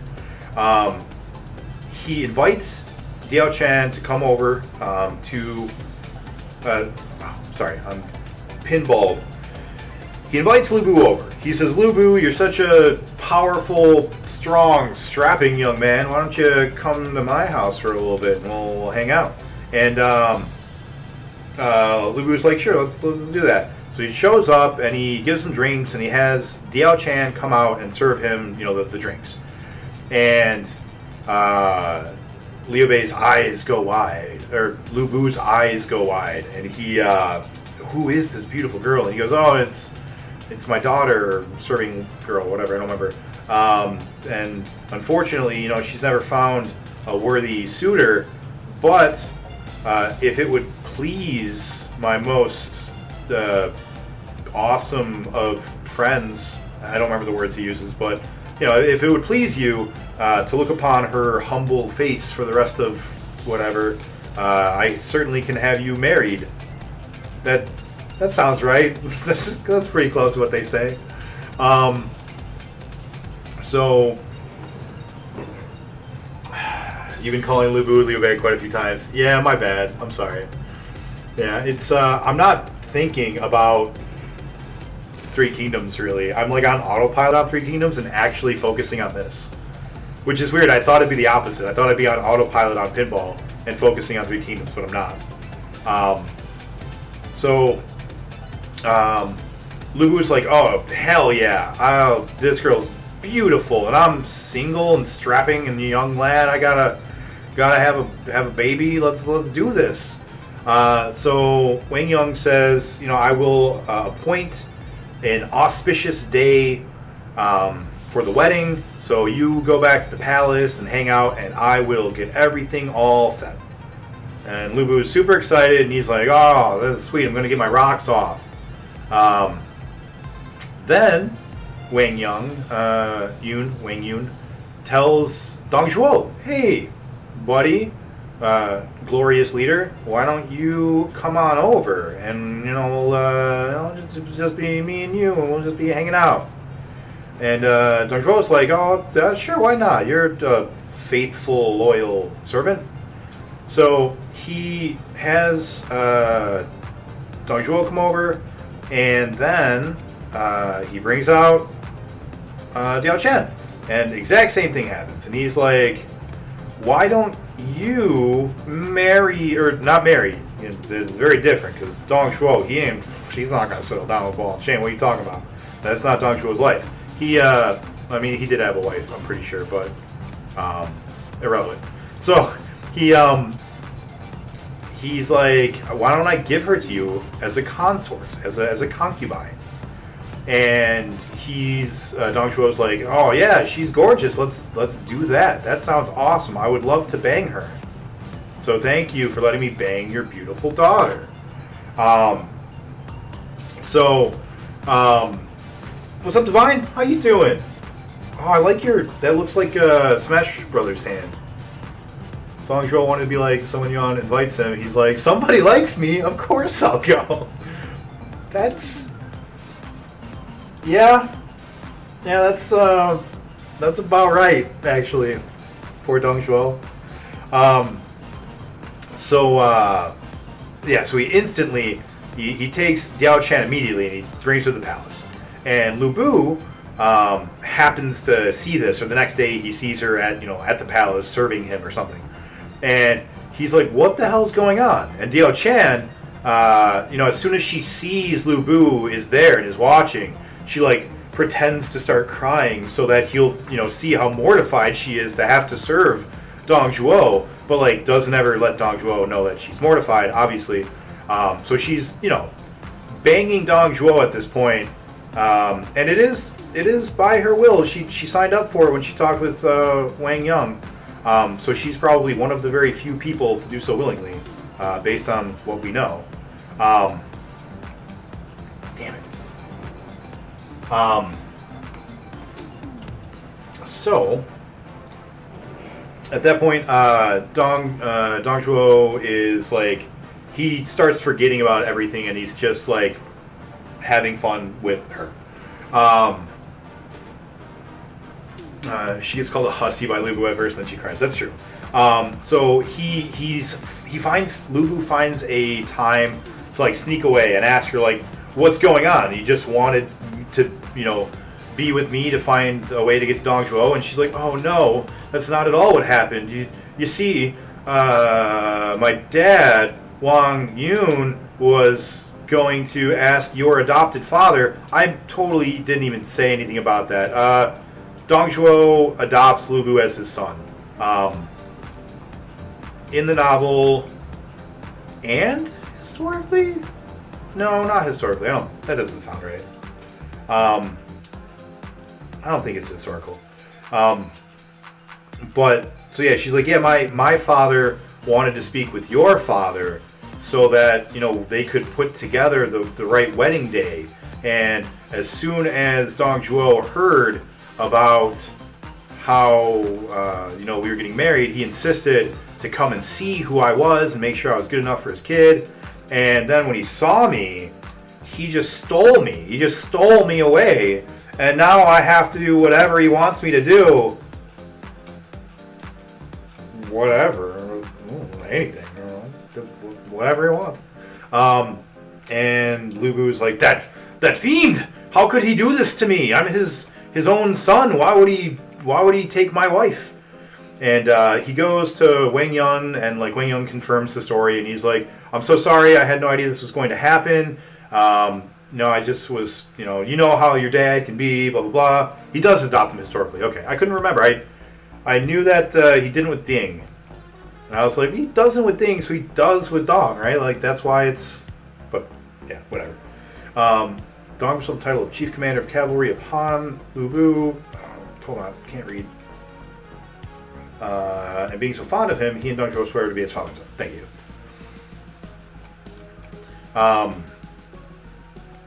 So now, Wang Yang is like, well, you know what? Can't marry her, or he can't keep porking her if he's dead. Am I right? I mean, dead man don't pork. It's well known. It is said. So he begins to think, all right, maybe I should kill Dong Zhuo. He's, damn it, he's awful. And at one point he goes and he talks to her, and she's like, don't worry, I'm going to free you. We're going to get you away from this horrible monster. And Dong Zhuo comes in and sees the two of them like in an embrace. I think they're like hugging. He's like holding her, trying to like calm her down because she's so sad about having to suck on Dong's dong.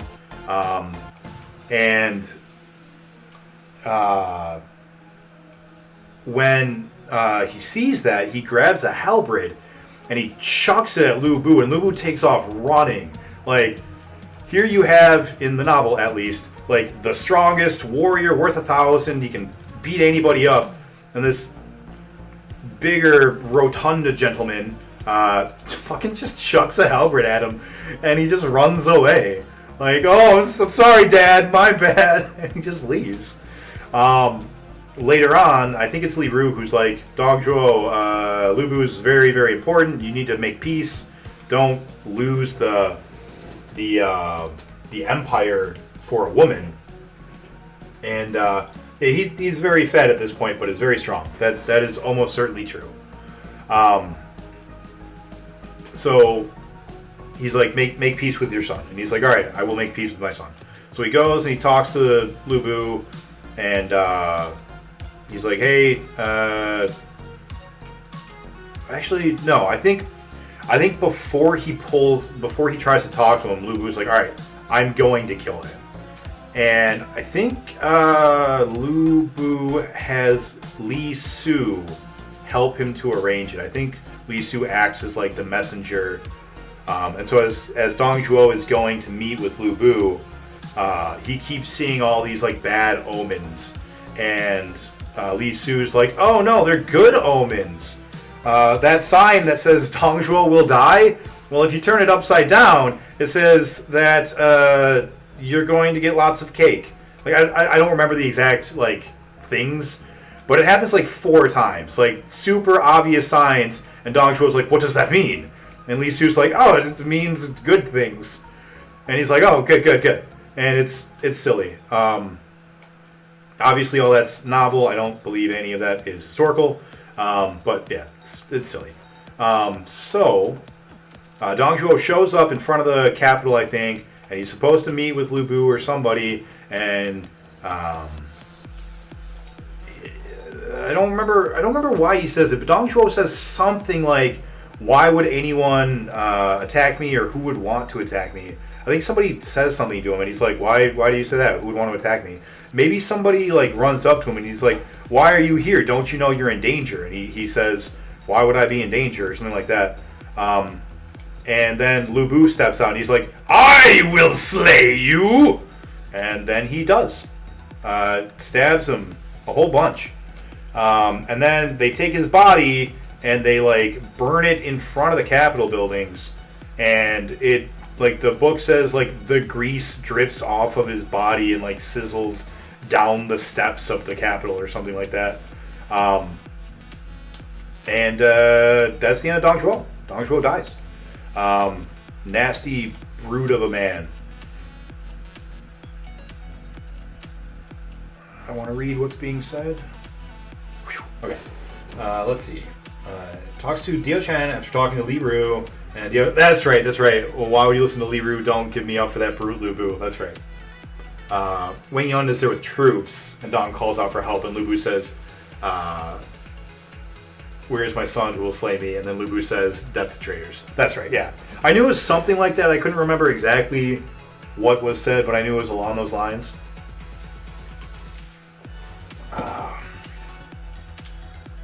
So that is the end of Dong Zhuo. But not the end of problems in the capital. So,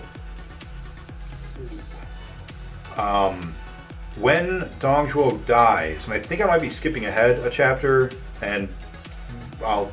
Damn it! Yeah. And then, let's see. Then that is the next part. So, Li Ju and Guosi, which are two of the four main generals under Dong Zhuo that we talked about before, they show up, and they're like, "Whoa, who killed our boss?" And Lu Bu's like, "Oh, it was me." And they're like, "Cool, die." And they chase after him, and they start fighting. They use strategies from a gentleman by the name of Jia Zhu. I don't think that Jia Zhu was there historically yet. I think he isn't mentioned in the documents until a little bit later. And I don't think it's with Dong Zhuo, but we'll see. Because now I'm remembering how it works in the novel, and it may have worked that way historically as well, but I don't remember.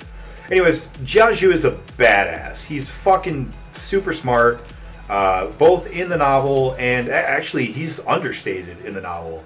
Like even in the novel, they make him out to be a badass, but yeah, he's even better than they present him, which is rare. Typically, the novel's like, this guy was amazing. Here are all of the things that he did that are amazing, for like the characters that belong to Cao Cao Wei and Liu Bei's Shu Han. And he's one of the few that is even better in the histories. Anyways, so they take the advice of Jia Zhu, who will later be a prominent strategist for one of the three kingdoms, and to fight Lu Bu, which they can't, right? He's Lu Bu. Oh, yeah, give them some food. Let's see, what am I missing? And then, yeah, Guosi and Li Ju show up. Guosi and Lu Bu duel, both in the novel and historically, but Guosi's cavalry shows up and saves them. Yeah. That is correct. They are like, well, we obviously can't beat Lu Bu. He's too strong, he's too good. So what are we gonna do? And Jia Zhu shows up, and he's like, alright, here's what you're gonna do. Lu Bu's dumb, he's a brute, he's just a big Hulk smash kind of a dude. So what you're going to do is one of you come and attack him on one side, and then the other one is going to attack him on the other side. And then you're going to pull away, and you're going to do it again and again And so what'll happen is every time he goes to fight one of you, that person pulls back and the other person hits him on the other side, and then he'll go after them. And Lu Bu is too stupid. He will never figure out a solution to this problem, and you just keep doing it until he's dead. And Li Ju and Guosi are like, all right, that sounds good. Let's do that. And it works because novel Lu Bu is an idiot. Which is really sad because historical Lu Bu is not an idiot. Probably. But anyways, because of that, Lu Bu ends up getting beat, and I think that's when he leaves. And he ends up having to run away because now everyone in the capital views him as a traitor in the novel. Everyone views him as a traitor because the army and everyone that was in charge followed Dong Zhuo. He betrayed his own father, etc., etc. So he leaves. He first tries to go and join with Yuan Shu. Yuan Shu, I don't remember exactly why or how he refuses him, but he does. And then he goes and he joins Yuan Shao, and Yuan Shao accepts him for a while. But while he's there, Lu Bu becomes anxious that Yuan Shao will betray him and murder him because he's like in such a weak position. So he ends up leaving Yuan Shao as well. And I think that the novel says that Yuan Shao was actually going to kill him, that there were like assassins waiting for him outside of his tent or something like that, and so he just leaves. But I don't remember for sure. I think that's the case. And then where does Lu Bu wind up? Well, we'll get back to him in a minute.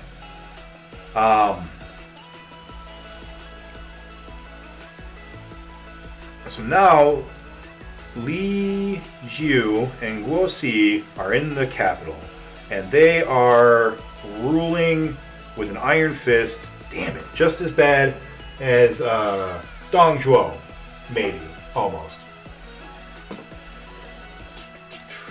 Historical Lu Bu isn't that smart, but he's not incompetent. I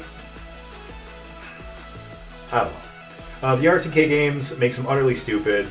Yuan Shu rejects him because of his reputation. Okay. Yuan Shao doesn't like Lu Bu's conduct, so reprimands him. Lu Bu suspects that Yuan Shao will kill him, so he leaves. Lu Bu got very big-headed, and his troops had a lot of looting and pillaging and rapine conduct. That sounds all right. Yeah, sounds correct. All right, so what do we got? I am in chapter 10, and we'll get back to Lu Bu in a minute. So, Li Ju and Guosi are in the capital. They've got the emperor. At this point, Ma Tang, who again was rebelling only a few years prior in the Liang province, now attacks the capital. He shows up. He's got his son Ma Chao, who will be very important later.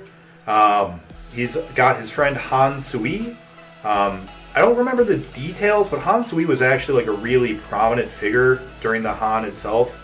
I don't remember exactly what it was, but I want to say he was like a member in the capital doing stuff, and then something happened and they sent him out to Liang province. They like not exiled him per se, but like punished him basically, I think. I think Lu Bu was of average intelligence, but some of the guys he's facing off against are so brilliant that he's out of his league. I don't disagree with that. What's up, Chosen? How are you doing? Flipping is not going well. We are doing our 24-hour stream today. Unfortunately, we had an internet issue, and I lost internet for like 10 minutes, not even 5 minutes. But our timer had to restart. So I am thinking that maybe an actual timer, like was being talked about earlier, wouldn't be such a bad idea. I am 3.5 hours into our 24-hour long stream. And we're talking about Three Kingdoms.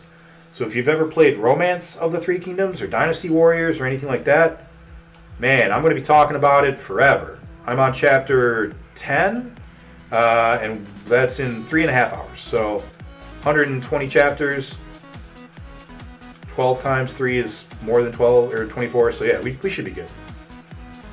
wanted to make sure I had something I could do for the whole 24 hours, and talking about Three Kingdoms is it. How all right. How goes the prep? I know that you're still a little ways away from being able to get back onto streaming, but have you had an opportunity to stream at all recently, Chosen?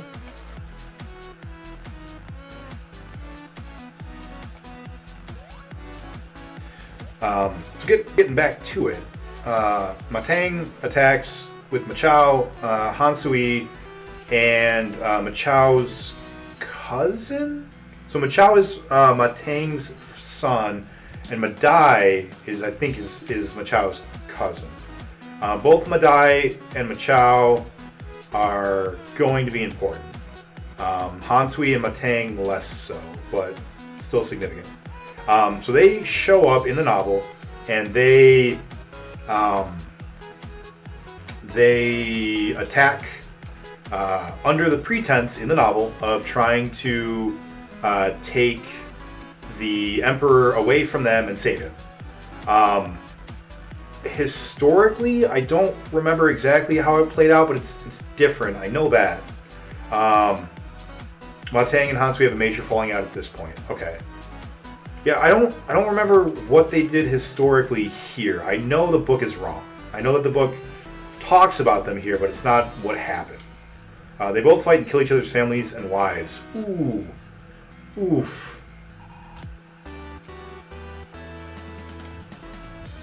They're still basically like disloyal, right? I want to say that Li Ju and Guo Si, probably Li Ju because he was the one more up front. Welcome back, baby. I want to say that they did offer them like titles, and they were like, "Hey, guys, if you don't come over here and fuck with us, we'll make you, flying general of the chariots or whatever, right? Just something. Just here you go. Just don't hurt us right now while we're trying to get stuff under control." And I want to say that they took it, but I don't know. Don't remember.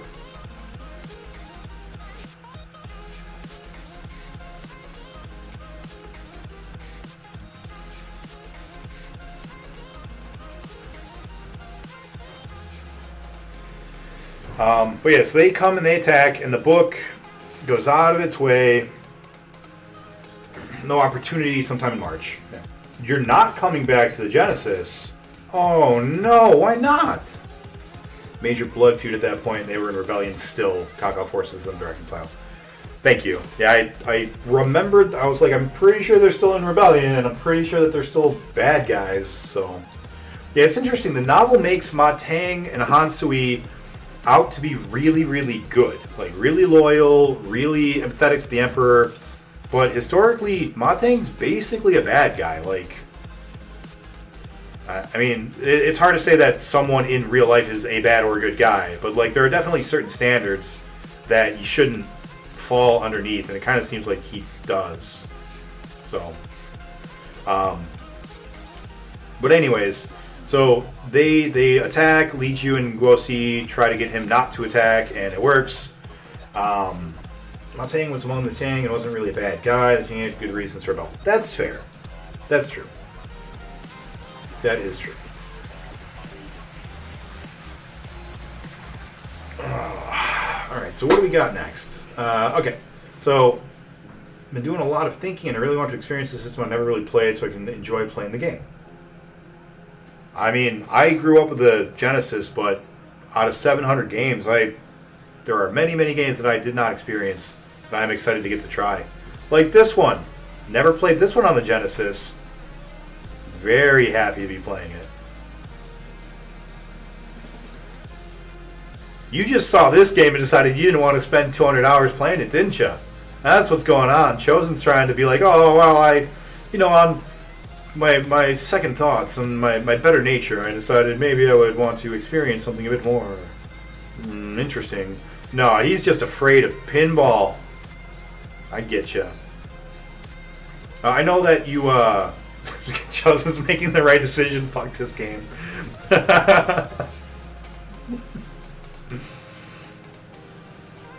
I mean, I don't blame. Yeah, it's not real. It's not even a real game.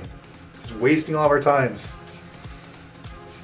Speaking of wasting time, I'm actually gonna step away. I think after this round of balls to use the restroom and get my first stand up because I wanted to do it like every 3 hours, and we're about to hit hour 4. So in a minute I'll go. I just played maybe 4 games on Wii and would like to really experience it. Oh, the Wii. Okay. Well, good luck. Wii has a very large library and a lot of it is shovelware. So I hope that you have fun with it. It should be fun as long as like your controller keeps working well and everything. But I think you're going to be drowning in garbage for a little while, which is unfortunate.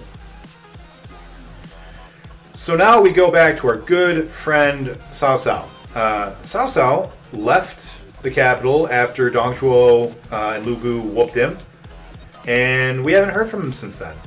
That was like 3 chapters ago.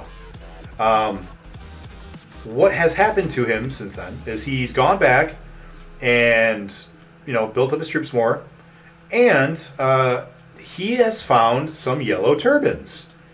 I believe that they called themselves the Qingzhou troop, which is like the Qing province.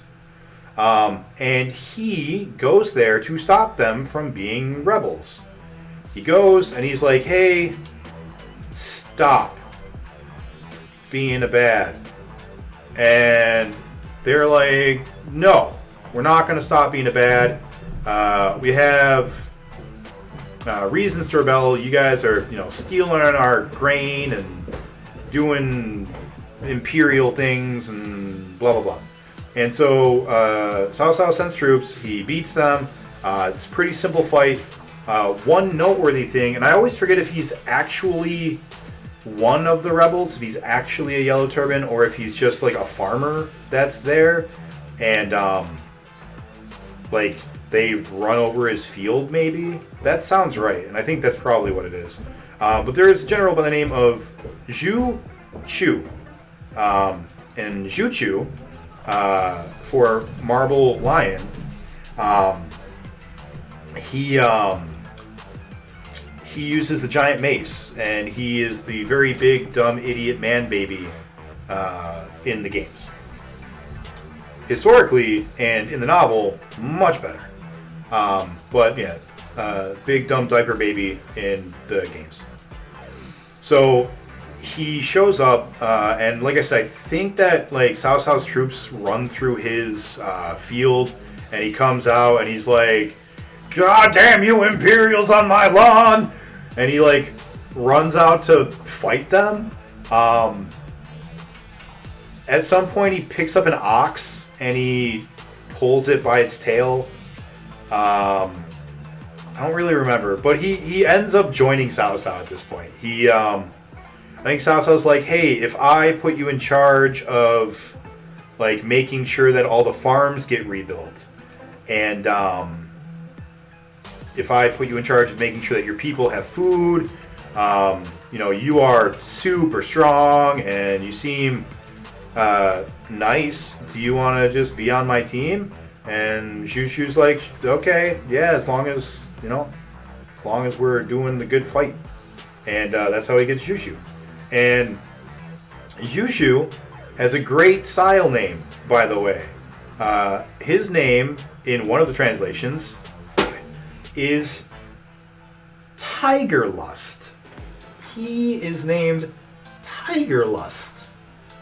I want to know how he became that, how he got that as his title. Nick, what do you use for your game capture with the N64? I use a HD60S capture card by Elgato. I use an Elgato capture card. They're from Qing Province, and he reforms them into a standing army within his army called the Qingzhou Elite. That's right. Thank you. Yeah, I knew that he incorporated all of them and got them. I was getting to that, and then I got sidetracked with Zhu Chu. And this is where he re-implements. Yeah, that's what I was just talking about, where he's like, would you like to help with the thing? I think in the novel, they make it out to be like Juchu gets him to do it, I think. Or I could be mixing that up with Dynasty Warriors, because I know in Dynasty Warriors they make him do that in like Dynasty Warriors 4 Extreme Legends, I think. I don't know. We're getting there. We're getting close enough. I know that there's a lot of shovelware, but watching people play Donkey Kong Country and some Mario games, I really want to play those ones I missed. That's fair. I'm really excited for the Super Nintendo for all those reasons. Juchu was a militia leader historically. Tiger Fool is his actual nickname. In one translation. In the... It's in the same one that Zonde isn't there. It's in... Hold on. I'm going to find out because that's bothering me. And then after I find that out, I'm going to bathroom.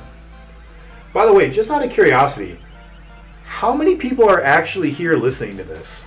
I'm just curious if like anyone's been lurking this whole time and is actually like, yeah, I'm into it. Like, this is interesting. What kind of stuff do you have? Three Kingdoms. Oh, you know what? I don't actually want to mess with that. Let me pull it out of my phone. Because I want to know so I can point it to you because you don't believe me. Well, if he's called Tiger Lust, then that's a very wrong translation. Nice. I'm glad you're here, Reloader. Appreciate that. Alright. Hold on.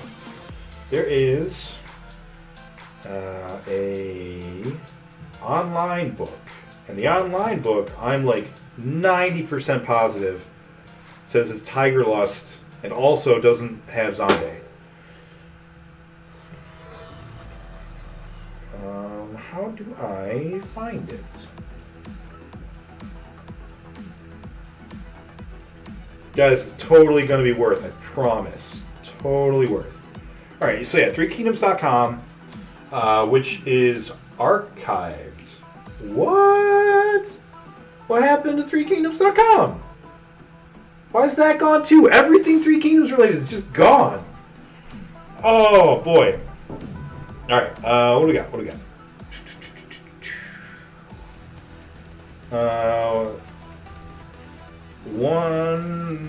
Did this person just do it themselves?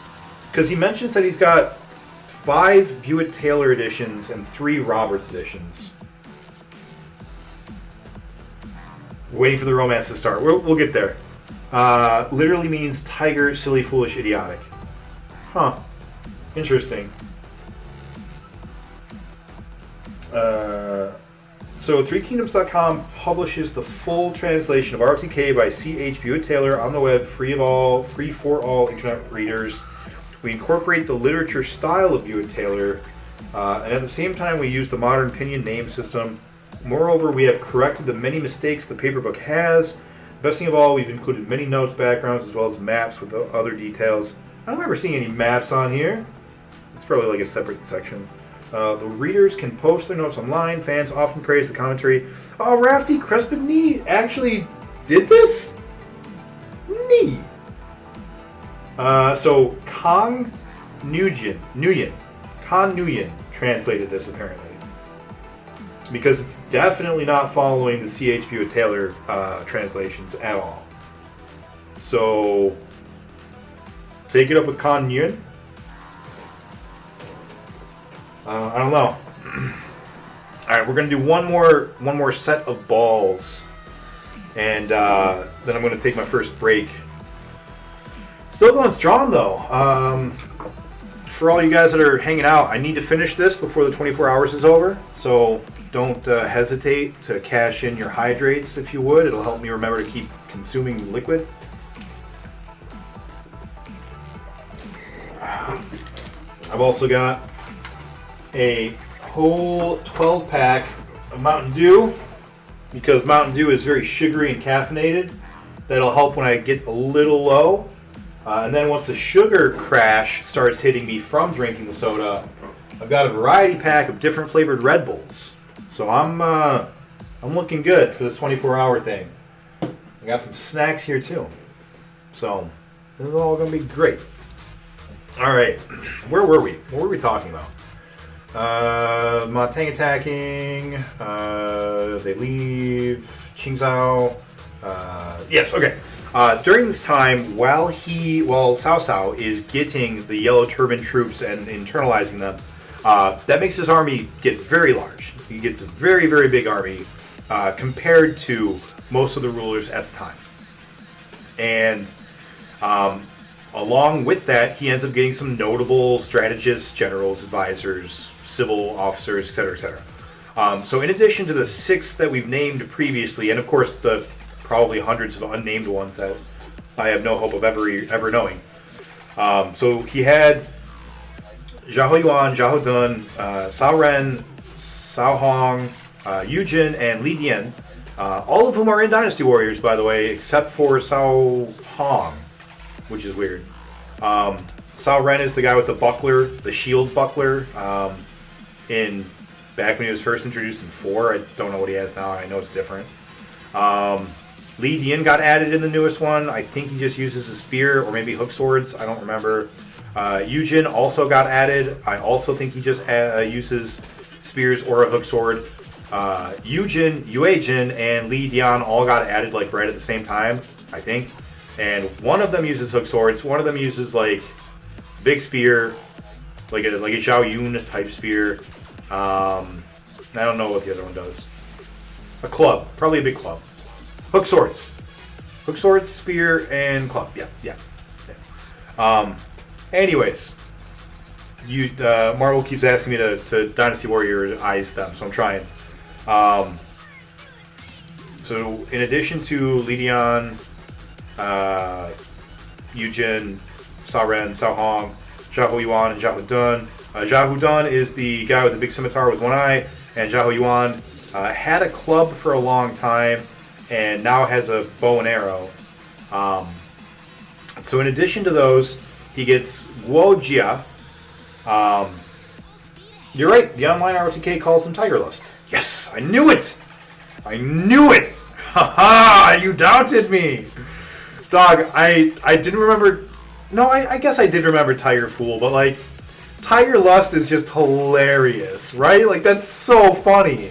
It's such a funny name. Like, I know it doesn't mean what it means today, right? Like, obviously Tiger Lust meant someone who was foolish with anger, hot-blooded, probably, right? The lust wasn't sexual. It was the way that, like, lust can be described for anger, for passion, right? It's just saying he's got the adrenaline, the testosterone of a tiger. That's what Tiger Lust is meant to translate into. But it's fucking funny, man. Like, it's silly. A big loss, that club, right? Newest Dynasty Warriors we do not speak of. I actually forgot it existed. So a couple days ago, after I said I was going to do this 24-hour stream, I went to look up the Dynasty Warriors characters just to like remember who the newest ones were. Specifically the girls, because I always forget about them because they're not important in the book. Like Xing Xiang Yang, I think is one of them, one of the Wei or Jin girls. And she has a throwaway line in the novel, and I don't know what historical document she's in because I don't care. I never sought it out. So yeah, I was like looking at that kind of stuff, and it was saying, Cheng Pu got added. It was saying Li Dian got added. All these other characters, and I'm like, when? They're like, it's in Dynasty Warriors 9, and I was like, there is no 9. There's 7, which was the one that was only one player, but it had really, really good story and really good cinematics. And then there was 8 that was the exact same thing as 7, but it had 2 player, which means it's better. There's no 9. And then they're like, no, 9's the open world one. And I was just like, oh, fuck. That's right. There's a Dynasty Warriors 9. It's terrible. Buick Taylor also calls him Tiger Lust. Yeah, that's funny. So I mean, Tiger Fool Tiger Fool is probably almost accurate in translation, but I think Fool misses the emotional part that they're trying to get at. It's someone who like loses themselves in anger or in passion is what they're trying to say with that translation. And Tiger Fool just doesn't do that. It makes you sound like you're dumb. Tiger Lust, it's closer, and you know, in the 50s when it was translated, that probably was like the best one. But like today, when someone says lust, it almost only has the sexual denotation now, right? Gonna check Moss Roberts.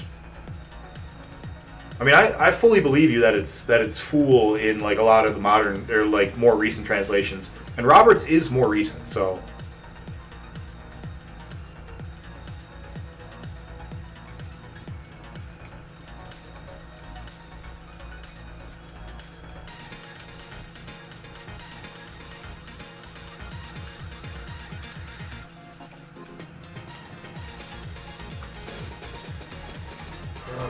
The word chi never means lust. I don't know, man. I don't know Chinese. I'm not a translator. I got nothing for you. I'm just saying what I know. Alright, so he gets Zunyu, Guojia, Chengyu, Yujin, and Dianwei. Yes, that's right. So who are these people? Junyu and Guojia both got added in Dynasty Warriors.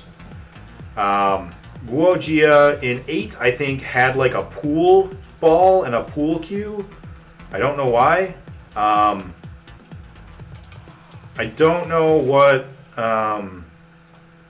Junyu has, because I don't remember him. He was added in 9, and I don't know.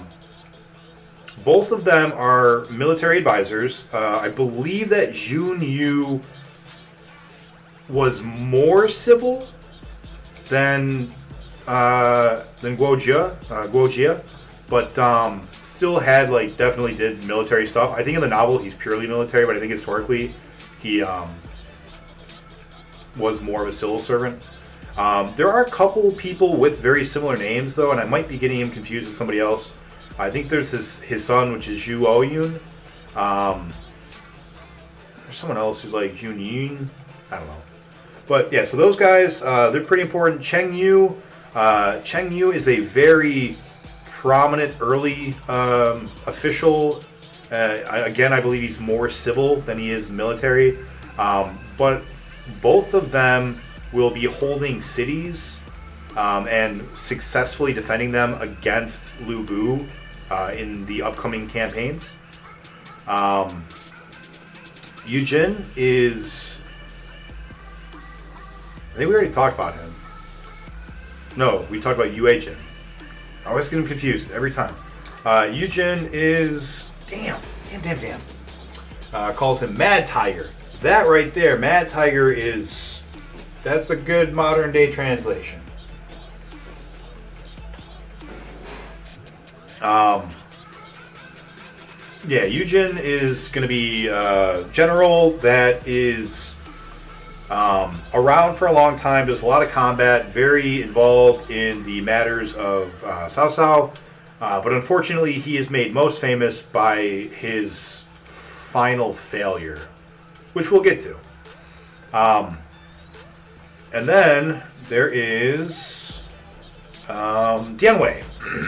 Dianwei is often showcased and described as more of a bodyguard than an actual like general or commander or leader of men. He was a leader of men,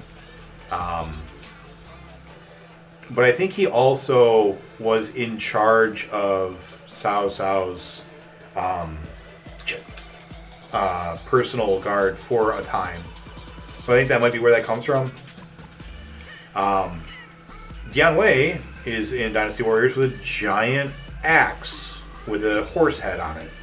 Or at least he was. Now he's something else again. I don't know, they always change, they keep changing them all. It's dumb. One thing that is fascinating to me is Dianwei in general.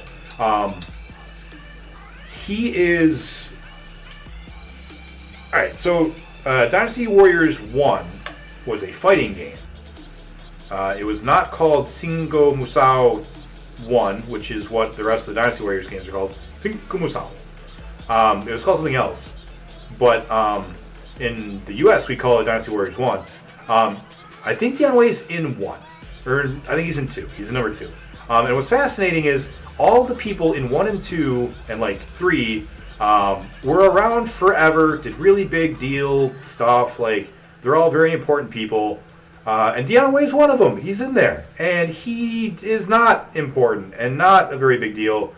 He does some cool stuff. And he's a cool dude. And I like him. But he's alive in the book for like 10 chapters. Not even.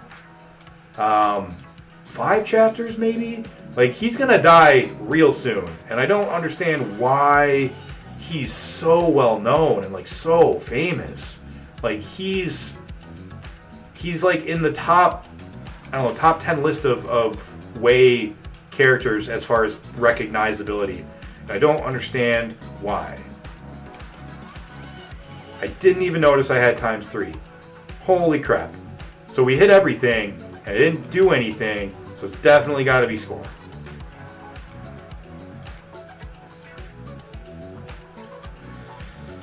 Oh man, I'm gonna choke now that I saw the ×3. Oh shit.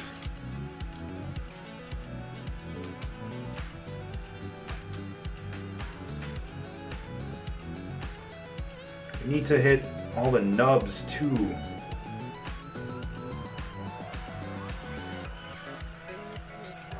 Don't like that.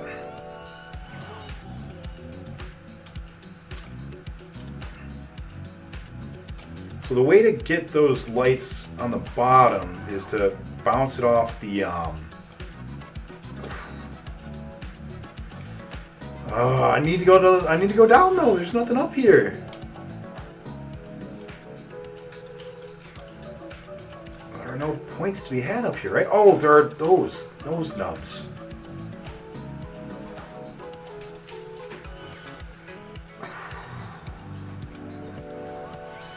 Did we do it? Did we do it? Please, did we do it? I don't think we did it. Got an extra ball though. 5K? Or 5 million? Yeah, damn. Oh, 5 million's not enough. Alright, so we need to hit everything twice. Damn.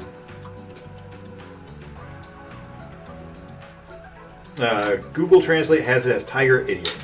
The word she literally means imbecile, sentimental, stupid, foolish, silly.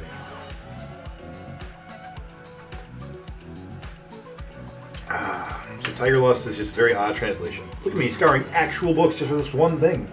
You should read it again. Mad tiger. Yep.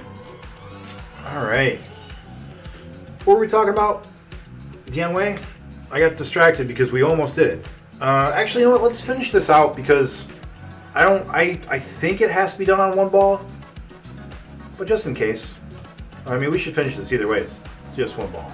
2 balls? It's a set of balls. We need to finish this set of balls. Talking about horny tigers really... Oh, wait, I got an extra ball. Does that mean... Because some of those are already... The nubs on the bottom are already ticked. Does this keep... Oh, damn it. I was going to say, does this keep the score going? Because if that kept the score going for that ball, like, maybe we could have unlocked it. Need to talk more about horny tigers and Joe Exotica. Like Marble Lion said. I should send an email to Professor... Oh, yeah. I forgot about Professor Yoon. Oh, boy. I really want to focus for a minute.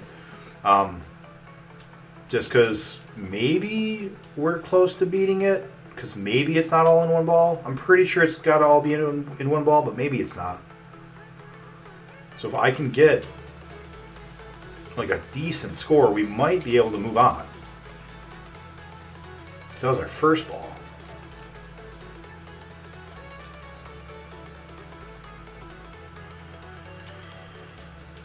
Oh boy. So how is everyone else doing? We can take a Three Kingdoms break here for a little bit and talk about anything else. That new WandaVision came out, yeah. Heard that was crazy. What day is it? Saturday? Weekend stuff?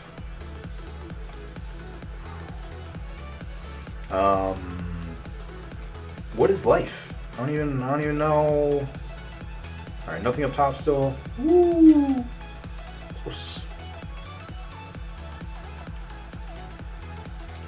We want to be on the We want to be on the right hand side, and we want to get the nub on the left hand side still. Where is Denison University?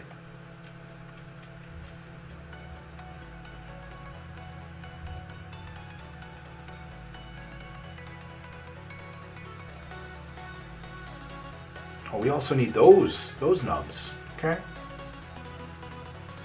Things are not hopeless.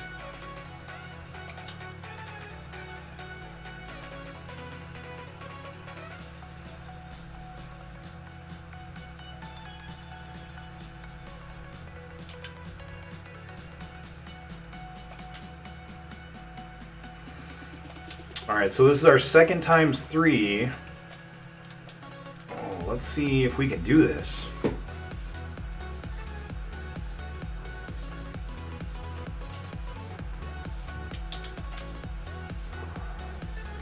tried to kill me, ball.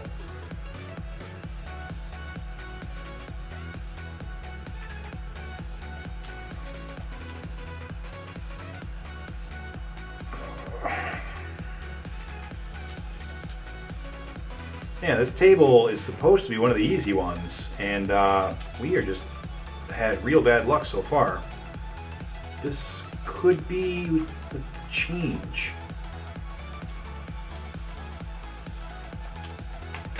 Damn it! Ohio? That's close to me. Maybe if we get over 10 million total?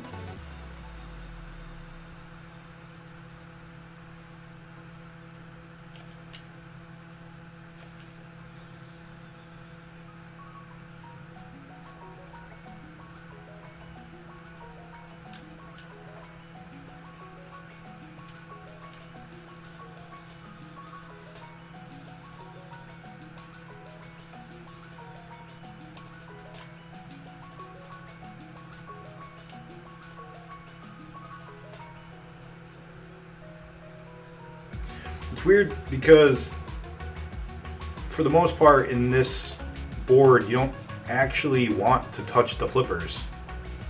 You want them right there because everything shoots it right where the flippers are, and so if you like lift it up you increase your chances of dying. Which is really weird. I don't like it. It is my instinct to just flip. I am a flipper. Oh, last ball. And then our first break, 4 hours in. Pretty good. Also, thank you again so much, Kisk, for hanging out and talking with me. Because, like, if you weren't giving commentary and, like, your opinions and corrections and stuff, I'd mostly be talking to myself right now. And I do appreciate everyone who's hanging out and, like, either lurking or, you know, just listening because you don't really know much, but you want to hear about it. So I do appreciate that, all of you. 224 balls. Not too shabby. Not too bad. Alright, I am going to restroom. And I am going to...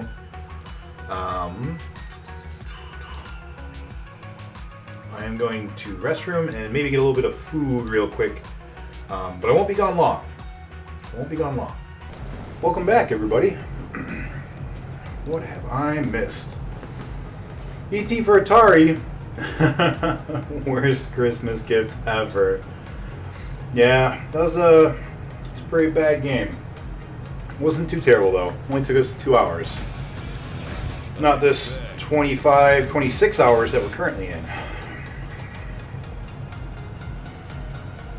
Yeah, please do. Are you asking him specifically?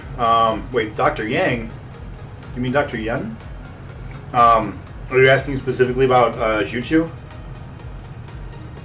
So let's give some context real quick, shall we? Because context is everything. Like that one time when I lost my pants in a Domino's pizzeria. If you don't have context, nothing really makes any sense. So right now, the Emperor is in the hands of Li, Zhuo, and Guosi. Gotcha. Yeah, I remember Yun. Yeah, I love talking with him. He was smart and very nice, very polite, very cool dude. So context: the Emperor is currently with Li Zhuo and Guosi over in Chang'an, which is near, kind of like top west side this way for the camera of China. And it's still like fairly centered, but wait, oh no, that's right, it's not mirrored. Okay, so he's there under the control of these two rebels who used to be under Dong Zhuo until Dong Zhuo died. Lu Bu is currently running around looking for a home. We've still got Zhang Lu and at this point still Liu Yan in the bottom southwest corners of China. To the very south, we've got Yuan Shu. Above him is Liu Biao, and below him and slightly east is his commander / ally Huang Zu. South of that are a whole bunch of small provincial leaders, most notable of which is Sun Ce. And then above that, you've got the Centerlands, which is where you got a bunch of people still: Kong Rong, Tao Klein, or Tao Chine, Liu Bei's in there looking for home. Cao Cao's got a big army that he just gathered up from Yellow Turban remnants. And above him, Gongsun Zan and Yuan Shao. Gongsun Zan being in the northwest, and Yuan Shao being in mostly like north center, are currently at war. And in the very northeast, there is the Gongsun family who are doing nothing right now. I don't remember which one is there right now. Either Gongsun Kang or Gongsun Du, maybe. Tao Qian, thank you. Yuan Shu is kind of in the middle. Yeah, that's right. Alright, so where did we leave off? Oh, we're about to go into Tao Qin. Cool. So, Cao Cao's dad, let's go ahead and change this up a little bit. Cao Cao's dad, Cao Song, is currently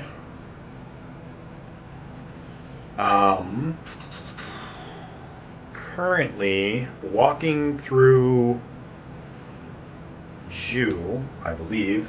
I didn't even notice there were a bunch of bumpers over there. What are they doing over there? Can't access that. Thank you. Gongsun Du was in charge at this time. Nice. I knew it was one of them. Is this the one with ducks? Because I know VPN likes ducks. There are no ducks anyways. What am I don't know what I'm saying. Alright. So, that is currently what everything is looking like. All of the provincial lords are realizing that the Han is basically done. So they are all gathering their own troops, preparing for wars. And Cao Song, Cao Cao's dad, is currently walking through, he travels through, I believe, Zhu province somewhere. And some men decide to kill him. Who these men are, I believe, is a mystery historically. I don't think anyone really knows who killed him. In the novel, I want to say that they are leftover yellow turbans, maybe, or like soldiers of men who want revenge on Cao Cao for something. I don't actually remember their motivation, but they kill Cao Song, and Cao Cao goes crazy. He's like, "You killed my dad, you son of a bitch! I'm going to wreck you." And he sends all of his troops to go and just lay waste to Tao Qian's province. Like, he's not even going there with the purpose of like taking it over. He says he doesn't really have any personal animosity against Tiao Chen prior to this, as far as I'm aware. But his dad gets killed, and he's like, "You sons of bitches! I'm gonna kill you all." Well, I was looking for ducks. I'm glad you've returned. There's a historical records called the Shiyu, which says Tao Chen secretly sent troops to kill Cao Song. Cao Song.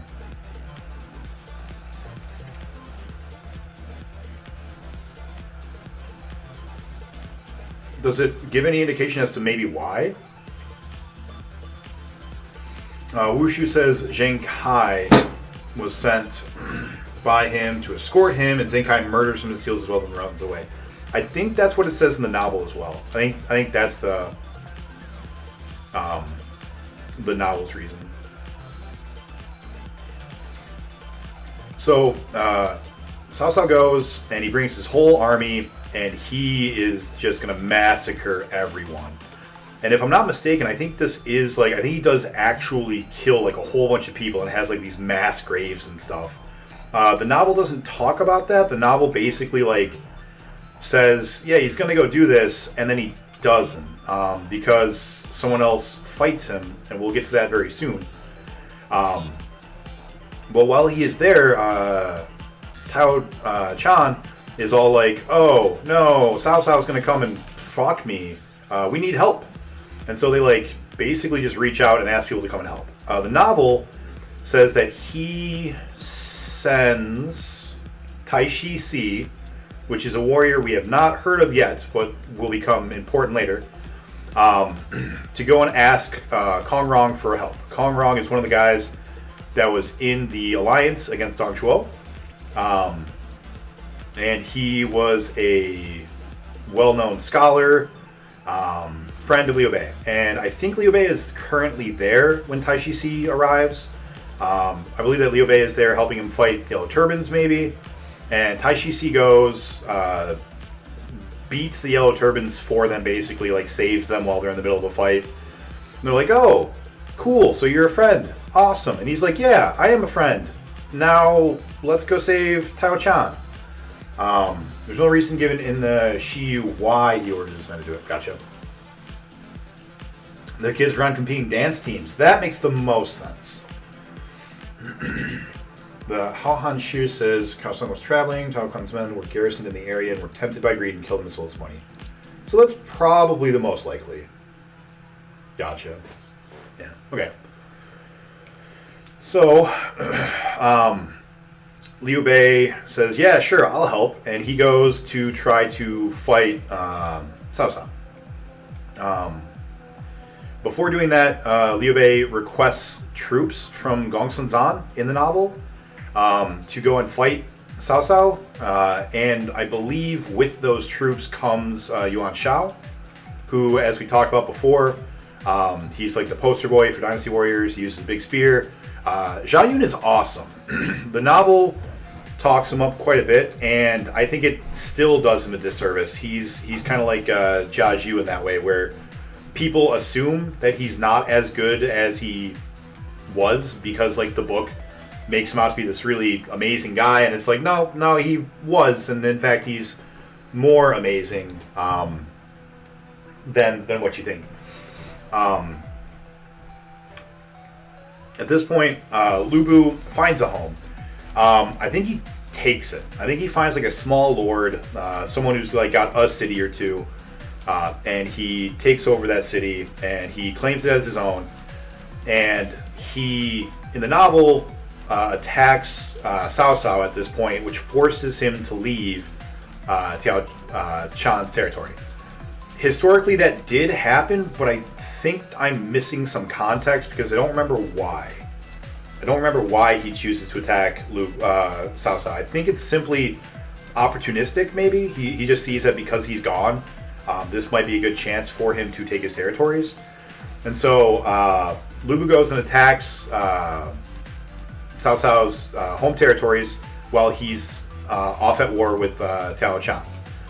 And during this time, he captures all of his land except for 3 territories, I think, unless I'm confusing it with a part that comes up later. This part's really confusing, by the way, because everyone fights everybody and alliances shift like every other paragraph in the novel. And historically, it's not much cleaner either. So I apologize if I get some of it a little goofed up, but we'll get the gist of it. Lu Bu conspires with Chen Gong and Zhang Miao to take Yan province from Cao Cao. Thing is, Cao Cao held Zhang Miao in high regard. That sounds right. So at this point, Lu Bu's army consists of two prominent generals. There's Gao Shun, who I think he's famous, like the historical records call him out for being like a master of the wedge technique or something like that, where he would form his troops up like a triangle, and then he would be like at the front of the point of the triangle, and then he would lead his troops in that position to like break through enemy lines and then be able to attack from within and behind and everything. So the historical records, if I recall correctly, paint him as being a pretty able general, but he doesn't really do a lot, which is kind of a shame. Zhang Liao is very well known, one of the most famous generals of the time period, and we will get to why later. But for now, the 3 of them, those 2 and Lu Bu, go and attack Cao Cao. They take all the territory except for 3 cities. Zhang Miao feared that Cao Cao would ally with Yuan Shao and come against him, which is why he turned against Cao Cao. Gotcha. Is Lu Bu's fabulous helmet discussed in the book? Yes, and it is described exactly the way that he's got like 10-foot long pheasant feathers or something. Yeah. Yuan Shao wanted to kill Zhang Miao for being a former friend. Gotcha. That sounds familiar. I think the ZZTJ talks about that in pretty good depth, and I think that's where I remember hearing that.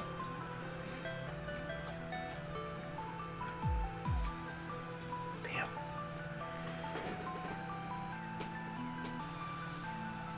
Alright, well, we have died 225 balls.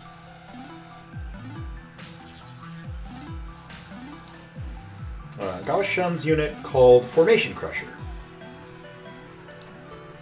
That sounds right. So,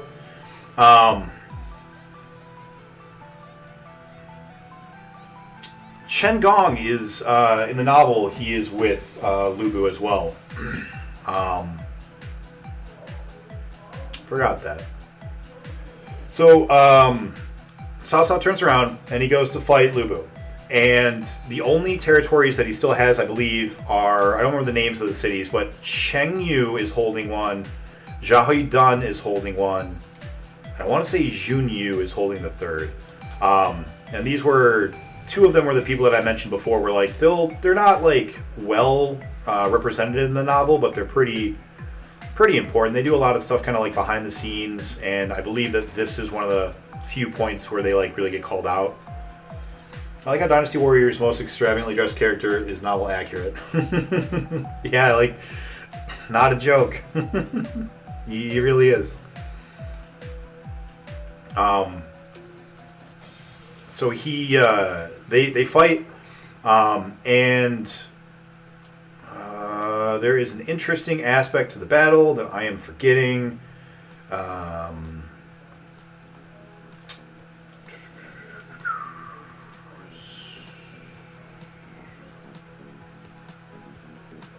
Oh, okay. So at this point in the novel, Liu Bei and Cao Cao are fighting. Cao Cao asks him to give him peace. He's like, hey, I'll stop fighting. I will forgive Tao Chan.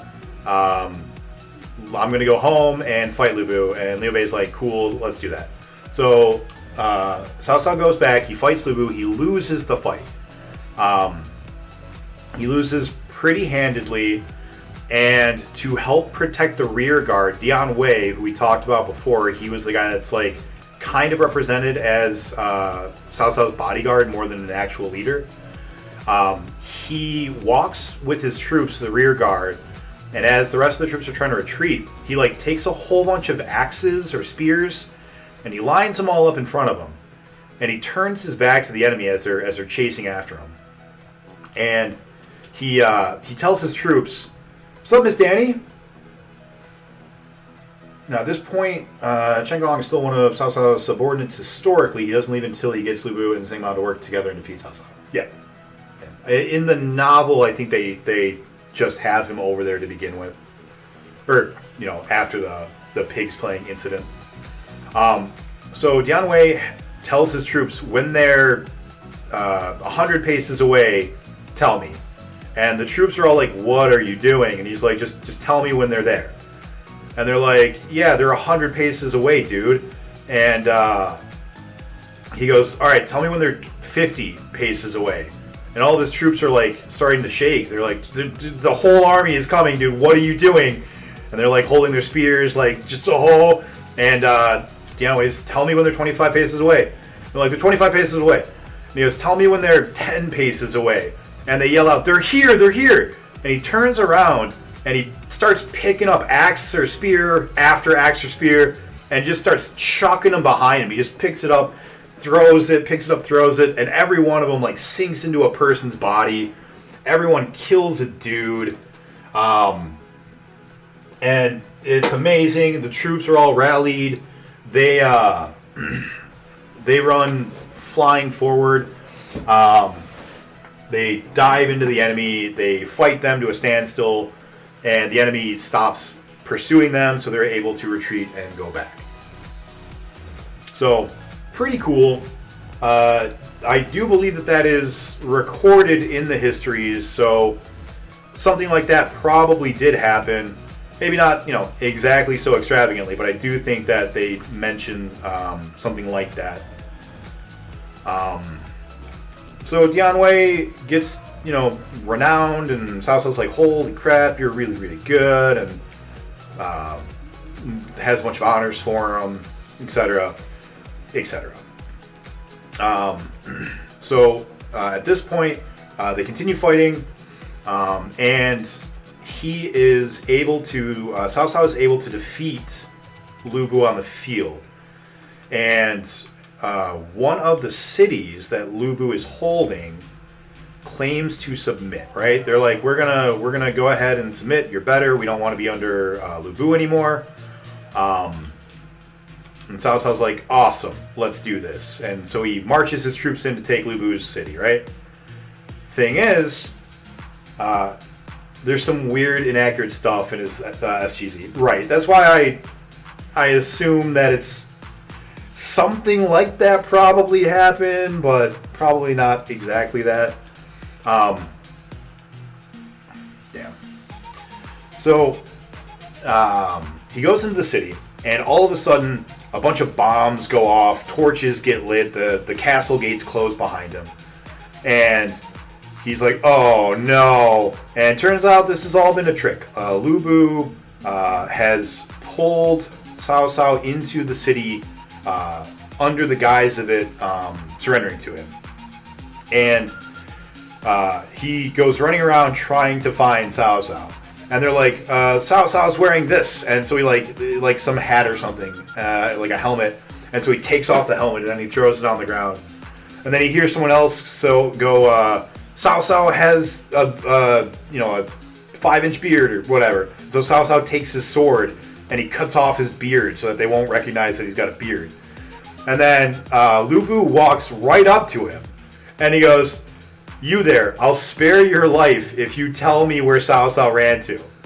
And he goes, he went that way. And he just like points to just some random spot in the city. And Lu Bu runs off to go and, find Cao Cao. And it's just hilarious. That I think also is based on historical stuff. I think that battle did occur. But I'm not positive. I'm sure Kisk will fact check me. But yeah, really, really funny. Yeah, he points in the opposite direction he was going. Yeah. Like it says, his weapon weighs 80 pounds. There's no weapon in history that weighs 80 pounds. It's also described as a crescent halberd, but crescent halberds didn't exist at the time. And when they did exist, they were ceremonial weapons, right? Yeah, Lu taps him on the helmet. Yeah, that's right. Yeah, it's really funny. It's a really funny scene. So Cao Cao runs away. He obviously escapes.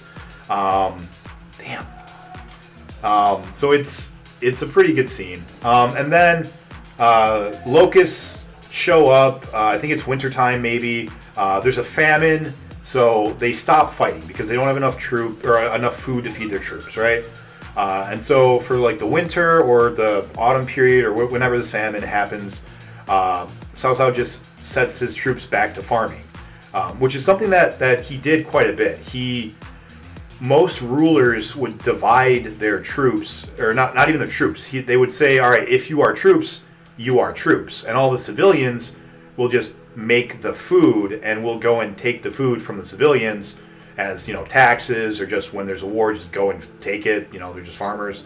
And Cao Cao helped by having his troops actually become farmers, either like in their off time or like taking turns. I never pronounce it right, the Tuntian system, as Kisk is pointing out.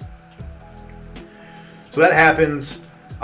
During this time, Tiao Qian dies. The guy that Liu Bei was hanging out with, he dies. I think the novel has him like repeatedly while he's still alive trying to give the city to Liu Bei. And Liu Bei is just like, oh, I can't do that. It'd be improper. You're the minister of the Han, blah, blah, blah. Which is something that we'll see a lot. Novel Liu Bei is a whiny little bitch, and I hate him. But historical Liu Bei probably specifically was looking for opportunities like that most of the time.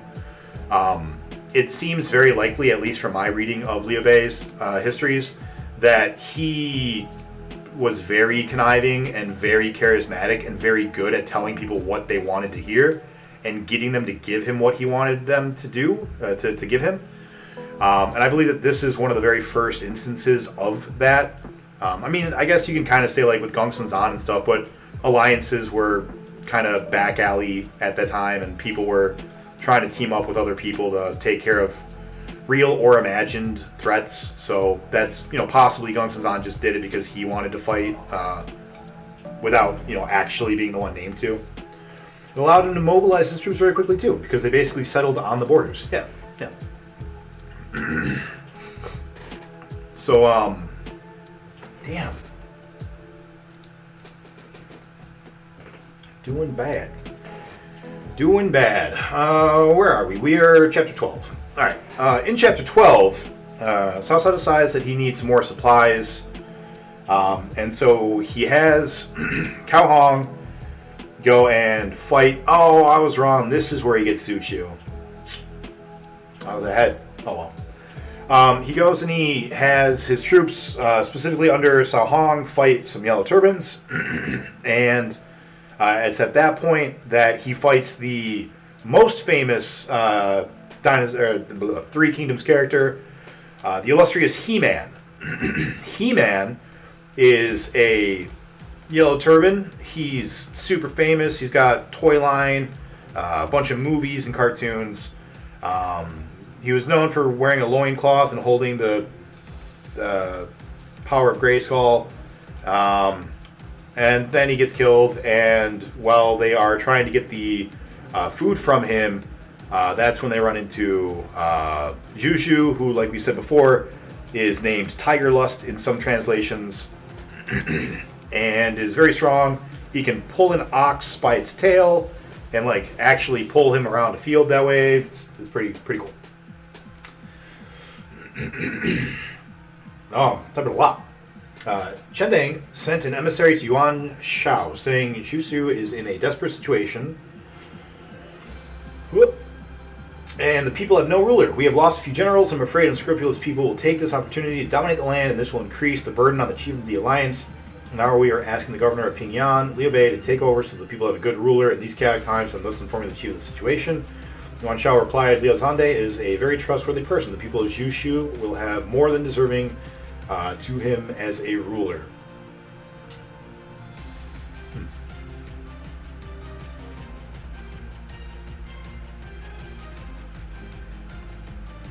That was fast. That Yoon just responded. Yeah. Lubu and Cao Cao continue to fight after after the famine is over, and they're going to be fighting for a while. We're going to move back over to the west. In the west, Li Jiu and Guo Xie are still kind of co-piloting the Emperor, right? They are basically running the government and being bastards. So at one point, I want to say that Li Jiu, I think in the novel, this isn't historical at all. I don't think. Actually, maybe it is. I don't remember. Guo Si goes and hangs out with Li Jiu a whole bunch, and something happens that makes Guo Si's wife think that Guo Si is going over there to sleep with Li Jiu's wife. And so she starts to get super jealous, and she decides she wants to turn... Oh, here is the email. This is derived from a sentence in Zuchu's Sangozhe. The troops nicknamed Dimwit Tiger because he was as strong as a tiger but dim-witted. In the biography, Machao is more polite and asks Cao Cao, "You, sir, have a tiger lord. Where is he?" Cao Cao points at Zuchu, who glares fiercely at Machao. Machao is intimidated and drops his original intent of charging straight at Cao Cao to kill him. Interesting. So, dim-witted tiger. That's mean, man. Huh. Interesting. This is very neat to know. Man, I hope he's doing well. I'm glad he's responded. He was such a cool guy. If you talk to him again, tell him I said hi. See if he remembers me. I'd be interested, because I was like new kid on the block back then, you know? Nobody knew who I was. Alright.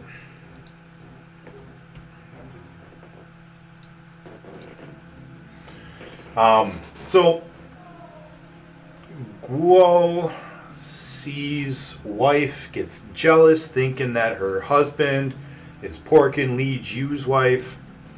So she decides she's going to turn her husband against his ally. Again, this is in the novel. I don't remember.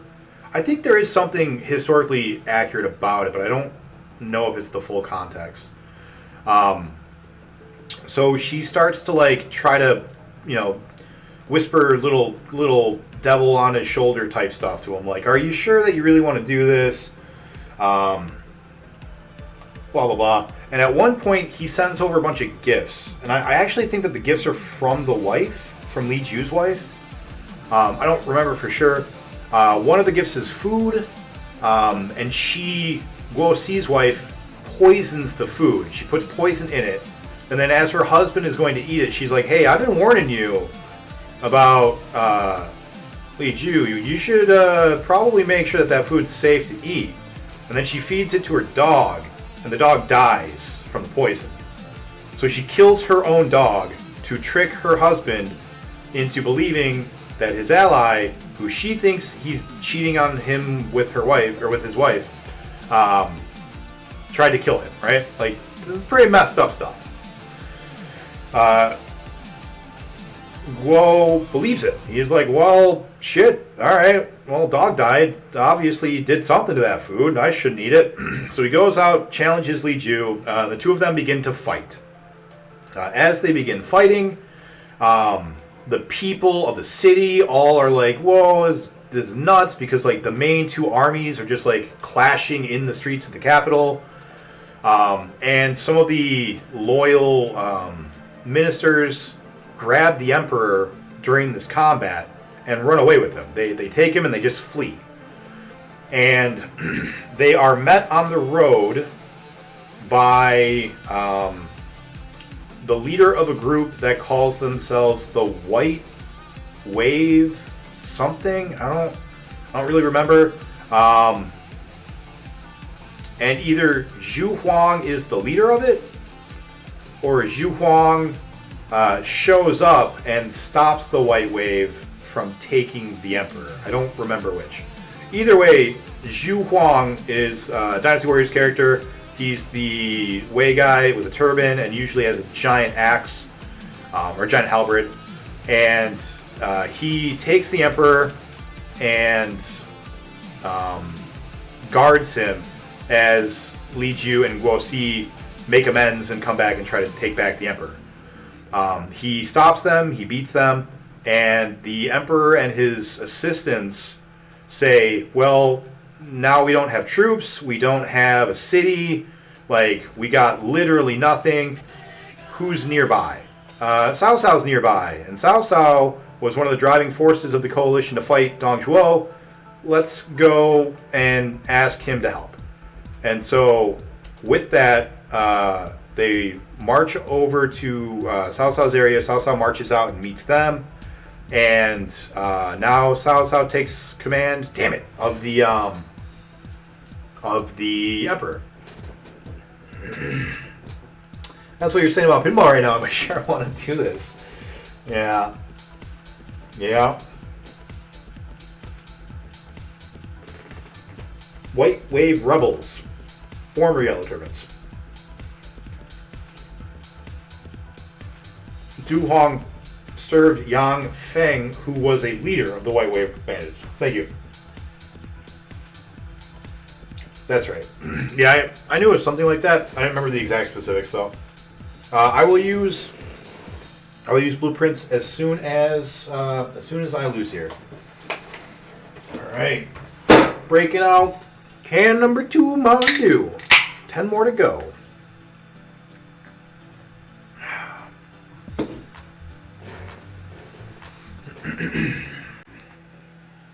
So now, Cao Cao's got him. Zhu Huang joins him. He's now on his side. That looks like a monster. Nope. This one is Mountain Dew, and then the energy drinks are all Red Bull. When I get to them, say it. Stop saying Cao Cao. God damn it! I'm trying. It's such a bad habit. All those early Dynasty Warrior games, man. Is that Baja Blast? Unfortunately, no. I couldn't find any. Alright. So, you've got kind of a trio going on now, right? You've got Lu Bu hanging out, you've got Cao Cao hanging out, and you've got Liu Bei. Liu Bei and Cao Cao don't really have any real animosity between each other at this point. Lu Bu has animosity against Cao Cao for sure. And Liu Bei in the novel has animosity against Lu Bu. I think historically, I want to say at this point he's fairly neutral. Like, he's on his guard because he's a foreign power, but I don't think there's any like plan of combat or anything like that. Yeah, Baja Blast is so good. There is a Mango Mountain Dew. I just saw it, actually. I just saw Mango Mountain Dew. Didn't get it. And the Watermelon Mountain Dew, yeah. That's what it is. Yeah, watermelon. So now that Cao Cao has the Emperor, he can start kind of telling people what to do, and they'll listen. Again, everyone knows that the Emperor is a puppet at this point and has been for many years, but due to the culture at the time, you still kind of had to do what the Emperor said, even if you knew it wasn't really the Emperor saying it, right? You'd have to be a very brave man to deny an order from the Emperor and say, it's not really from him, it's from, his minister or his prime whatever, right? Like, so when the Emperor tells you to do a thing, even now, even with no power and no, like, real authority, you just still listen to him for the most part. If you don't, you're classically, universally speaking, you're a bad person, right? So most people still would honor those commands. Well, there's a peach Mountain Dew as well? That sounds nasty. So, Cao Cao decides to use this to his advantage, and he has, I don't remember if he actually has the Emperor do it himself, or if he just says it, if he just sends the message himself. But he goes, hey, Liu Bei, we're cool, right? Do me a favor, go kill Lu Bu for me. And Liu Bei's like, I don't want to do that. I don't have the troops. Lu Bu's not really my enemy. I mean, after all, he killed Dong Zhuo. I mean, how bad of a guy could he be? What's up, Zerp? How you doing? Yeah, Pinball Emperor. That's what we're talking about. Oh, man, both Sharpie and BPN beat this table in like an hour or two. And I feel real bad because I am taking so long to do it. And I don't like it. It's an awesome table. It's a fun table. But I just can't seem to get it down, man. I'm hoping that we get past it in our 24-hour stream here. It's called Sweet Lightning. That sounds gross. So Cao Cao goes, alright, well, if you're not going to kill Lu Bu, how about go fight Yuan Shu? And Liu Bei's like, alright, Yuan Shu, now he's a jackass. I'll fight him, that's fine. I don't mind. So he goes and he fights. I don't remember the historical aspect in this particular part, because like I said, this part is really confusing. People are consistently changing their alliances.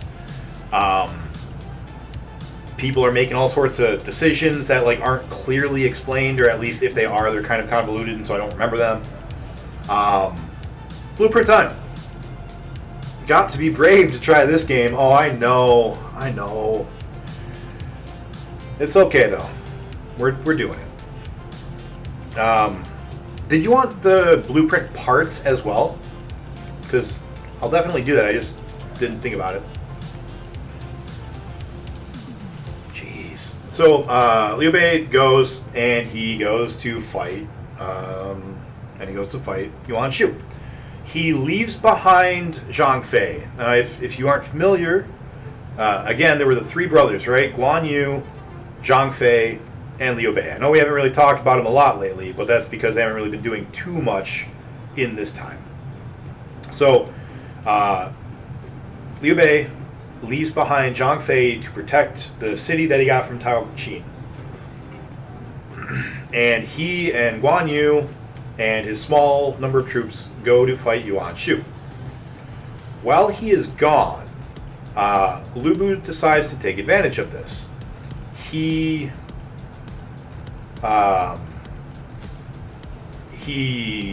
is told. So he gets ready to move out, right? And Zhang Fei ends up getting very, very drunk while he is watching over the city, and he ends up beating a prominent member of like one of the ruling classes families in the city. The man gets pissed. he tells Lu Bu that he's going to betray them, I think. And he ends up opening a gate, and Lu Bu rushes in the open gate with all of his troops, and Zhang Fei can't withstand them because he's drunk and his army's not ready, and it's a surprise attack. And now Liu Bei's lost his town. What's up, Kagoon? Kagoon, we are telling the entire story of Romance of the Three Kingdoms. Thought you might be interested in that. KFC has Sweet Lightning. Villa Pizza has Electric. What the hell is Villa Pizza? Never even heard of that. Jackson's Food has Goji Cactus. That sounds kind of good. 230. 230, ladies and gentlemen.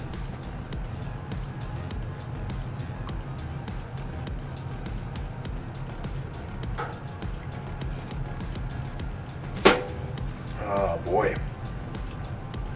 So, Liu Bei goes, fights Yuan Shu. There's nothing really that interesting or noteworthy about the fight. Liu Bei probably loses a bunch because Liu Bei loses a whole lot in the beginning. It's not a decisive battle. Neither side loses much. And when he finds out that Lu Bu has taken the city that Zhang Fei was watching, he goes back with his troops, and he's like, well, you done fucked up, Zhang Fei. But in the novel, Lu Bu reaches out to Liu Bei and he says, hey, we're friends, right? No worries. Why don't you just come back and take your city back? And Liu Bei's like, I'm sorry, what? And he's like, yeah, it's cool. Just go ahead and come on back, and I'll give you back your city. Your family's safe. I didn't touch them. You got like 2 wives, I think. They're cool. You know, they've just been hanging out, just chilling. Also, how exactly does one beat virtual pinball? Yeah, lots and lots of points. I need... Well, I've already hit every target on the board, and I thought that would be enough. We got 7 million on that time, so 10 million, maybe, points?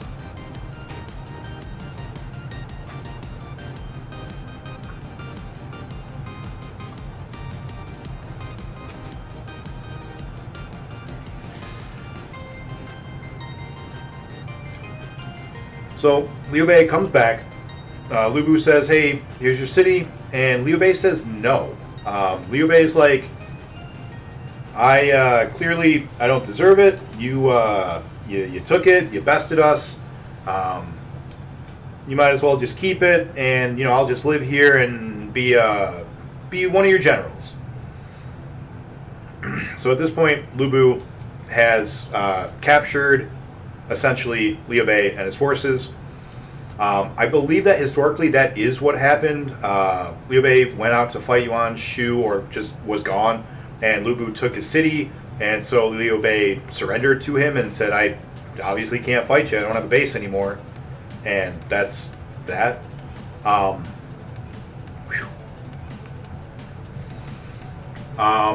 The cool thing about this, and like I've talked about my opinions on Lu Bu, I think that this particular moment is very insightful. And the fact that he never hurt like Liu Bei's family, because it was one of two things happened. Either if you took over someone else's territory, you immediately killed all of their family for the purposes of not having them rebel against you, right? Also to like completely demoralize your opponent, blah, blah, blah. Or the other thing is you treated them very, very well with respect, so that they would then go and tell everyone else, oh, he's super nice, he's so cool, just stop fighting and he'll treat you well, and so go surrender, blah, blah, blah. And I think that this shows an intelligence from Lu Bu of when to employ that and when to not. Because by doing so and knowing that Liu Bei doesn't really have any other options, because if he had killed his family, Liu Bei is going to go and like join Cao Cao or somebody and then mess him up, or try to. But instead he just gets a general and a city at the cost of nothing. Again, in the novel. I don't remember exactly the historical part because it's confusing here. So, moving on, we're going to head down to the southeast, to the Riverlands. As mentioned before, Sun Jian, in the novel, has found the Imperial Seal, and he gets killed by Huang Zhu because he refuses to give that seal to Yuan Shao. At this point in the novel, his son, Sun Ce, who's kind of taken some time off of warring to prove to his generals, to prove to his troops, to prove to his citizens that he is a worthy leader and that they should follow him. Skill and patience. Nice. I am no doctor. You don't know. Are doctors really doctors? Medical practice. Nice. Lu Bu was nice to Liu Bei because he feared that if Yuan Shu eliminated Liu Bei, he'd come and destroy him after. Disagree. Liu Bei doesn't have a force at this point, right? Because, I mean, he's got a force, but he doesn't really have, like, territory anymore. Lu Bu completely emptied him out, right? Again, I don't remember the historical part here because, like I said, and I'm sure you can vouch that, yeah, it's complicated here. There's a lot of moving parts very quickly. But my understanding is that Liu Bei wasn't on the same level as Lu Bu or Cao Cao or Yuan Shu. He's got a city to his name. He, yeah. I don't know, maybe I'm not remembering correctly. But either way, if that is the case, how can someone without a force destroy the White Wave rebels and execute them? I mean, he's got a force, you know, just not on the same level is what I was suggesting. But like I said, this part, my history is fuzzy. I fully admit that.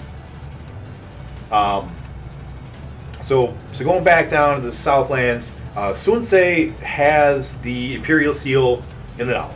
And with it, he goes to Yuan Shu, and he says, hey, man, you know how I'm your vassal, and we're friends, and you are kind of a douche and want to become an emperor because you have no loyalty to the dynasty, and you don't understand how stupid that is, and everyone's going to betray you and kill you if you do that? Well, guess what I found? I found the seal that will let you do exactly that stupid thing you want to do. How about you give me an ass ton of troops, and I will give you this seal? And Yuan Shu agrees. He gives Sun Ce a whole bunch of troops. Sun Ce hands him the Imperial Seal, and Sun Ce now takes these troops, and he runs on a whirlwind campaign. He just eliminates like 4 or 5 leaders immediately all around the Riverlands. None of them are particularly interesting. Most of them are kind of no names. One of them is White Tiger Baihu, I think, is one of them, and he's described as a pretty cool dude, but the combat's not particularly interesting. One thing of note, though, is here he does get White Tiger Yan. Thank you, that's it, White Tiger Yan. And Liu Yao. Yeah, Liu Yao is the bigger one, the more prominent one. But again, the combat here is like, as you've seen, Lu Guanzong has focused so heavily on Liu Bei and Cao Cao that we're getting like every 4 chapters a scene of Sun Jian or a scene of Sun Ce. Historically, these two were awesome dudes and were good friends with the Sun clan. Yes, I agree with you. The novel does do Liu Yao dirty. They do the whole... It's frustrating because when you go and you do the research behind this stuff, there's a very prominent modern-day historian named Raf D. Crispigny who teaches out of the University of Australia, or at least he used to. I don't know if he still does. And he's written a whole bunch of articles and books and stuff on Three Kingdoms, but the most prominent stuff is he loves the Men of Wu. He loves researching that stuff. and a lot of his stuff deals with that specifically. And there's a lot of really neat stuff that he was able to put together and find out that, you know, is a shame, because most of, you know, with what he's able to put together, you just kind of have to imagine, like, how much more was there? You know, what else did we miss out on because people decided that the main characters were going to be Liu Bei and Cao Cao, you know?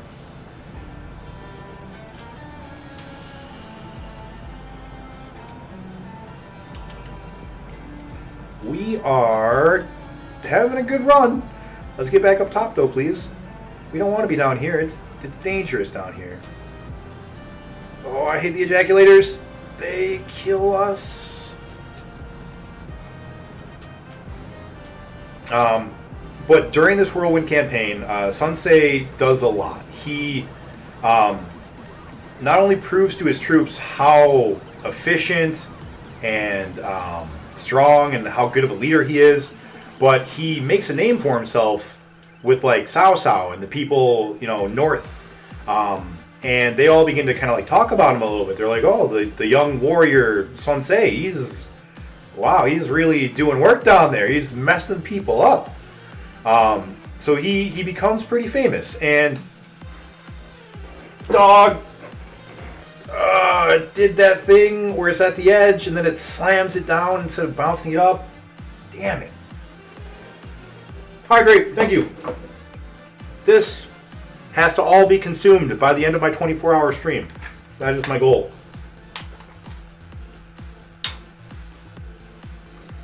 What have I missed? Oh, he's retired. Good for him, though. You want to say he loves Wu? Sure. I get a very strong sense of passion from his work, that he is very interested in it.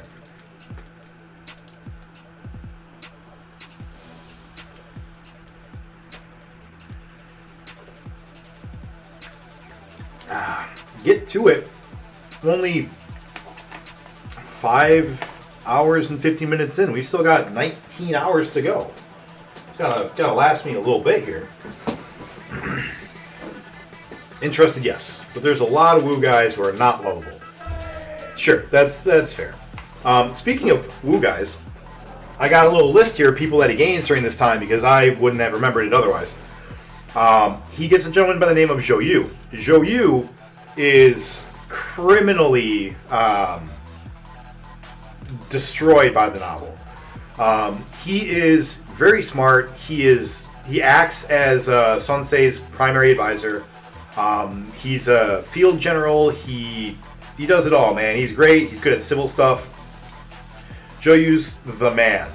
Unfortunately, the novel is going to reduce him very significantly in a very distasteful way, and we'll get there when we get there. But Zhou Yu is here, and Zhou Yu acts as his primary advisor, his second in command, and they both are married to sisters, which is pretty neat. There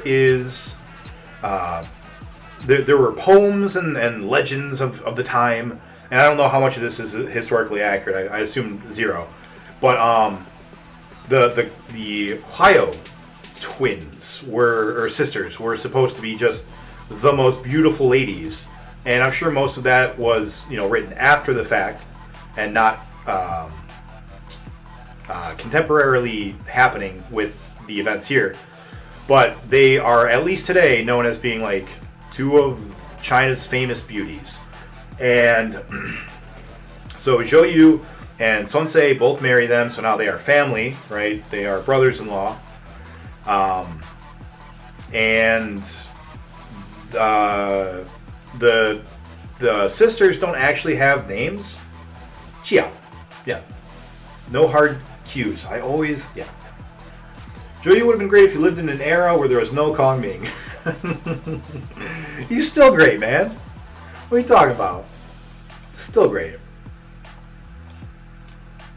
And he would have been shown in the novel to be great had there been no Kong Ming. Your point is valid. It is also a quote from the book, I think. I'm pretty sure at some point they say, if not for, I think Zhou Yu says it himself. He goes, there is no room in a world, there's no room in the world for me as long as Kong Ming is here, or something like that. Like, anyways, we'll get there. The Chayo sisters do not have names recorded. They were just the older and younger sister.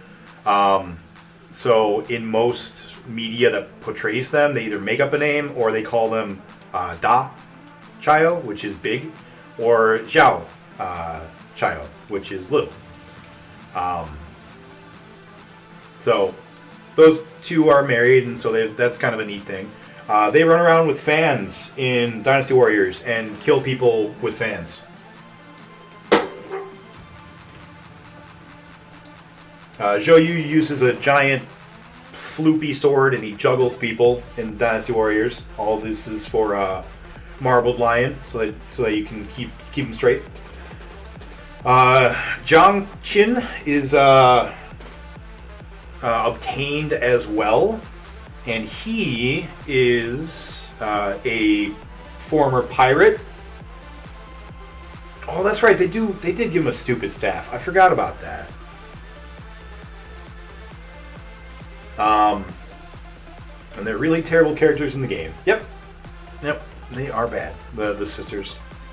Zhang Qin is pretty significant. He's kind of like Cheng Pu and Han Dang. He's around a lot. He does a lot of stuff, but he's kind of shelved in terms of stuff happening in the novel and in myths and such, which is a shame because he is a significant leader, but just doesn't stand out because of, choices made by writers. He also gets Taishi Si. Taishi Si was the gentleman that we heard earlier. He went to go and defend Kong Rong from Yellow Turbans, and there he met Liu Bei. And after helping Liu Bei, he returns back to the Southlands, the Riverlands, and here he is fighting under one of the many many leaders that gets crushed under Sun Ce. They have a duel, and Sun Ce, the duel is very famous, by the way. Out of every single duel in the entire novel to take place, the two most famous are Lu Bu fighting the three brothers, and Taishi Si versus Sun Ce. I don't know why. I really don't understand Taishi Si's renown, because he's really, really well known and really famous. He's one of Wu's first named generals, if you know them. But yeah, he's here. He's a true hero of the Three Kingdoms. Shame he died and did relatively nothing for Wu. That's what I'm saying. I don't. Ingrid is one of the few guys who's crazy and then becomes normal. Yes, that is true. They do have a duel, and it did actually happen. There's only 4 duels, officer fights that are recorded in history. Guan Yu killing Yan Lang, Lu versus Guo Si, Taishi Si versus Sun Ce, and Yan Xing nearly killing Ma Chao. I don't remember that. Is that during the Tong Pass era? Or right before Ma Chao joins Zhang Liu? Yeah, okay. So let's talk about duels, because as Kisk has mentioned, there are only 4 specifically recorded as having happened. Whether or not generals took to the field and led their troops on and had the 2 generals stand face to face and fight each other in front of all the troops is an interesting discussion, because some historians will tell you it never happened, and other historians will tell you it happened all the time. It's when Ma Chao fights Han Sui. Got it. Yep. Okay.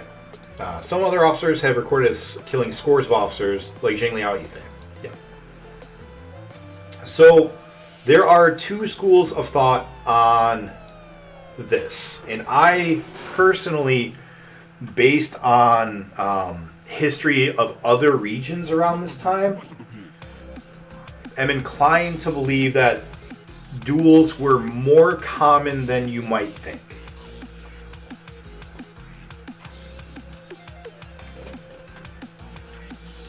So, imagine this. You're a farmer. You get drafted by your regional lord that you've never met, but you know his name because, you know, he's the ruler of the whole city you're living in. And he comes up to you and he goes, all right, you're fighting this war against some guy whose name you've never heard before. Here's a spear. You get a week of training and then we're marching. In that situation, you're probably not very motivated. You probably are scared as hell because you have no idea what you're doing. You don't really trust this guy, probably. Like, maybe he's treated you well, but now he's literally putting your life on the line for some war that you don't know anything about and don't care about. When you actually stand face to face with the opposing, you know, enemy there, are you gonna lift up your spear and go charging forward and kill them? Well, if you know that running away is going to result in you getting murdered, maybe then. But if that same man who handed you that spear then walks up on his horse, right? He rides up on horseback and he challenges the enemy, you're suddenly going to be like, oh, he's willing to put his life on the line too. And then if he charges forward, not commanding you to, but if he goes first and he fights the enemy general, you're probably going to be like, oh, wow, he's actually in this with me. He's not just using me. And if he goes and he kills the enemy general, and then he yells, charge, like, you can see the enemy troop line is going to break apart. They're going to be like, oh, our guy who, if we run away, will kill us, just died. Now we can run away and there's no one here to kill us. They're all going to run away. And you're like, whoa, well, I can run forward now and look like I was always going to. And everything will be fine. And now you start to get people who do that a couple times. You start to get people who you earn their trust and they believe in you. And now they care about you. They begin to care about the war you're in, right? In a lot of other cultures around this time, the commanding officers did in fact ride up front, did in fact lead their troops, and there were many times where they had to kill an enemy officer or whatever, go in and make that first attack themselves so that their troops would follow them. And it's fascinating because we don't do that today at all. That doesn't happen. It's not even like, it's unthinkable. Your generals are too important. You would never risk them. And there's no reason. Anybody can hold a gun and shoot, right? But these people, a lot of people back in this era, they had to because their troops were not their troops. They were just the poor farmers that they picked up. And so, like, in the novel, you'll see a lot of times where it's like, you know, he had an army of 500,000 troops. Well, that's 500,000 farmers. Okay. The enemy guy goes, give me a troop of 10, or not 10, like, give me a troop of 1,000 veterans, and I'll destroy them.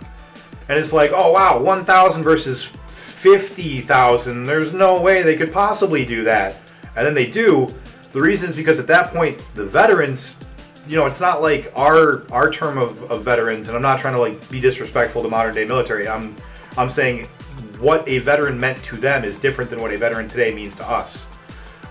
Those were people who had marched with them and had proven their loyalty, had lived to, you know, survive multiple fights, didn't run away during multiple fights, in a time where, like, they could easily run away and not have any penalty for it. I mean, like, they'd be killed if they got caught, but with a group that large, how are you going to catch people, right? So the idea that there were real people doing duels on the regular, it's not that far-fetched. I don't think it happened as often as like the novel indicates it did. I don't think it was an every battle kind of a thing. But I do think that it was not uncommon. There's some good papers about this exact thing. I should put them on my Google Drive and share with you. I would love that.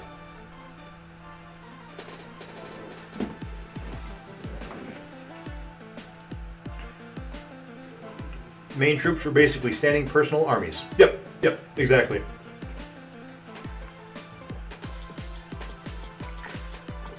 So a lot of warfare at this time, it wasn't about who's got the best tactics. It wasn't about who has the strongest, general. It was who can get their troops to actually fight for them and to like stick around and not run away, not retreat, and actually be worth a damn, So it's kind of interesting. On the other hand, there were many occasions where generals would do things like station themselves with their back against a river, right? And with your back against the river, when the enemy comes to attack you, even if you would normally run away, you ain't got nowhere to go, son. So there were a lot of times where generals would purposefully put their own troops in a disadvantageous position to force them to fight to the death.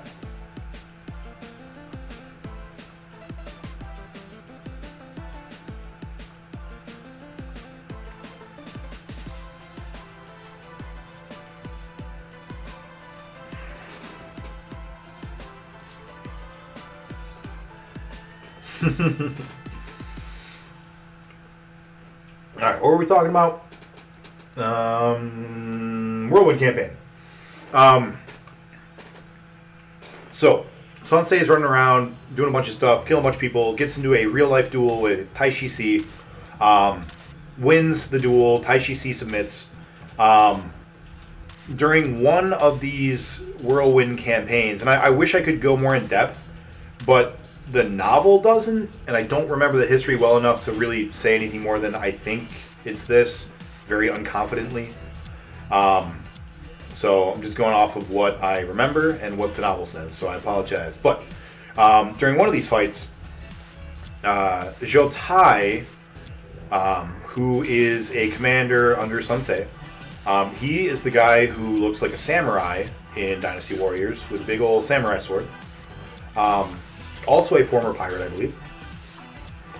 He finds that Sensei's brother, Sun Quan, is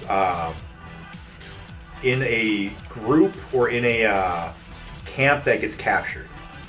And Zhou Tai, knowing that it's his lord's brother, rides forward into the enemy troops and charges through them, slaying as many as he can, and picking up Sun Quan. Sun Quan, by the way, if he's old enough at this point to have it, is said to have had a purple beard. Weird. Also bright green eyes, which was uncommon. But purple beard is the one that I remember. Sun Quan will be very important later, and so it's a good thing that Zhou Tai rescues him. But during the flight and the fight to get to him, Zhou Tai suffers an ass ton of wounds. His body is covered in scars, and it won't be the last time. And he is made to see a doctor. This doctor is named Hua Tuo. I don't remember. Hua Tuo, something like that. Hua Tuo is famous for being, he's often called China's first surgeon, I think. China's first real doctor.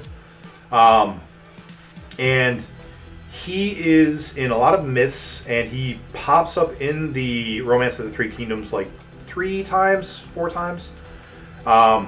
And this being the first time, I believe, that he is shown. Jackpots! We got jackpots! Hit the jackpots! Please hit the jackpots. I don't know how long they stay open for. I'd like to hit them. I think we just beat it. Yes! All right. What's all? Nice. So happy.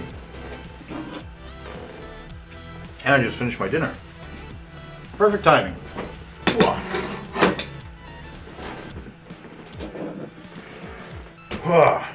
That's not the end of the game, though.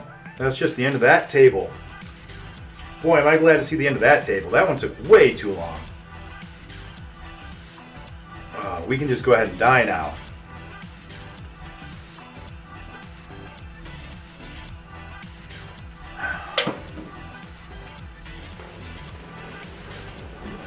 Sun Quan's purple beard is likely a genetic thing that some East Asians have. A particular shade of dark hair that in the right light appears black as shred. Seems fair. Thank you for the Team Nick, Stanny, and the yay cute.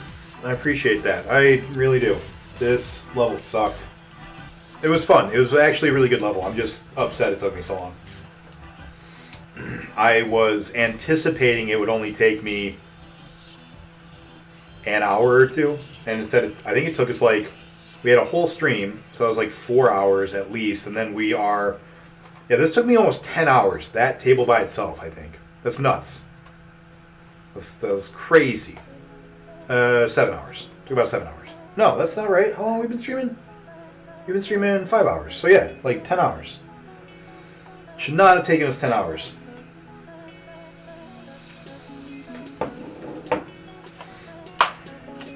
But it was a fun level. It was a good level. Happy with that level. Happier now to move on now. Right. How do I get inside you? I'd like to be in you, please. Hello? Hello? Here we go. Alright. Did it. Let's hope this one's better. It's worse. We are now on the final chain, ladies and gentlemen, and everyone in between, and that is exciting. So here's what we got to do now. This piece of shit level. How do I get inside you? I'd like to be in you, please. Thank you. Thank you for adding that quote. This level took us so long to get 1,000,000 points that Jake decided he wasn't going to play anymore. He was like, I'm done with pinball now. Peace out. You can do this table on your own. And so I did. I stayed up one night and I played it for like another 1, 2, 3-ish hours, something like that, just to beat this table, to get 1,000,000 on this table.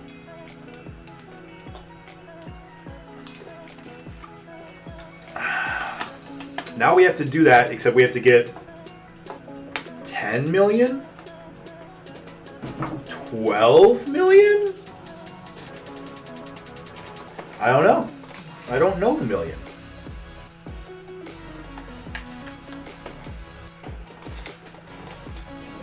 Cheese and grapes. Oh boy. This level sucks. So, Toa, and again, I'm sorry, I'm going to mispronounce all the names. Apologize in advance, I'm trying my best. He shows up and he tells Sunsei that he will heal up Jotai, right? Because Jotai just went, he saved Sun-chan, and Sunsei wants to make sure that his dude, his man bro, is taken care of and healed up, because he just risked his life and got all these wounds saving his brother. So,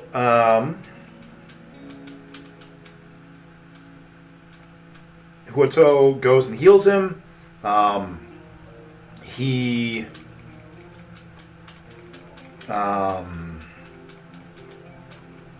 heals him. Sorry, I'm trying to remember how to play this table. Huito is supposed to have had the first book of modern medicine. Cheese and Grapes is so good. Tuo. Thank you. Yeah, Cheese and Grapes. Thank you for the good luck. God, this level sucks. Alright. I even got myself a little fork.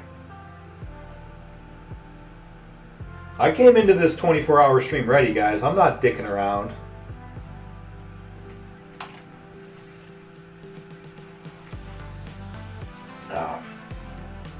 So yeah, Tuo. Thank you, Kisk, for trying to correct me, and I apologize for failing. Quad Striker. I clicked to see Pinball, and it sounds like all of a sudden there's ROT3 lore being spouted off casually up in here. There is. For the 24-hour Pinball stream, I am retelling the entire Romance of the Three Kingdoms story from memory. And yeah, that's what I'm going to do to keep myself occupied and entertained for 24 hours. Because Pinball is not fun to talk about for that long. Do you know much about ROTK? Quad Striker? Damn it! We are currently talking about, let me check my notes, chapter 16. So in almost 6 hours, we've made it through 16 chapters. That's not very far. Wow. Alright. So, Sansei, using the troops that he got from Yuan Shu, is running a remarkably successful whirlwind campaign in the Southlands. You're so Nick. I don't have an uptime command. I probably should. We started at 4. We had an internet break issue at around 6:30 or so. So slow. Sorry. God damn it. So, we'll come back to Sansei later. But yeah, he's down in the southeast, the Riverlands, and he's rocking it out, taking out everyone around him, making a name for himself, getting a bunch of powerful people, a bunch of pirates, doing his thing. I read the story and played the games in the 90s. I could tell synopsis of certain parts of the story, but I could not fill anything close to 24 hours of time talking about it, unless I rambled on about characters, dance, and romance too. Nice. I mean, feel free to input any of that you'd like. I'm struggling to try to keep up for 24 hours, so. Alright, so moving back on. At this point, Yuan Shu. Oh my god, ball. We are now on ball 234. Let's give it up for 234. It's a lot of balls. So Liu Bei is still supposed to be fighting against Yuan Shu. So he does. Now that he is living with Lu Bu, he takes his troops and he goes and he fights against Yuan Shu. Now to clarify, Lu Bu and Liu Bei are not living in the same city per se. Liu Bei has roughly 1 or 2 cities to his name at this point, given to him by the generosity of Lu Bu, whereas Lu Bu now basically is running, I think, the whole province. You know what's better than 234? 235? Well, let me get right to it, buddy. Let's get right there. So when he, it's not like if Yuan Shu comes to attack Liu Bei, he has to fight Lu Bu. But because they're so close, it probably would mean he'd have to fight Lu Bu. So that's kind of what happens. So they start fighting. Yuan Shu beats Liu Bei and forces him kind of to go back home.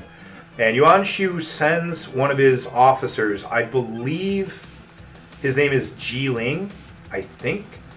I might be confusing it with one of Yuan Shao's guys. but he sends someone, he's not particularly important, to go to Liu Bei's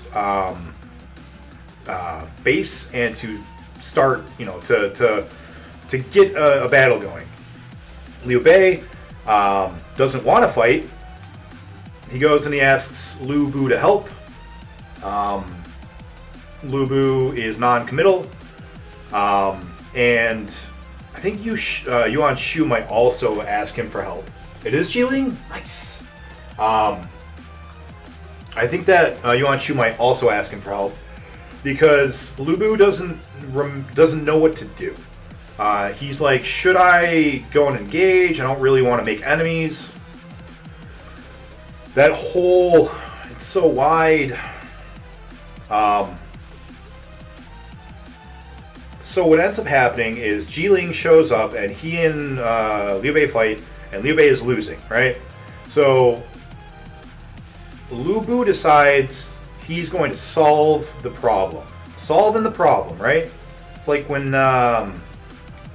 Mr. Rogers drowned that kid that put the railroad too close to the electrical. There was like a lake that his railroad track had to go around, and he put it really close to the electrical outlet, and so he was getting shocked all the time. And so Mr. Rogers took the kid that was like the assistant that was doing it, and he just drowned him in the lake, and then he's like solving the problem. Solving the problem. Problem solved. Yeah. So Lu Bu's like, all right, here's what I'm going to do. He goes out and he's like, gentlemen, we don't need to fight. We're all friends, right? For some reason. And saying it out loud, it makes me giggle because, yeah, they weren't friends, but that's fine. So he goes out and he's like, why don't we go ahead and just, settle this, we can talk about it. There's no reason to fight, blah, blah, blah. And Jiling's like, nope, I got orders from Yuan Shu. I'm going to kill Liu Bei. Mostly because Liu Bei fucked with me first. Or fucked with us first. So, you're just currently in the way, Lu Bu. And Lu Bu's like, all right, how about this? You can go back to your master and tell him that I, ordered, the peace. And he goes, well, that doesn't matter. Like, you might have ordered it, but you're not my lord. I'm not going to follow you. And he goes, well, what if heaven orders it? And he goes, how are you going to talk to heaven? You got them on speed dial? And he's like, let me show you something. And he takes his sky halberd, right? And he goes, I'm going to go line it up like 150 meters away or something, right? Some distance. And it's a pretty good distance. And so he goes and he has his assistants like go and stick it in the ground. And so the spear end, the bladed side is on the top. And at 150 meters, he goes, all right, I'm going to shoot the tiny little butt end of the blade, which is like, I don't know, the size of 2 fingers, right? It's like that big. He goes from 150 feet, I'm going to shoot the that butt end of it. And if I hit that, if I hit exactly that, that is heaven's will telling us that the gods, that the heavens don't want this battle to happen, and you got to go home or you're going to get smoked. And Yuan Shu doesn't want to get smoten. You know what I'm saying? So let's just do that. I don't think Mr. Rogers really did that. Wasn't the Drowning King Friday's idea? I remember it being Mr. Rogers because I remember he was trying to like hook up the electric railroad track, and when he went to turn it on, it shocked him because part of it was in the water. And when it shocked him, he immediately was like, "Hey, Fred," or whatever the guy's name is, "come here." And then he's like, "I thought I told you to move the railroad track away from the water." Fred's like, "Well, sir, I couldn't." And he's like, "So now we're going to solve the problem." Solving the problem. And then he just holds him until he dies. Solving the problem. So BPN, thanks for the cheers of finally another table. I agree, man. That one took way too long. I don't know why it took so long. It was a long time. So Jiling leaves. And Yuan Shu is like, all right, well, Cao Cao wants me dead, right? He is the one that ordered Liu Bei to come and attack me. Liu Bei's probably, like, not a big deal by himself because he's just doing what people around him tell him to do. He's not, he doesn't really have troops. He's not in a position to really command. So my real fear is Cao Cao. So what should be done about that, right? Because Liu Bu rather is going to be potentially preventing that, right? Because he might want to try to like win Cao Cao over, but Lu Bu also hates Cao Cao because they've been fighting this whole time. Why don't we make an ally out of Lu Bu? And so he proposes, he sends his own son, Yuan Shu sends his own son, joining the heist, to go and marry Lu Bu's daughter, who I understand has a character in Dynasty Warriors, but I don't know anything about her. I'm sorry. I know she exists. I've never actually played her or seen her. So, sorry, Marbled Lion, I can't give you any more info on her. I don't know what weapon she uses.